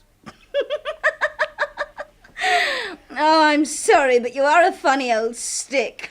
What? Nutty as a fruitcake. This has gone quite far enough. I am going to see the Brigadier. Suit yourself. And so Miss Sidgwick stormed into the brigadier's office and there presented him with the full catalogue of her complaints against the pretty young newcomer. His reaction, however, was not quite what she had expected. Alas, the youth of today, Miss Sidgwick, does not adhere to the principles we treasure. But you do not see, sir. Blinded by your own goodness, you do not see. She bears her flesh, she paints her face, she encourages men. Why, Mr. Parsons has hardly been himself since she came here. In addition to which, she cannot type. I, too, Miss Sidgwick, deplore the lax morals and lower standards of this permissive age. But, dear lady, you and I can't fight the world. Oh, correct me, sir, if I am wrong, but surely a soldier who believes in his cause never ceases to fight. True, very true. But when defeat is certain, he changes his tactics. He pretends to surrender, infiltrates the enemy's ranks, and becomes an underground force. Oh, but that... She insulted me. She should be cast out. That, dear lady, would be to admit defeat. Now, I'll tell you what. Ask her to come and see me, will you? You will chastise her, sir. Appealing as the prospect is, dear lady, I fear that I shall have to content myself with a reprimand on this occasion. Thank you for bringing the matter to my attention. Thank you, sir. And Miss Sidgwick? Yes, sir. You are my strong right arm. Never forget that. Oh, sir. And remember, infiltrate the enemy's ranks, dear lady. Infiltrate the enemy's ranks. Oh, yes. Yes, indeed, sir. I'll remember. For the rest of that day, Miss Sidgwick, it seems, basked in a golden haze, remembering the brigadier's words. You are my strong right arm, dear lady. Oh, I am. By tea time that day, Miss Sidgwick had even unbent sufficiently to spend a few moments chatting with Mr. Parsons and Miss Franklin about the latest topics of interest. Oh, no, Mr. Parsons. I don't think that sort of thing could ever happen here. We breed a much better type of politician. So much more background. Listen to this, in the paper. Another of those sex murders. A girl of 19 found brutally murdered on Wimbledon Common. This is the 8th victim to be struck down in the past 2 years. Ugh, gives me the creeps. Whoever does it must be kinky. Poor girl. I wonder why so many of these attacks take place nowadays. I can tell you. It's because these modern girls ask for it. Short skirts, lipstick, low-cut blouses. Is it any wonder they get assaulted? Assaulted, I can understand. But murdered. Ugh. Miss Sidgwick was about to launch herself upon a lengthy and angry tirade concerning Miss Franklin and all girls like her, when she remembered the brigadier's words. Infiltrate the enemy's ranks, dear lady. Isn't it strange how great disasters often have humble beginnings? A smoldering cigarette end tossed carelessly aside, and an entire building burns down. Or a cat runs across a busy street, a bus swerves, and someone is killed. Well, that night on her way home, Miss Sidgwick suddenly realized that she had forgotten her umbrella. Now, Miss Sidgwick without her umbrella was like a D'Artagnan without his sword. Her umbrella, apart from its proper use, was also invaluable on occasions for shin-cracking or rib-poking, and so, muttering angrily to herself, she retraced her steps to the now deserted office. But was it deserted? That's strange. A light in the brigadier's office. Well, I wonder, can he be working? He didn't say anything. No, silly of me. Perhaps he's just forgotten to turn off his light. Oh, what's that? Oh, dear. Perhaps I'd better investigate. Whoever it is has left the brigadier's door open. I wonder if I can see.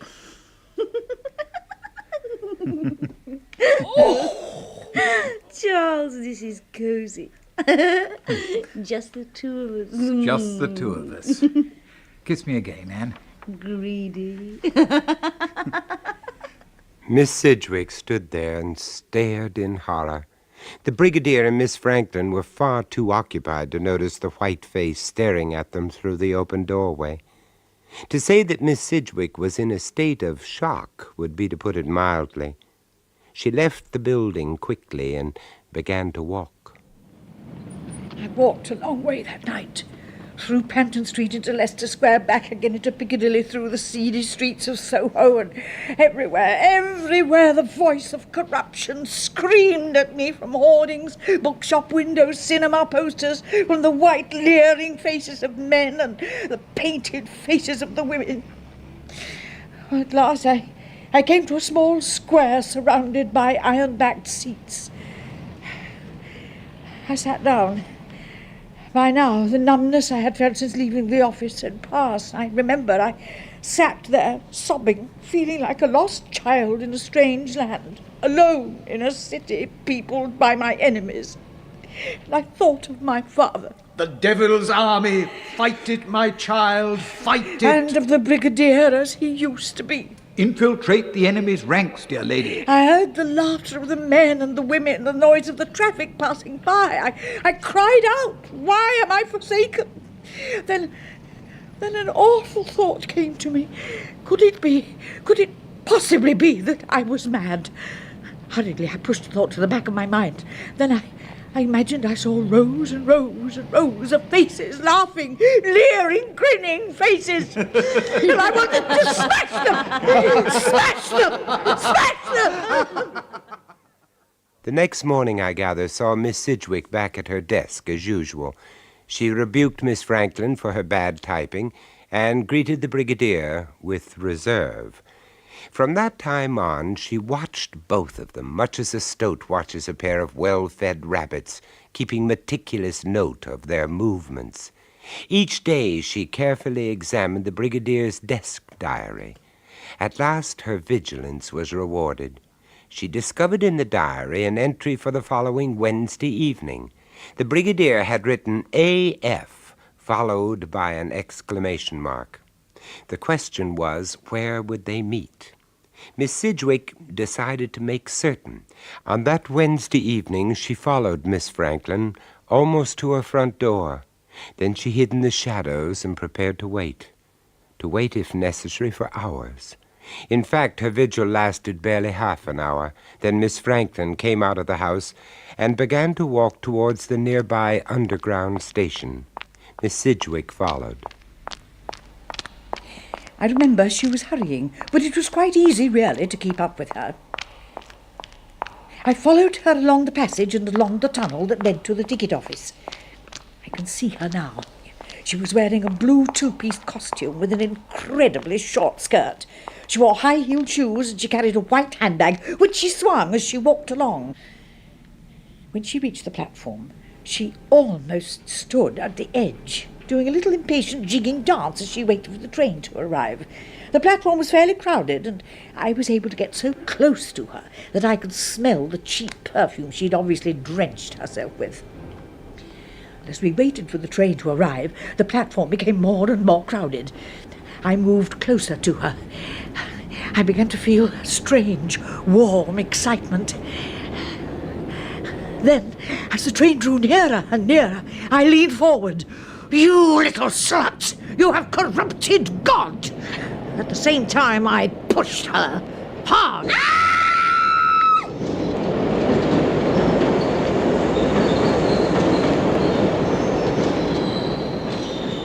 Nobody saw me do it.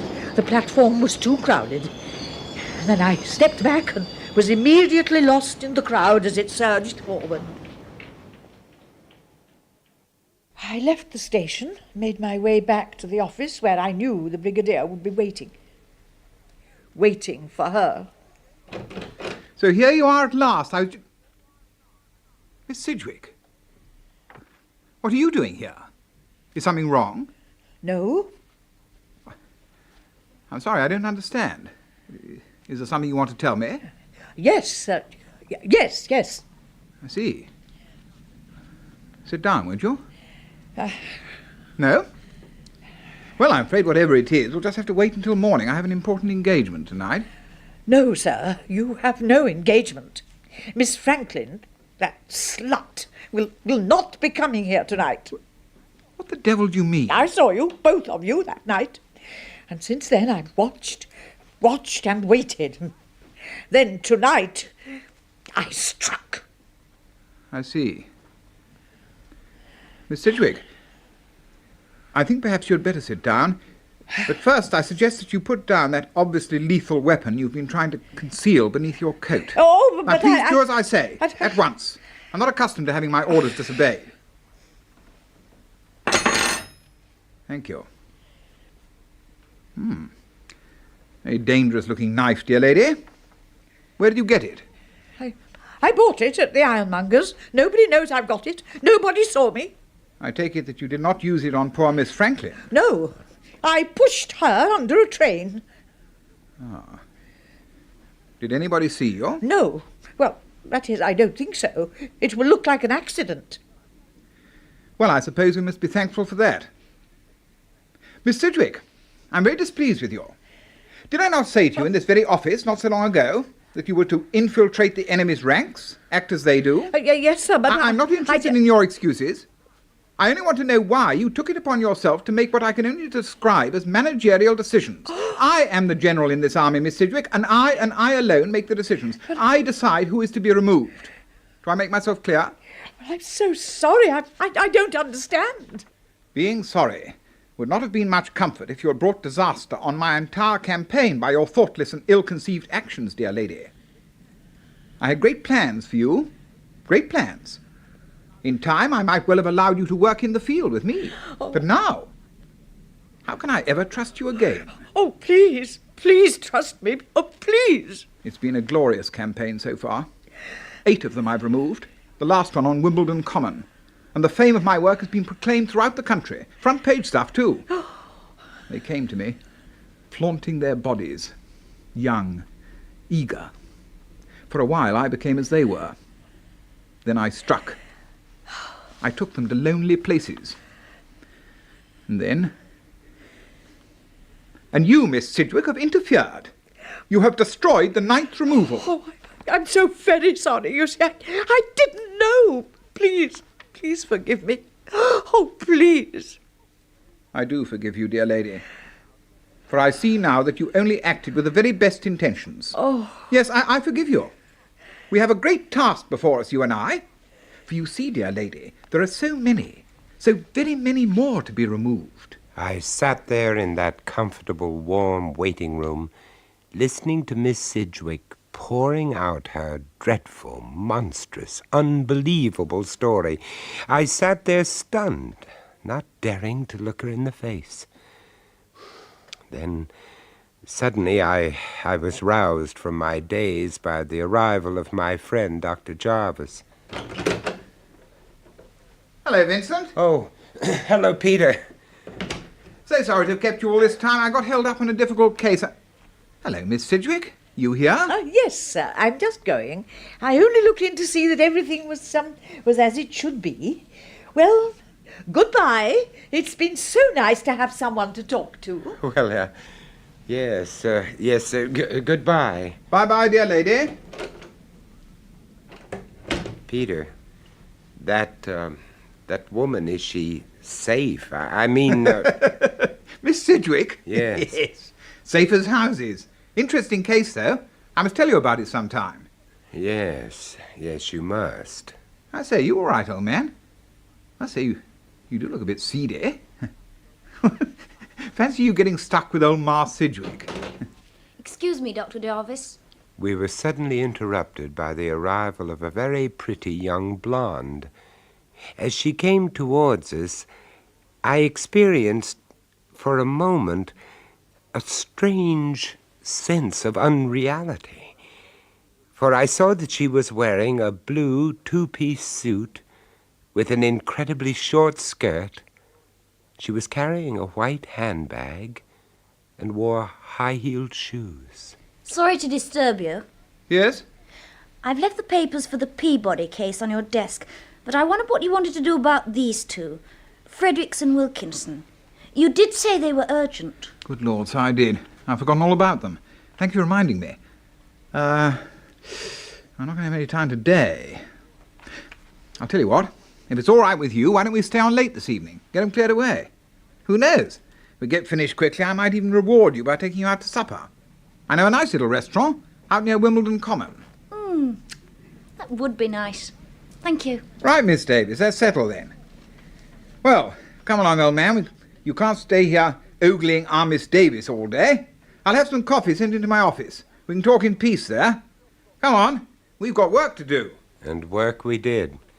Peter proved a mine of information concerning psychiatry, and I listened to him carefully and made copious notes. But somehow, after that visit, I didn't feel that I had the heart to carry on with my film script. I felt, to put it mildly, out of my depth. And so, having thought about the whole thing carefully, I decided that all things considered, it might be better if I stuck to something simple. It might, I thought, be safer to write a cookery book, for example, and that's exactly what I did.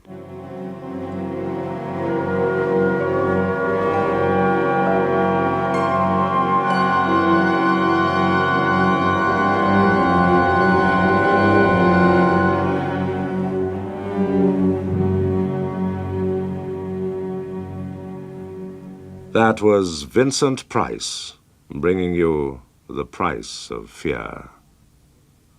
Also starring in The Ninth Removal were Frida Jackson and Richard Pearson, with Claire Sutcliffe, Michael Siegel, and Alan Rowe.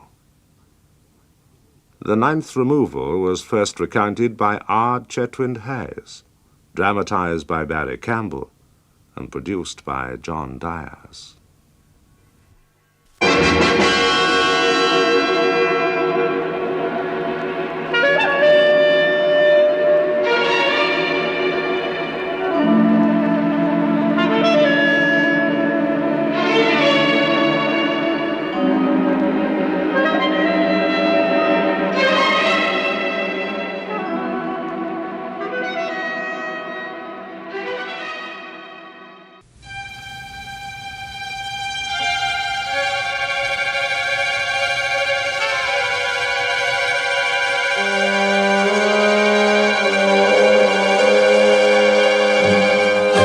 The Price of Fear, brought to you by Vincent Price.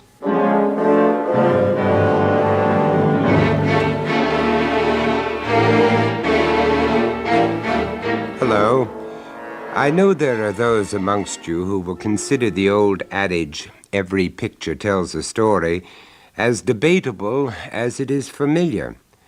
As a lifelong art collector and enthusiast myself, I have often speculated that the story surrounding a picture, the human drama, can prove infinitely more fascinating than any story in paint, trapped within the confines of a frame. And the tale I'm about to tell you, which I've called An Eye for an Eye, will, I'm sure, convince you of the truth of this. Recently, I went to an important sale of Impressionist paintings. The auction room just off London's fashionable St. James was packed to capacity with art speculators from the four corners of the globe. Lot 23, Auguste Renoir, Anemones, oil on canvas 38 inches by 14. An opening bid of 25,000. And 5, 30, 35. Bidding at 35 against you, sir. 40, 45, thank you. Now standing at 45. Renoir, Monet, Manet, Degas. Each in their turn glowed briefly down at us from the auctioneer's easel, to be knocked down with almost indecent haste and returned backstage for crating and shipping. Lot 97, Camille. The auctioneer's voice was tiring now. The serious business of the day was over. Lot 98, Study of a Girl. I really couldn't begin to explain why, but I was already halfway through the door when something about that simple announcement stopped me dead in my tracks and made me turn back. Study of a Girl, attributed to Pissarro, unsigned, unauthenticated. Oil on canvas 20 inches by 12, from the estate of the Count Luigi della Santa. Opening bid invited, I think, ladies and gentlemen. Study of a Girl. And there she was. smiling into the gloom of that near-deserted auction room.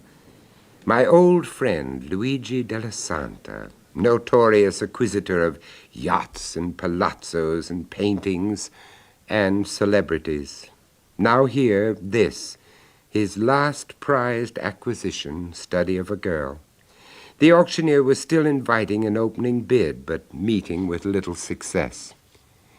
As I consulted the catalogue and smiled ruefully that even in death, Luigi steadfastly insisted on his beloved title of Count, it seemed ironically appropriate that the pedigree of his beloved painting should now turn out to be as unauthenticated as his own. But how long ago it all seemed, how long. Midsummer. I'd just completed a long stint of filming in and around Naples. After the sweltering heat of those studio arcs, Luigi's invitation to spend a few days with him on his yacht, anchored off of Sorrento, would have been eagerly accepted in any event, but I remembered as the launch ferried me across the mirror smoothness of that beautiful bay that it was the prospect of at last viewing Luigi's recently acquired Pissarro that made the invitation totally irresistible. Later, in the cool comfort of the yacht's saloon, I was not to be disappointed. The painting was everything its proud possessor had claimed for it, and perhaps a great deal more. Well, Vincenzo, you like it? Well, it's beautiful, quite beautiful. Of course. You see, Contessa, didn't I tell you that my very good and wise friend would come and that he would like it, didn't I? Yes, Luigi, you did. And now, Vincenzo, you must tell me how much you like it. $5,000 worth? $10,000? Luigi, she's exquisite. Exquisite? Oh, she is perfection. She is the perfection of perfection. She is the perfection of perfection. You're spilling your wine, Caro. And yet, would you believe it, when I tell you, my friend, there are still those dilettantes, those ingrates, those whoremongers who have the gall to insult the intelligence by saying that it cannot be the work of the master. Oh, but Luigi, the master, did not think fit to sign it. What need for him to sign it, when every line makes a signature? I tell you, this is not a painting. It is an experience. She is alive, vibrant. Oh, such passionate enthusiasm, Luigi. I shall begin to suspect I have acquired a rival. Vincenzo, if you will permit. It is not the wine of my country, but then it is not the wine of my choosing. The Count prefers to import. So instead of buona fortuna, permit me to wish you bonne chance. Bonne chance.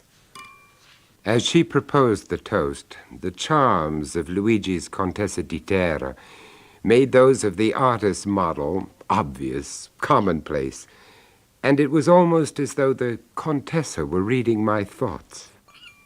But I feel sure you will forgive dear Luigi's schoolboy enthusiasm for this new acquisition, Vincenzo. As a lifelong friend, you will doubtless have witnessed many such enthusiasms. It isn't difficult to forgive. I so wholeheartedly share it. Ha! Bravo, my friend. Perhaps. But between you and Luigi, the appreciation has always been different, I think. Oh? How different? Be warned, Vincenzo. It is not wise to encourage her. Because watching you see the painting for the very first time, there was peace. It was not hard to tell that for you the appreciation was for the talent it contained, for the genius.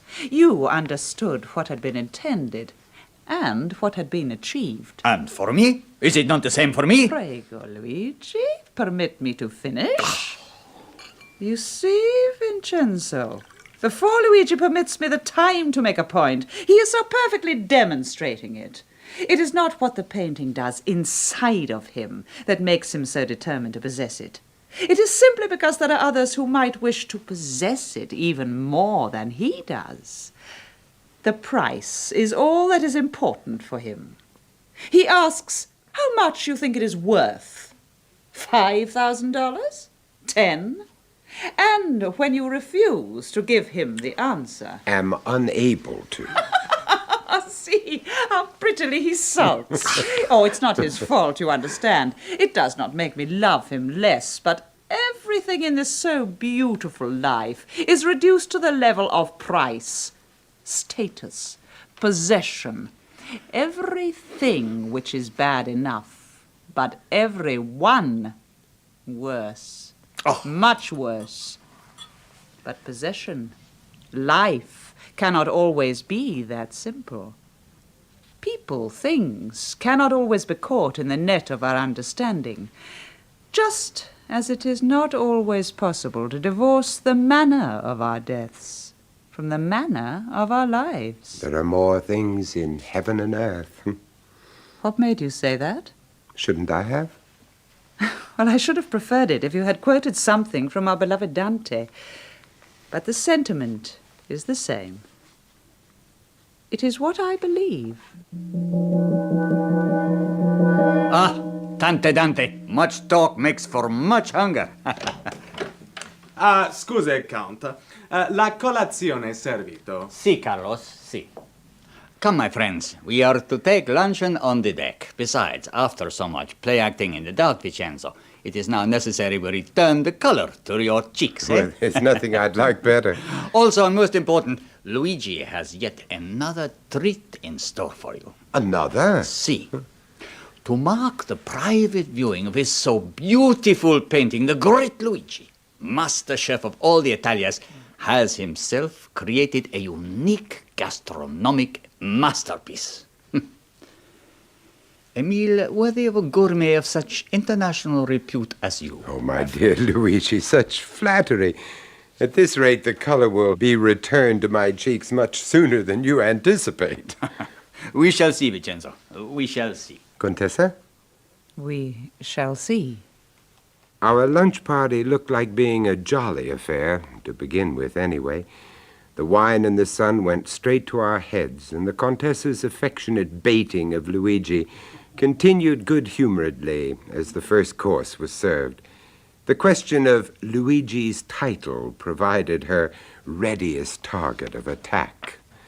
As to his true origins, well, there were many who insisted that his father could still be found running a small trattoria in that straggling, impoverished town we now viewed across the bay. So why doesn't he admit it? Be proud to admit it. You see, it is always so. What he refuses to accept, he laughs away. Is that not so, Vincenzo? I think I'll just concentrate on this excellent wine. Oh, but you disappoint me. What? You tell me that you, too, are afraid to burst this ridiculous balloon. Perhaps because Vincenzo has the good sense to realize it is not a balloon, and that it certainly is not ridiculous. It is... What is it? Bambino, what is it? It is an insult. It is a double insult of my lineage and breeding. Oh, I'm sorry, Luigi. Oh, so don't be my friend. It's good to laugh at such archaic distinctions. Vincenzo has seen the papers. Is that not true? I have seen papers. Papers are for the forging. So, has Vincenzo seen my papers? Of course he has not. And why has he not? Because he does not need to. He has only to use his eyes to realize that I am of the line just as you are of the gutter. Then why does the Contessa dishonor her line by sitting at my table? Oh, because even a penniless Contessa has to eat somewhere. And like his cook of a father and his cook of a grandfather before him, Count Luigi still makes the best fish soup in the whole of Italy. True, Caro? True, my father and his father before him made the best soup. Caught, Caro. The Contessa's high praise for Luigi's culinary skills were justified, certainly, whether inherited or not. After a lifetime of experience, I've come to the conclusion that there are only really two kinds of master chef. those who have spent long years perfecting their skills, and those who have added to this a simple flair, an ability to transform the simplest meal into something near approaching a work of art. But now, my good friends, your attention, your undivided attention, if you please. It is with the greatest pride and pleasure Luigi himself presents to you his own original creation. Oh! Specialité of the house. Vincenzo. Luigi waited.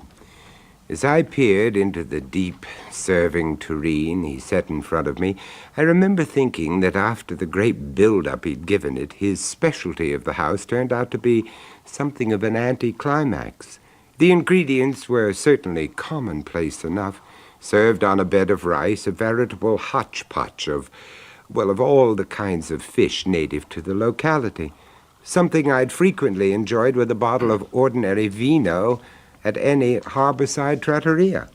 So, you like it? But now, why don't you look even closer, my friend? He was waiting again. So, simply to oblige him, I did look closer, and then I saw it. A large octopus sat squarely upon its bed of lobster pieces and king-sized prawns. To my best recollection, I'd never seen one cooked whole before, so perhaps this was the special touch my Italian friend had in mind. And then it happened. The creature's great saucer eyes opened and gazed balefully into mine. My God, it was alive. Now he sees. So, how do you like my little beauty? I'm not sure. But I have created a new delicacy. A live delicacy? Alive, Vincenzo. Between us, we will set a new gastronomic trend, you will see. Oh, purists like the Contessa may at first condemn it. A return to marine cannibalism, perhaps, eh? But I tell you, Vincenzo, and you will agree for yourself, that in the gastronomic stakes, a live lobster boat screaming to the boil will prove strictly for the peasant.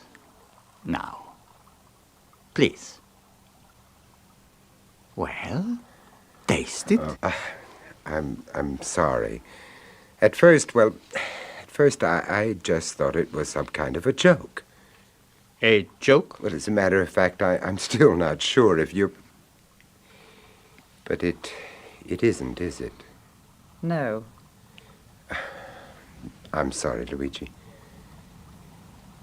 You object? Well, simply, let's say, decline. But why? I can't explain. Try. For Luigi's sake, why don't you try? Well, even for Luigi's sake, well, I'm just not sure I can. It's something to do with the very aliveness of the thing, of course, but more than that, it's the eyes, a sort of watchfulness in the eyes. You disappoint me, my friend. You know that? You disappoint me. I'm sorry. You object. But you cannot even begin to explain why you object. Luigi, please. Vincenzo is your guest. For which I am sorry. Because not only does he show a singular lack of adventure, but because he stupidly finds the dish somehow objectionable on humanitarian grounds. True or not true? True. But why? The oysters you love, are they not live? A well-known scientific fact. All sea creatures are impervious to pain. Any 10-year-old angler will tell you, my friend, they have no brain, no mind, no nervous system, let alone the so-called finer feelings which you and the Contessa would seem to attribute to them.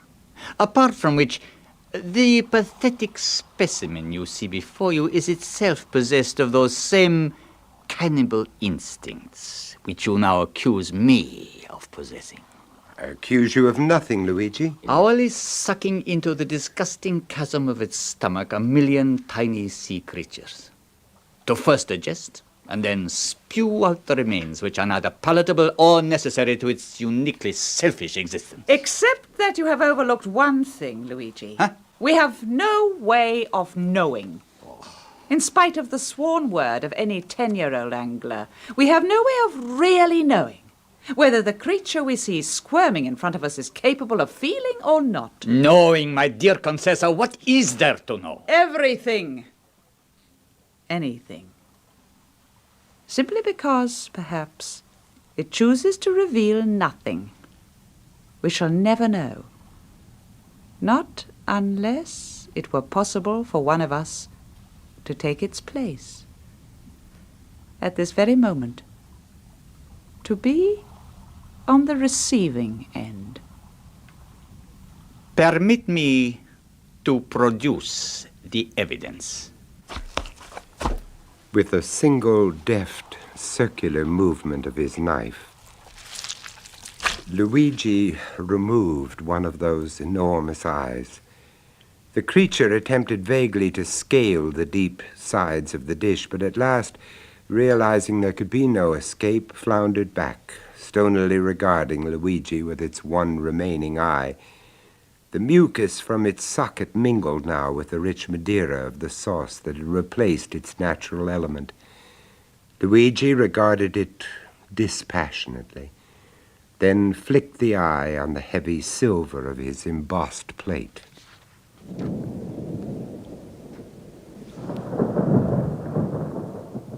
That evening, over after-dinner brandies, my squeamishness turned to embarrassment. An apology seemed in order, and I was happy to provide it. But, my dear Vincenzo, there is nothing to be forgiven. Unless it is the weather. More brandy. Oh, thank you. I had planned on taking the launch to show you a few of the night spots across the bay, but I'm afraid until the storm decides to blow itself out... Think no more of it. I'm really perfectly happy. Which is a good deal more than can be said for the Contessa, I think. Isn't that so, Caro? Oh, if you say so, Luigi, then I suppose it must be. But you've hardly said a word since lunch. Haven't I? You know you haven't. Oh, then I can only blame the storm. You know they always give me a headache. Oh, but please. It isn't that I mind for myself so much. But as you were so quick to point out, Vincenzo is a guest. Please, Luigi. A minute ago, you were asking forgiveness of me. For a brief interlude, the storm was being blamed. But now, it is I who am expected to ask forgiveness of the Contessa. Such webs we weave. But there is nothing to forgive, Luigi. Unless it's... Unless? Unless it is that it's late and I'm tired. Vincenzo, I shall leave it to you to discourage Luigi from throwing himself overboard. But I really would like to retire for the night. Oh, but of course. So soon, Contessa. The night is young. No, dear Luigi. The night is never young. It is the same age at its birth as at its death. It is we who must inhabit the bright lights of day. We grow old. As old as we are allowed to grow. Good night. Good night, Contessa.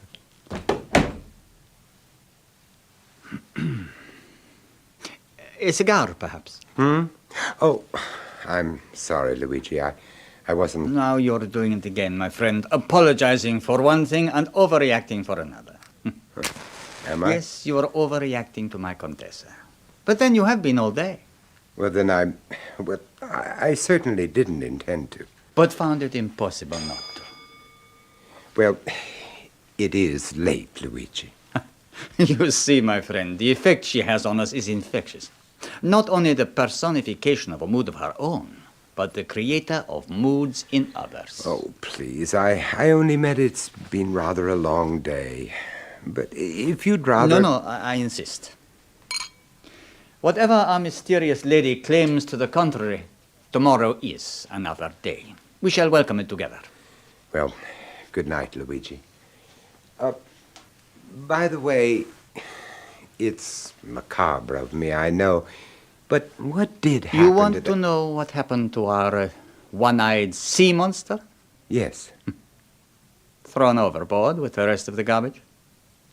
Oh, not out of any finer sense of returning it to its own. I do assure you, its remains will attract the other sea creatures. The cycle of cannibalism perpetuates itself. Besides, it makes for excellent fishing. If you promise to get up before noon, I'll get one of the crew to fix us up with a couple of lines. Good night.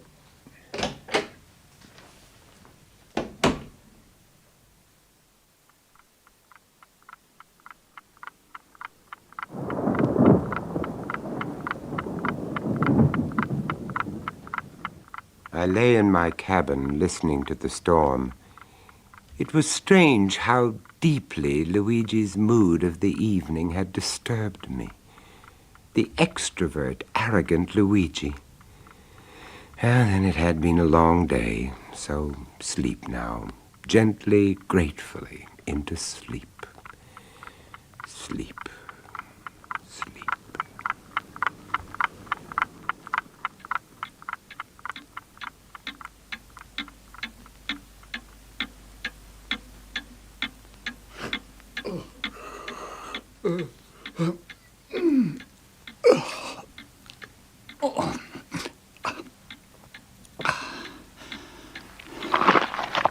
Isabella? Isabella, mon amore. Is that you? Oh, Isabella, don't tease me. No, please don't, Isabella. Oh, my God! No! No! Ah!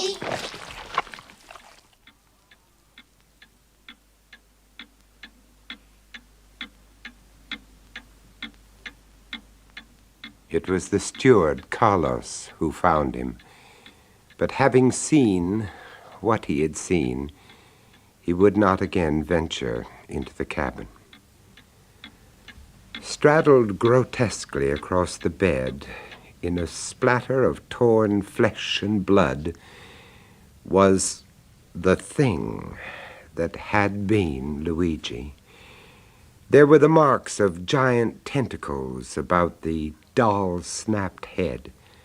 The tongue rolled gigantic from between those swollen purple lips. But overall, there was the unmistakable evidence that the whole head had been somehow, inexplicably, pulped outwards, as though it had first been sucked in under some enormous, unnatural pressure, fed upon, and the remains spewed out again onto the fine linen of those monogrammed pillows. But not all spewed back, not all totally discarded.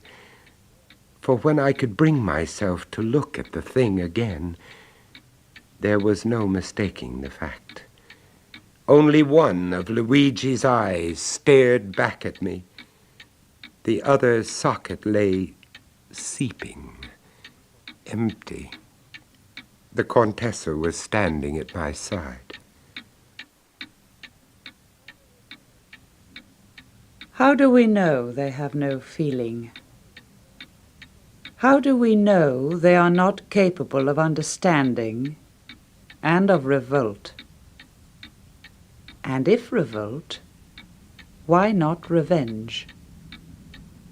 A revenge to be fearfully enacted by others of their own kind, larger, stronger, more terrifying than anything we dare imagine.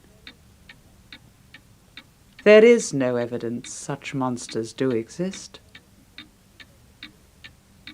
But is there any proof that they do not?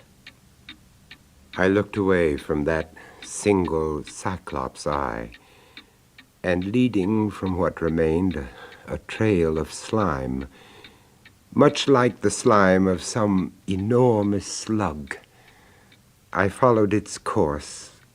It climbed the French brocade wallpaper, shattered the high chromium finish of the porthole, crossed the deep teak polish of the deck beyond, and from thence it slimed down the hull. The spume of it still floated out there, oil-like, on the calm waters of that beautiful Italian bay. Then it descended eternally into the dark depths that lay beneath.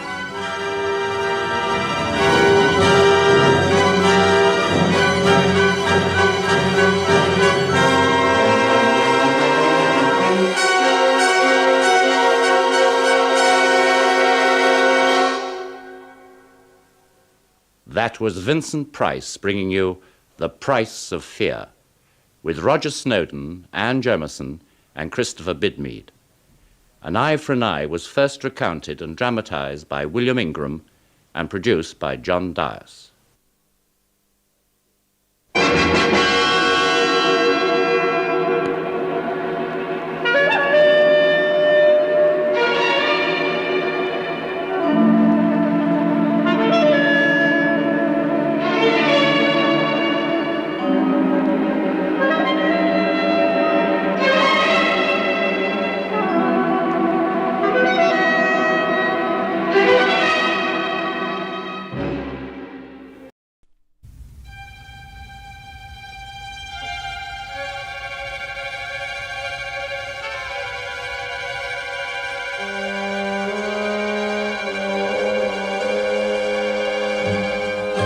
The Price of Fear, brought to you by Vincent Price.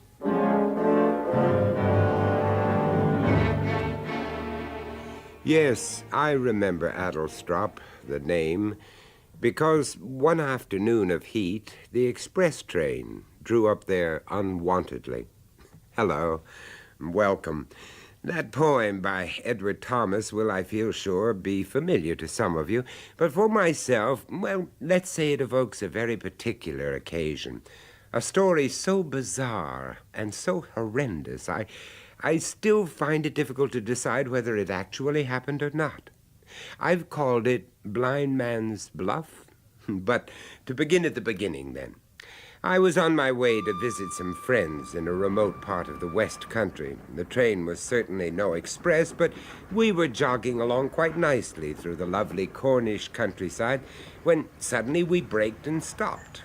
An unscheduled stop at, hardly a station even, at its best a country halt, so insignificant that it was not even considered worthy of a name board. The window was already lowered to its full. I looked out on a single small shack, which obviously served as ticket and parcel office combined, but no activity there, or for that matter, anywhere else. Discarded and rusting milk churns, a mongrel dog panting in the sun, the drone of bees, and far off over the fields, a glimpse of a church tower, but no life, no apparent reason for what seemed a simply endless delay. Until, at the very moment when I'd all but decided to investigate the reason, we began to pull away. It was then I saw him. Wait, I say!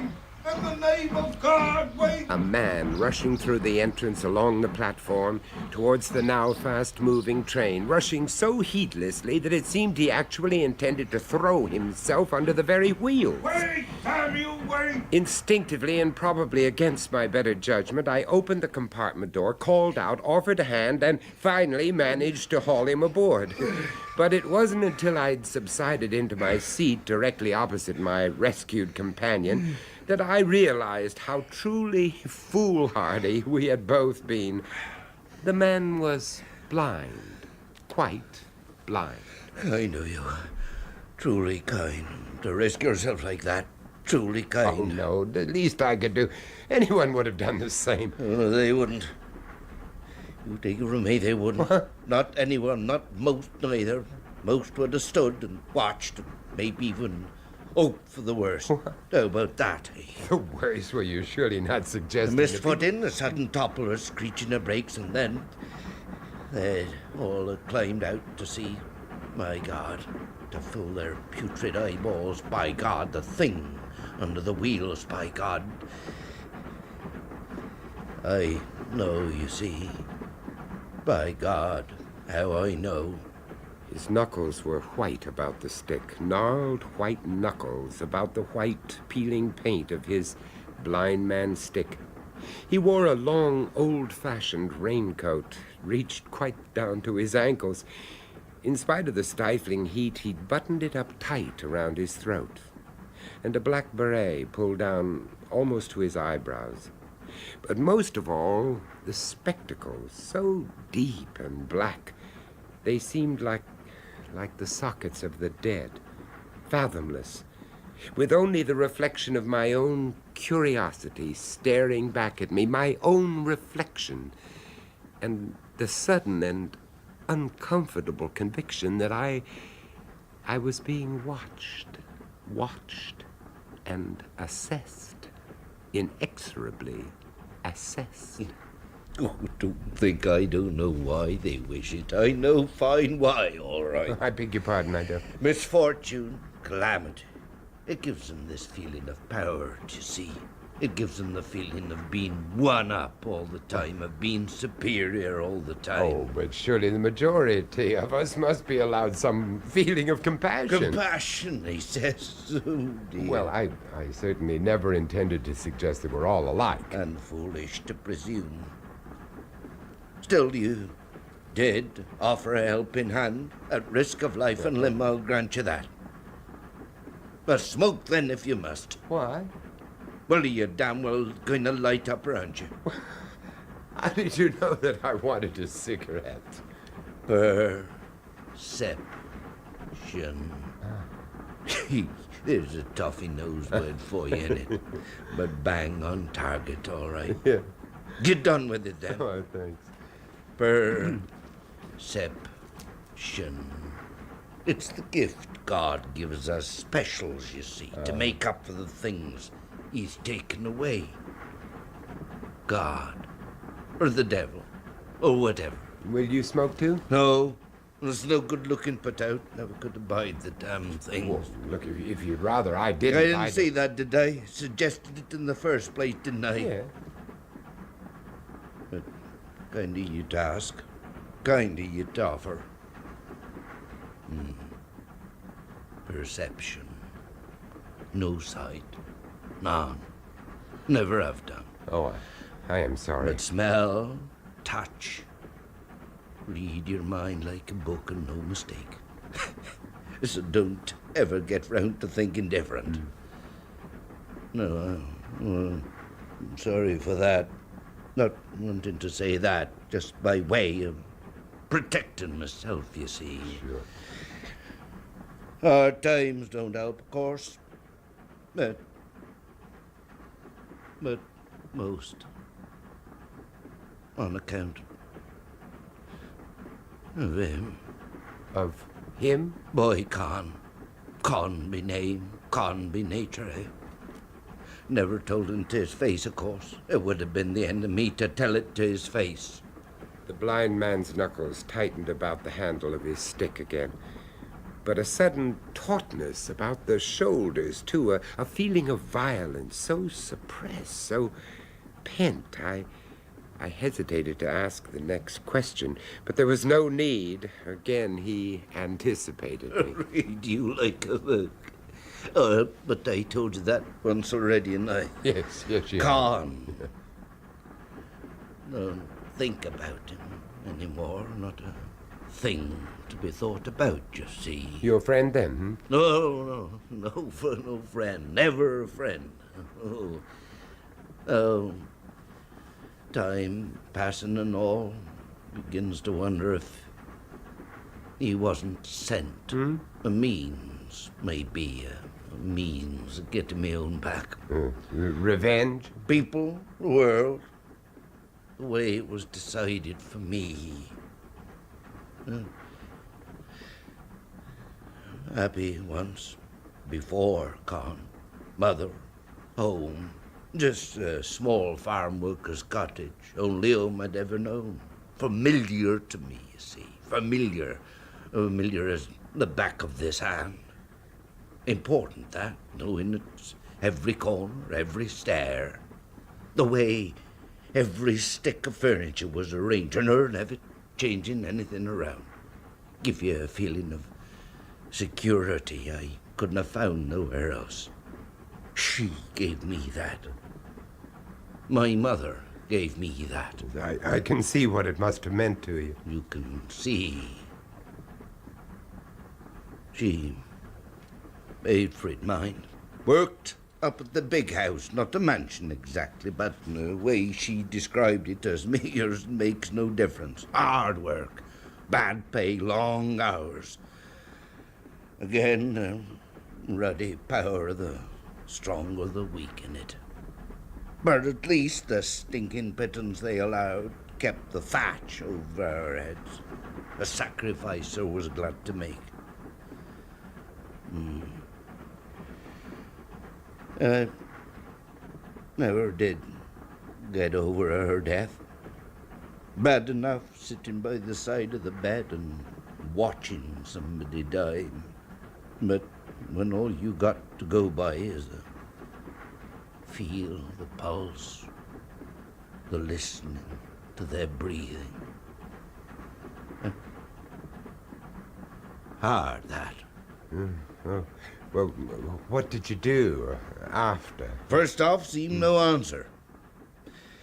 Bit she'd managed to save, put on the side, well, soon gone in it. Then one day I gets this idea, almost as though it meant me to get it.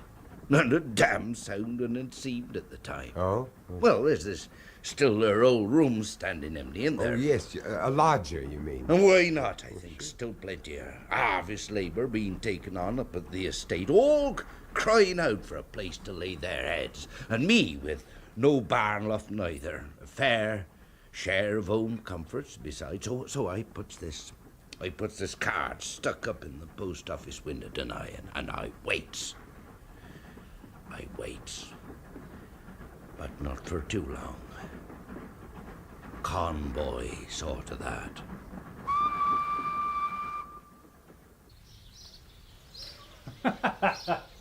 Home from home, as the ruddy Gaulder call it. This was my mother's room. Yeah, which still don't make it a suite at the Waldorf, do it? Yeah, junk. You What? never see such junk. Please, be careful. Oh, not to worry. Can always have it written in the lease, can't we? Some kind of inventory, did you ever get round to your actual inventory, Pops? Oh, dear, oh, dear.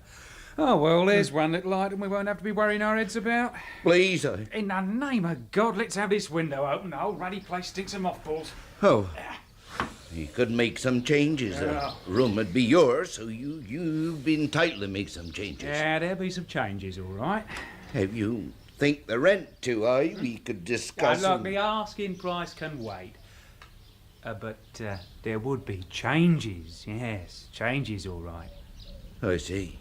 Well, love of God. You didn't honestly think I'd be moving in and just taking your old lady's place, did you? Did you, Pops? Taking over the nurse companion bit just where she left off? Oh. If it's the white stick and Alsatian dog kick you're after, No. you should have tried getting it straight from the start. As far as my handicap goes... Well, then? I think I'm self-sufficient. Oh, sure you are. I noticed that. The way you groped yourself across that landing just now. eh? It's been some time since my mother's death. Well, some time. Yeah. How about the way you tumbled across that chair the minute we get through the door? Hey, just a touch of the old circus act for my benefit, I suppose. When she was ill, there was this nurse. Rearranged some of the furniture in view of the special circumstances, you understand. Yeah, I understand, Pops. The $64 question is, do you? Sorry. Dumb as well as blind, eh? Well, I'm asking you, Pops, if you finally got round to persuading me to move into this rat-ridden garret, do you honestly know what you'll be letting yourself in for? Eh? Pot luck at the best and at the worst. You're making it sound like some kind of threat. Change, Pops. But then it all comes down to that, in the end. But you still agreed to take him? Not at first, but the weeks passed. There were No other offers. They took the card from the post office window. The people up at the big house were getting pressing. Threats, eviction, legal action. Only routes I had, you see. No choice. So Con moved in? Oh, he moved in all right. Yeah, and, I did me best for him. At first, I was even glad, just for the sound of another voice about the place. Well, natural, isn't it? Sure. The past can be good, but it's funny how eager we all are just to be alive in the present. Any kind of present. And it didn't work out then, huh? He took over completely. Not just his own room. Completely. His friends from the estate up drinking all the hours God made. No notion about paying the rent.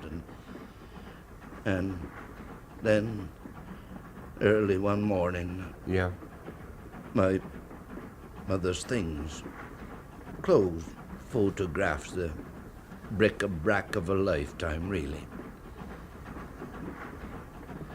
A pathetic pyre at the bottom of the garden.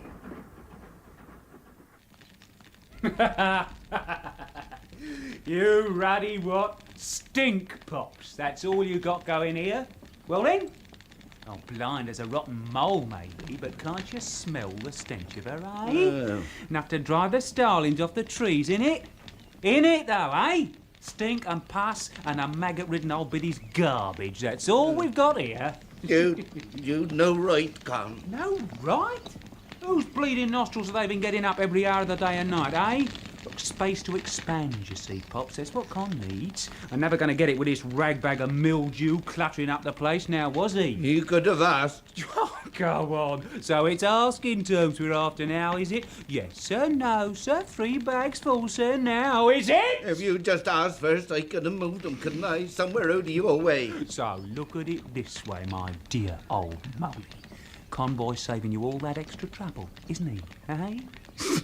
I'll tell you something funny, though. A couple of weeks back, I damn well goes putting myself out trying to sell the stuff. You tried to sell my mother's... Well, of course! That shark of a scrap dealer the other side of the village. You had no right. Oh, back to rights again, are we? None! Now, go easy, Molly. Oh, unless you'd like to join the pyre, that is. Oh, right, old scarecrow you'd make of it. Fancy your Guy Fawkes a bit early then this year, eh, Pops? They were hers, damn you. Yes, so now they're hers again, ain't they? Ashes to ashes, all that garbage, eh? You should be hanging out the flags, Molly. Really, you should. Doing you a favour, convoy is. I mean, to say better than settling for a feast day for them moths now, ain't it? And what about them tarty little cherubs up there, ruddy green with envy when Mumsy gets all this nice new drag through the post? Why, Con? Why? Oh, kicks. Pleasure. Yeah. You haven't got a clue in there what I'm getting at, have you? Something you're never going to get round to, Molly.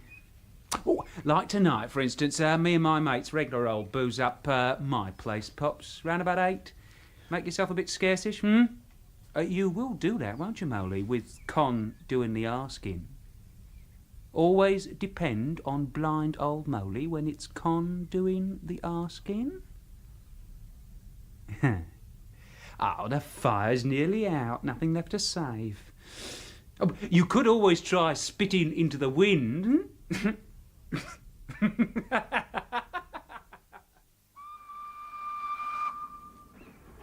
And yet you did nothing. I could have gone to the police. Should have gone to the police. I see that now.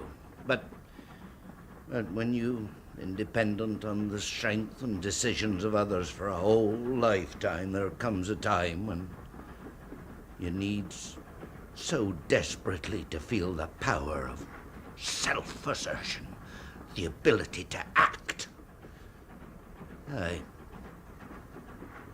I found a thing to do. Winter was coming. The cottage was fitted for gas. I just got Con a gas fire for his bedroom. Very sensitive to cold was Con. It burned all hours of the day and night, and sometimes He even let it burn while he slept. So? One night, I simply turned it off. Oh, you mean you went into his room and turned it off? Oh, no, the mains at the downstairs mains. Well, then? But What? then, when the flames had been extinguished, I turned it on again. I blanketed the crack beneath his door, stood there a long time, listening to the hiss of the gas as it escaped into the room. Con sleep, in his drunken stupor, become deeper, ever deeper, till I decided it had enough, sufficient to me purpose. You mean you gassed him? You murdered him? Well, that would have been a kind of revenge, but too simple. What? I hated him. But there's a need beyond hate. He was quite unconscious when I went into him, as deep unconscious as if he were under anesthetic. Now, underneath the cottage, we had a cellar. In the old times, it had been used for storing apples, vegetables, and now it was quite empty. Its only entrance was through a trap door set into the flags of the kitchen floor, but long hidden by a big chest used for storing firewood. I pulled the chest aside, opened the trap, lowered the body in. The dank smell of damp, the scurry of a rat. And you left him there in the... No, not at once. No, one more thing to do, you see. To give him a taste of the affliction he'd mocked and made fun of over all these long months.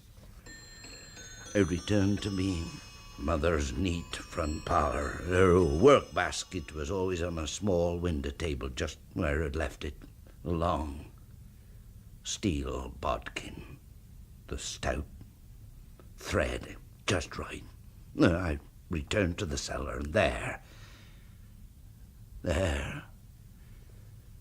in the eternal dark, I sewed up his eyes, stitch by stitch, neatly, methodically, upper lid to lower. I sewed up his eyes, and then I left him there. What happened when the effects of the gas wore off? Oh, I'd allowed for that. It was to be the final irony. My final irony.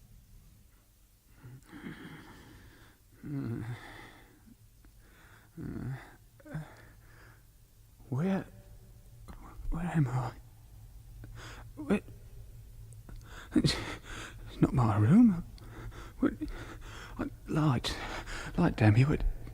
Light. There isn't any lights. It's all dark. My eyes. Name of Jesus, eyes. Tight closed, stuck, tied, knotted, sewn up. No. Help! In the name of Christ, help! Somebody! Out! I must get out! Let me out!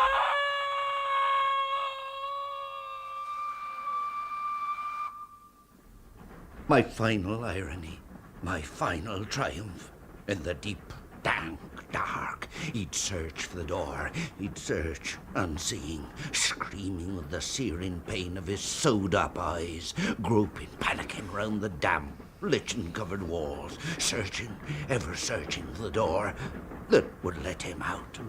Out, to the light, to the help he'd always taken for granted. Not knowing, not comprehending that there There was no door. That the only way out was not in the walls, but through the trapdoor, not 3 feet above his head. A trapdoor, securely bolted but weighed down by the heavy oak chest. I left that night, and I never went back. But they'd be bound to miss him. I mean, up at the estate. Oh, for a few days they'd miss him, but he was only a travelling casual labor. They come and went at will. For a few days they'd miss him, then they'd forget. He was only worth forgetting. The train had stopped at a small halt. The blind man pulled himself to his feet. I opened the door and helped him down onto the deserted platform.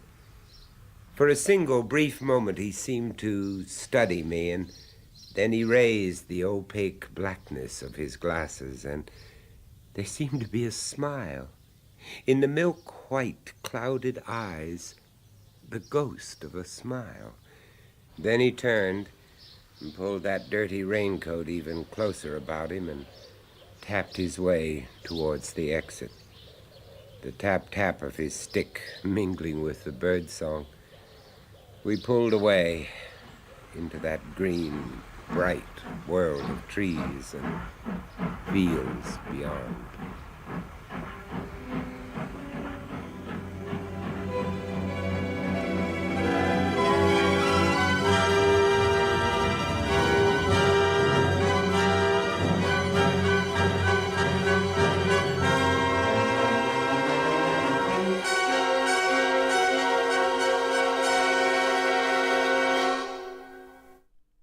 And we'll be giving Vincent Price a rest next week as we bring in his sinister substitute, the Man in Black, when Mark Gatiss returns with the tale of a lost soul offered hope, but with a sinister price attached.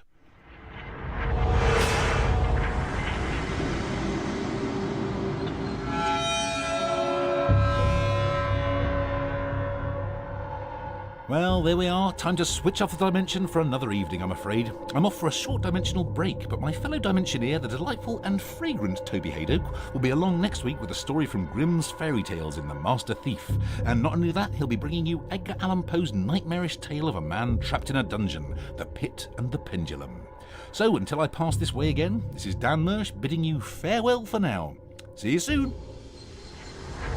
You are leaving the 7th dimension on BBC Radio 4 Extra.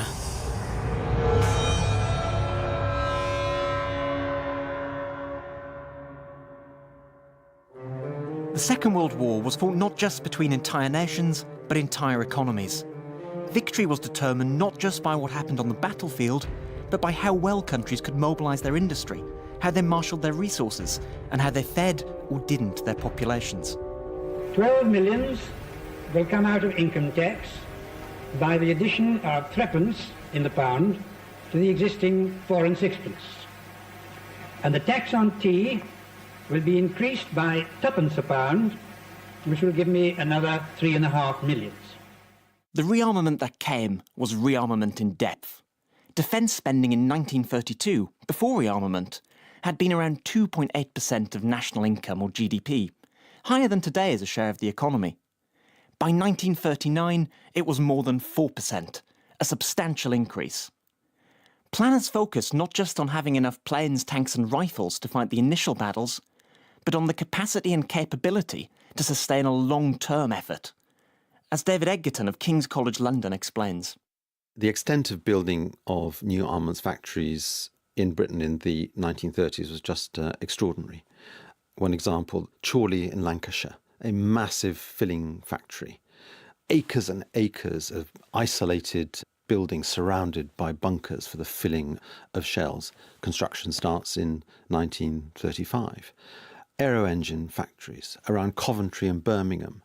The great car firms, Roots, Daimler and so on, are given government money to create specialised factories for the making of Bristol aero engines.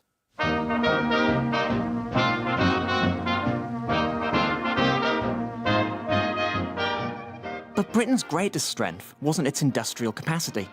It was what a modern economist might call the globalisation of Britain's economy. Britain had the largest merchant navy in the world, guarded by the world's most powerful fleet. Policymakers had long rejected national self-sufficiency in favour of embracing global supply chains. Unlike its potential rivals, Britain could draw on not just its own resources, but the resources of the rest of the world, including access to North American industrial might. The case of food is also extremely important. The United Kingdom imported half its food, not just from the Empire actually, but partly from continental Europe, from Denmark above all, from the River Plate, and indeed from many other parts of the world. This meant that Britain could put more manpower behind other industries vital to the war effort. British people could be put into the field, in the fighting services, and they could also be put into factories making weapons. They did not need to go onto the land to the same extent as French people did or German people did to sustain a war economy. And it feels quite counterintuitive. Often we think you want to be self-sufficient in food rather than relying on imports going into a war. But the British government thought importing food was an advantage. Exactly. This is a very important point, is looking back at the Second World War, we've often adopted a very nationalistic analysis which suggests that the more self-sufficient you were, the more powerful you were. But that's actually not the case, and it was understood not to be the case by the British elite. They understood that relying on the rest of the world was a source of immense strength. Farms, factories and finance. The Price of Fear. Vincent Price presents Michael Jaston, Sandra Clark and Daphne Hurd in Goody Two-Shoes by William Ingram. Vincent Price. Hello and welcome. The story I'm about to tell you is a love story. If not of perfect love, at least the perfecting of it. Something difficult to achieve. Something which can often lead to disastrous, indeed horrific results. David and Anne Fordyce, Mr. and Mrs., both mid-30s. They'd been married for 5 years, known each other for 10. They were, well, what you might say, meant for each other. Everybody said so. Attractive, personable, identical tastes, interests, meant. And yet, a feeling of growing apart was the way David eventually put it. The reason for this growing apart neither knew or even understood. Both finally blamed it quite simply on the rat race. They thought about it a lot. It preoccupied them, a need to get away out of the rut, a chance to find themselves and each other again. And they both believed it, really believed it. Once decided, the move wasn't difficult to arrange. David's credentials as a junior partner in one of the city's most reputable law practices, a fine mind, excellent connections, it was all there just for the asking. Their best friends, Charles and Victoria, said so at the time. They even said so after my little story was told. But at the time, there was no sense of sacrifice, of giving up anything. Anne was, quite simply, the most important thing in David's life. So fresh fields and pastures knew it had to be.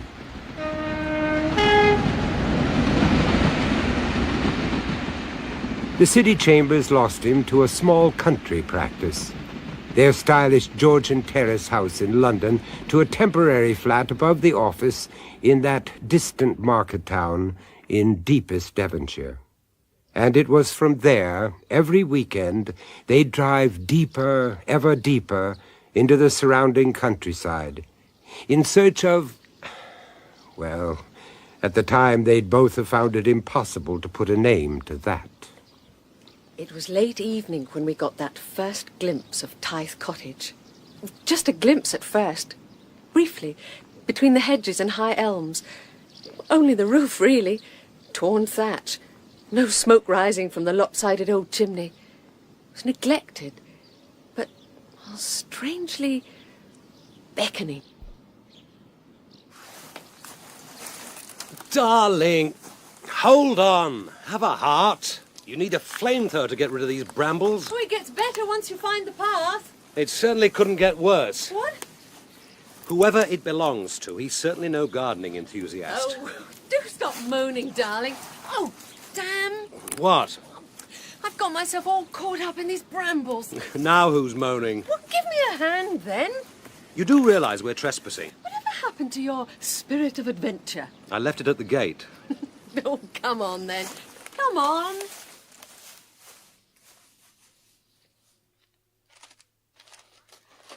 Oh, you finally made it, then. I'm not altogether sure. What can you see? Only that the windows need cleaning.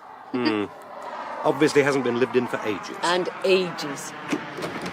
Now what the devil do you think you're up to? Oh, breaking and entering. But you can't Oh, just... it's bolted as well as locked. Ah, well, that's put paid... I'm not beaten yet. Now where are you off to? Round the back. Oh, come on. Don't be chicken. Might as well go the whole hog. Famous last words. Anybody at home? And if there were, I'd like to hear you talk yourself out of it. Hello? God, what a shambles. It's not exactly house and gardens. I'm whacked. There's a three-legged chair if you want a breather. Now where? Oh, the living room is huge. I'll take your word for it. Open hearth, ingle nook, a twisting little staircase. It's not very safe, but going right up to the bedrooms. Reluctantly, I have to take your word for that, too. Anne, love. Anne? Darling? Now what are you pondering? Only the possibilities. Come on, Anne, I'm starved, and it doesn't look as though we're going to get invited to dinner. What possibilities? Oh, only possibilities. Oh, darling, you must be joking. But for God's sake, it looks as though a bomb hit it. Possibilities was what I said. There aren't any. Use your head. The roof leaks. That can be rethatched. That staircase. Will obviously need a bit of fixing. But it's a positive slum. Soap, water and elbow grease, me own dearie. Anne. You're not mad about the idea, are you? No, you're obviously not. Well, you're quite right. It's getting late. Oh, to hell with that. It's just that I thought getting away from it all was part of the general idea. We'd as good as settled for something on that new estate. Estate? Oh, yes, there's always that. But who the hell wants to live in a boot box when there's the challenge of something like this? Challenge is right. Please. Oh, please, David. It might not even be on the market. It might, though. What? At least think about it, please. Mm-hmm. Please. Idiot. All right, I'll think about it. But for God's sake, don't set your heart on it. I already have. Anne needn't have worried. Tithe Cottage was on the market. It had been for a very long time. And at the price, even David found it impossible to resist. They spent their first night there on a borrowed and very uncomfortable pair of camp beds. Anne slept like a top. David, hardly at all. Breakfast was served amidst the debris of the old cottage scullery. And just as I was dropping off, those damn birds started their manic twitterings. Piccadilly in the rush hour I can take, but those damn birds... Oh, not to worry, darling. You'll get used to it. Have to, won't I? God, look at the time. I must be off. Though I feel pretty rotten leaving you with this little lot. I suppose I could ring and tell... Oh, could nothing. I shall enjoy it. What's on the agenda? Soap, water and elbow grease. Oh, can't do much else till the furniture gets here. Well, they did promise midday, latest. Yeah, so we all know what that means. Anyway, I've arranged for a Mrs. Perkins from the village to come in and give me a hand. Mrs. Perkins, how rural. Ain't it just, though? Now, what about lunch and dinner? Oh, I'll pop in and do a shop once I've got things organised. Oh, don't worry, darling. When you gets home, you won't know the old place. Somehow, I think I might. And what happened? From the start, nothing but hitches. By midday, no furniture van and no reliable Mrs. Perkins. Anne decided to cut her losses. She left a note explaining her absence and set off across the fields to the village and the small general store. At least David wouldn't have an empty larder to add to the list of discomforts. It was early afternoon by the time she got back to the cottage, and the surprise that awaited her. Not only had the furniture been delivered, but Mrs. P. had already got things very much in hand in the living room. The carpet down, the three-piece suite arranged very much as she would have chosen. Perhaps most surprising of all, David's law books, arranged on the shelves alphabetically, strictly according to author, just the way he would have insisted. And upstairs in the bedroom, her dressing table was just in the place that she would have chosen. Well, well, well. Clever old Mrs. Perkins. It wasn't until an hour or so later, when that clever lady called up to her from the bottom of the stairs, that she realized that something was amiss. Hello? Anybody home? Mrs. Fordyce? Yes? Oh, you up there then? That you, Mrs. Perkins? Hey, with you in a second. Oh, that should do it.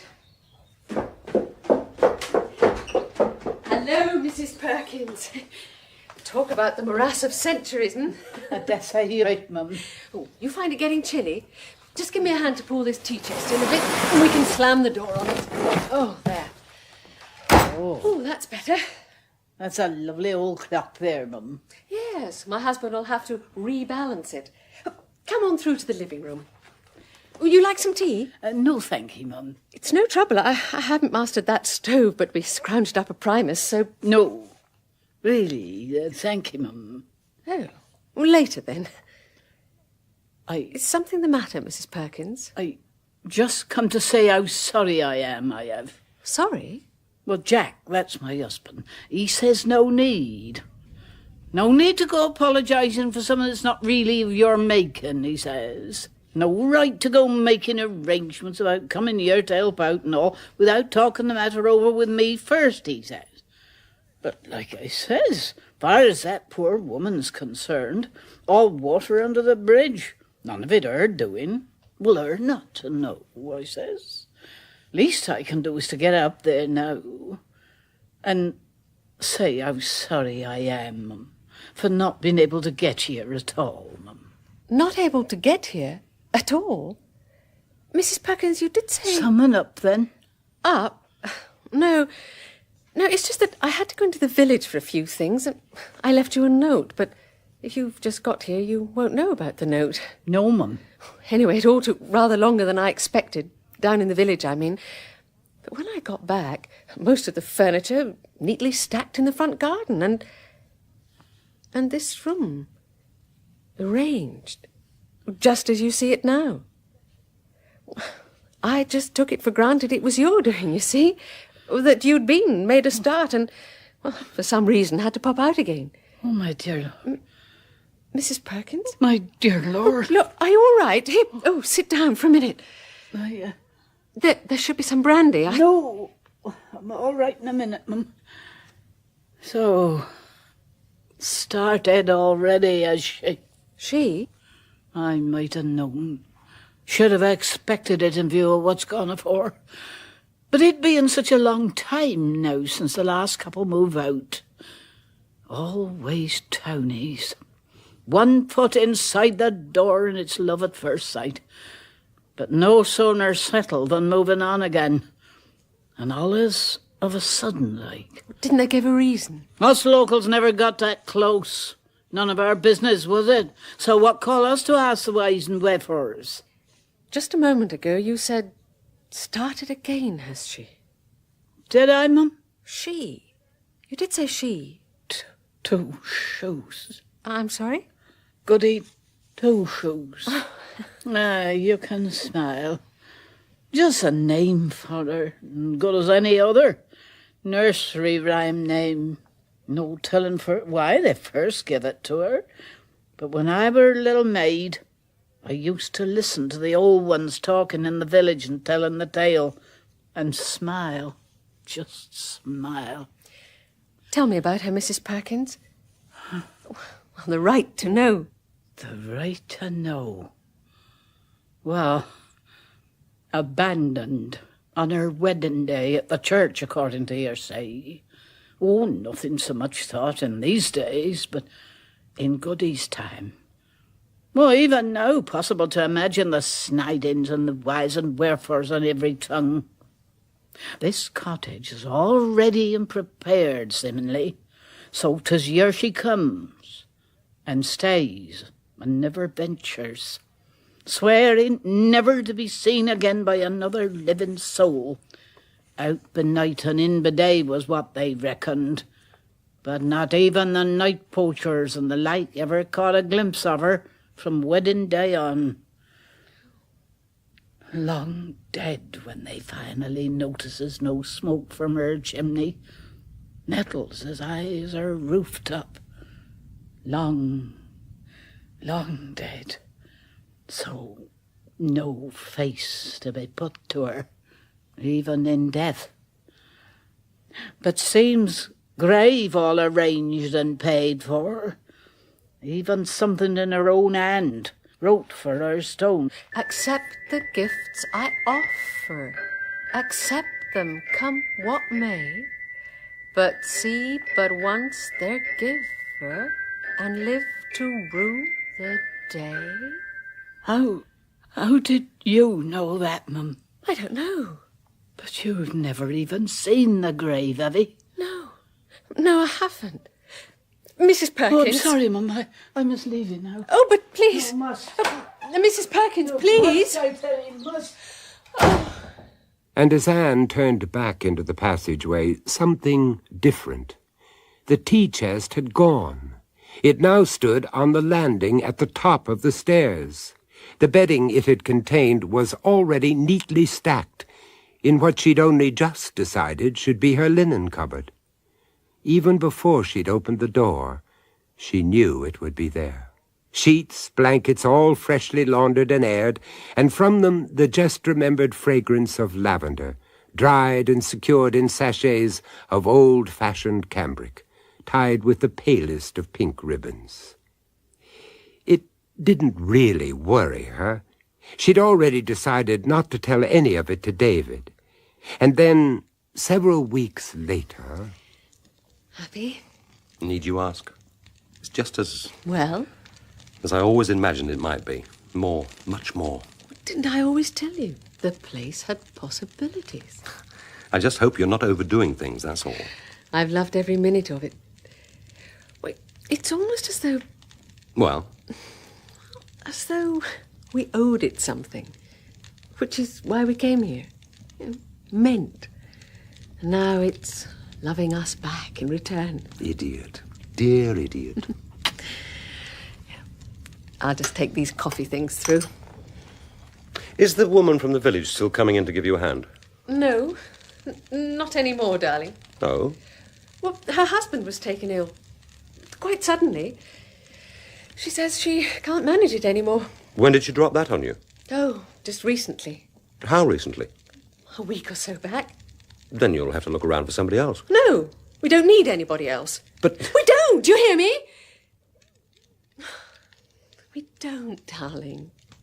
Really, we don't. She didn't, of course. If there had been any initial terror, it had long passed. She'd grown to depend on her good fairy, to take her for granted. It no longer even surprised her to leave the kitchen, to return a few minutes later and find the dishes washed and stacked away, to find a fresh supply of logs in the polished hearth, freshly baked bread and cakes when she entered the pantry. If there was any motive in her continued silence, one had to look no further than David's praise of her. And yet, as the months passed, she felt the need of a wider, less captive audience. Their old friends, Charles and Victoria, proved the obvious answer. When we got your invitation, Vicky and I had an each-way bet. No such thing. Don't fib, my love. Well, do tell, then. Take my word for it, she said. Either they've decided to throw in the rural sponge, or... Or... Yeah, oh, poor David's gone over the orchard wall on his own and is beseeching us to get the spare bedroom ready. I'll kill him! Not that far from the truth. Oh, do tell. Oh, come on, darling. Don't mind admitting it. But you already have done. Joel, I agreed with the getting away from it all and to hell with the rat race bit, but I wasn't too keen on ending up as Wurzel Gummidge, while better half put on the old mop cap and got on with the jam making out back. We did have our doubts. If you'd seen this place when we first set foot through the door, they'd have been more than justified. Bad as that, old son? Worse. I still thank God for a telephone in the village and a hotel within striking distance, just in case. You see how it's all come out? Oh, ye of little faith. I'll take your word for it, old son. God, looking at the condition it's in now. It's just about 6 months, isn't it? Just about. Positive miracle. Yes. Yes, I suppose it must seem like a bit of a miracle. You all right, darling? Fine. Everything's fine. I just felt a bit stuffy in here for a moment, that's all. Charles, Victoria, can I get you anything else? Oh, not another crumb for me, darling. You've sentenced me to a 6-month fast as it is. Some blowout, eh, old girl? Oh, superb. Especially that country pie of yours. You know, I can't remember ever having sampled it before. That would be damn surprising if you had. Oh? Mrs. Beaton, did you say, darling? Oh, previous to that, kind sir. Ever so much previous to that. Go on. Well, can we share the dark secrets? But 'tis no dark secret, mum. 'Tis common in these parts. Partridge, wood-pigeon, lark, sweet Jenny Wren, if you've a mind to her, cider-soaked truffles, dill, peppercorn, fennel, and butter marjoram that have stood 1 year around. First catch your lark, eh? I wonder if we can order it from our local takeaway.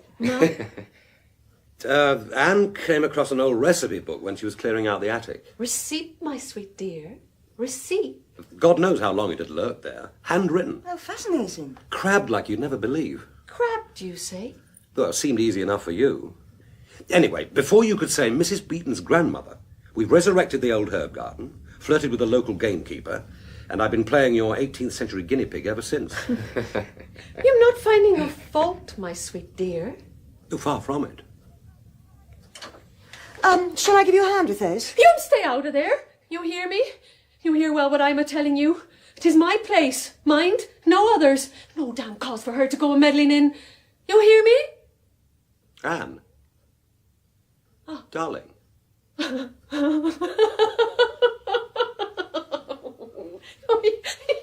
faces, though.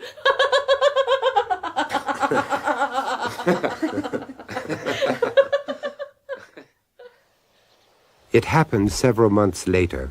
Summer had gone. Autumn was in the trees. Anne had started out to the village when she remembered her shopping list on the kitchen table. As she passed the half-drawn curtains of the living room windows, she caught her first glimpse of her. Small. Very small. Much older than I... Oh, how very old she looks. Not at all frightening, though. Such white hair, pulled neatly into a tight bun at her neck. Made to seem even whiter, I suppose, by her long black dress, reaching right to the ground. From any age. And yet, if I stretch just a little higher over the sill, I can just about see the stone floor. And on tiptoe, peering over the window ledge, Anne saw, peeping out from under the hem of the long dress, a pair of black kid shoes, polished to brilliance. On their front, 2 very large, silver, shiny buckles. Then Anne looked up. For just the briefest of moments, their eyes met.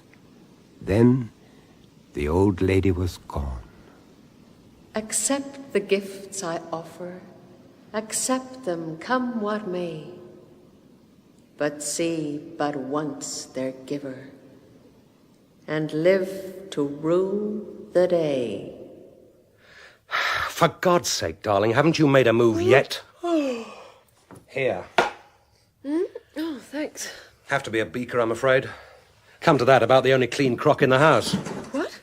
And why the hell didn't you let me give you a hand with the dinner things? Dinner things. Your gourmet specialities certainly go through one hell of a lot of pots and pans. It's ruddy chaos down there. But I did...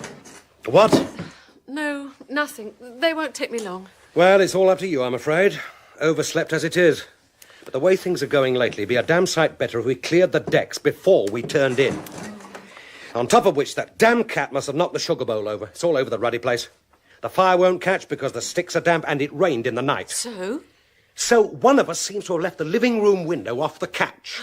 The curtains, carpet, and one of the armchairs are sodden. Oh, hell, love. I don't even have a clean shirt. It was that first morning Anne began to realize things were not as they had been, that something was amiss. Much as she tried, the shambles continued. The more she tried, the worse it got. Untidiness became chaos. Chaos turned to filth. She tried, but could do nothing to prevent it. Nothing, my dear, darling David.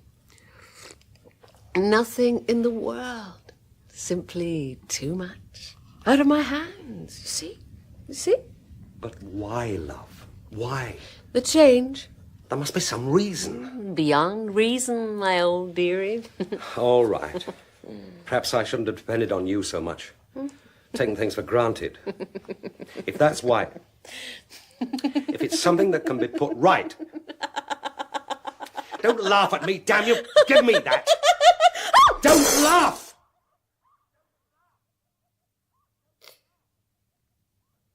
Please don't.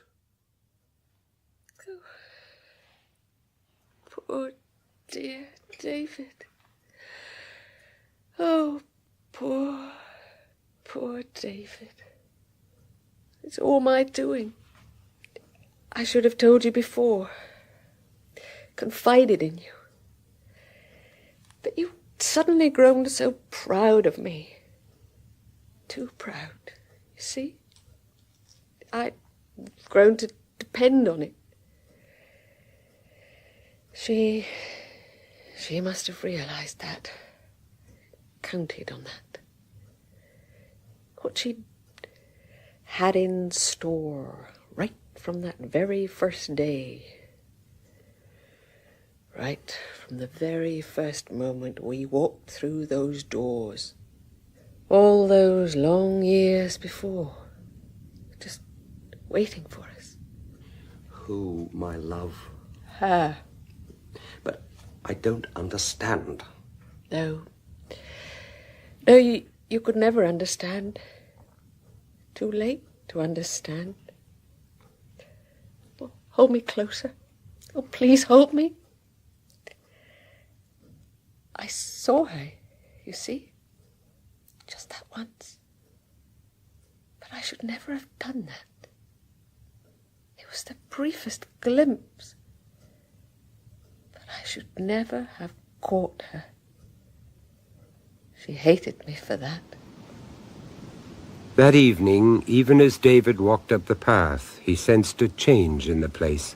The smoke curling up from the chimney, the brass knocker again worked to a brilliant shine, just as he'd remembered it. Anne? Anne? Anne, you up there?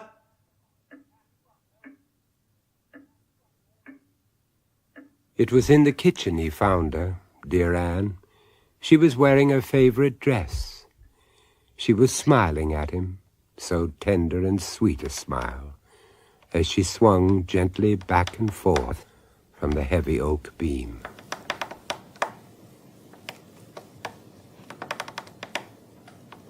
There was one other detail David took in that first horrendous moment. The chair she must have climbed on and then jumped from was back in its usual place, below the recently polished window. And then beneath the chair, something as incongruous as it was bewildering.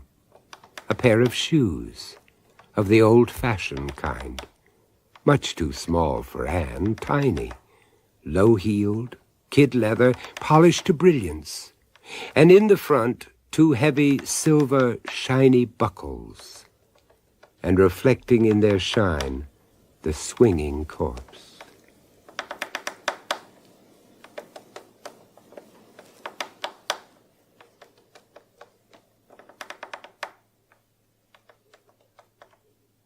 David married again.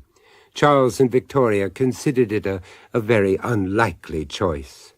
The new Mrs. Fordyce was quite the opposite of Anne, sophisticated, poised, almost glossy. She ran her own advertising agency, far too well for her male competitors. On the domestic front, and only in a crisis, she could just about manage to top up a coffee percolator. Thatched cottages gave her hay fever, and yet the match seemed to work well enough. David probably prefers it this way. That was Goody Two-Shoes, starring Michael Jaston as David Fordyce, Sandra Clark, Anne, and Daphne Hurd, Mrs. Perkins, with Frances Jeter, Victoria, and Nigel Graham, Charles. The Price of Fear was presented by Vincent Price, written by William Ingram, and directed by John Dias. The Price of Fear. Vincent Price presents Edward Woodward and Annette Crosby in To My Dear, Dear Saladin by William Ingram. Vincent Price. Hello and welcome. Cats, of the family Carnivora, the domestic variety. The ancient Egyptians worshipped them, the Chinese painted and wrote poems about them. In the Middle Ages they were considered the familiars, the soulmates of witches and sorcerers. Tabbies, Persians, Siamese, Manx. Even the naming of them can usually be guaranteed to cause a feeling of either near worship or positive aversion. But take it from me, the pampered pet is still alive and well and living at... But you don't need me to tell you. I guarantee you won't have to look far. But what happens when the cat beloved outlives its master, mistress? What if instead of being put down, rehoused, arrangements have already been made to allow it to continue its reign in its own familiar surroundings? It can happen. In the story I'm about to tell you, it did. When her great-aunt Hester died, Emily wasn't at all surprised to come into her estate. Not only as nearest living relative, Emily had always been a firm favorite ever since childhood. As for her husband, Freddie, he, not to mention an ever-growing number of creditors, had positively grown to depend on the bequest. No, not even Aunt Hester's open hostility was going to keep him away from that will reading. Yeah. Well, all in order. Oh, thank God for that. Please, Freddie. Oh, very much as expected. A few somewhat eccentric charities in which your great-aunt's preference for animal as opposed to human society comes well to the fore. The more I see of people, the better I like my dog, eh? Freddie. Quite. However, to my much-beloved great-niece, Emily Louisa Stanhope, I do give and bequeath my home, Longbridge Manor, together with contents and the remainder of my estate, real and monetary, whatsoever. Damn good. Congratulations, old girl. But upon the following sole condition. Uh-huh, here we go. Might have known the old hag would have kept some trick up her sleeve. Stands to reason, doesn't it, eh? Not only right to the end, but beyond. Freddie. I'm sorry, Mr. Forbes. To my dear, dear Saladin.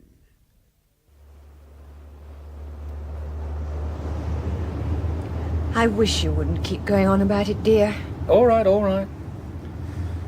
Matter of fact, we came out of it bloody well. We were all she had. You were all she had. She hated my guts. Oh, I'm sure she didn't. Oh, come off it, love. I mean, it was mutual. Let's not spill any tears. You hear me down there, you old nutter? Mutual. Oh, come on, move over, you twit. But I mean, to try and push us off and saddle us with Saladin, a damn pussycat, I ask you, what a name to give a cross-eyed moggy. What was it that old codger read out for the rest of its natural life? In the comfort of its present estate. in the style to which it is accustomed. Bloody cheap. Doesn't seem much to ask. Not to ask, dear. Demand. I mean, let's get the words right. Demand. They were very close. Oh, for God's sake, woman. I mean, how can you get close to a mommy? Will you move over? I mean, you do realise, of course, it as good as stops us putting the place on the market. When do you think we should move in, then? Sooner the better. At least it'll get those damn bailiffs off our backs. For God's sake, get out of the way!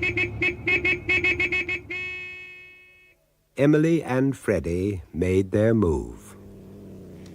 And the first item from her dead mistress's bedroom window was Saladin. Saladin. But not the pampered Persian that Freddie had expected, overweight from years of Aunt Hester's chockies, a silver bell on a ribbon around its fat feline neck. Oh, no. Saladin was sleek, alert, watchful, resourceful, too, in its own right.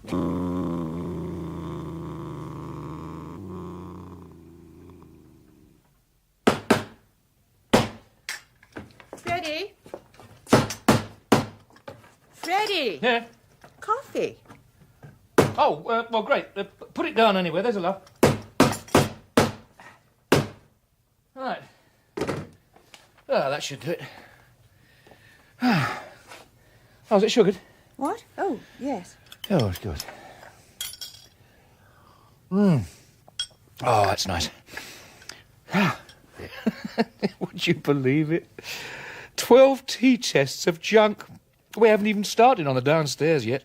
If it's just junk, I can't see why you're bothering to crate it. Well, I mean, I'm not saying that some of it mightn't fetch a bob or two at some local auction. I mean, the magpies still exist. Yes.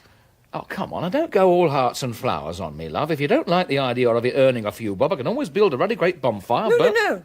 But I'll tell you what we'll do. We'll split the proceeds, send a few bob to her favourite charity. What shall it be, cats and dogs, eh? Or a refuge for disgraced donkeys deep in deepest Devonshire? Eh? She'd have liked that. That's the ticket.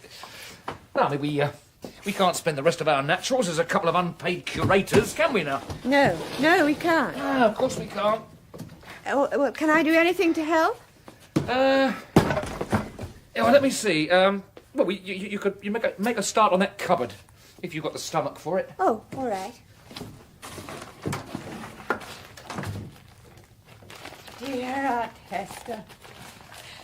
You're right, of course. She was the most dreadful hoarder. Yeah, regular old magpie.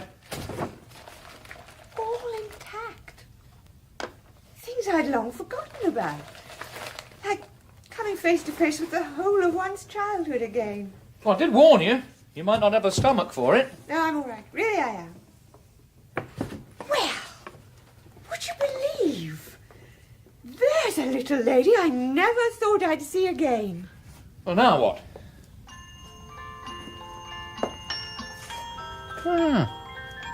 That's pretty. Our dancing ballerina. We're privileged. Oh? Oh, special treat. She only ever came out on high days and holidays, birthdays, Christmas, you know the kind of thing. First curtsy you bobbed without falling flat on your backside, eh? Something like that. Nice. Yes. Very nice. It's not your Faberge, of course. Oh, one of the poor thing's hands has gone for a Burton. Still, it's very definitely curiosity value. Oh, no, Freddie, no. Anything you like, but please... All right. I mean, if it's that important, yeah. There's no need to blow your top about it. Silly, I know, but thanks. Well, except you're not really thanking me at all, are you, eh? Come on, out with it. I don't understand. Oh, no, but I do, though. I do, too damn true I do. You've had that keeper of the holy relics expression on your face ever since you set foot through the hallowed portal, so why don't you admit it? Look, all you've got to do is give me the nod. I can have that lot uncrated back exactly where we found them. I mean, it'd be just like we've never been here. I mean, is that what you want? Is that what you want? You want an honest answer? Yes. I honestly don't know what I want, Freddie, and that's a fact. Oh, I see. Oh, my God. How the old girl would have loved that, eh? Oh, she's probably up there now rubbing her hands with anticipation. I can't see why she should be. Well, it's the thin end of the wedge, isn't it? Seeds of discontent, and all of her planting. Well, I mean, just look at us. Look at us. We're not inside the place a couple of days, at each other's throats like a couple of banshees. Oh, it's a slight exaggeration. Mind you, I mean, I don't know why it should surprise me. Do you remember the first time you brought me round to meet the great Aunt Hester, me and me 50 bob off the peg suit? You know, Sunday tea, wasn't it? Silver tea service, lace doilies, paper-thin china, bread and butter to match. An atmosphere you could cut with your silver cake knife. My God, talk about prejudgment. She'd made her mind up about me even before the taxi swung into the drive. She was old, set in her ways. And determined to stay that way, no matter what it cost. Mind you got the worst of it, hovering between us, keeping up the small talk, as though you actually believed any of it was going to make the slightest bit of difference. Oh, I thought it might, at the time. Well, it didn't then, and it isn't now. I mean, thanks to her, we're back there again, aren't we? Right back. Choosing time all over again, is it? You know that isn't true. But do I, though? Because she's dead and gone, and you're here.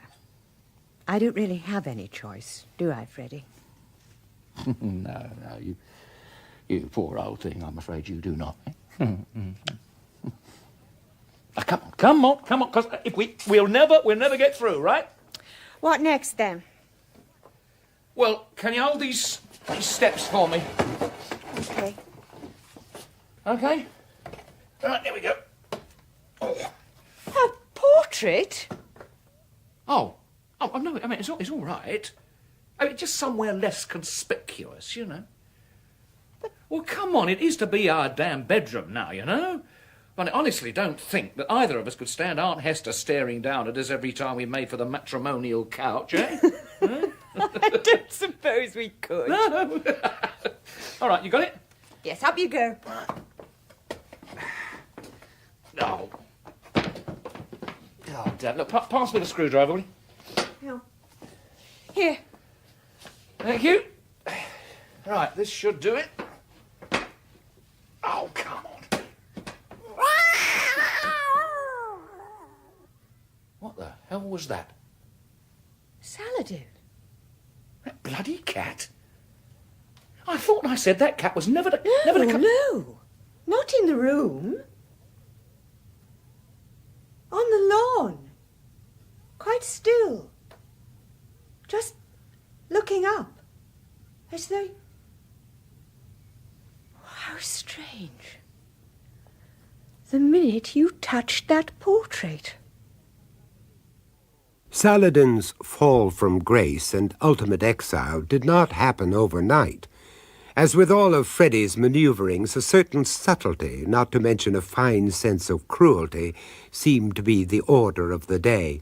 Even to Emily, the cat's original banishment from the bedroom, from the very foot of the bed it had shared over so many years, seemed not only reasonable but desirable. Aunt Hester's absolute attachment to her beloved Saladin was not something she felt obliged to keep up. But exile from the bedroom was only the beginning.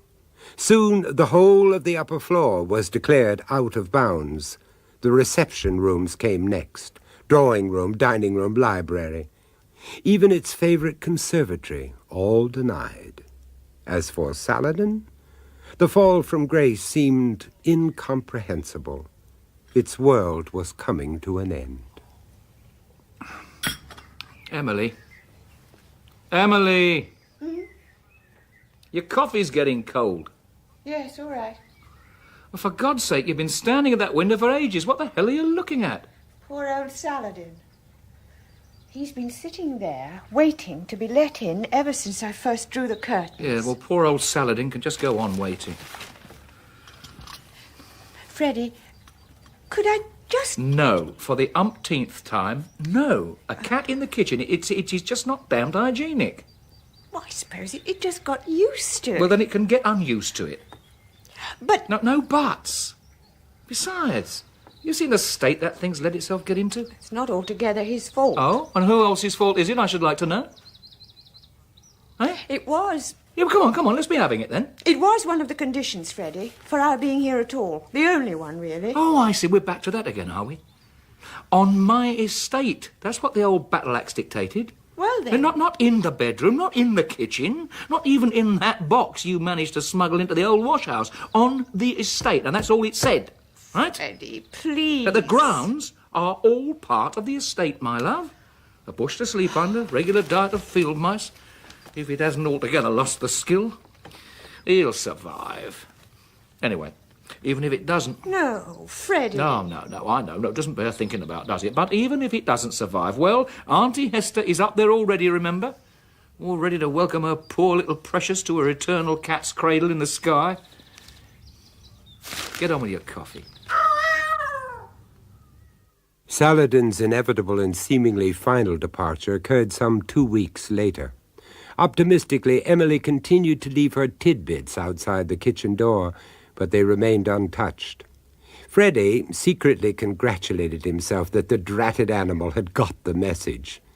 Eventually, even Emily was forced to accept that the chance of Saladin's ever returning was as remote as it was forlorn. Not even in the grounds anymore. Sorry, what? Saladin. He seems to have disappeared. Oh, so I noticed.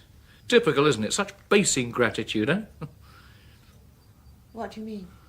Well, such tempting morsels you've been smuggling out to it, too. Oh, what pusscat could resist them?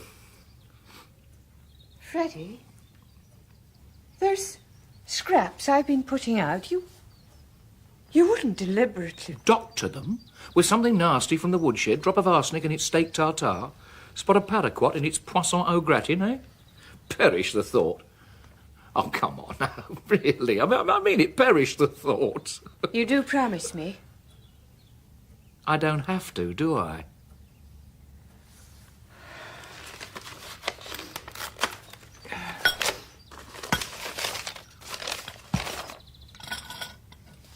Oh, dear. Oh, good, now what? Well, it's from... Oh, well, I suppose I've always thought her as a distant cousin of mine. Yeah, what is it? Another of the beg-o-borrow brigade? No, she's been very ill. Out of hospital now, but was wondering if I'd care to visit her for a few days. Please bring your scrubbing brush and act dog's body for a week or so. Tear it up, to hell with her. I'd like to go, Freddie. Oh, come off it. I'd like to go. You'd like to? You'd like to go? And while you're on this errand of mercy, how the hell do you expect me to manage, eh? Well, it'll just be for a few days. Oh, no. No, don't bother. Don't you bother. Just for a few days. Emily really needn't have worried on his behalf. Now, how did the old saying go? When the cat's away?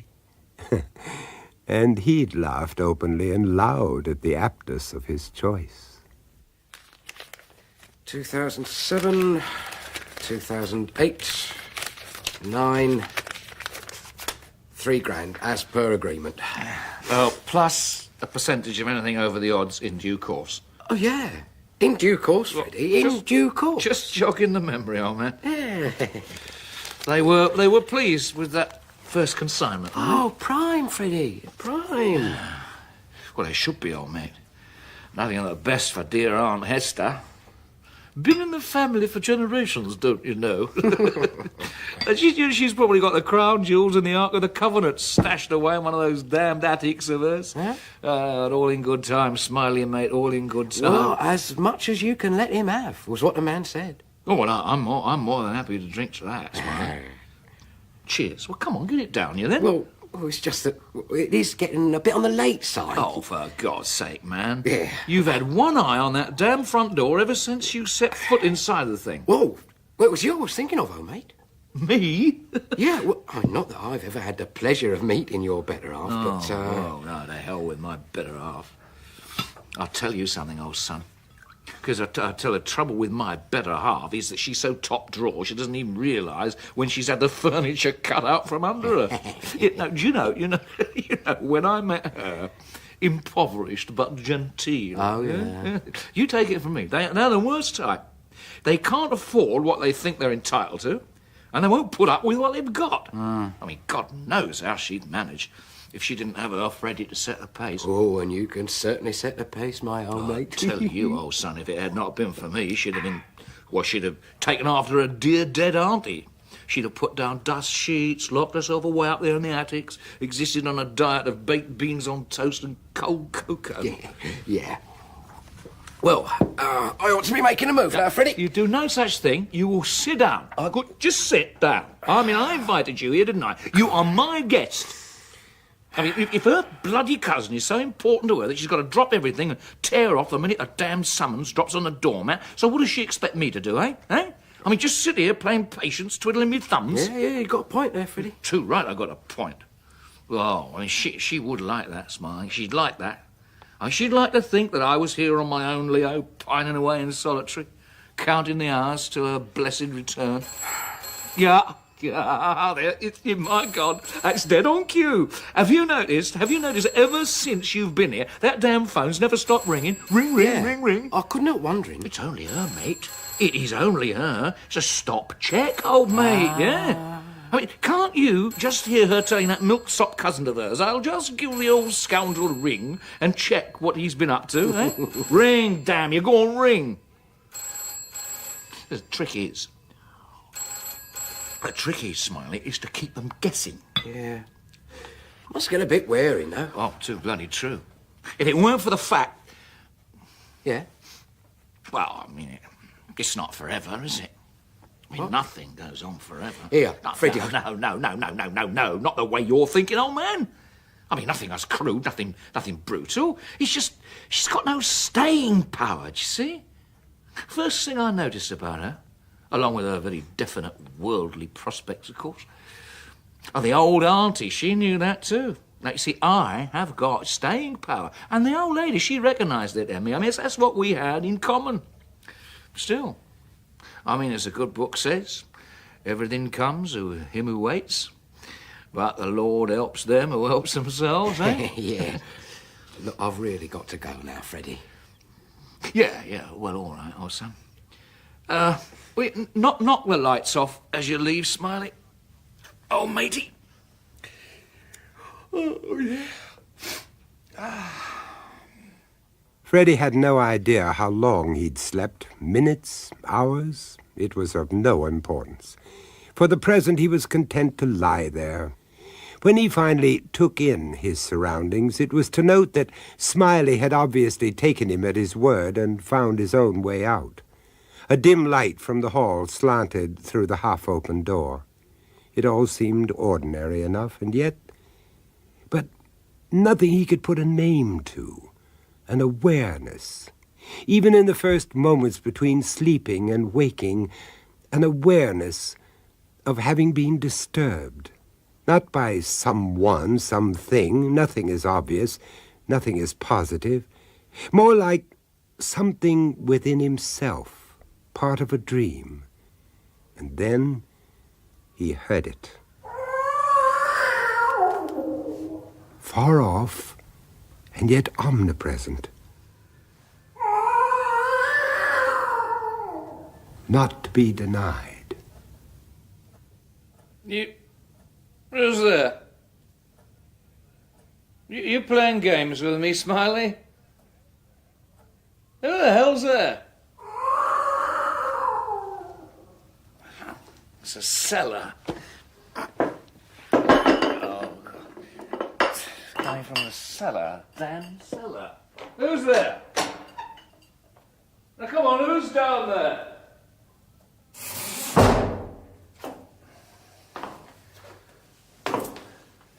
Light switch. Oh, what the hell's that light switch? Damn fuses again.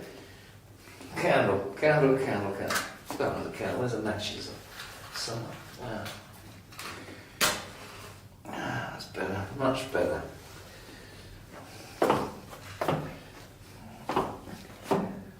Who's there? Who's down there?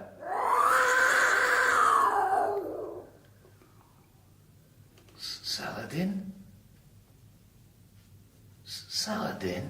Saladin, yes, but hardly recognizable in the flickering candlelight.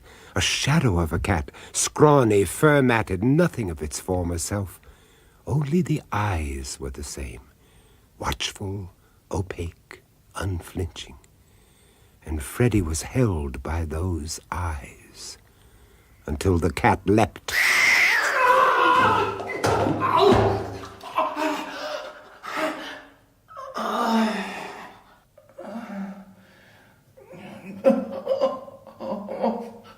My back. My back.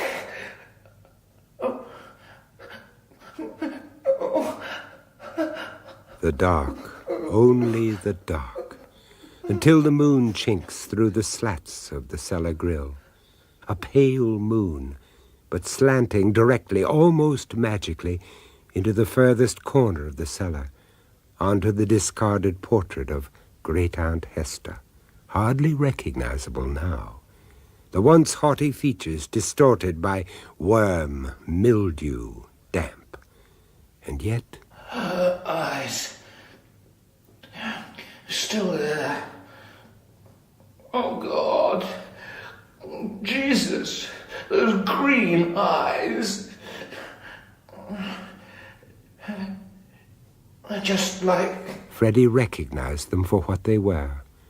The eyes were the eyes of Saladin, watching him from beside the portrait of its dead mistress. Then closer, ever closer, until...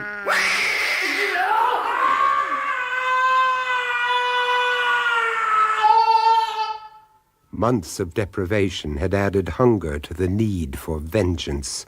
Oh, there was much to savor, to explore, until finally it was done. It's my fault. I blame myself. Really, Mum? Now, why should you do that? I should have guessed something was the matter, Inspector. Oh? I've been away, the best part of a week, nursing a distant cousin. He didn't want me to go, but anyway, I've been ringing here every day, sometimes several times a day. No reply?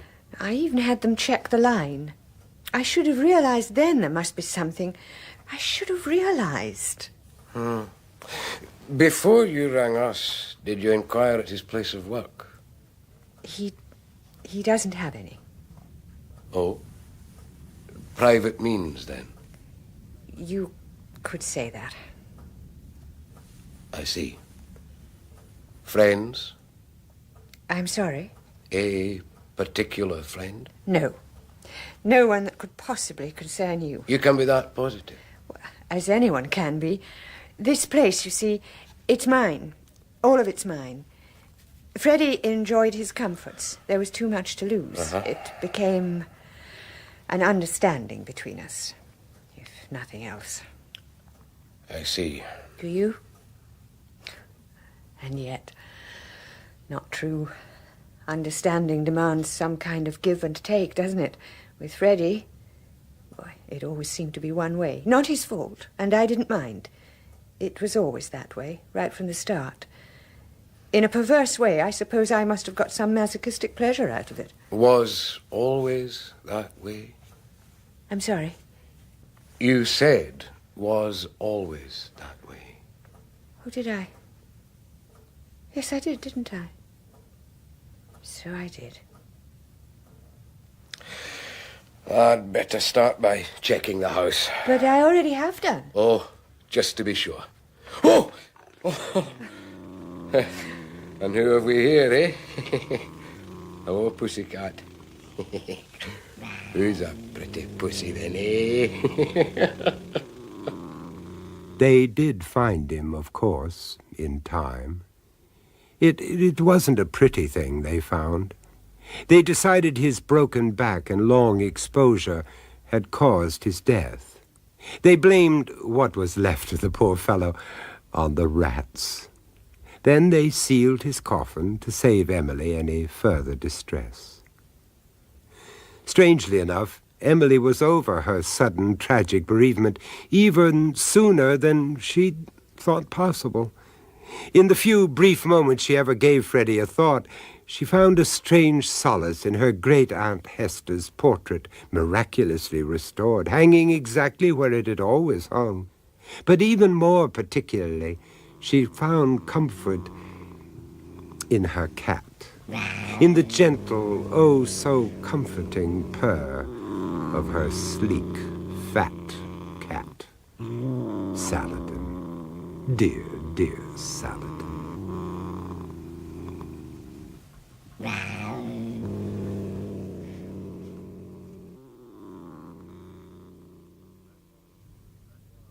That was To My Dear, Dear Saladin, starring Edward Woodward as Freddie and Annette Crosby, Emily, with Steve Hodson, Smiley and the police inspector, and Louis Stringer, the solicitor.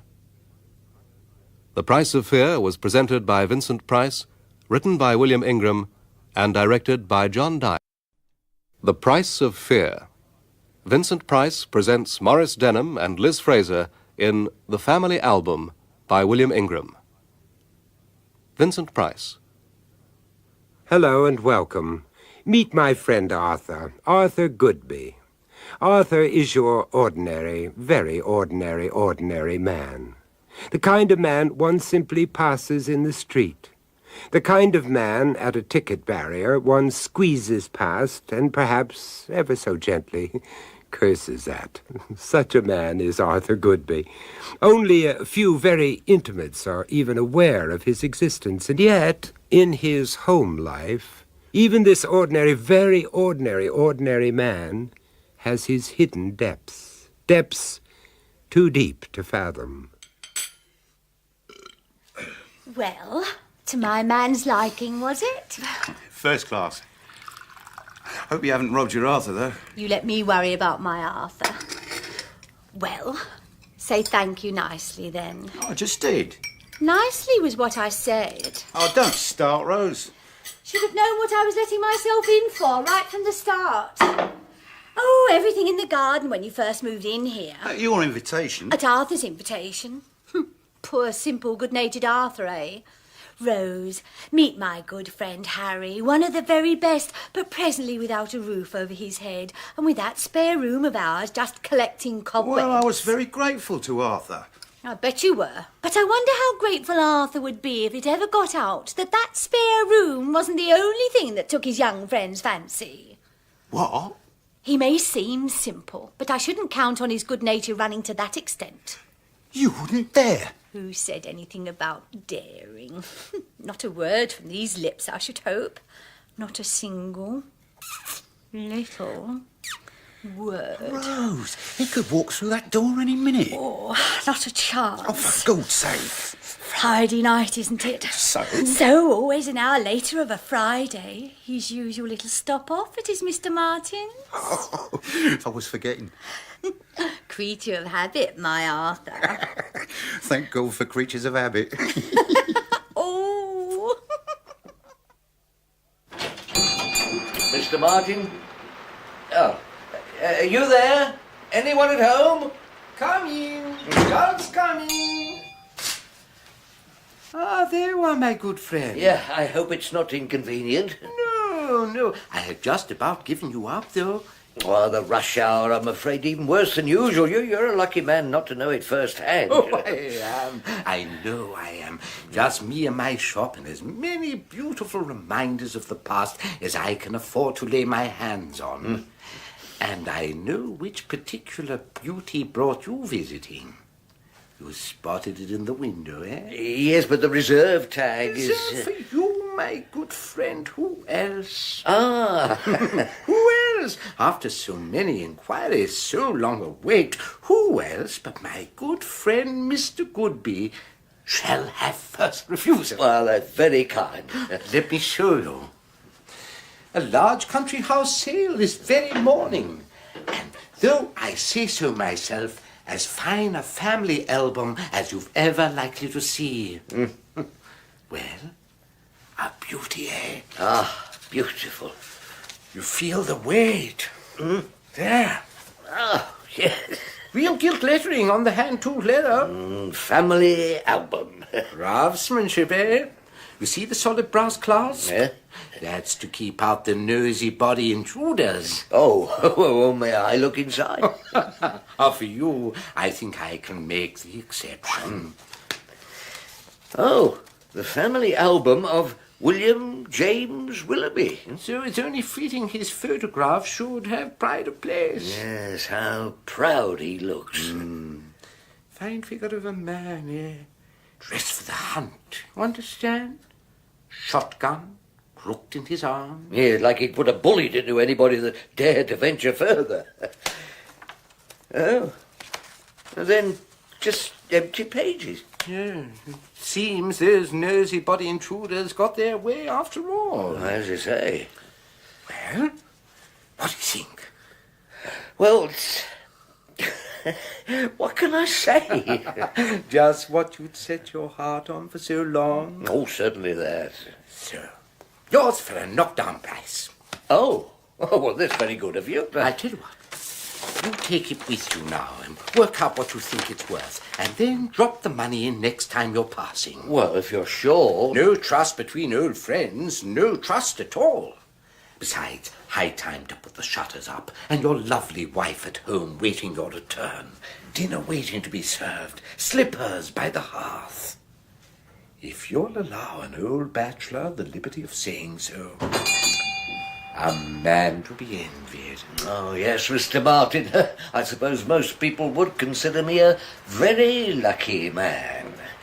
And I...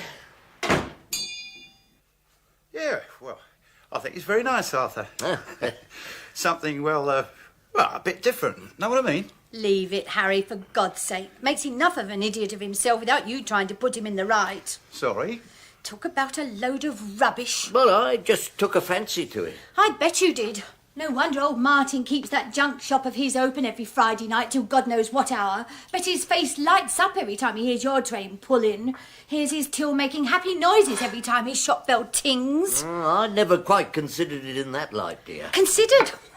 Considered is the last thing that comes into it from where I'm standing.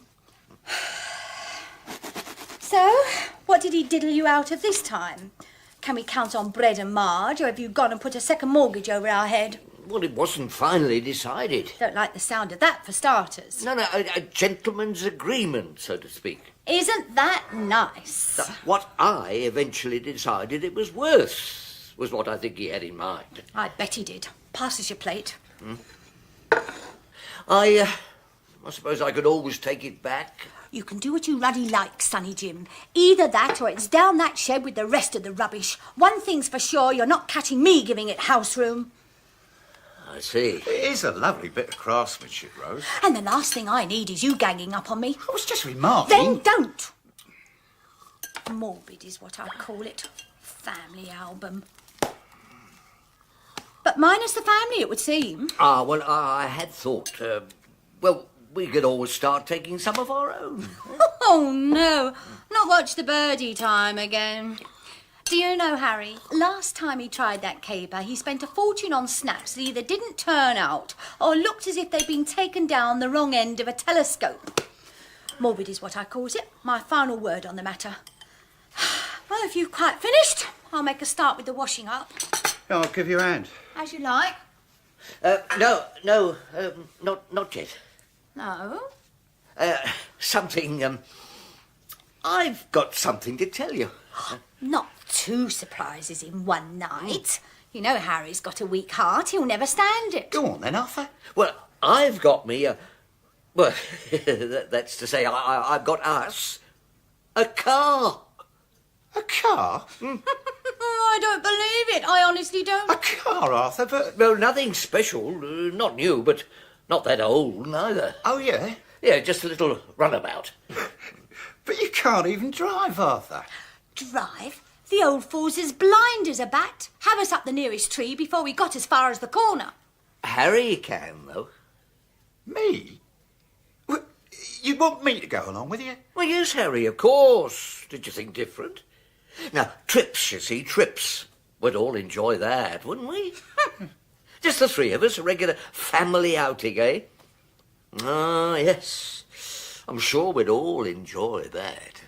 And Arthur was right about that, though they must have appeared a somewhat odd threesome. Poor Arthur, relegated to the back seat, Rose, head-scarved and bubbling up front, and young Harry at the wheel, showing off a bit like any kid on the fairground bumpers. Young Harry. but quite old enough to know better. Oh, it all seemed a very civilized arrangement in theory, anyway, the most cordial of relationships, with Rose always at the center, a feeling of sharing, each after their fashion, some prized possession. They never referred to it directly, of course. Nothing is blunt. It was enough to bask in the secret knowledge of it, like the sun and the sea on that warm summer's day. Arthur, she's waving. What? Well, Rose, look, can you spot her? No, I can't say. Here, have a go with the glasses. Ah. No. More to the right. Hey, she must be halfway to the point, for God's sake. Ah, so she is. She's waving. Well, wave back then. She'll expect you to wave back. That's right. Coffee? Oh, Tar. What the hell did she want to go all that way for? Out of her depths, eh? Quite right, young Harry. You should never get out of your depths. Anyway, panic over. She's swimming back now. Oh, thank God for that. Worried, were we? Oh, you must never worry, Harry. Not as far as my Rose is concerned. Never pays to worry. Well, if you say so. Oh, I do. Well, should know her by now, I should hope. Should know my own wife by now, eh? After so many years. 10, as a matter of fact. Yeah. Happy years, though, Arthur. Oh, what do you think, eh? Under the same roof with us, so should have some idea. Yeah. Oh, it was good of you to take me in, Arthur, mate. Oh, us, young Harry, us. Rose and me together. Anyway, you must know pretty well all there is to know about Rose and me by now. Well, ups and downs, young Harry. A difference in age. Bound to happen, wouldn't you say? Well, if you say so, Arthur. Oh, I do. You take my word for it. Still, knew what I was letting myself in for when I popped the question. Oh, she took a bit of persuading, I can tell you. Well, if you look at it from Rosie's point of view, not much on offer. Not much to write home about, as the saying goes. Comfortable little nest egg in the bank, regular job, prospects even, if I played my cards right, eh? But never a great one for card playing, young Harry. Not enough skill, a bit short on deception. Now, much better stick to your limits, leave the high stakes for them that can afford them, eh? Wouldn't you agree, young Harry? Oh, chuck us a towel, one of you, I'm froze. Ah, bless my soul, Roseback. Quite the mermaid, eh? Hope you haven't seen all the coffee off. Pour it for her, will you, Harry? I'd like to get a snapshot when she thinks we're not looking. Okay. Lovely when you get in. God only knows what state my hair's going to be in. Rose, dear, watch the birdie. Got you. Oh, ruddy hell. Not another one for that damned family album. And another for the album it was. There were many, many more other ones. Rose sometimes prinking and preening straight into the lens, sometimes deliberately pouting away from the shutter. Harry beside her, his expression seldom changing, pleasant but set, resigned, almost part of the furniture. As for Arthur clicked away quite merrily, regardless of mood or circumstance. But the surprising thing was, he never showed them the results. If badgered, he'd just shrug it off and smile. Patience, patience. When the great day dawns and my album is complete, you shall be the first invited to its unveiling. In the weeks that followed, Arthur's shed became a kind of refuge. This increasing absence from hearth and home, if noted at all, caused neither concern or comment. It was as he wanted it.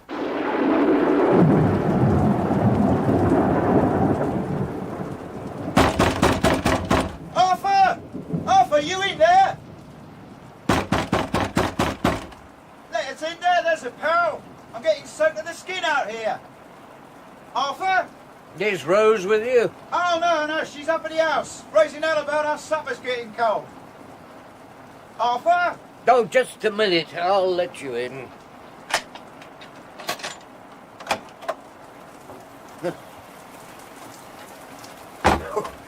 Blimey, talk about the Bank of England. Well, just in case vandals. Yeah. So, this is the Holy of Holies, is it? Well, hardly that. It's more of a workshop. Ah, that too. There's a bench lathe, fretwork saw. How photographic in larger, eh? Yes, many interests, few successes, as Rose would be the first to agree. So, what particular interest kept you burning the midnight oil tonight? Oh, nothing in particular. I was just... Oh, no. No need to explain, old mate. See for myself. Well. Another session on the old family album, eh? Catching up on the Rogues Gallery. Anywhere near publication date, are we? How about a bit of a preview, eh? I'd rather you didn't. Oh, just a little peek. No, please. Oh, be a sport. Not a word to Rose, promise. Well, as you please. Well? Well, indeed. I did warn you they won't... See, you're still letting Squire William James Willoughby keep his pride of place at the front. It is his album. Was? Seemed a pity to disturb it. Oh, as you say. Well? Oh, gets better as you go on.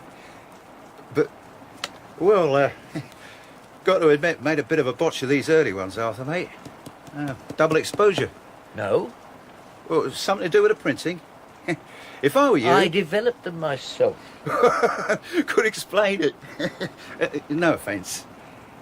Look closer. Touch it. Ooh. Yeah. Take your point. Unpleasant. A bit like... fungus? Yeah, fungus. But only on these early ones, eh? So far. When did you first notice? This evening. No, just before you came in. You, keep it up here, on this shelf, do you? Just where you're looking. Oh, explains it then, doesn't it? You got damp up there, Arthur, old mate. Damp? But I thought damp worked upwards. Not if there should happen to be a chink in your roof, it doesn't. Look, but nothing else has been affected. Well, it's luck of the draw, take my word for it. Now, wrap it in newspaper, tuck it away in a cupboard. That should do the trick. You really think so? Sure so. Harry! Arthur! Where the devil have you both got to? Just coming! Oh, Harry, no need to let Rose in on all this. It's still supposed to come as a nice surprise. Mum's the word, old mate. Mum is the word. Thank you.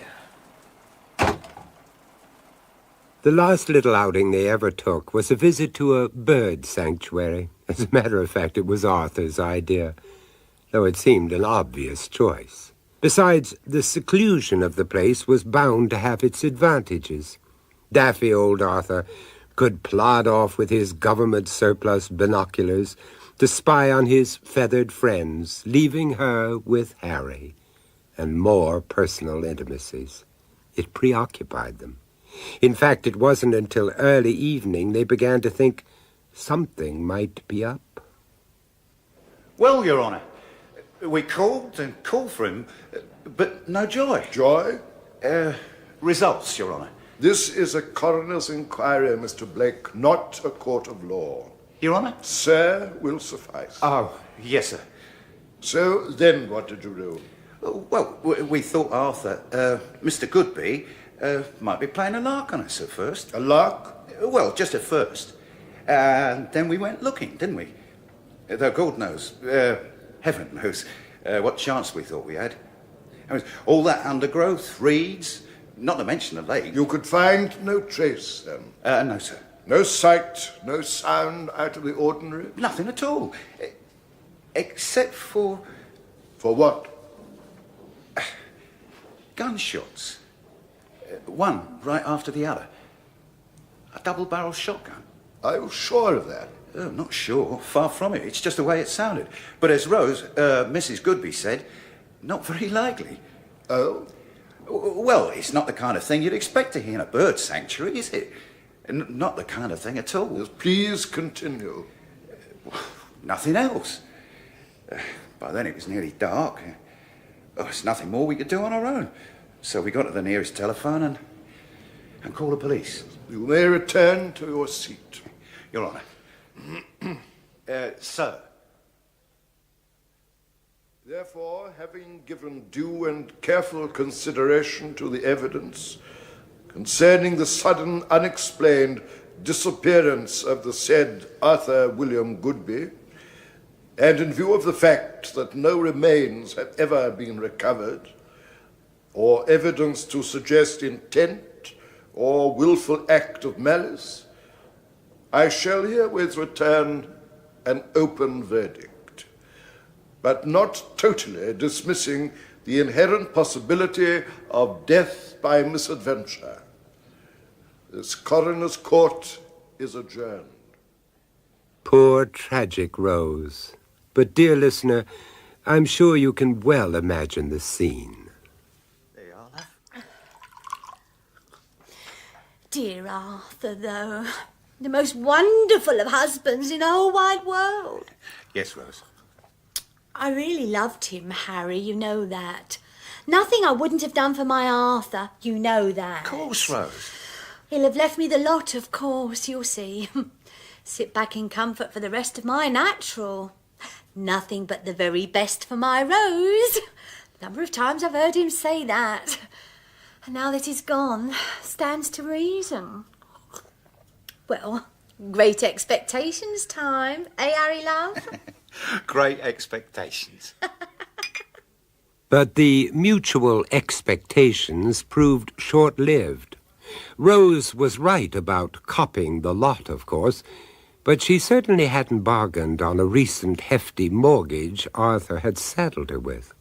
His bank account also seemed to indicate dear deceased Arthur had treated himself to something of a spree in his latter years. The ruddy, two-timing... Oh, really been doing himself proud, hasn't he? Know what? He probably had some fancy woman shacked away under my very nose. Arthur, come off it, love. How the hell would we know? Explain why he was always back late every Friday, wouldn't it? Splashing out on some damn tart while dear darling Rose held the fort. And found whatever poor bit of consolation she could. What? Nothing. Nothing that matters. But it did. Amazing how Rose's change of circumstances affected Harry. The motor, his pride and joy, was the first of the cutbacks. His little treats, the odd prezi, became fewer and fewer. It eventually got so bad, she even suggested he get himself a job and help out with the housekeeping. The writing certainly seemed on the wall. What Arthur had spent the loot on continued to puzzle him, though. The secret affair Rose credited him with? Pie in the sky. There'd been no sudden change in lifestyle, so where the hell... Then it dawned on him. The shed. The stuff in the shed. They'd seen bits and pieces, but for all anybody knew, they could be sitting on a fortune. But why they? It didn't take Harry long to drop the plural notion of things. Well, he'd earned it, hadn't he? Had it coming to him, didn't he? His chance came a couple of nights later.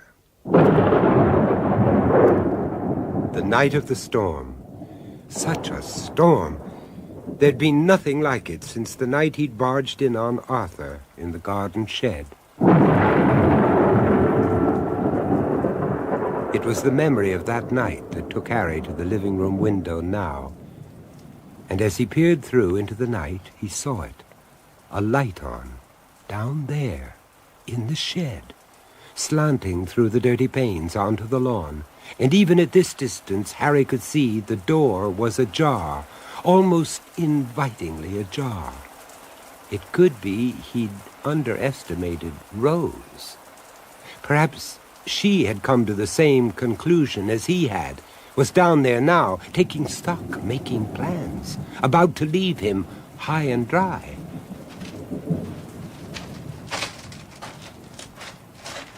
Hello? Anyone in there?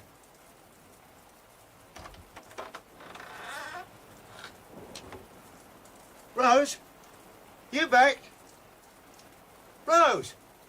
Is that you in there? Rose! And then Harry saw it, set under the swinging lamp, in the very center of Arthur's work table, the family album. It drew Harry to it like a magnet.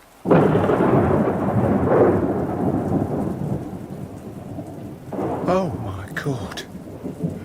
My dear, dear God. Open at the first page, and the eyes of the original owner, long dead but caught forever, staring out at him. The eyes of the dead, straight from the grave, staring out at him from a slime of maggot-ridden putrescence. And from those eyes, a fungus-like growth, smearing itself, obliterating the snapshot images of those strangers who had dared to invade the rest of its pages. Harry and Rose at the seaside. Harry and Rose at picnic at Windsor Castle. Harry and Rose. Harry and Rose at the birds. At the bird sanctuary? But how? I mean, that very last day, but how? They never even found his damn camera. So how the hell? It was the click that made Harry freeze. The unmistakable double click of a shotgun being cocked. In the age it took him to turn, he saw the thing that had once been a man, slowly raising the gun now, staring down the sights at him. A man in an old-fashioned hunting costume, Norfolk jacket, and trousers tucked into gaiters. That dead socket of an eye staring down the sights at him, a dribbling mouth, the cheekbones thrusting through the grey parchment of putrefied flesh. Oh, no. There was no mistaking the album's original owner. William James Willoughby! No! No! In the name of Jesus! No! It was as far as Harry got. His heart beat now like some great animal trapped in his chest, a great insurmountable sea pounding, roaring through him, and finally dragging him down, ever down, into its unknown depths. Then it was over. He lay quite still, done, all done. Arthur waited a full minute to be sure before he lowered the gun and removed the mask. And the figure that now knelt beside his dead friend's body bore no resemblance to that mottled harlequin of death. I'm glad you didn't make me pull the trigger, Harry. Anyway, I doubt if I could have found it in me. But the album, the mask, quite works of art, wouldn't you say? No violence in me, though. No real violence. Not against you, dear friend. Not against Rose. Not even when I was forced to watch the two of you together. Me? Always cast in the role of poor old Arthur, eh? So gullible. So naive. So easy to trick. Until that day at the sanctuary. Oh, poor Harry. Arthur climbed over the garden fence and took a short cut over the fields. He buried his grotesque mask and period costume in a carefully prepared plot. From there he continued on foot to a small suburban station, where he took a train heading north. A creature of habit, he sat in a non-smoker facing the engine. A very ordinary little man, one of the faceless ones. The powers that be decided Harry had suffered a heart attack, which he had. A year later, Rose found herself a new fancy man, sold the house, and moved to a different love nest. One day the new owners will find the album, tucked away on its shelf again where Arthur had left it, mildewed, past saving. They'll make noises of disgust, handle it with gloves, and finally burn it on a bonfire. It's of no account. It had served its purpose. That was The Family Album, starring Maurice Denham as Arthur Goodby and Liz Fraser, Rose, with James Kerry as Harry, Aubrey Morris, Mr. Martin, and Anthony Newlands, the coroner. The Price of Fear was presented by Vincent Price, written by William Ingram, and directed by John Dias. Vincent Price presents Howell Bennett, Elizabeth Proud, and John Quayle in Out of the Mouths by William Ingram. Vincent Price. Hello and welcome. Richard Atkins was a research buffon. If you were to ask him what kind, he might tell you, I specialize in electrospectroanalysis of human enzyme and molecular structures. And when you'd look suitably blank, he'd smile and add, what makes us tick? To understand Richard Atkins, the trick was not to let his modest manner fool you. At 40, he was probably the best in his field, one of a very select research team. The world seemed his oyster. But then, the same world lost sight of him. Many years later, those caring enough to remember came a bit of a cropper, all a bit hush-hush under the carpet. Few knew the cropper was entirely of his own making.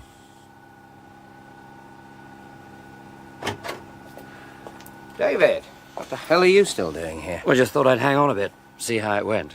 My confrontation with the head, much as expected, all very low-keyed, civilized. So, a shoulder to cry on? If you wanted one. Touching, but don't you think I'm a bit old for all that? I was thinking more along the lines of a drink. Improvement. This shouldn't take me long. Richard, what the hell are you doing? Clearing out my desk. But why? Can't it wait till tomorrow? It'll save me the extra trip in. Besides, I don't think I could stand all those raised eyebrows, querying glances, told you so's from the less charitably inclined. It would only be... With my best interests at heart? If you like. I don't think I could take that either. Right? Right. Truce? Truce. Final tally. 1 box of paper clips. 3 pencils, black, for the use of. Oh, 2 broken, so not for the use of. Assorted elastic bands, come in handy. I can make tanks out of cotton reels and matches. That brings back memories.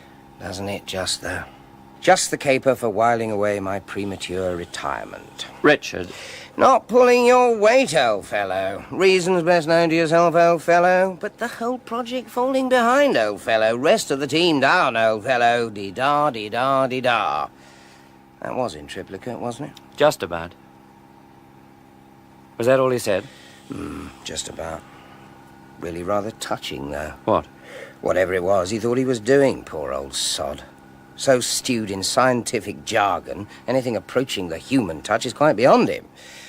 Ever the scientist. Options open right to the end. Oh? Showed me the door, but still didn't have the guts to slam it hard behind me. Oh? Losing a good man. That's a fact. Big step, couple of weeks leave, time to think it over. That came in triplicate, too. Why don't you? Right. I think I've earned that drink now.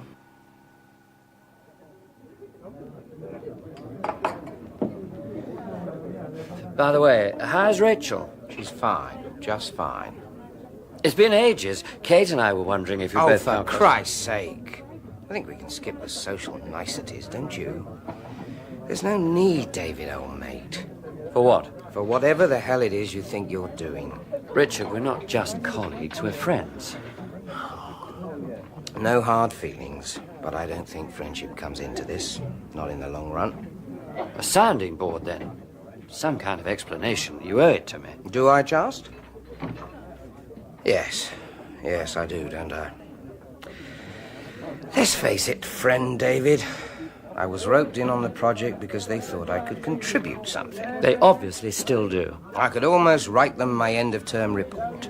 Reliable, diligent, very occasionally restive, but perfectly manageable. Well? I just reached the point where I got sick of being diligent at the expense of being only occasionally restive. I see. You don't. And I'm not much better equipped to explain it. Just that recently, I've been staring down the wrong end of the microscope. So busy manipulating, or trying to, so many pieces of the jigsaw, I've lost sight of the overall pattern of things. That's all. Go on. This great secret we're all after. Evolution, the fountainhead, call it what you like. Because the word hasn't been coined that could do it justice. But we've always considered it a process of growth. Growth. Growth physical, growth intellectual, growth spiritual. And I'm still scientist enough to put spiritual last. Well? I simply don't think of it as growth any longer. Deterioration. That's what we should be setting our sights on. But isn't that part of the same... No, I'm not just talking about the inevitable cellular deterioration, gaga, second childhood. I'm talking about something altogether more subtle. The kind of deterioration induced by the education of a child. What I'm trying to say is at the very outset, in the very early stages, in a child's pre-formative years, you see, I suspect it's all there. All? Inherent awareness, absolute knowledge, already there, encapsulated. From birth? It obsesses me. If we could only catch the child early enough, before the educating process has begun. If we could somehow tap in, contrive to communicate with the newly born on its terms, not ours. God only knows, David, what it is we might tap into. And a little child shall lead them. If you like. Prophetic, but hardly scientific. If you like. Daunting, though, isn't it? You wouldn't even know where to begin. Let alone where it might end. I told you it was too early for words. Rachel was still up when Richard got home. He could have wished it otherwise. Concerned attention was the last thing he wanted.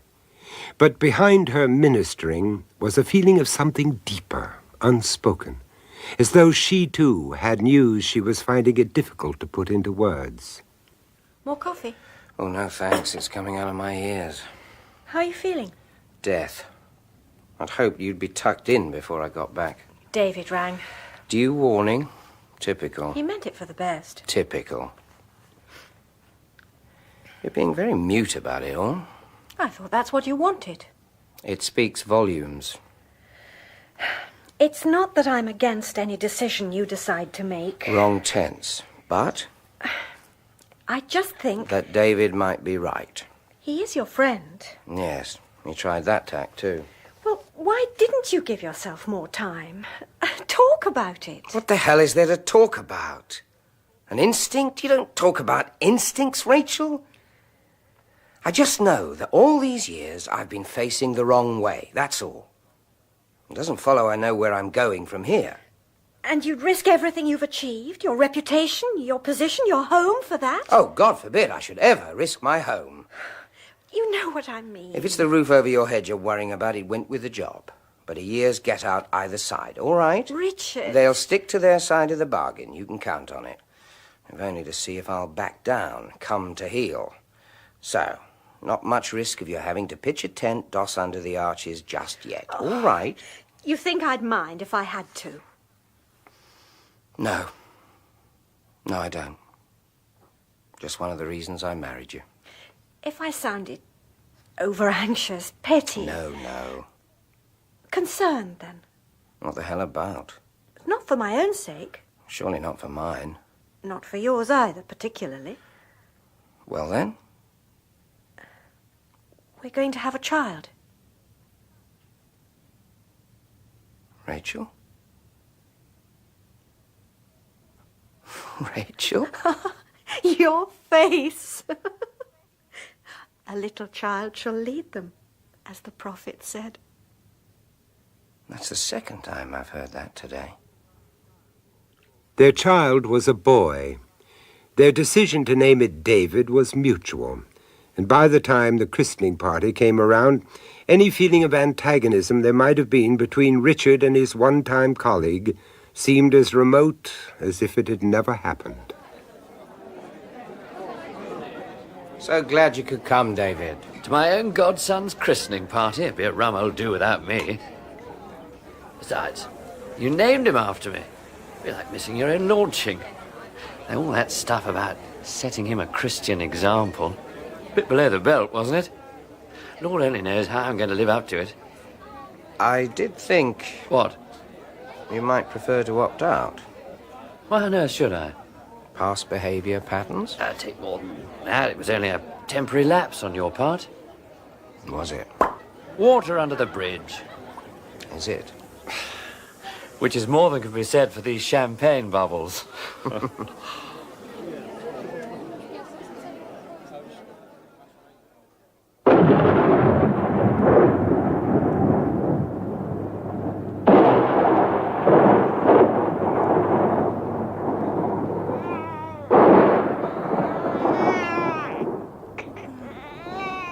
Richard?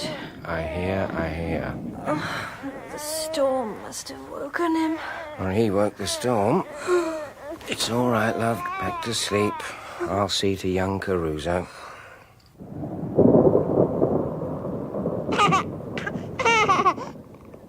What's up, Bright? Burning the midnight oil, are we? Where are you now? In that wonderful, uncorrupted brain of yours. Where are you now, young David? Coming to grips with Pythagoras? Arguing polemics with Plato? Beyond our mediocre comprehension, I'll wager. Or was it just that nasty, wasty, stormy, warmy disturbing you then? But you must know the scientific explanation to that one. A turbulence caused by areas of high pressure moving in to fill corresponding areas of low. That's a theory, anyway. Or maybe you know better, eh?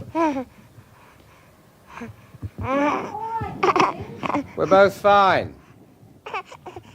You're disturbing Mumsy-Wumsy. If you can't sleep, we'd better settle for a 10-minute tour of the estate.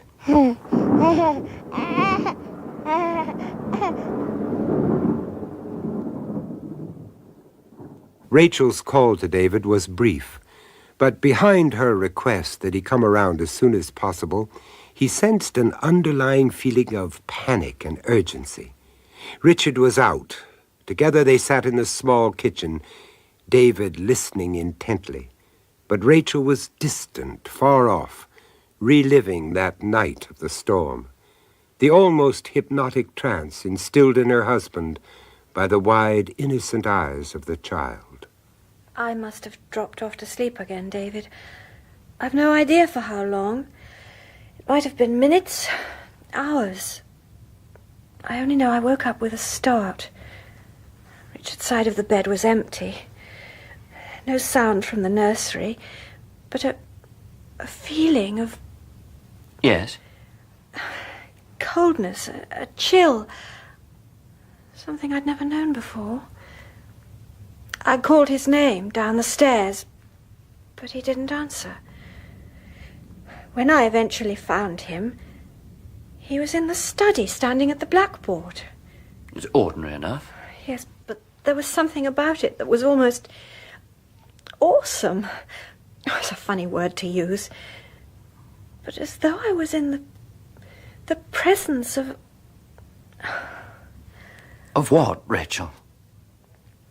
He was holding young David in the crook of one arm. I couldn't see, but I knew instinctively the baby's eyes were open, wide open, staring into Richard's with a kind of fierce intensity one doesn't associate with a child. And Richard? Oh, totally unaware of me. He was writing on the blackboard. God knows I've watched him do that at all hours. Have to get it out of my head. The only way I can get back to sleep. But this time, one blackboard was filled already. He was halfway down the other. With what? Equation after equation. But when I looked closer, all the characters were unrecognizable, lacking his usual neatness, unmethodical, sprawling, line after line, written with a terrifying urgency. But in the handwriting of a child, David. The writing of a child. It was the baby who felt me there. A whimper of recognition, part sigh, but part warning. And the writing stopped. And Richard? We went back to bed. I nestled in his arms. He didn't even refer to it. Didn't you? I never felt the need. Till now. That's why I asked you over. Oh? It hasn't stopped, you see. Night after night. Not always with a baby in his arms, sometimes in the cot at his side, but always this telepathy between them. I just couldn't keep it to myself any longer. I needed you to see for yourself. Then how about now? Yes. All right, then. Through here.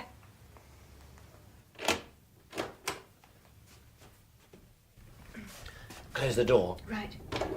No chance of his coming back. Oh, not before lunch. He's taken young David down to the park. Let's get on with it then. Well, what do you make of it? What's on the blackboard? Well, what can one say?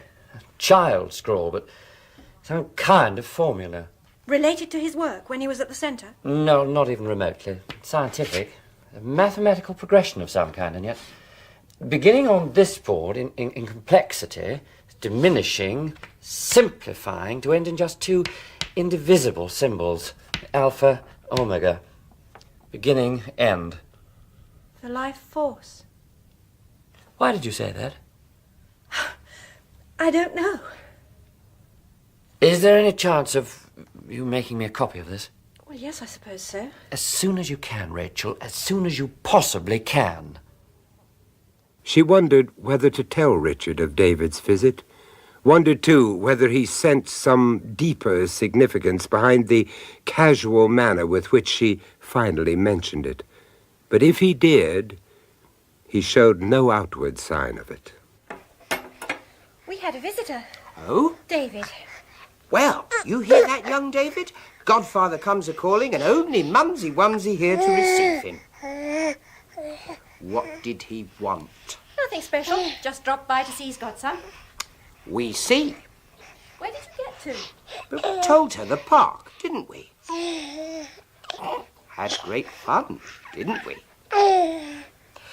God knows when I found myself sitting on a swing last. Richard, you didn't. Did? Thinking of writing to the council. Adult Discrimination Act. 20-year-old age limit at the very least. You still wouldn't qualify, darling. What? Oh, sorry, I've forgotten your fork. I'll manage with a spoon. Don't be silly. I'd rather manage with the spoon. Whoops. Now look what he's done. Naughty, naughty, Daddy, all over his best bib and tucker. You were warned. Bib and tucker, bib and tucker, bib and tucker, bib Richard, and tucker. please. What?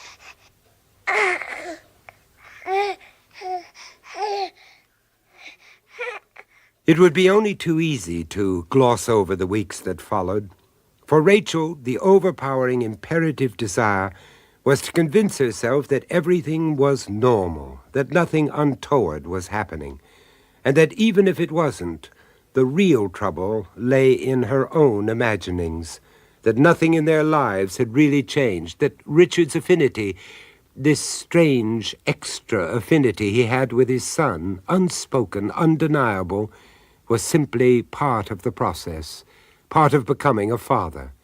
She clung to the notion like a life raft. I only have to give him time. No, give myself time. If there's anything that needs questioning, it's my attitude. My ridiculous, jealous reaction to it all. As though my own son was some kind of a stranger. An intruder. The very notion of it appalled her, and so she had to find her consolation in the belief that her husband's behavior was simply a phase again. Of one thing she felt sure: no outside help was needed, especially from the likes of David, the meddling do-gooders. In fact, to be avoided at all cost. A period of togetherness, seclusion, away from the world, was what they needed.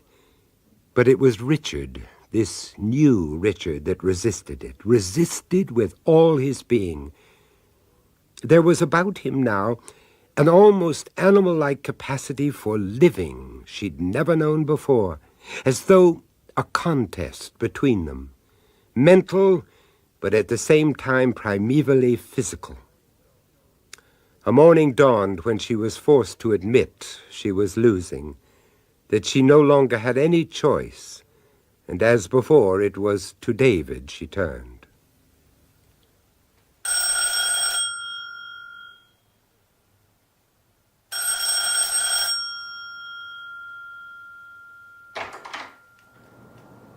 Rachel, are you all right? Come in, then. Thanks. I got your message, but when I rang back, I didn't recognize the voice, so I hung up. Yes. Richard said he thought it was probably you. Richard said? It didn't sound like him. Well, he's either got one hell of a cold or his voice is on the change. Come on through.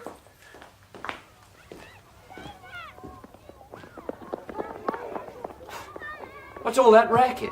Oh, just kids. Coffee? No, thanks. Rachel, you've been avoiding me. Yes. That stuff on the blackboard, you've run into a brick wall, haven't you? We've fed it through the computer. And? A blank, beyond computer analysis. I thought as much. Funny, it doesn't even seem important now. He knew I gave it to you. You told him? Just knew. It didn't seem to upset him. Only part of the key was what he said. All in the eyes. He was smiling at the baby at the time. And the baby seemed to know what he was saying and smiled back. And now... Look. What is it, Rachel? Come here to the window. Well, tell me what you see.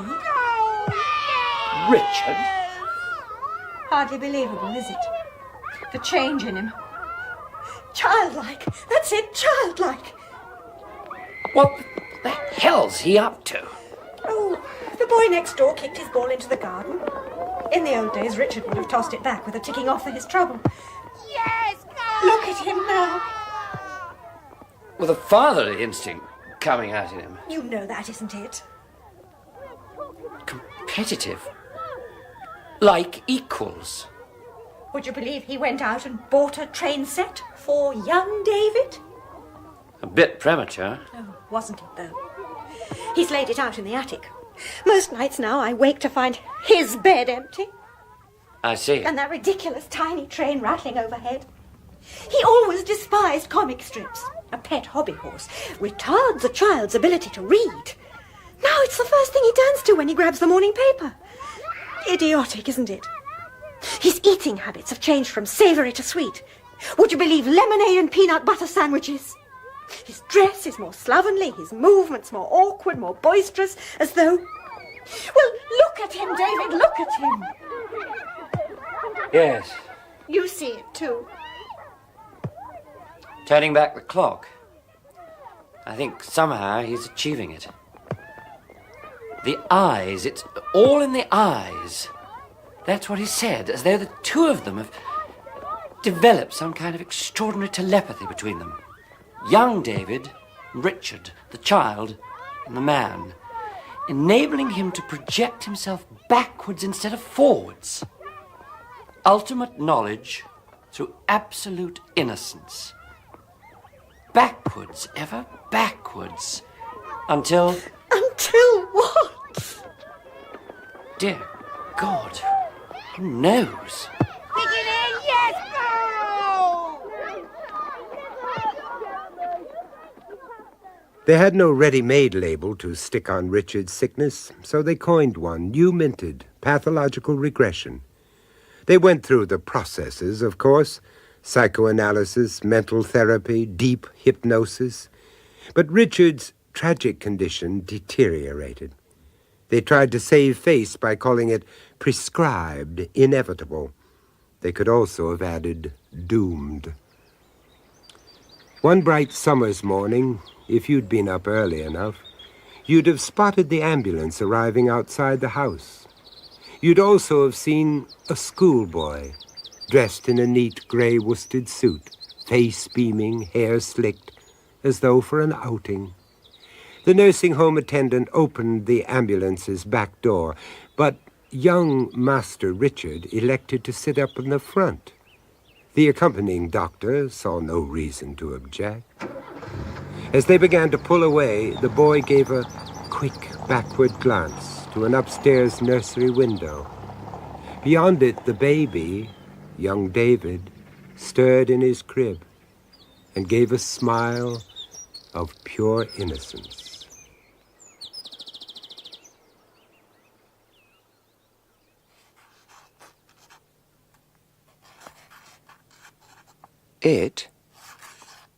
Whatever it is that has been happening to me, has stopped. I myself have no doubt of the fact. I do not need their sums and figures of my height and weight, or their little knowing nods and clicks of encouragement, as though it were all their doing. My journey of discovery has come to its end.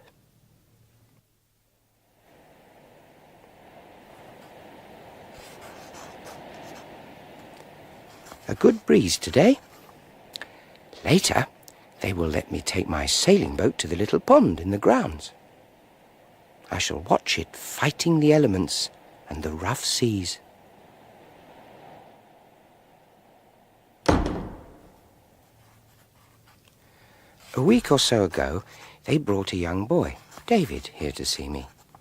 He might have been 5 or 6, but I can get nothing from him again.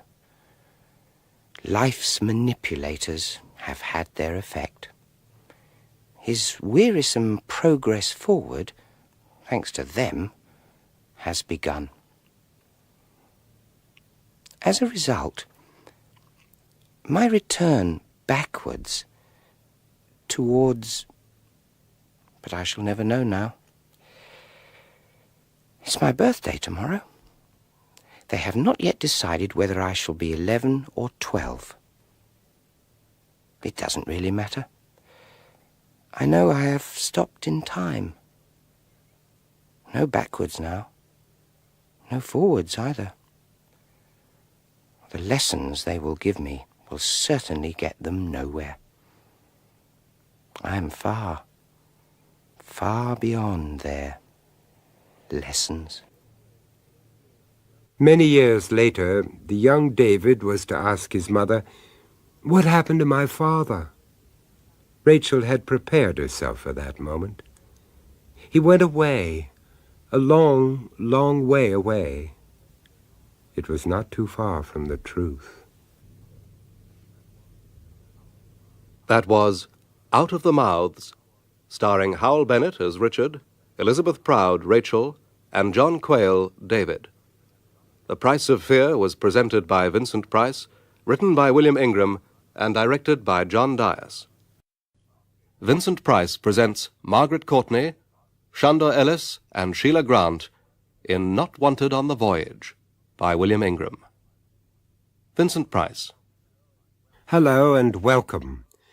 Just one simple adjective would suffice to sum up the character of Henrietta Forsyth: dominating.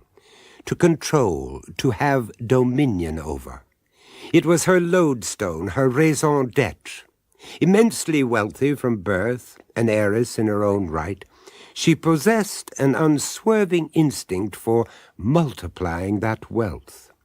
It would have been a foolhardy stockbroker indeed who did not keep at least one wary eye on Forsyth Holdings. Holdings.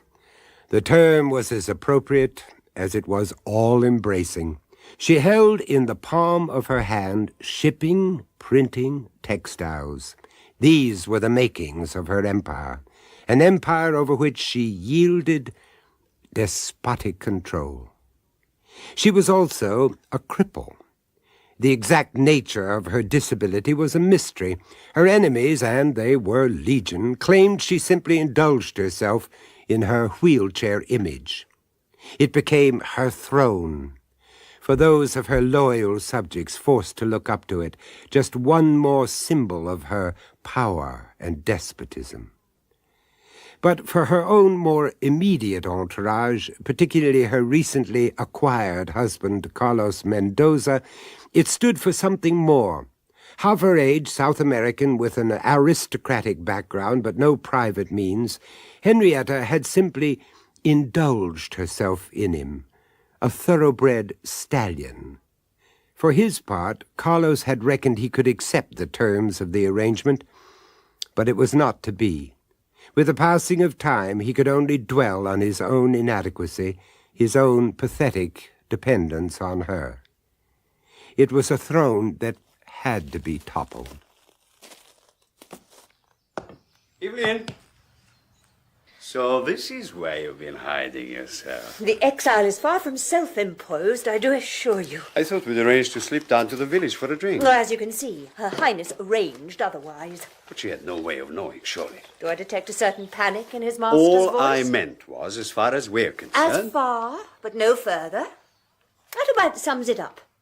Oh, doesn't it? It's just that Put your mind at rest, she doesn't know.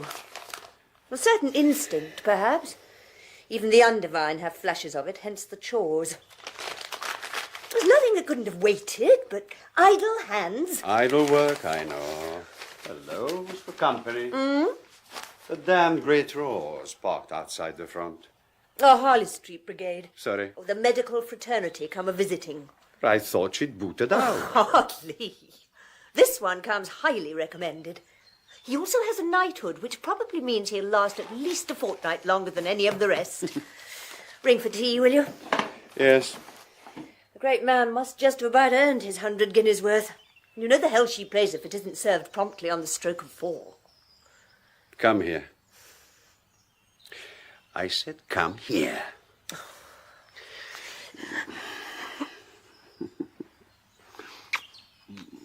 Isn't Carlos being just a trifle foolhardy? Yes, yes. Caution to the winds. There are times when there just doesn't seem to be any alternative. No choice. As far as Henriette and I are concerned, for God's sake, you know the way things stand. Oh, as well as anybody. Better than most. Signed, sealed, delivered. For God's sake! You're making it sound as damned official as one of those dreary contractual agreements I've just been sifting through. If you want to put it like that. Well? Well, what it amounts to, unwritten, unspoken even. Perhaps even more binding because of that. Only because you allow it to be. A flaw in my character? I didn't mean... Of course you did. Doesn't hurt anymore. How could it? When Henrietta spends half her waking hours reminding me of the fact. Not even the need. I spend all mine doing the reminding for her. Come in.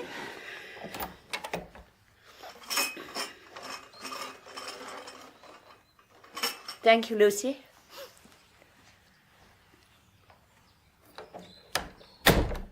Shall I pour? No, better wait. 30 seconds to count down. Hello? Seems we're to lose our illustrious medical gent. We're certainly not to be invited into the menage.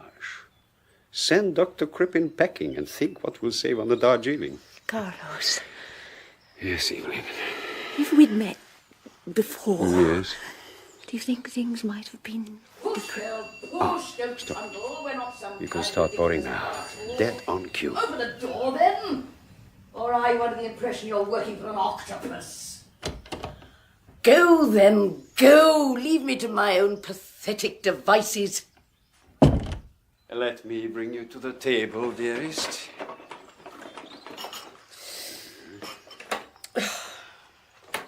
Your tea, Mrs. Mendoza. Think so, too. All right, darling? Too much sugar, too little milk, given up expecting. Why the extra cup? We thought the doctor might be joining us. An urgent summons. Some dreary duchess with a tamping migraine. How did the consultation go, anyway? Consultation, no less. Oh, my, aren't we being grand? Oh, he was suitably solicitous come obsequious. The usual quack twaddle. A change of scene. Get away from it all. Well, he could be right. He was. That's why I'm following his instructions. Oh? Did you know they just christened a liner after me? You did mention. The SS Forsyth. Sweet of them, wasn't it? Of course, the fact that I own the line might just have had something to do with it. Anyway, her maiden voyage bound for South America. Sails in a week. Evelyn will make all the arrangements. South America? Oh, Carlo, darling, such a glum little face. I should have thought you'd be delighted. A chance to reacquaint yourself with your roots. Essential we never forget our roots, isn't it? Now I can see Evelyn has something on her little mind. Only to ask if you'll be wanting me to accompany you. Want? Positively top priority, my dear. One of the family. Just me, you, and Carlos. All the comforts of home. Carlo mio, Yes? stop looking like a little boy just caught filtering the jam and pass me one of those patty sandwiches.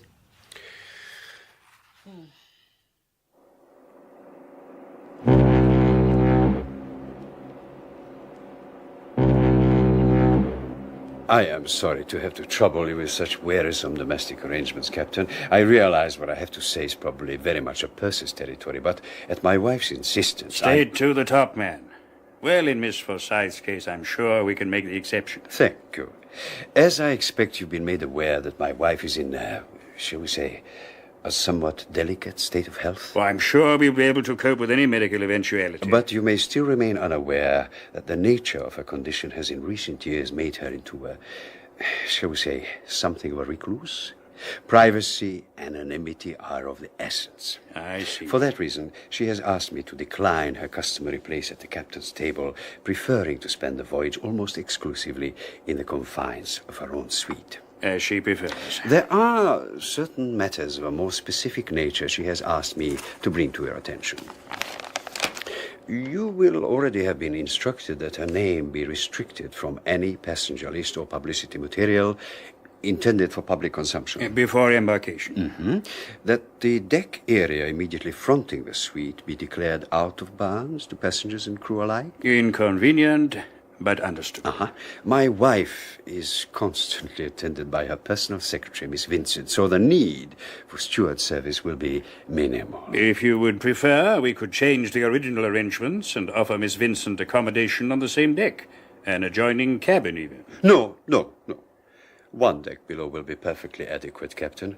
Availability without proximity. The cruise being in the nature of a second honeymoon, my wife and I would prefer... But then I'm sure you'll understand. Perfectly. Now, where were we? Oh, yes, we travel our own linen. Instructions concerning my wife's special diet are already in the hands of your purser. Priority bookings for ship to shore have been arranged. Apart from that, that seems to cover it. It's almost as though she isn't aboard my ship at all. Yes, it is. Isn't it? Which I find utterly unnecessary and faintly ridiculous. Self-imposed exile, my pet. And why on earth should you? If only because I predicted it would happen right from the outset. Did you really? I don't recall. Even on our honeymoon. Special circumstances. You know how you hate this damn stupid shipboard ritual. So I shall enjoy myself all the more when we arrive. Oh, now, stop pouting and let me fix your tie. Bend down.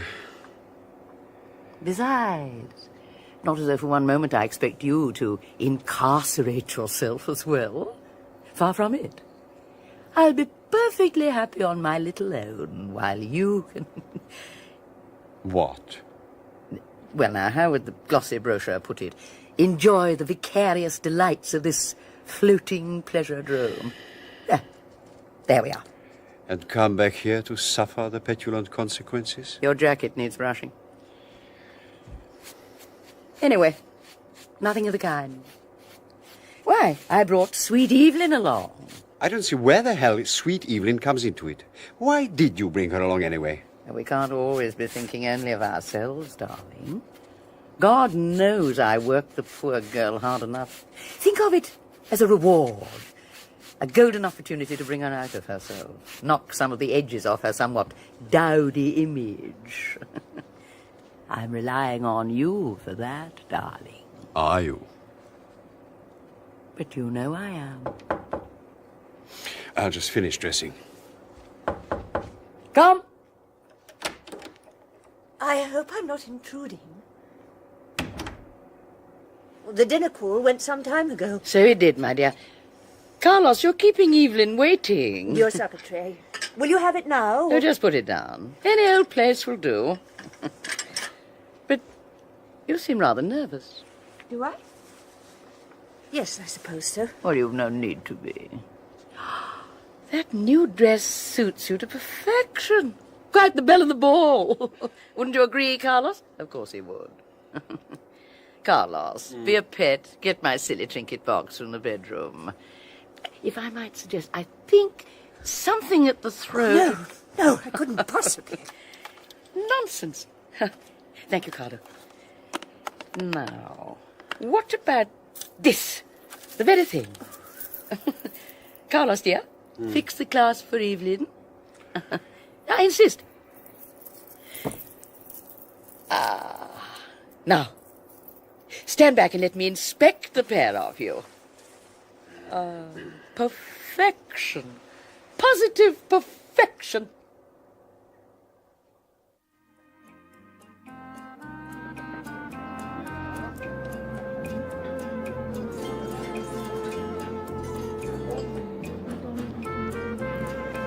Good evening. Good evening, Captain. Good evening. May I inquire after Miss Forsyth? She's fine. Decided on a supper tray and an early night. But everything to your own satisfaction? Perfect. If you'll excuse me then. Of course. Perfect. And it really is, isn't it? Perfect. For as the liner moved south to Carlos and Evelyn, so it seemed. Luminous days, intimate evenings, perfect. Because this is what Henrietta had allowed it to be, meant it to be.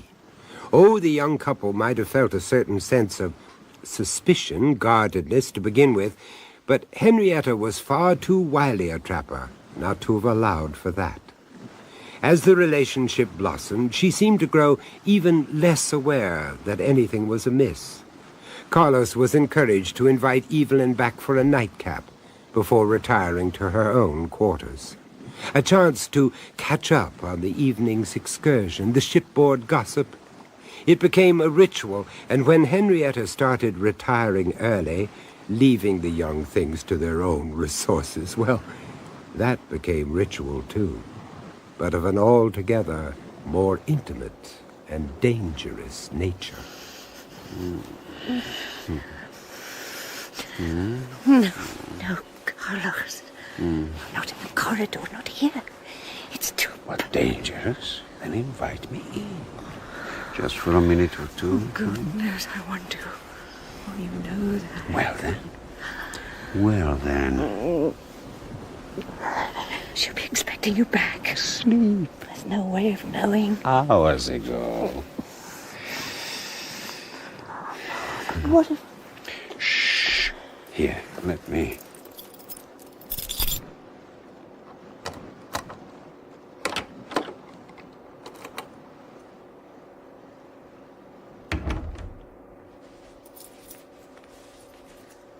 Carlos. No, don't switch on the light. Darling. My own dear, dear darling.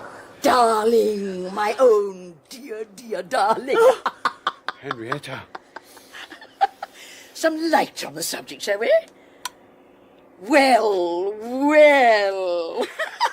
Surprise, surprise, my own dear darling. It's all right, Evelyn. My God, if you could just hear yourselves, see yourselves. An interminable wait, but well worth the price of admission.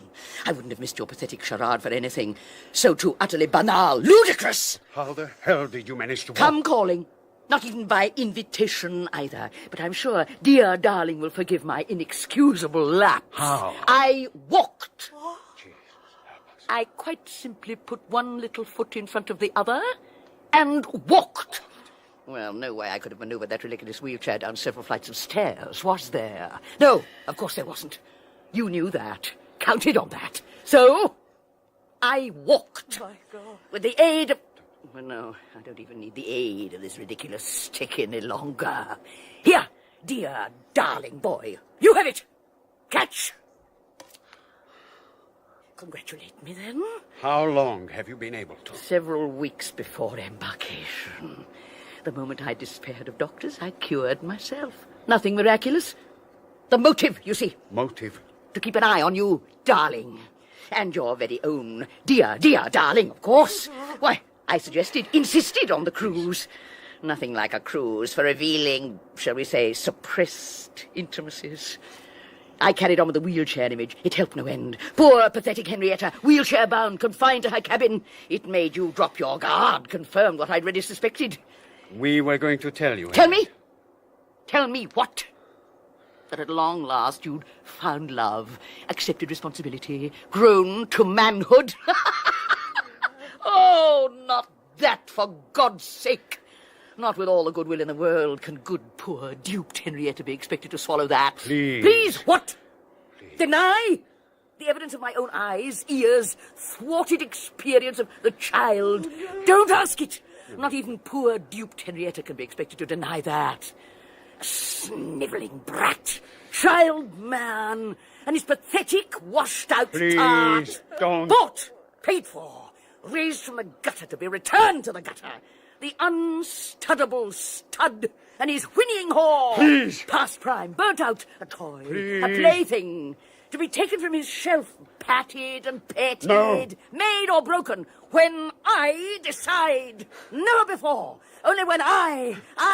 Stop it! Stop it! Stop it! Stop it!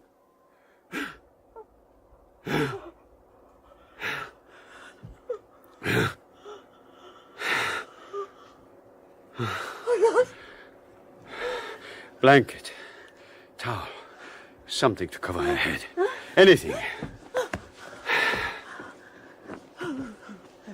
There.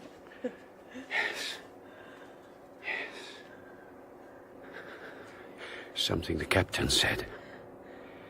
It's almost as though she isn't aboard my ship at all. It was, wasn't it? Alone, kept apart, untroubled, never seen. The way she wanted it. Between us, we can still keep it like that. Business as usual. No one need ever know. Just the way we all want it. And it really is what we want, isn't it? Huh? Yes, yes. But eventually they're bound to discover. The mortal remains? Not so easy. And not over the side, that's for sure. She never ventured on deck. Cripple in a bath chair, 5 foot high, guardrail, no. Certainly not over the side. So only one alternative, really. Carlos? We get her back to her cabin, my love, and store her until we get to the other side. His pronouncement was as decisive as it was matter-of-fact, made without any feeling of self-doubt, almost in the nature of a tiresome chore that had to be effected in the best interests of all concerned. Came the next morning, and a confidence, a nonchalance, had already asserted itself when he eventually presented himself in the captain's cabin. The purpose of his visit seemed social, almost incidental. My dear Captain, how kind. Now, where was I? Something concerning Miss Forsyth. Oh, yes, how stupid. Well, last evening, though quite late, I think, anyway, a totally impetuous whim for a breath of fresh air, sea breezes, totally unobserved, of course. Well, moon on the water, stars, and with it being in the nature of a second honeymoon. Embarrassing to admit, but I am sure that a man of the world, I'm sure you understand. Of course. How kind. And needless to say, I warned her about the chill of the night air. In these latitudes, after the heat of the day. My very point, sir. But her determination being what it is... She's not sick. If you'd like me to send the medical officer. No, perfectly hale and hearty. Then I don't quite understand how I can help. My wife's furs, Captain. Furs? Quite idiotically, her companion labeled the trunk as not wanted on the voyage. Naturally, they were, of course, dispatched to your cold storage hold. I see. Well, in view of last night's escapade, it now appears that they are very much wanted. The odd stall, at least, and my wife requested that... But normally such a hold would be sealed and not reopened until we reached our destination. Understood? Perfectly. My very words to her. Unfortunately, the dear lady's resolve can extend to matters altogether more chilling than the night air. I see. Matter of minutes, the item selected, the trunk returned from whence it came. When would it be most convenient? But, my dear Captain, the convenience is all yours.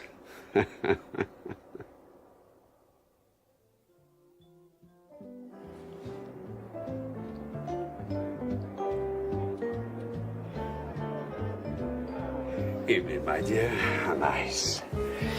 I thought you would never get here. That something must have gone wrong. Wrong? What could possibly go wrong? Please don't look so tense, my dear. People will think we've something to hide. Mind if I smoke? What did keep you? Oh, nothing in particular. The captain needed just the tiniest arm twist, and it was plain sailing. And the old fool would try making amends by pouring large measures of scotch down me. Anyway, I no sooner got back to the cabin than the steward fellow arrived with the trunk. I didn't ask him in. It might all have come as a rather nasty shock to him. And were you able to... Eventually. Tight squeeze, as a matter of fact. Poor Henrietta. The sedentary life, you know. She never did give a damn about poundage. I had to give the steward a helping hand to get it back on his little trolley thing. But he must have noticed. The faintest trace of a bushy, raised eyebrow. Some surplus stuff we found we need never have packed in the first place, I said. The large tip did the rest. And now?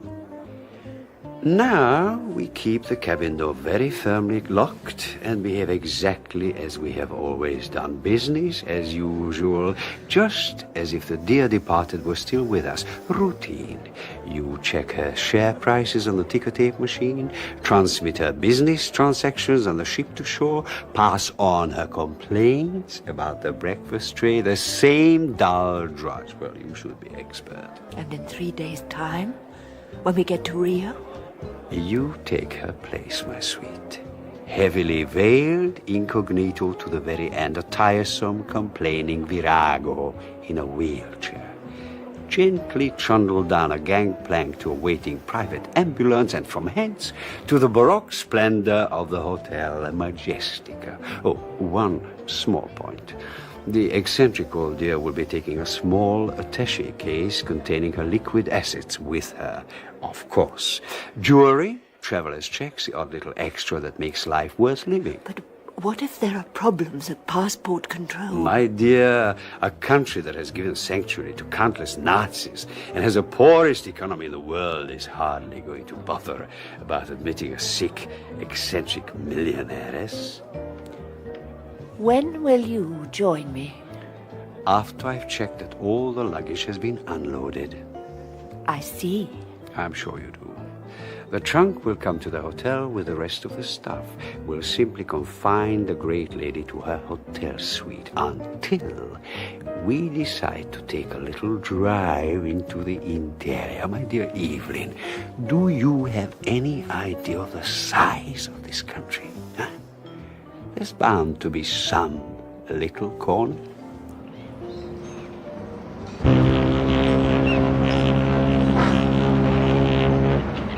Three days later, they docked. Everything as planned, exactly as planned. Evelyn, alias poor Henrietta, safely away. Now just Carlos, alone, waiting patiently for the unloading of the rest of the luggage. A long wait, but resigned. It seems all his life he had been waiting for the right moment. Surely he can afford to wait just a little bit longer. But such a long, long wait. Ah, Mr. Mendoza. Oh, Captain, please. What the hell's a delay? Not totally unexpected, sir. I thought you'd have known. On the voyage out, Miss Forsyth gave instructions some of the crew were to be signed off on arrival. Well, they got themselves a bit organized. Down tools, stopped unloading until something can be worked out. Any idea how long? Not the faintest, sir. If I were you, I'd cut along to your hotel. But the luggage... Oh, I know you're supposed to check all luggage through customs yourself, sir. But in Miss Forsyth's case, well, pretty sure something can be arranged. No, I'll wait. I'd better wait. It was at that moment that Carlos looked up and saw it. High overhead on a derrick hung the trunk. No mistaking it. Her initials clearly visible even at this distance. The sun, high in the sky now, asserting itself, until the trunk, already moist with condensation, begins to thaw from the below freezing temperature of the cold storage. It was then that the first drop of her blood dropped. It splattered the immaculate whiteness of the captain's tunic. His glance followed Carlos's as the first flies began to gather. Evelyn did not stay long at the Hotel Majestica. It was never her intention to. No one paid her the slightest attention when she took the lift down to the foyer. A helpful bellboy offered to help her with the small black traveling case, but she seemed most determined to hold on to it herself. Once outside, she was soon lost in the throng. What was it that Carlos had told her on the ship? There's bound to be some little corner. That was Not Wanted on the Voyage, starring Margaret Courtney as Henrietta, Shandor Ellis, Carlos, and Sheila Grant, Evelyn, with Henry Stamper, the ship's captain. The Price of Fear was presented by Vincent Price, written by William Ingram, and directed by John Dias. Dilys Lay, Sylvia Coleridge, and Norman Bird in Is There Anybody There? By William Ingram. Vincent Price. Hello and welcome. In Arcadia Avenue, the houses have names as well as numbers. Shangri-La, Dun Roman, Mont Repose. They best sum up the avenue's air of nostalgic gentility. Built in the early 30s, all is very discreetly orthodox, from the privacy of privet hedge and lace curtains at the front to the squares of handkerchief-sized lawn at the back. In later years, however, professional nameplates have appeared on several of the front gateposts. Brigadoon now houses Chetney, and Chetney accountants. Dun Roman, complete with monkey tree, a veterinary surgeon. Higher up the avenue, there is an establishment for the fitting of ladies' foundation garments. But it is to the recently renamed Celestina that our attention must finally turn. The first thing one notices is that its brass nameplate is somewhat grimier than the others. It pronounces Miss Griselda Thorpe to be medium and clairvoyant, consultations and ministrations strictly by appointment only. Every Wednesday afternoon, promptly at 3 of the clock, Mr. Henry Jollett climbs the gravel path, presses the front door bell button, and anticipates, at the going rate of 1 guinea per session, yet another preview of eternity. Ah, my dear Mr. Jollett. Miss Edith, I trust I'm not premature. No, quite the contrary. Punctual to the very second as usual. Punctuality, my dear Mr. Jollett, the prerogative of kings. In my books, whatever, or anybody else's for that matter. Edie! Yes, Griselda? Stop catching blue bottles. Assist me with the sacred pendant. Yes, Griselda.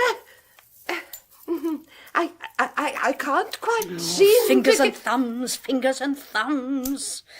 There. Mr. Jollett, drill as before, if you please. You there, in the hot seat. Thank you. I shall sit here, with my back to the window. Better for vibes and less chance of spiritual dispersion, don't you know? And Edie, where have you got to? Here, Griselda. I've been here all along. Really, I have. But I don't want you here, dear. I want you there, in the third chair. Of course. How silly. There. You can begin now, Griselda. Thank you, dear. We will join hands in a circle of eternal light and harmony. Well, do it as though you meant it, woman, for heaven's sake.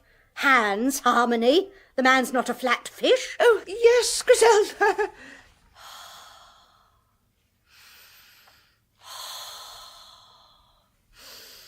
Peace.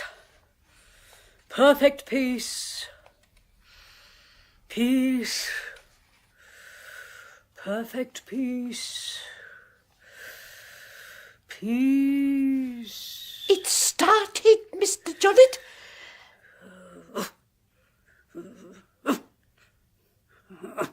You can always tell when it started. Are you there? Are you there, O mighty Manco Capac, Emperor of the Inca, beloved of the sun? Her spirit guide, you know. I have had the pleasure. Speak, O mighty one. Is there anybody there? He's there. Speak. Speak. It is I, Manco Capac, Emperor of the Inca, beloved of the sun, God living, God incarnate, God of the infinite orb. This is where her breathing gets heavier. You'll see. Speak, O Manco Capac, Emperor of your peoples, spirit guide to lesser mortals, bound in bonds of common clay. Above the land of Cuzco, the condor flies high in search of the lamb that has strayed. Oh dear. Our fields lie fallow, our storehouses empty. The living seed of promise has burnt itself to hash. I don't like the sound of that at all. Prepare then, my people, prepare ye. Climb, oh, climb thy temple mountain. Anoint with sacred unctions this our human sacrifice. See, oh, see where the living God of the orb, the chariot of the sun, spins gold upon this holy place. Raise high the sacred blade. The time of the living blood is upon us. The time is now. Now!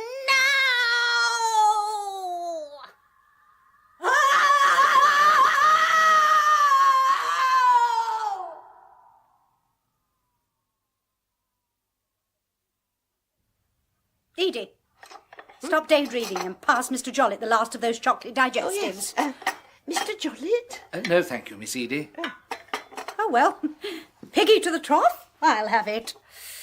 Edie, while you're on your feet, you can put Capac's sacred pendant back in the casket where it belongs. There. Beautiful, isn't it, Mr. Jollett? Beautiful. Quite beautiful.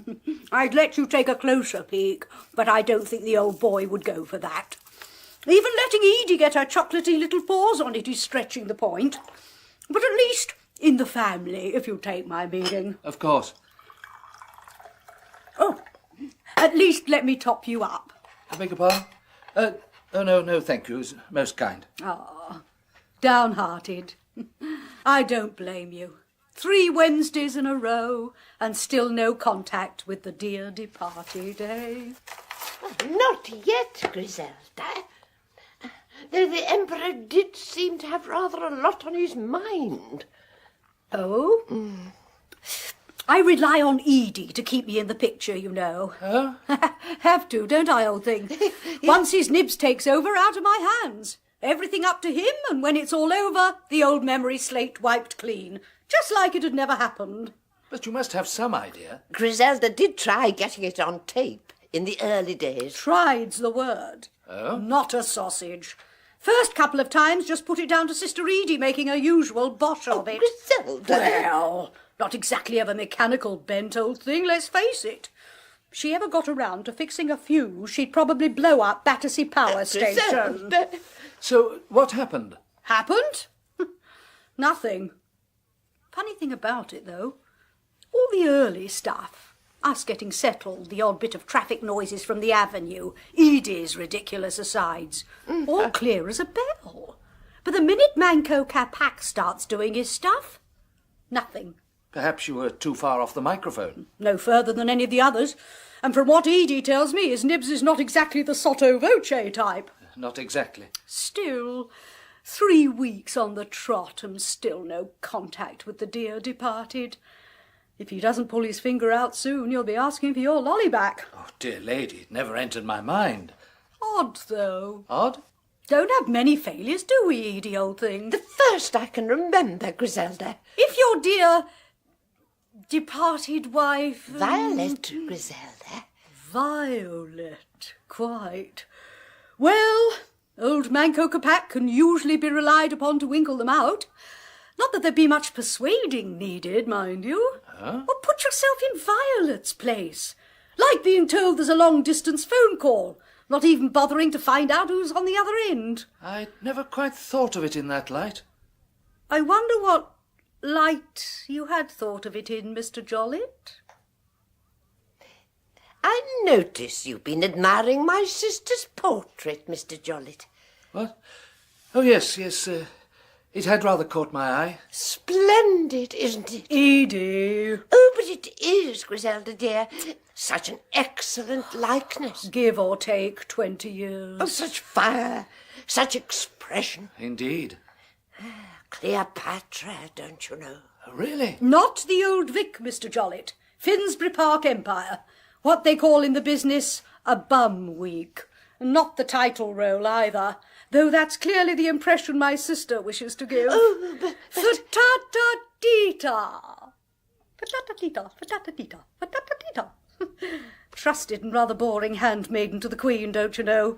She's the one that brings that awful rubber snake on at the end. The trickiest part was getting the name right. Fa-ta-ta-tita.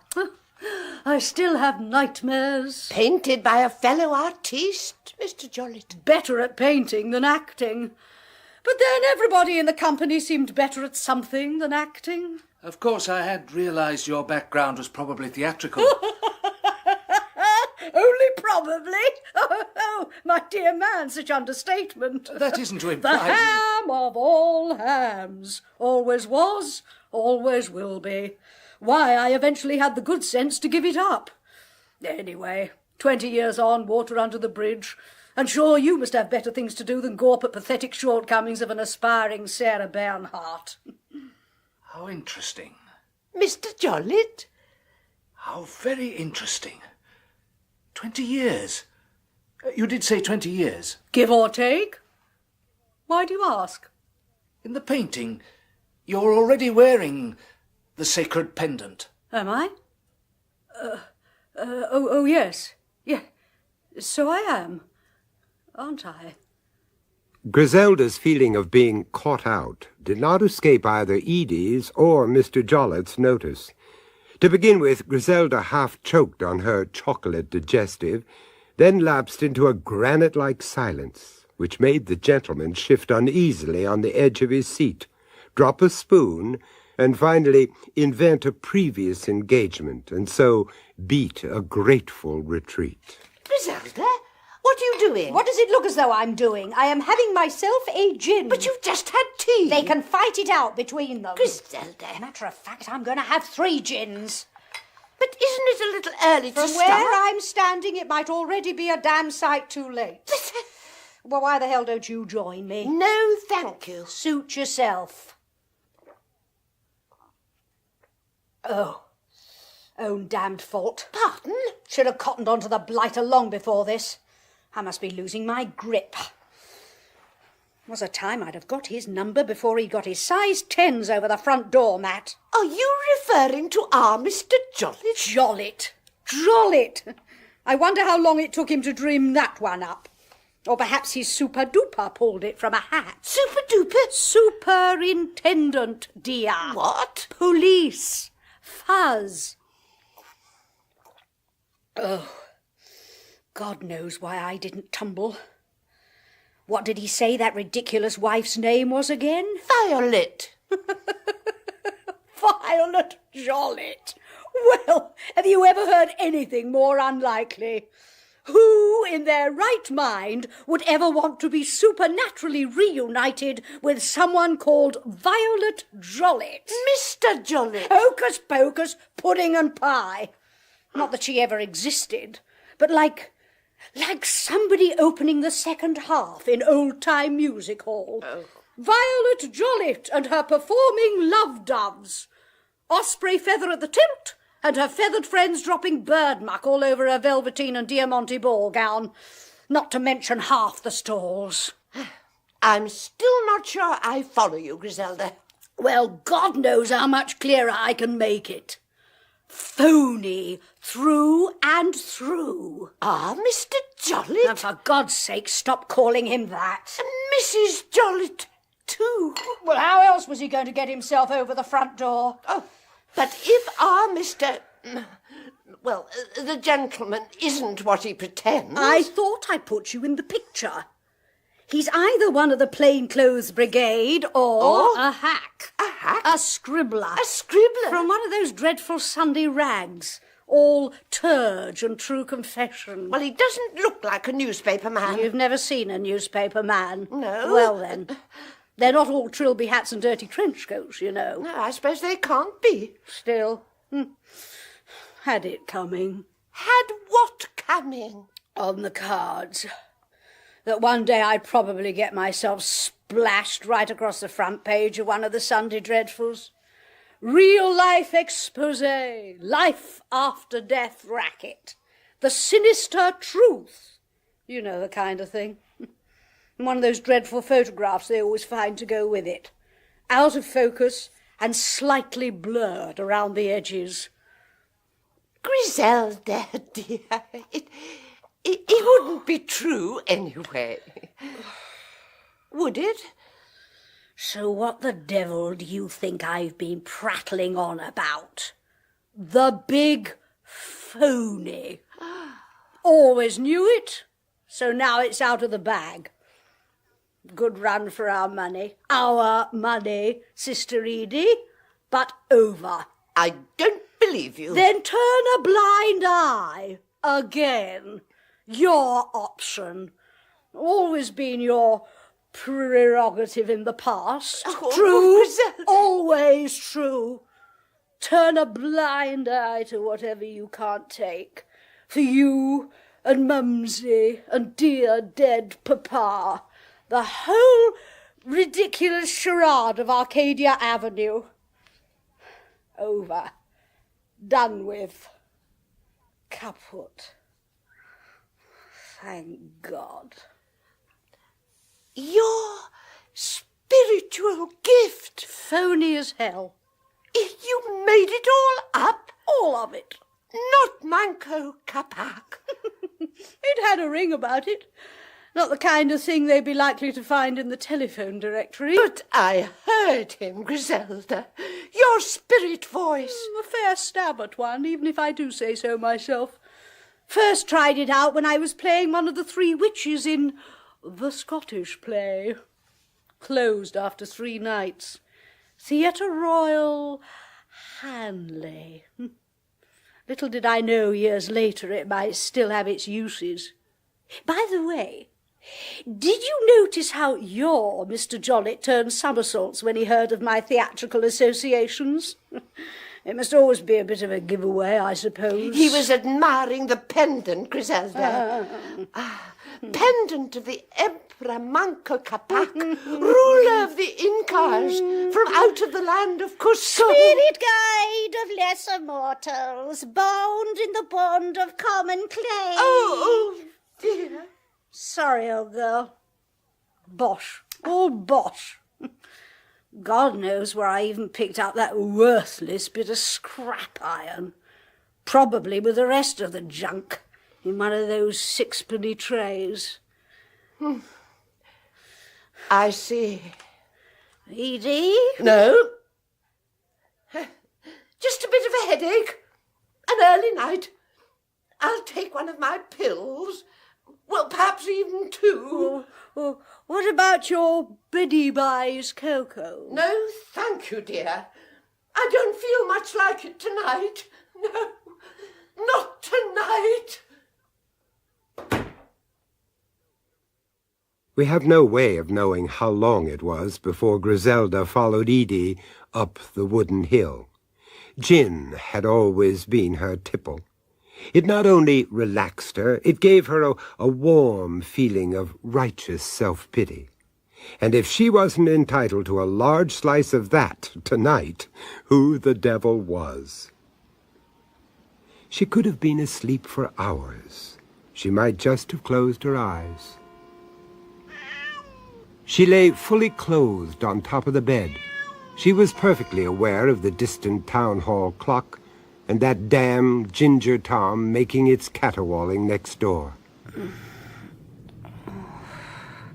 She was cold, reached down to pull the heavy eiderdown about her, but her hands lacked the strength, her intention, the purpose.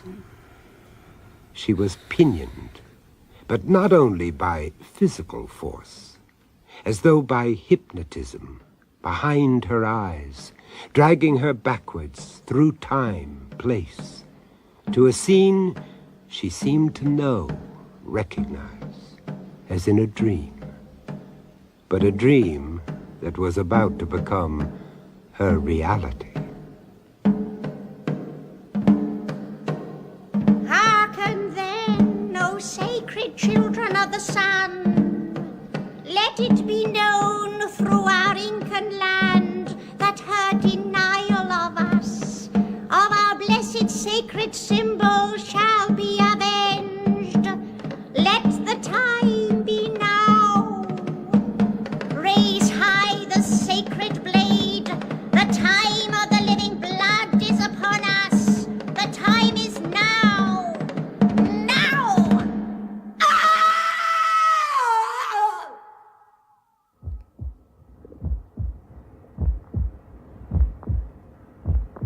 The heart to be removed. See where it beats even now upon the altar of our forefathers. Even now. Even now. Even now. Even now. It was always Edie who coped with the ritual of early morning tea. She'd carefully avoid Griselda's pom-pommed carpet slippers, then set the cup gently down on her bedside table, draw her curtains to exactly the width she demanded, and then shake her gently, but firmly, by her shoulder until she got the first grunt of awakening and recognition. But no grunt came. It took Edie a long time before she finally would accept that Griselda was dead.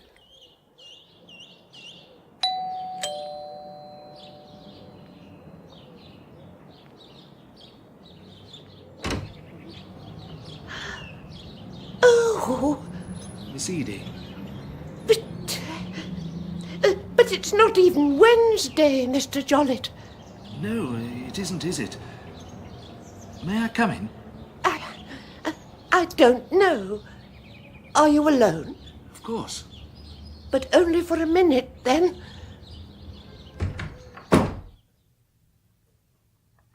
It's a terrible mess. I'd offer you some tea, but I'm not really up to it. Oh, I quite understand. Do you? I only called to offer my sympathy. If there's anything... How did you find out about my sister's... Miss Griselda's passing? A small paragraph in last evening's paper. Oh. But only a small paragraph, you say? Oh, I'm not sure she'd have been too happy about that. Notices, even the obituary kind, were very important to her. Banner headlines, a photograph, a bit out of focus, blurred around the edges, was the way she put it. When I opened the door to you just now, I quite expected popping camera bulbs and a Black Maria. I'd almost hoped for it. I'm not sure I understand. There's really no need to keep up the charade, you know. No need at all. Now, Mr. Jollett. I see. Oh, she saw through you all right. Right from the very start. Edie, she said. Edie, dear, the man's an imposter. Jollett. Such a ridiculous name. Isn't it, though? There never was a late Mrs. Jollett either, was there? No. She roared her head off at that, like somebody opening the second half in old-time music hall. She roared her head off at that. How else could I have got to see her? False pretenses. It was important to me. So why assume a false identity? Oh, no, the identity at least was my own. I do have a card. Professor Henry Jollett. The letters will mean nothing to you. The National Institute of History. Ancient history. South American, to be exact. Specialising in early Incan cultures. It really means nothing to me, Mr. Jollett. No. But, for what it's worth, I'd like you to explain. Oh, where to begin? Just by chance, the wife of an associate put me onto your late sister's activities. Forgive the scepticism. I'd never ventured into the spiritual world, but that didn't prevent me thinking I'd heard it all before. The substitution of an Incan emperor instead of your usual Indian chief gave it a certain twist. But I really had no intention of coming until I found myself here. Go on. It wasn't until she summoned the emperor by name I started to take an interest. Ah, yes. Her great Manco Capac. Not exactly the kind of name you find in a telephone directory, is it? It's why she chose it, Mr. Jollett. Made it up? If you like. Except that she didn't. Manco Capac, the predestined one, founder of the Inca dynasty, bearer of the staff of gold, protector of the family and the hearth, founder of the city called... Cusco. Exactly. She could have researched it, of course. Except that she didn't. No, she didn't.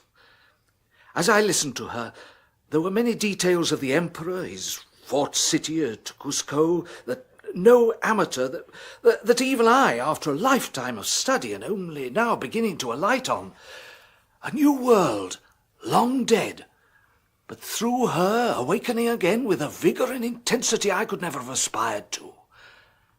And yet I doubted.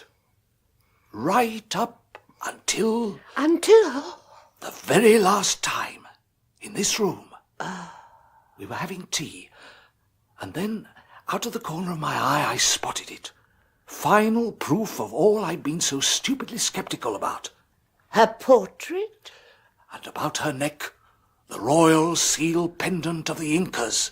You'd seen it before? Only in the gloom, at a distance across the table. She'd refused to ever let me handle it. But suddenly, here in her portrait, 20, 30 years earlier, a very competent artist with all the time in the world to capture every detail. Will you permit me to see it? The pendant? If you wish it.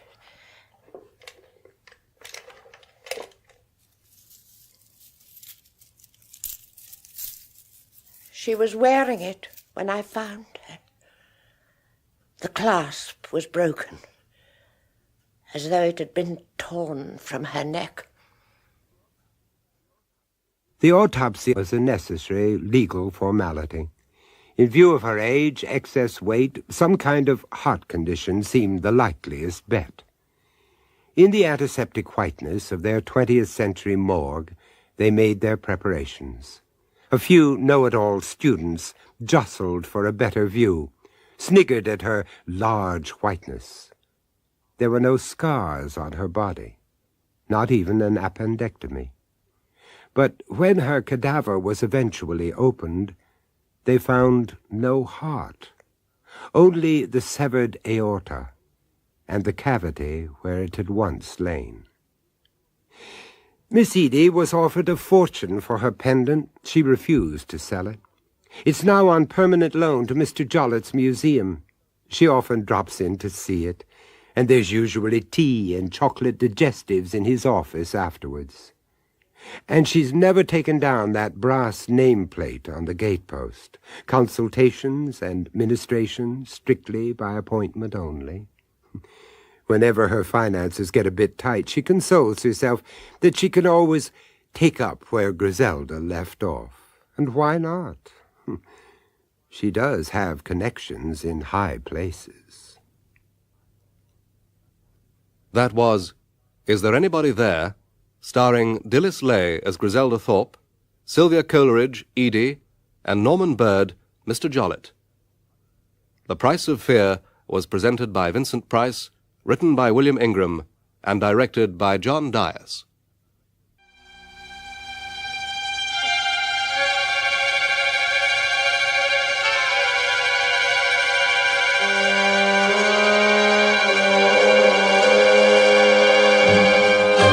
The Price of Fear, brought to you by Vincent Price.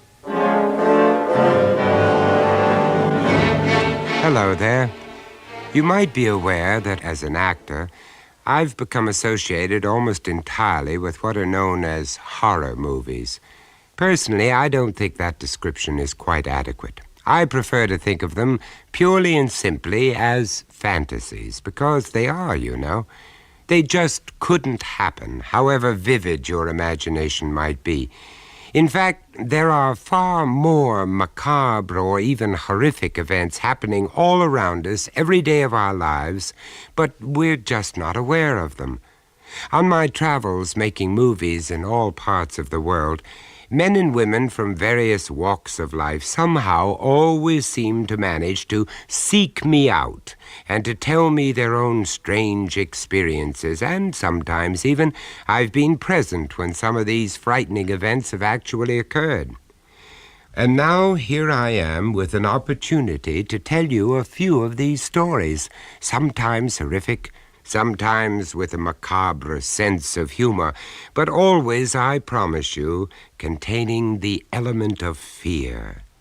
And I've titled them, if you'll pardon the liberty, The Price of Fear.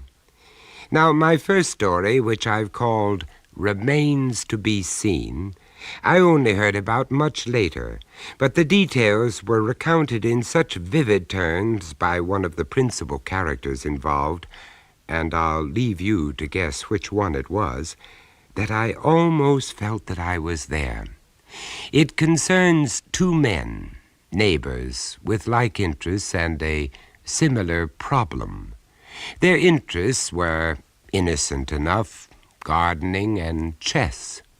But the problem they shared, well, was, shall we say, not quite as simple and not as easily solved. Albert? Albert, where are you? Emily Warren would hardly have omitted informing her husband, Albert, that they had recently acquired new neighbors. But at the same time, knowing Emily, she'd also probably contributed her own foregone opinion of them, either scathing, contemptuous, or both.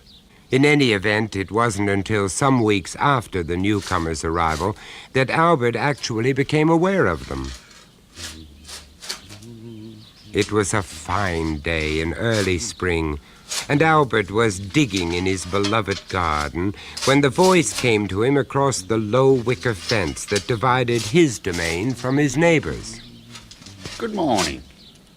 You're going to have a nice show there. Oh, good morning. My name's Fred Trieber. We're your new neighbours. At least not new, it's just that, well, this is the first time we got round to introducing ourselves properly. A shortish, rotund figure, Fred Trieber, offered his flabby pink hand. My wife, Alice, that is, did try to pay a social call on one occasion. She got no answer. Sorry about that. We must have been out. But even as he said it, Albert knew the excuse must have sounded feeble. Emily had probably simply assessed her caller from behind the cover of the curtains and decided that social intercourse with their new neighbors was not to be encouraged. Anyway, Albert rubbed his hands on his dungarees and took Fred's hand in his own. Fred nodded towards the flower bed Albert had been tending. They're amber Goliaths, aren't they? Why, yes, they are. The number of people among Albert's acquaintances who knew anything about dahlias at all could be counted on one hand, but a man who could actually recognize a specific strain before it had even come into bloom was obviously a force to be reckoned with. Fred took in Albert's immaculately tended flower beds, the precision cut of the lawn, and then looked towards his own wilderness. Lot of work to be done here, of course. The last crowd. Still, gardening isn't everybody's cup of tea, is it? No. They didn't seem to take much interest. Do you play chess? What? Oh, you needn't even bother to answer that one. Show me a well-ordered garden, and 9 times out of 10 I'll show you a man who plays chess. Well, I wouldn't go that far. But I do, as a matter of fact. If you like... Yes? Only that, if you'd care to have a game sometime. I'd like that very much. Alice doesn't take any interest, and being strangers to the neighbourhood... Tell you what, then. If you're not doing anything this Thursday, you might care to come along to our local chess forum. Oh, it sounds very grand, way out of my league. Nothing of the kind. Just a dozen or so of us. We meet up each week. The odd game, perhaps a drink or two afterwards. We usually kick off about 7. Fred? Fred? Albert was aware of the crash of a window and Alice's frizzled red head emerging. Even at this distance, henna was obviously the order of the day. How many more times do I have to call you? No peace for the wicked, eh? Your lunch has been on the table for at least 5 minutes, so don't blame me if it's cold again. Well, what are you doing down there anyway? But just a chat, Alice, my love. Should have thought you got something better to do. Wives. You know what they are. Wives? Oh, yes, I know what they are, all right. Till Thursday, then. About 6. Albert? For heaven's sake, Albert. 6 will be fine. 6 let it be, then. And 6 on the dot it was. Except that Albert wasn't quite ready for him. That is to say, he thought he was ready until Emily decided to point out... The collar of that shirt's beginning to fray. And Albert, those shoes, they could do with a rub over. And who's ever heard of anyone wearing a polka dot tie with a striped shirt, anyway? Oh, dear. Shan't keep you long, Fred. No hurry. I'm sure Emily will do a good job of entertaining me. Won't you, Emily? Don't mind me calling you Emily, do you? Not more than a couple of minutes. Don't forget to wash behind your ears, old fellow. A cup of coffee, Mr. Trieber? Never touch the stuff. Caffeine, you know. Murder on the stomach. Not to mention the nerves. Da-da-dum, dee-dee. Oh, you're admiring my painting? Painting? It's a very good copy, don't you think? Not at all bad, as repros go. Repro? Oh, yes, there is a difference. Oh? A copy is made by an artist, a repro by machine. The one is alive by the very nature of it having been copied, the other dead by the very nature of it having been... Reproed? You've got it. Bit busy, though, isn't it? Oh? Bruegel always was, of course. Busy minds make busy scenes, don't you agree? Bruegel? Bruegel, Jan, 1569 to 1642. You know a lot about art. Nothing at all. Only the facts. Alice, my wife, that is, invested in this encyclopedia thing, you see. Never opened it herself, but the bindings are impressive, I'll grant you. Every home should have one. You know the kind of thing. Oh, yes, we have a simply splendid set of... yes. First thing I noticed as I came in. But it's all facts, isn't it? Only facts. Nothing about what the man thought or felt or suffered. Only what he did. All set, then? Who is for chess, then? Fred Treber's chess wasn't exactly up to Grand Master standards. In fact, he freely admitted... Self-taught. Never read a book on the subject in my life. As for all this classic opening gambit stuff you go on about, Albert, well, I'll never get that into my head, and that's for sure. But for all his good-humored modesty, he had a natural, almost reckless flair for the game, so that as loser pays, Albert usually found himself buying the drinks. The conversation on these occasions was inevitably of the small-talk variety. It wasn't until a month after their first evening together that Fred suddenly took it into his head to change all that, and the audacity of it left Albert gasping. She really did give you a roasting last night, didn't she? I mean, even more than usual, I mean. Really excelled herself. I'm sorry, I don't know what you're talking about. Of course you do. Your sweet Emily is what I'm talking about. What was it all about, anyway? Just things in general? Or did you actually commit the cardinal sin of forgetting to put the cat out? I really don't know what... Oh, but you do, our Albert. You seem to forget that apart from putting our comfortable suburban villas within spitting distance of each other, the architect must have had something going for paper-thin walls. Pour milk on your cereal or turn to the sports page, and it's like you were doing it at our breakfast table instead of your own. I'm sorry about that. Oh, don't be. Every time your sweet Emily gives you a bawling out, I'm grateful. I wish you'd stop calling her that. Well, not so sweet Emily, then. Why should you be grateful? Why? Because my not-so-sweet Alice is so busy bending her ear trying to tune into your latest misdemeanor, it gives me a temporary respite from her own scolding tongue. How did you come to marry her in the first place, anyway? Who? Emily? Don't tell me you've got another shrew tucked away somewhere. You don't have to tell me. It just happened. I know the feeling. We both worked for the same firm, Marshall Paper Products. I was senior accountant, and Emily... A plodding typist? How did you know? It's the classic situation, isn't it? Switch firms and you've got Alice and me to a T. Plain, quiet, subdued. Not bright, mind. Her conversation seldom went beyond the weather. I bet she only ever read the newspapers on alternate days. You're probably right. But then, well, I was getting on a bit. Always did feel there was something to be said for a marriage being an arrangement, not a romance. And so you marry them, and are surprised to find your plain, quiet, subdued woman can turn into a shrew overnight. Have another drink. I don't think we ought to. The wives will be expecting us. Which is exactly why we're going to. This time it's on me. 2 of the same, please. While they waited for their drinks, no word was spoken. And yet, out of their silence, there seemed to grow a new understanding. An understanding at once sympathetic and, to a degree, conspiratorial. They were like 2 men who had come to terms with the fact that they faced a common enemy.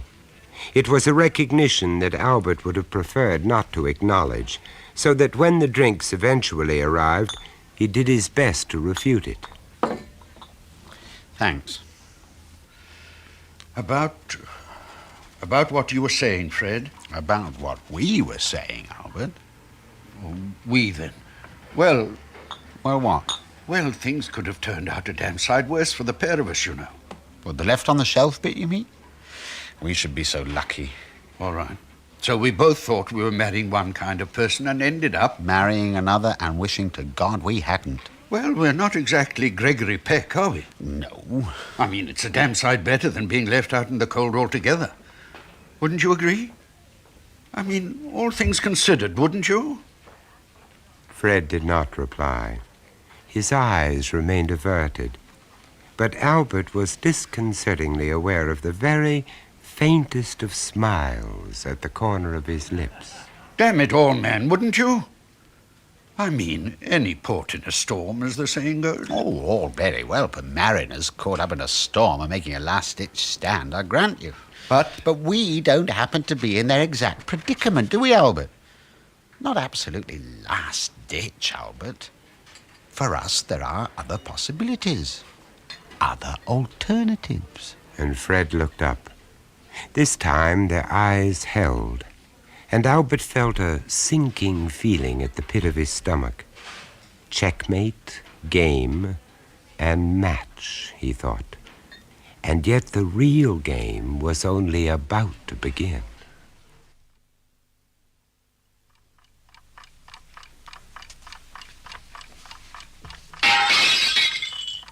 It happened in the early hours of the morning, but Alice Trieber, a natural insomniac anyway, and always on permanent guard duty as far as the Warrens were concerned, was out of bed and staring into the moonlit garden almost before the last tinkle of glass had died away.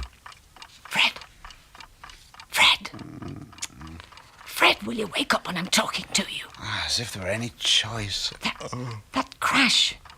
It came from the Warrens, all right. One of their fancy French windows with the sound of it. Burglary, you mean? Use your head. Burglar would be breaking in, wouldn't he?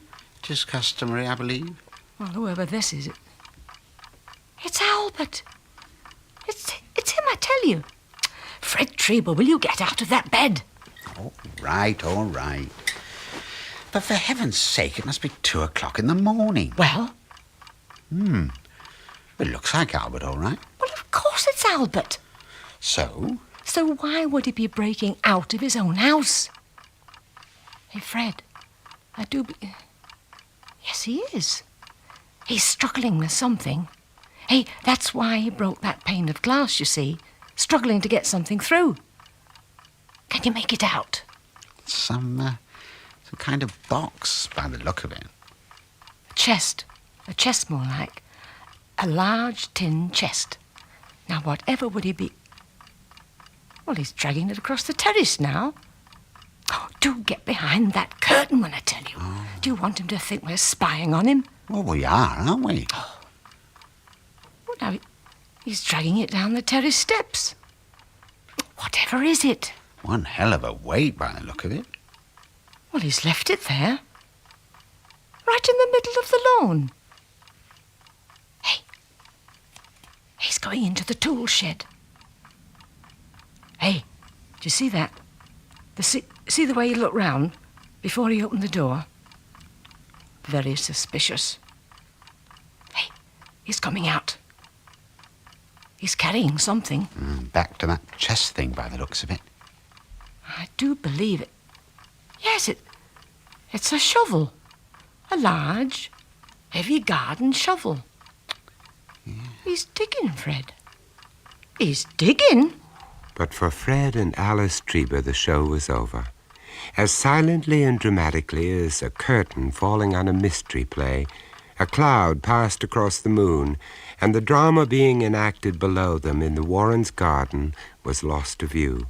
They both stood there for a long time, scarcely breathing, but when the cloud had passed and the garden was once again bathed in the moon's ghostly light, there was nothing to be seen. Whatever had happened,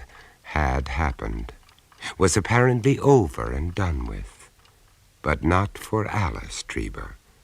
Let sleeping dogs lie had never been her favorite motto, so that after 3 days without sight or sound of Emily Warren, Alice decided to take matters into her own hands. I don't care what you think or what you don't think, Fred Trieber. 3 whole days, and not a sign of her. As respectable, God-fearing citizens, we've no choice, have we? But Alice... No choice at all.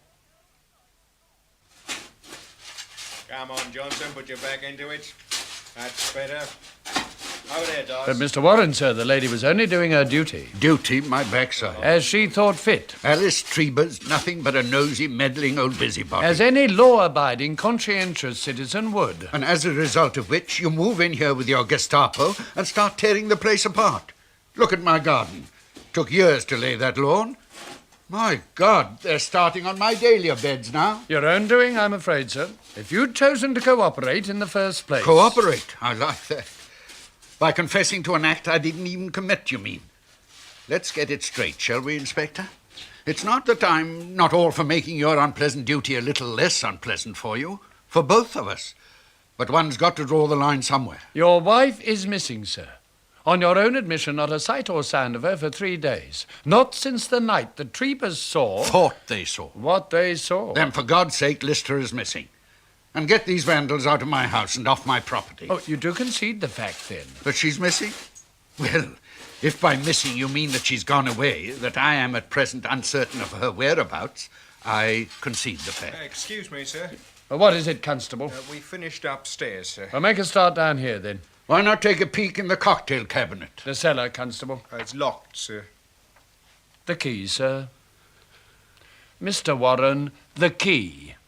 On a nail, the right-hand side of the door. Right, when you've got things going down there, Constable, see if they've come up with anything in the garden. Right, sir. All right, you lot. Get on with it. Not a sledgehammer, for God's sake. No, sir. Having conceded the fact that your wife is missing... That she's gone away. How do you account for her absence? I don't. I can't.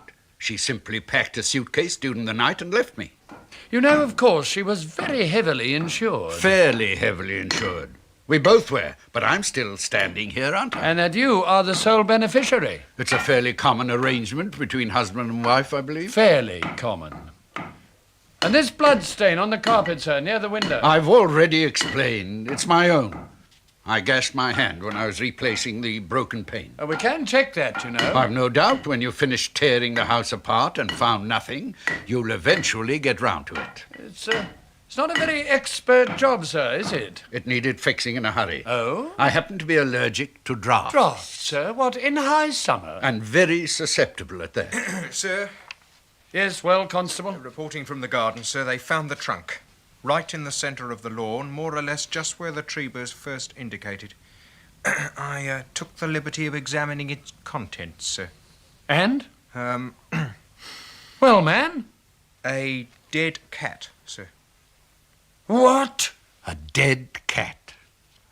So, I'm guilty of burying a dead cat. What's the penalty, Inspector? The hangman's noose? A life sentence with no options? You were very evasive, Mr. Warren. First you denied that you'd buried anything. Because I didn't think it was any of your damn business. The animal's head had been smashed in, sir. Mr. Warren? I'm not in the habit of examining dead cats. All right, if you must know, I happen to be allergic to cats as well. The cat was your wife's? Is that significant? It might be. It's my theory, sir, that after you killed your wife, you then killed the cat. Fascinating. And why should I do that? Perhaps because it would always remind you of your wife. Or perhaps because the creature had witnessed the disposing of the body and might lead us to... Constable. Sir? You'll be up for promotion if you're not careful, Constable. Anything else to report? Not a thing, sir. Covered everything, the house, top to bottom, garden, end to end. I see. In that case, we'd better call it a day. Well, we'll naturally be along to make good any damage, Mr. Warren. Thoughtful of you. But that still doesn't mean I'm convinced. That you'll be hearing from my solicitor? You should be. Sorry, Inspector. Didn't mean to interrupt. But, Yes, Mr. Treber. Well, what is it now? Just, well, a sudden thought. Mr. Warren also has a little place at Lakeside Park. Oh, Fred. Pretty spot surrounded by scrub and woodland. And just recently, Mr. Warren mentioned he was laying a lawn. I thought it might... Of some significance. Oh, now, look. Not my lord. It might indeed, Mr. Treber. Constable, get the men together. Right, sir. Mr. Warren, I have the distinct feeling you'll be hearing from us again. Good day, sir. Good day. Did I say something wrong, Albert? Fred Treber. I'll never play chess with you again. That very night, if Alice Trieber hadn't been snoring her head off due to a somewhat potent sleeping draught added to her nightly cup of drinking chocolate, she might have seen the two men crossing her lawn and that of her neighbors. Between them, they carried a somewhat bulky load wrapped in a tarpaulin. The men in question were her own husband, Fred, absent by default, and the highly suspect Albert Warren. The bundle between them, the earthly remains of the much-missed Emily.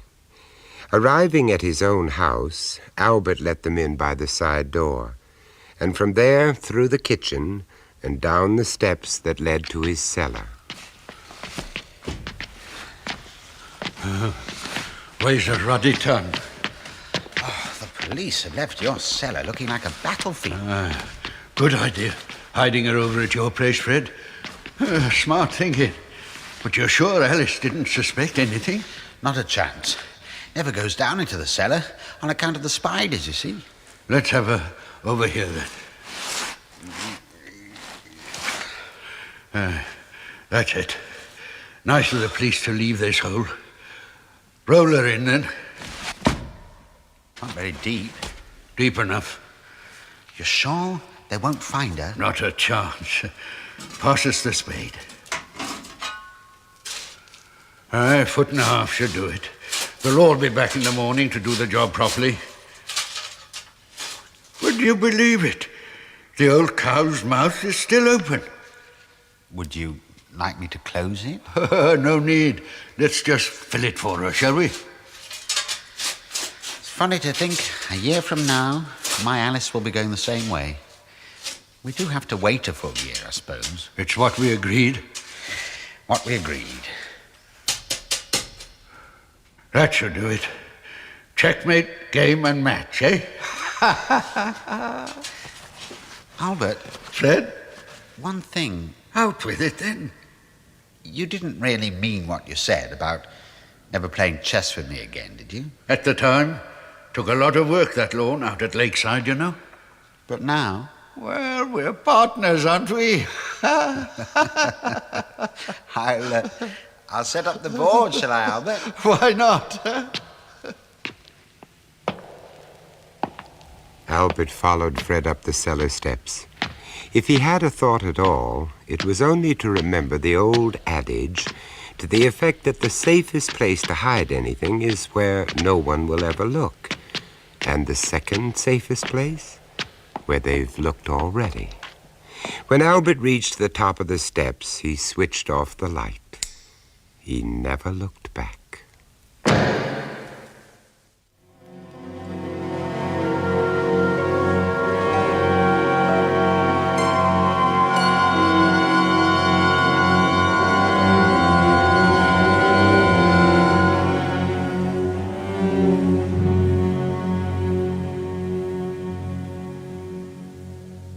That was Vincent Price, bringing you The Price of Fear.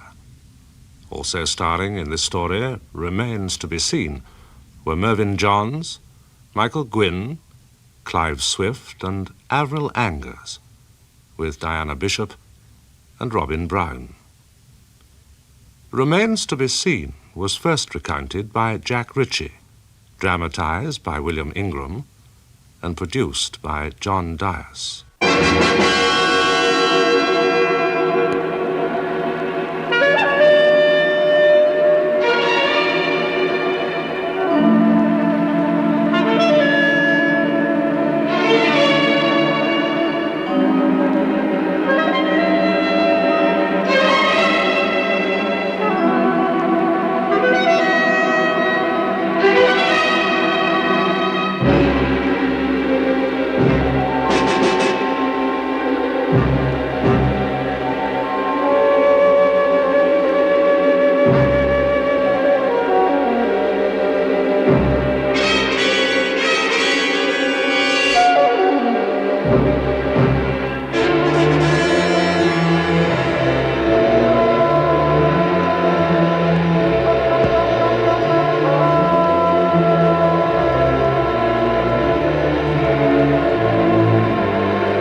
The Price of Fear.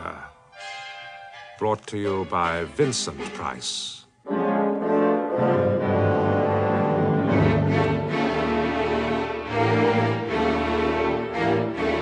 Hello. I'm so happy you're with us again. This story I've called William and Mary. I suppose that most of us have, at some time or another, lain awake in the early hours of the morning and thought about death and the afterlife. I know I have. Or rather, I used to, until a few years ago, when I had an experience which caused me to... but let me explain. At that time, I was living in a small university town. Although I was unaware of it, I was actually living only a few hundred yards away from two old friends of mine, William and Mary Pearl. I say old friends, but in fact I had known Mary when we were students together, and had only met William when Mary married him some years later. I had absolutely no idea that they were even in the same town as I, until one morning, to my utter surprise, a letter arrived from their solicitor, informing me of William's death. He had, it seems, left me a small bequest. Before I begin the reading, I should like to extend my deepest sympathy to the widow of my late friend and client, William Pearl. Thank you. Well, ladies and gentlemen, I shall now read the last will and testament of the late William Arthur Pearl. I, William Arthur Pearl, being of sound mind... As I sat in that rather dreary little office, I found myself staring at Mary. To say that I was shocked by the change in her appearance would be to understate the case. When I first knew her, she had been a lively, pretty girl. Now she had developed a sullen, resentful air, and her whole face gave the impression of having slowly but surely sagged to pieces through years and years of joyless marriage to her husband William. At first they had been happy enough, but then, as William grew older, he developed a kind of cruel, nagging irritability, which Mary had at first tried to dissuade, then to combat, and finally to accept in silence. I remembered the occasion of our last meeting. Mary and I were sitting in the Pearls' flat, waiting for William to return from a lecture. We sat chatting of this and that, and I remember I had offered her a cigarette, which she had accepted and lit without thinking. Oh, what have you done? I shouldn't be smoking, you know. William disapproves. In fact, between ourselves, he disapproves of most things these days. He's changed a lot, you know. He's become almost a caricature of a peevish, pedantic don. I'm surprised you hadn't noticed it. Really, Mary, you exaggerate, I'm sure. Oh, I'm sorry I'm embarrassing you. Stupid of me. You are also embarrassing me, my dear. William. Continually refusing to obey my request concerning your smoking. William, I'm sorry. I didn't see you come in. That's blatantly obvious. Otherwise you'd hardly be smoking a cigarette and discussing me as though I were a delinquent child. This is really my fault. I was asking there's Mary... no need to be gallant, old man. Mary, it seems, has developed a martyr complex, which can only be alleviated by the consumption of endless numbers of cigarettes. For God's sake, must you behave like this in front of friends? Why the hell do you object to my smoking anyway? Are you afraid I'll get cancer? No, it's not that. Then why can't I smoke? Because I disapprove, that's why. You disapprove of so many things, William. Cigarettes, lipstick, alcohol, children. Especially children. Needless to say, as soon as I could decently excuse myself, I left this somewhat painful domestic scene, and after that we rather drifted apart. Indeed, I was surprised that William had remembered me at all, let alone left me something in his will. I even felt that he had begun to resent my very friendship with Mary. And finally, the voice Mrs. of the Pearl, solicitor broke in on my thoughts and brought me back to reality. I have been instructed to give you this sealed envelope. Your late husband sent it to us shortly before he passed away. Since it appears this might contain something of a personal nature, no doubt you prefer to take it with you and read it in private. Yes, thank you. I think I should. Ladies and gentlemen, that concludes the reading of the last will and testament of the late William Arthur Pearl. It only remains for me to thank you for coming and To wish you a good day. Good day. Mrs. Pearl, good day, gentlemen. Mary, dear.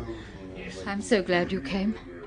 It's good to see you again. And I'm delighted to see you again, although I could have wished that the meeting had taken place in happier circumstances. Look, why don't you come back for a drink? Now, I mean. Well, are you sure? Wouldn't you rather be alone? No, I'd like you to come, really, I would. I'm afraid I'm not much good at being alone. And this letter worries me a little. I don't know why. Then, of course, I'd be delighted to come. When we arrived at the Pearls' house, Mary led me straight through to the living room. I remember she didn't even stop to remove her coat. As soon as we were settled, she took out the envelope the solicitor had given her and drew out 15 or so closely written sheets. Slowly she reached into her handbag, took out her spectacles and put them on. Then, holding the pages high in front of her, she began to read aloud. This note, my dear Mary, is entirely for you, and will be given to you shortly after I am gone. It is nothing but an attempt on my part to explain exactly what Dr. Landy is going to do to me. Oh, no. I knew it would be something like this. How could he? Mary, what's the matter, man? You've gone quite pale. Who is this Dr. Landy? What did he do to William? I'll be all right. Here, you take the letter and read it to me, please. It will make it easier somehow, hearing all this from a third person. Very well, my dear, if you want me to, but I... Please. Well, of course, yes. Now, let's see, where did we get to? Yes, here we are. The details of the disease that struck me down so suddenly, you know. No need to waste time on them. As I have lain here in hospital with somewhere between 1 and 6 months to live, I seem to be growing more melancholy every hour. And then, one Tuesday morning, 6 weeks ago, my friend John Landy, the neurosurgeon, burst into my room. William, my boy, this is perfect. You're just the one I want. Hello, John. Well, now, in a few weeks' time, you're going to be dead, correct? Do you believe you'll go to heaven? I doubt it. But what's all this about? Hardly a good bedside manner. In a few weeks you're going to be dead. Sorry. But look, would you be prepared to consider a proposition? I haven't the faintest idea what you're talking about. I'm serious. Oh, go on. I've very little to lose by listening. On the contrary, you've a great deal to gain, especially after you're dead. This is something I've been working on quietly for some years. A long time ago, I saw a medical film brought over from Russia. It showed a dog's head, severed from the body, but with the normal blood supply being maintained. Sounds gruesome. The thing is that it was alive. The brain was functioning. Now, my idea, which grew out of seeing that film, was to remove the brain from the skull of a human being and to keep it alive, functioning as an independent unit after he is dead. For example, after you are dead. Good God. I've already completed a number of successful trials with animals, and now I'm ready to try it with a human. I don't like Yes, the but idea don't one keep bit. interrupting and let me finish. Think of it, man. Your own brain, in perfect shape. It's crammed, full of a lifetime of learning. Yet soon it's going to have to die along with the rest of your body. It's repulsive. What possible use can there be in keeping my brain alive if I couldn't talk or see or hear or feel? I believe you would be able to communicate with us. But let me explain a bit more. At the very moment of death, I should have to be standing by so that I could step in immediately and try to keep your brain alive. Are you serious about this? Certainly. What would you do? I should immediately open your neck and locate the 4 arteries, the carotid and the vertebrals. I should then stick a large hollow needle in each. These 4 needles would be connected by tubes to the artificial heart. Then, working quickly, I should dissect out the left and right jugular veins and hitch these also to the heart machine to complete the circuit. Now, switch on the machine, which is already primed with the right type of blood, and there you are. The circulation through your brain would be restored. You'd have a dead body and a living brain. But would it function? Oh, my dear William, how should I know? I can't even tell whether it would ever regain consciousness. And if it did? That would be fascinating. Lying there with all your thinking processes working beautifully, and your memory as well. And not being able to see, feel, hear, or smell. Now, wait a minute. I'm going to leave one of your optic nerves intact, as well as the eye itself. I've already constructed a small plastic case to contain the eyeball. And when the brain is in a basin submerged in Ringer solution, the eyeball, in its case, will float on the surface of the liquid. Staring at the ceiling. Hilarious. But how could I communicate with you? By means of a sensitive piece of apparatus known as an encephalograph, which records the brain's electrical and chemical discharges on a graph. But do you honestly believe that when my brain is in that basin, my mind will be able to function? That I shall be able to think and reason as I do now? I don't see why not. It's the same brain. It's undamaged. You'd be living in an extraordinarily pure and detached world. No worries, or fears, or pains, or hunger, or thirst. And for you, William, a doctor of philosophy, it would be a tremendous experience. You'd be able to reflect upon the ways of the world with a detachment and a serenity that no man has ever attained before. Great thoughts and solutions might come to you, great ideas that could revolutionize our way of life. But look here, I'm not asking you to make up your mind immediately. Sleep on it. Perhaps you would give me a ring tomorrow. I'll be at home. Yes, it's all right. I'll think it over and let you know.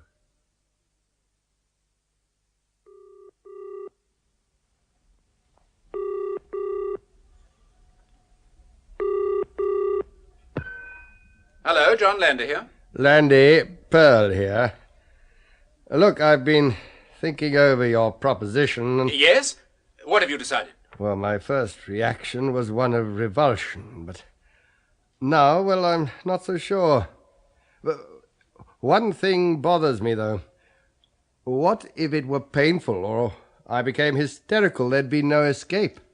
William, there are always risks connected with any major scientific experiment, but think of the other aspect. Suppose it succeeded. There would be your brain functioning perfectly, producing original and imaginative theories. Man, you'd be immortal. Yes, that's what appeals. My brain continuing its work untrammeled by physical considerations. And though I say it myself, I'm rather proud of my brain. It's a damn good one. Well?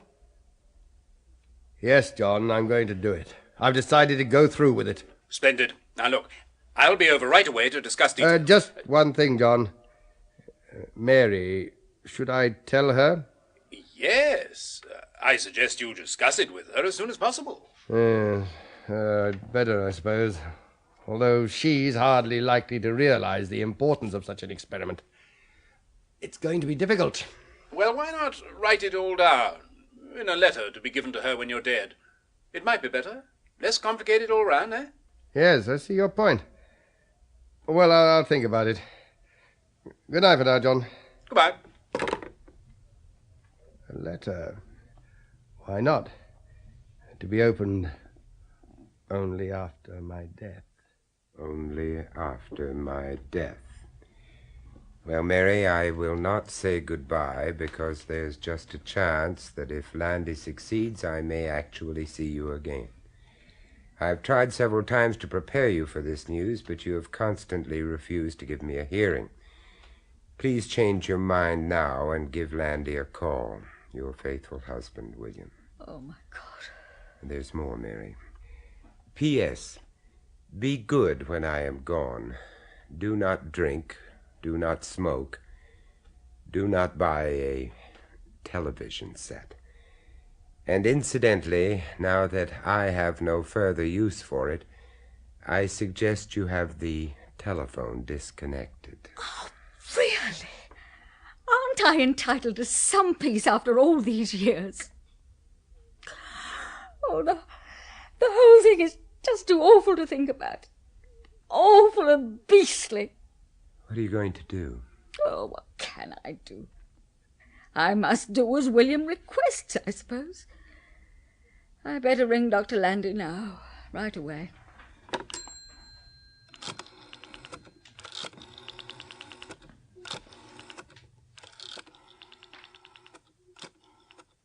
Just over half an hour later, Mary and I were greeted by a somewhat apprehensive Dr. Landy at the hospital entrance. We followed him in silence through a maze of echoing corridors until finally he stopped at a door marked "No Admittance." Well, here we are. I must warn you, it's bound to be a bit of a shock at first. He's not very prepossessing in his present state, I'm afraid. I didn't marry him for his looks, Doctor. Yeah. Yes, well, take your time when you get inside. He won't know you're there until you place your face directly above his eye. Of course, he can't hear anything. We can talk as much as we like. It's in here.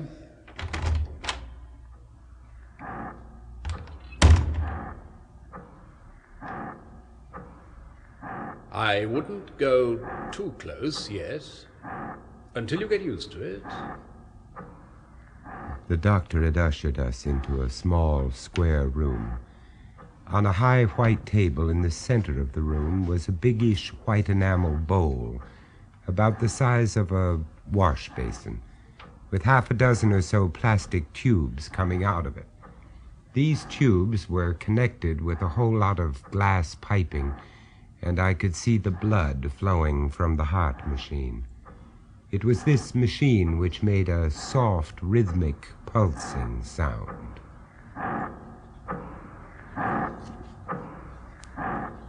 He's in here, in this bowl. Come a little closer. Don't be afraid. That's right. Now, you see this small oval capsule floating on liquid in the bowl? That's the eye in there. Can you see it? Yes. Good. Take your time. As far as we can tell, it's still in perfect condition. It's his right eye, and the plastic container has a lens on it, similar to the one that he used in his own spectacles. At this moment, he's probably seeing quite as well as he ever did. Oh, are you feeling all right, Mrs. Pearl? I think so. Good. Then we'll go forward a little more, and you'll be able to see the whole thing. There you are. That's William. The doctor led Mary forward until she could see right down into the basin. I followed, feeling somewhat nervous, I must confess. William's brain was far larger than I had imagined it would be, and darker in color.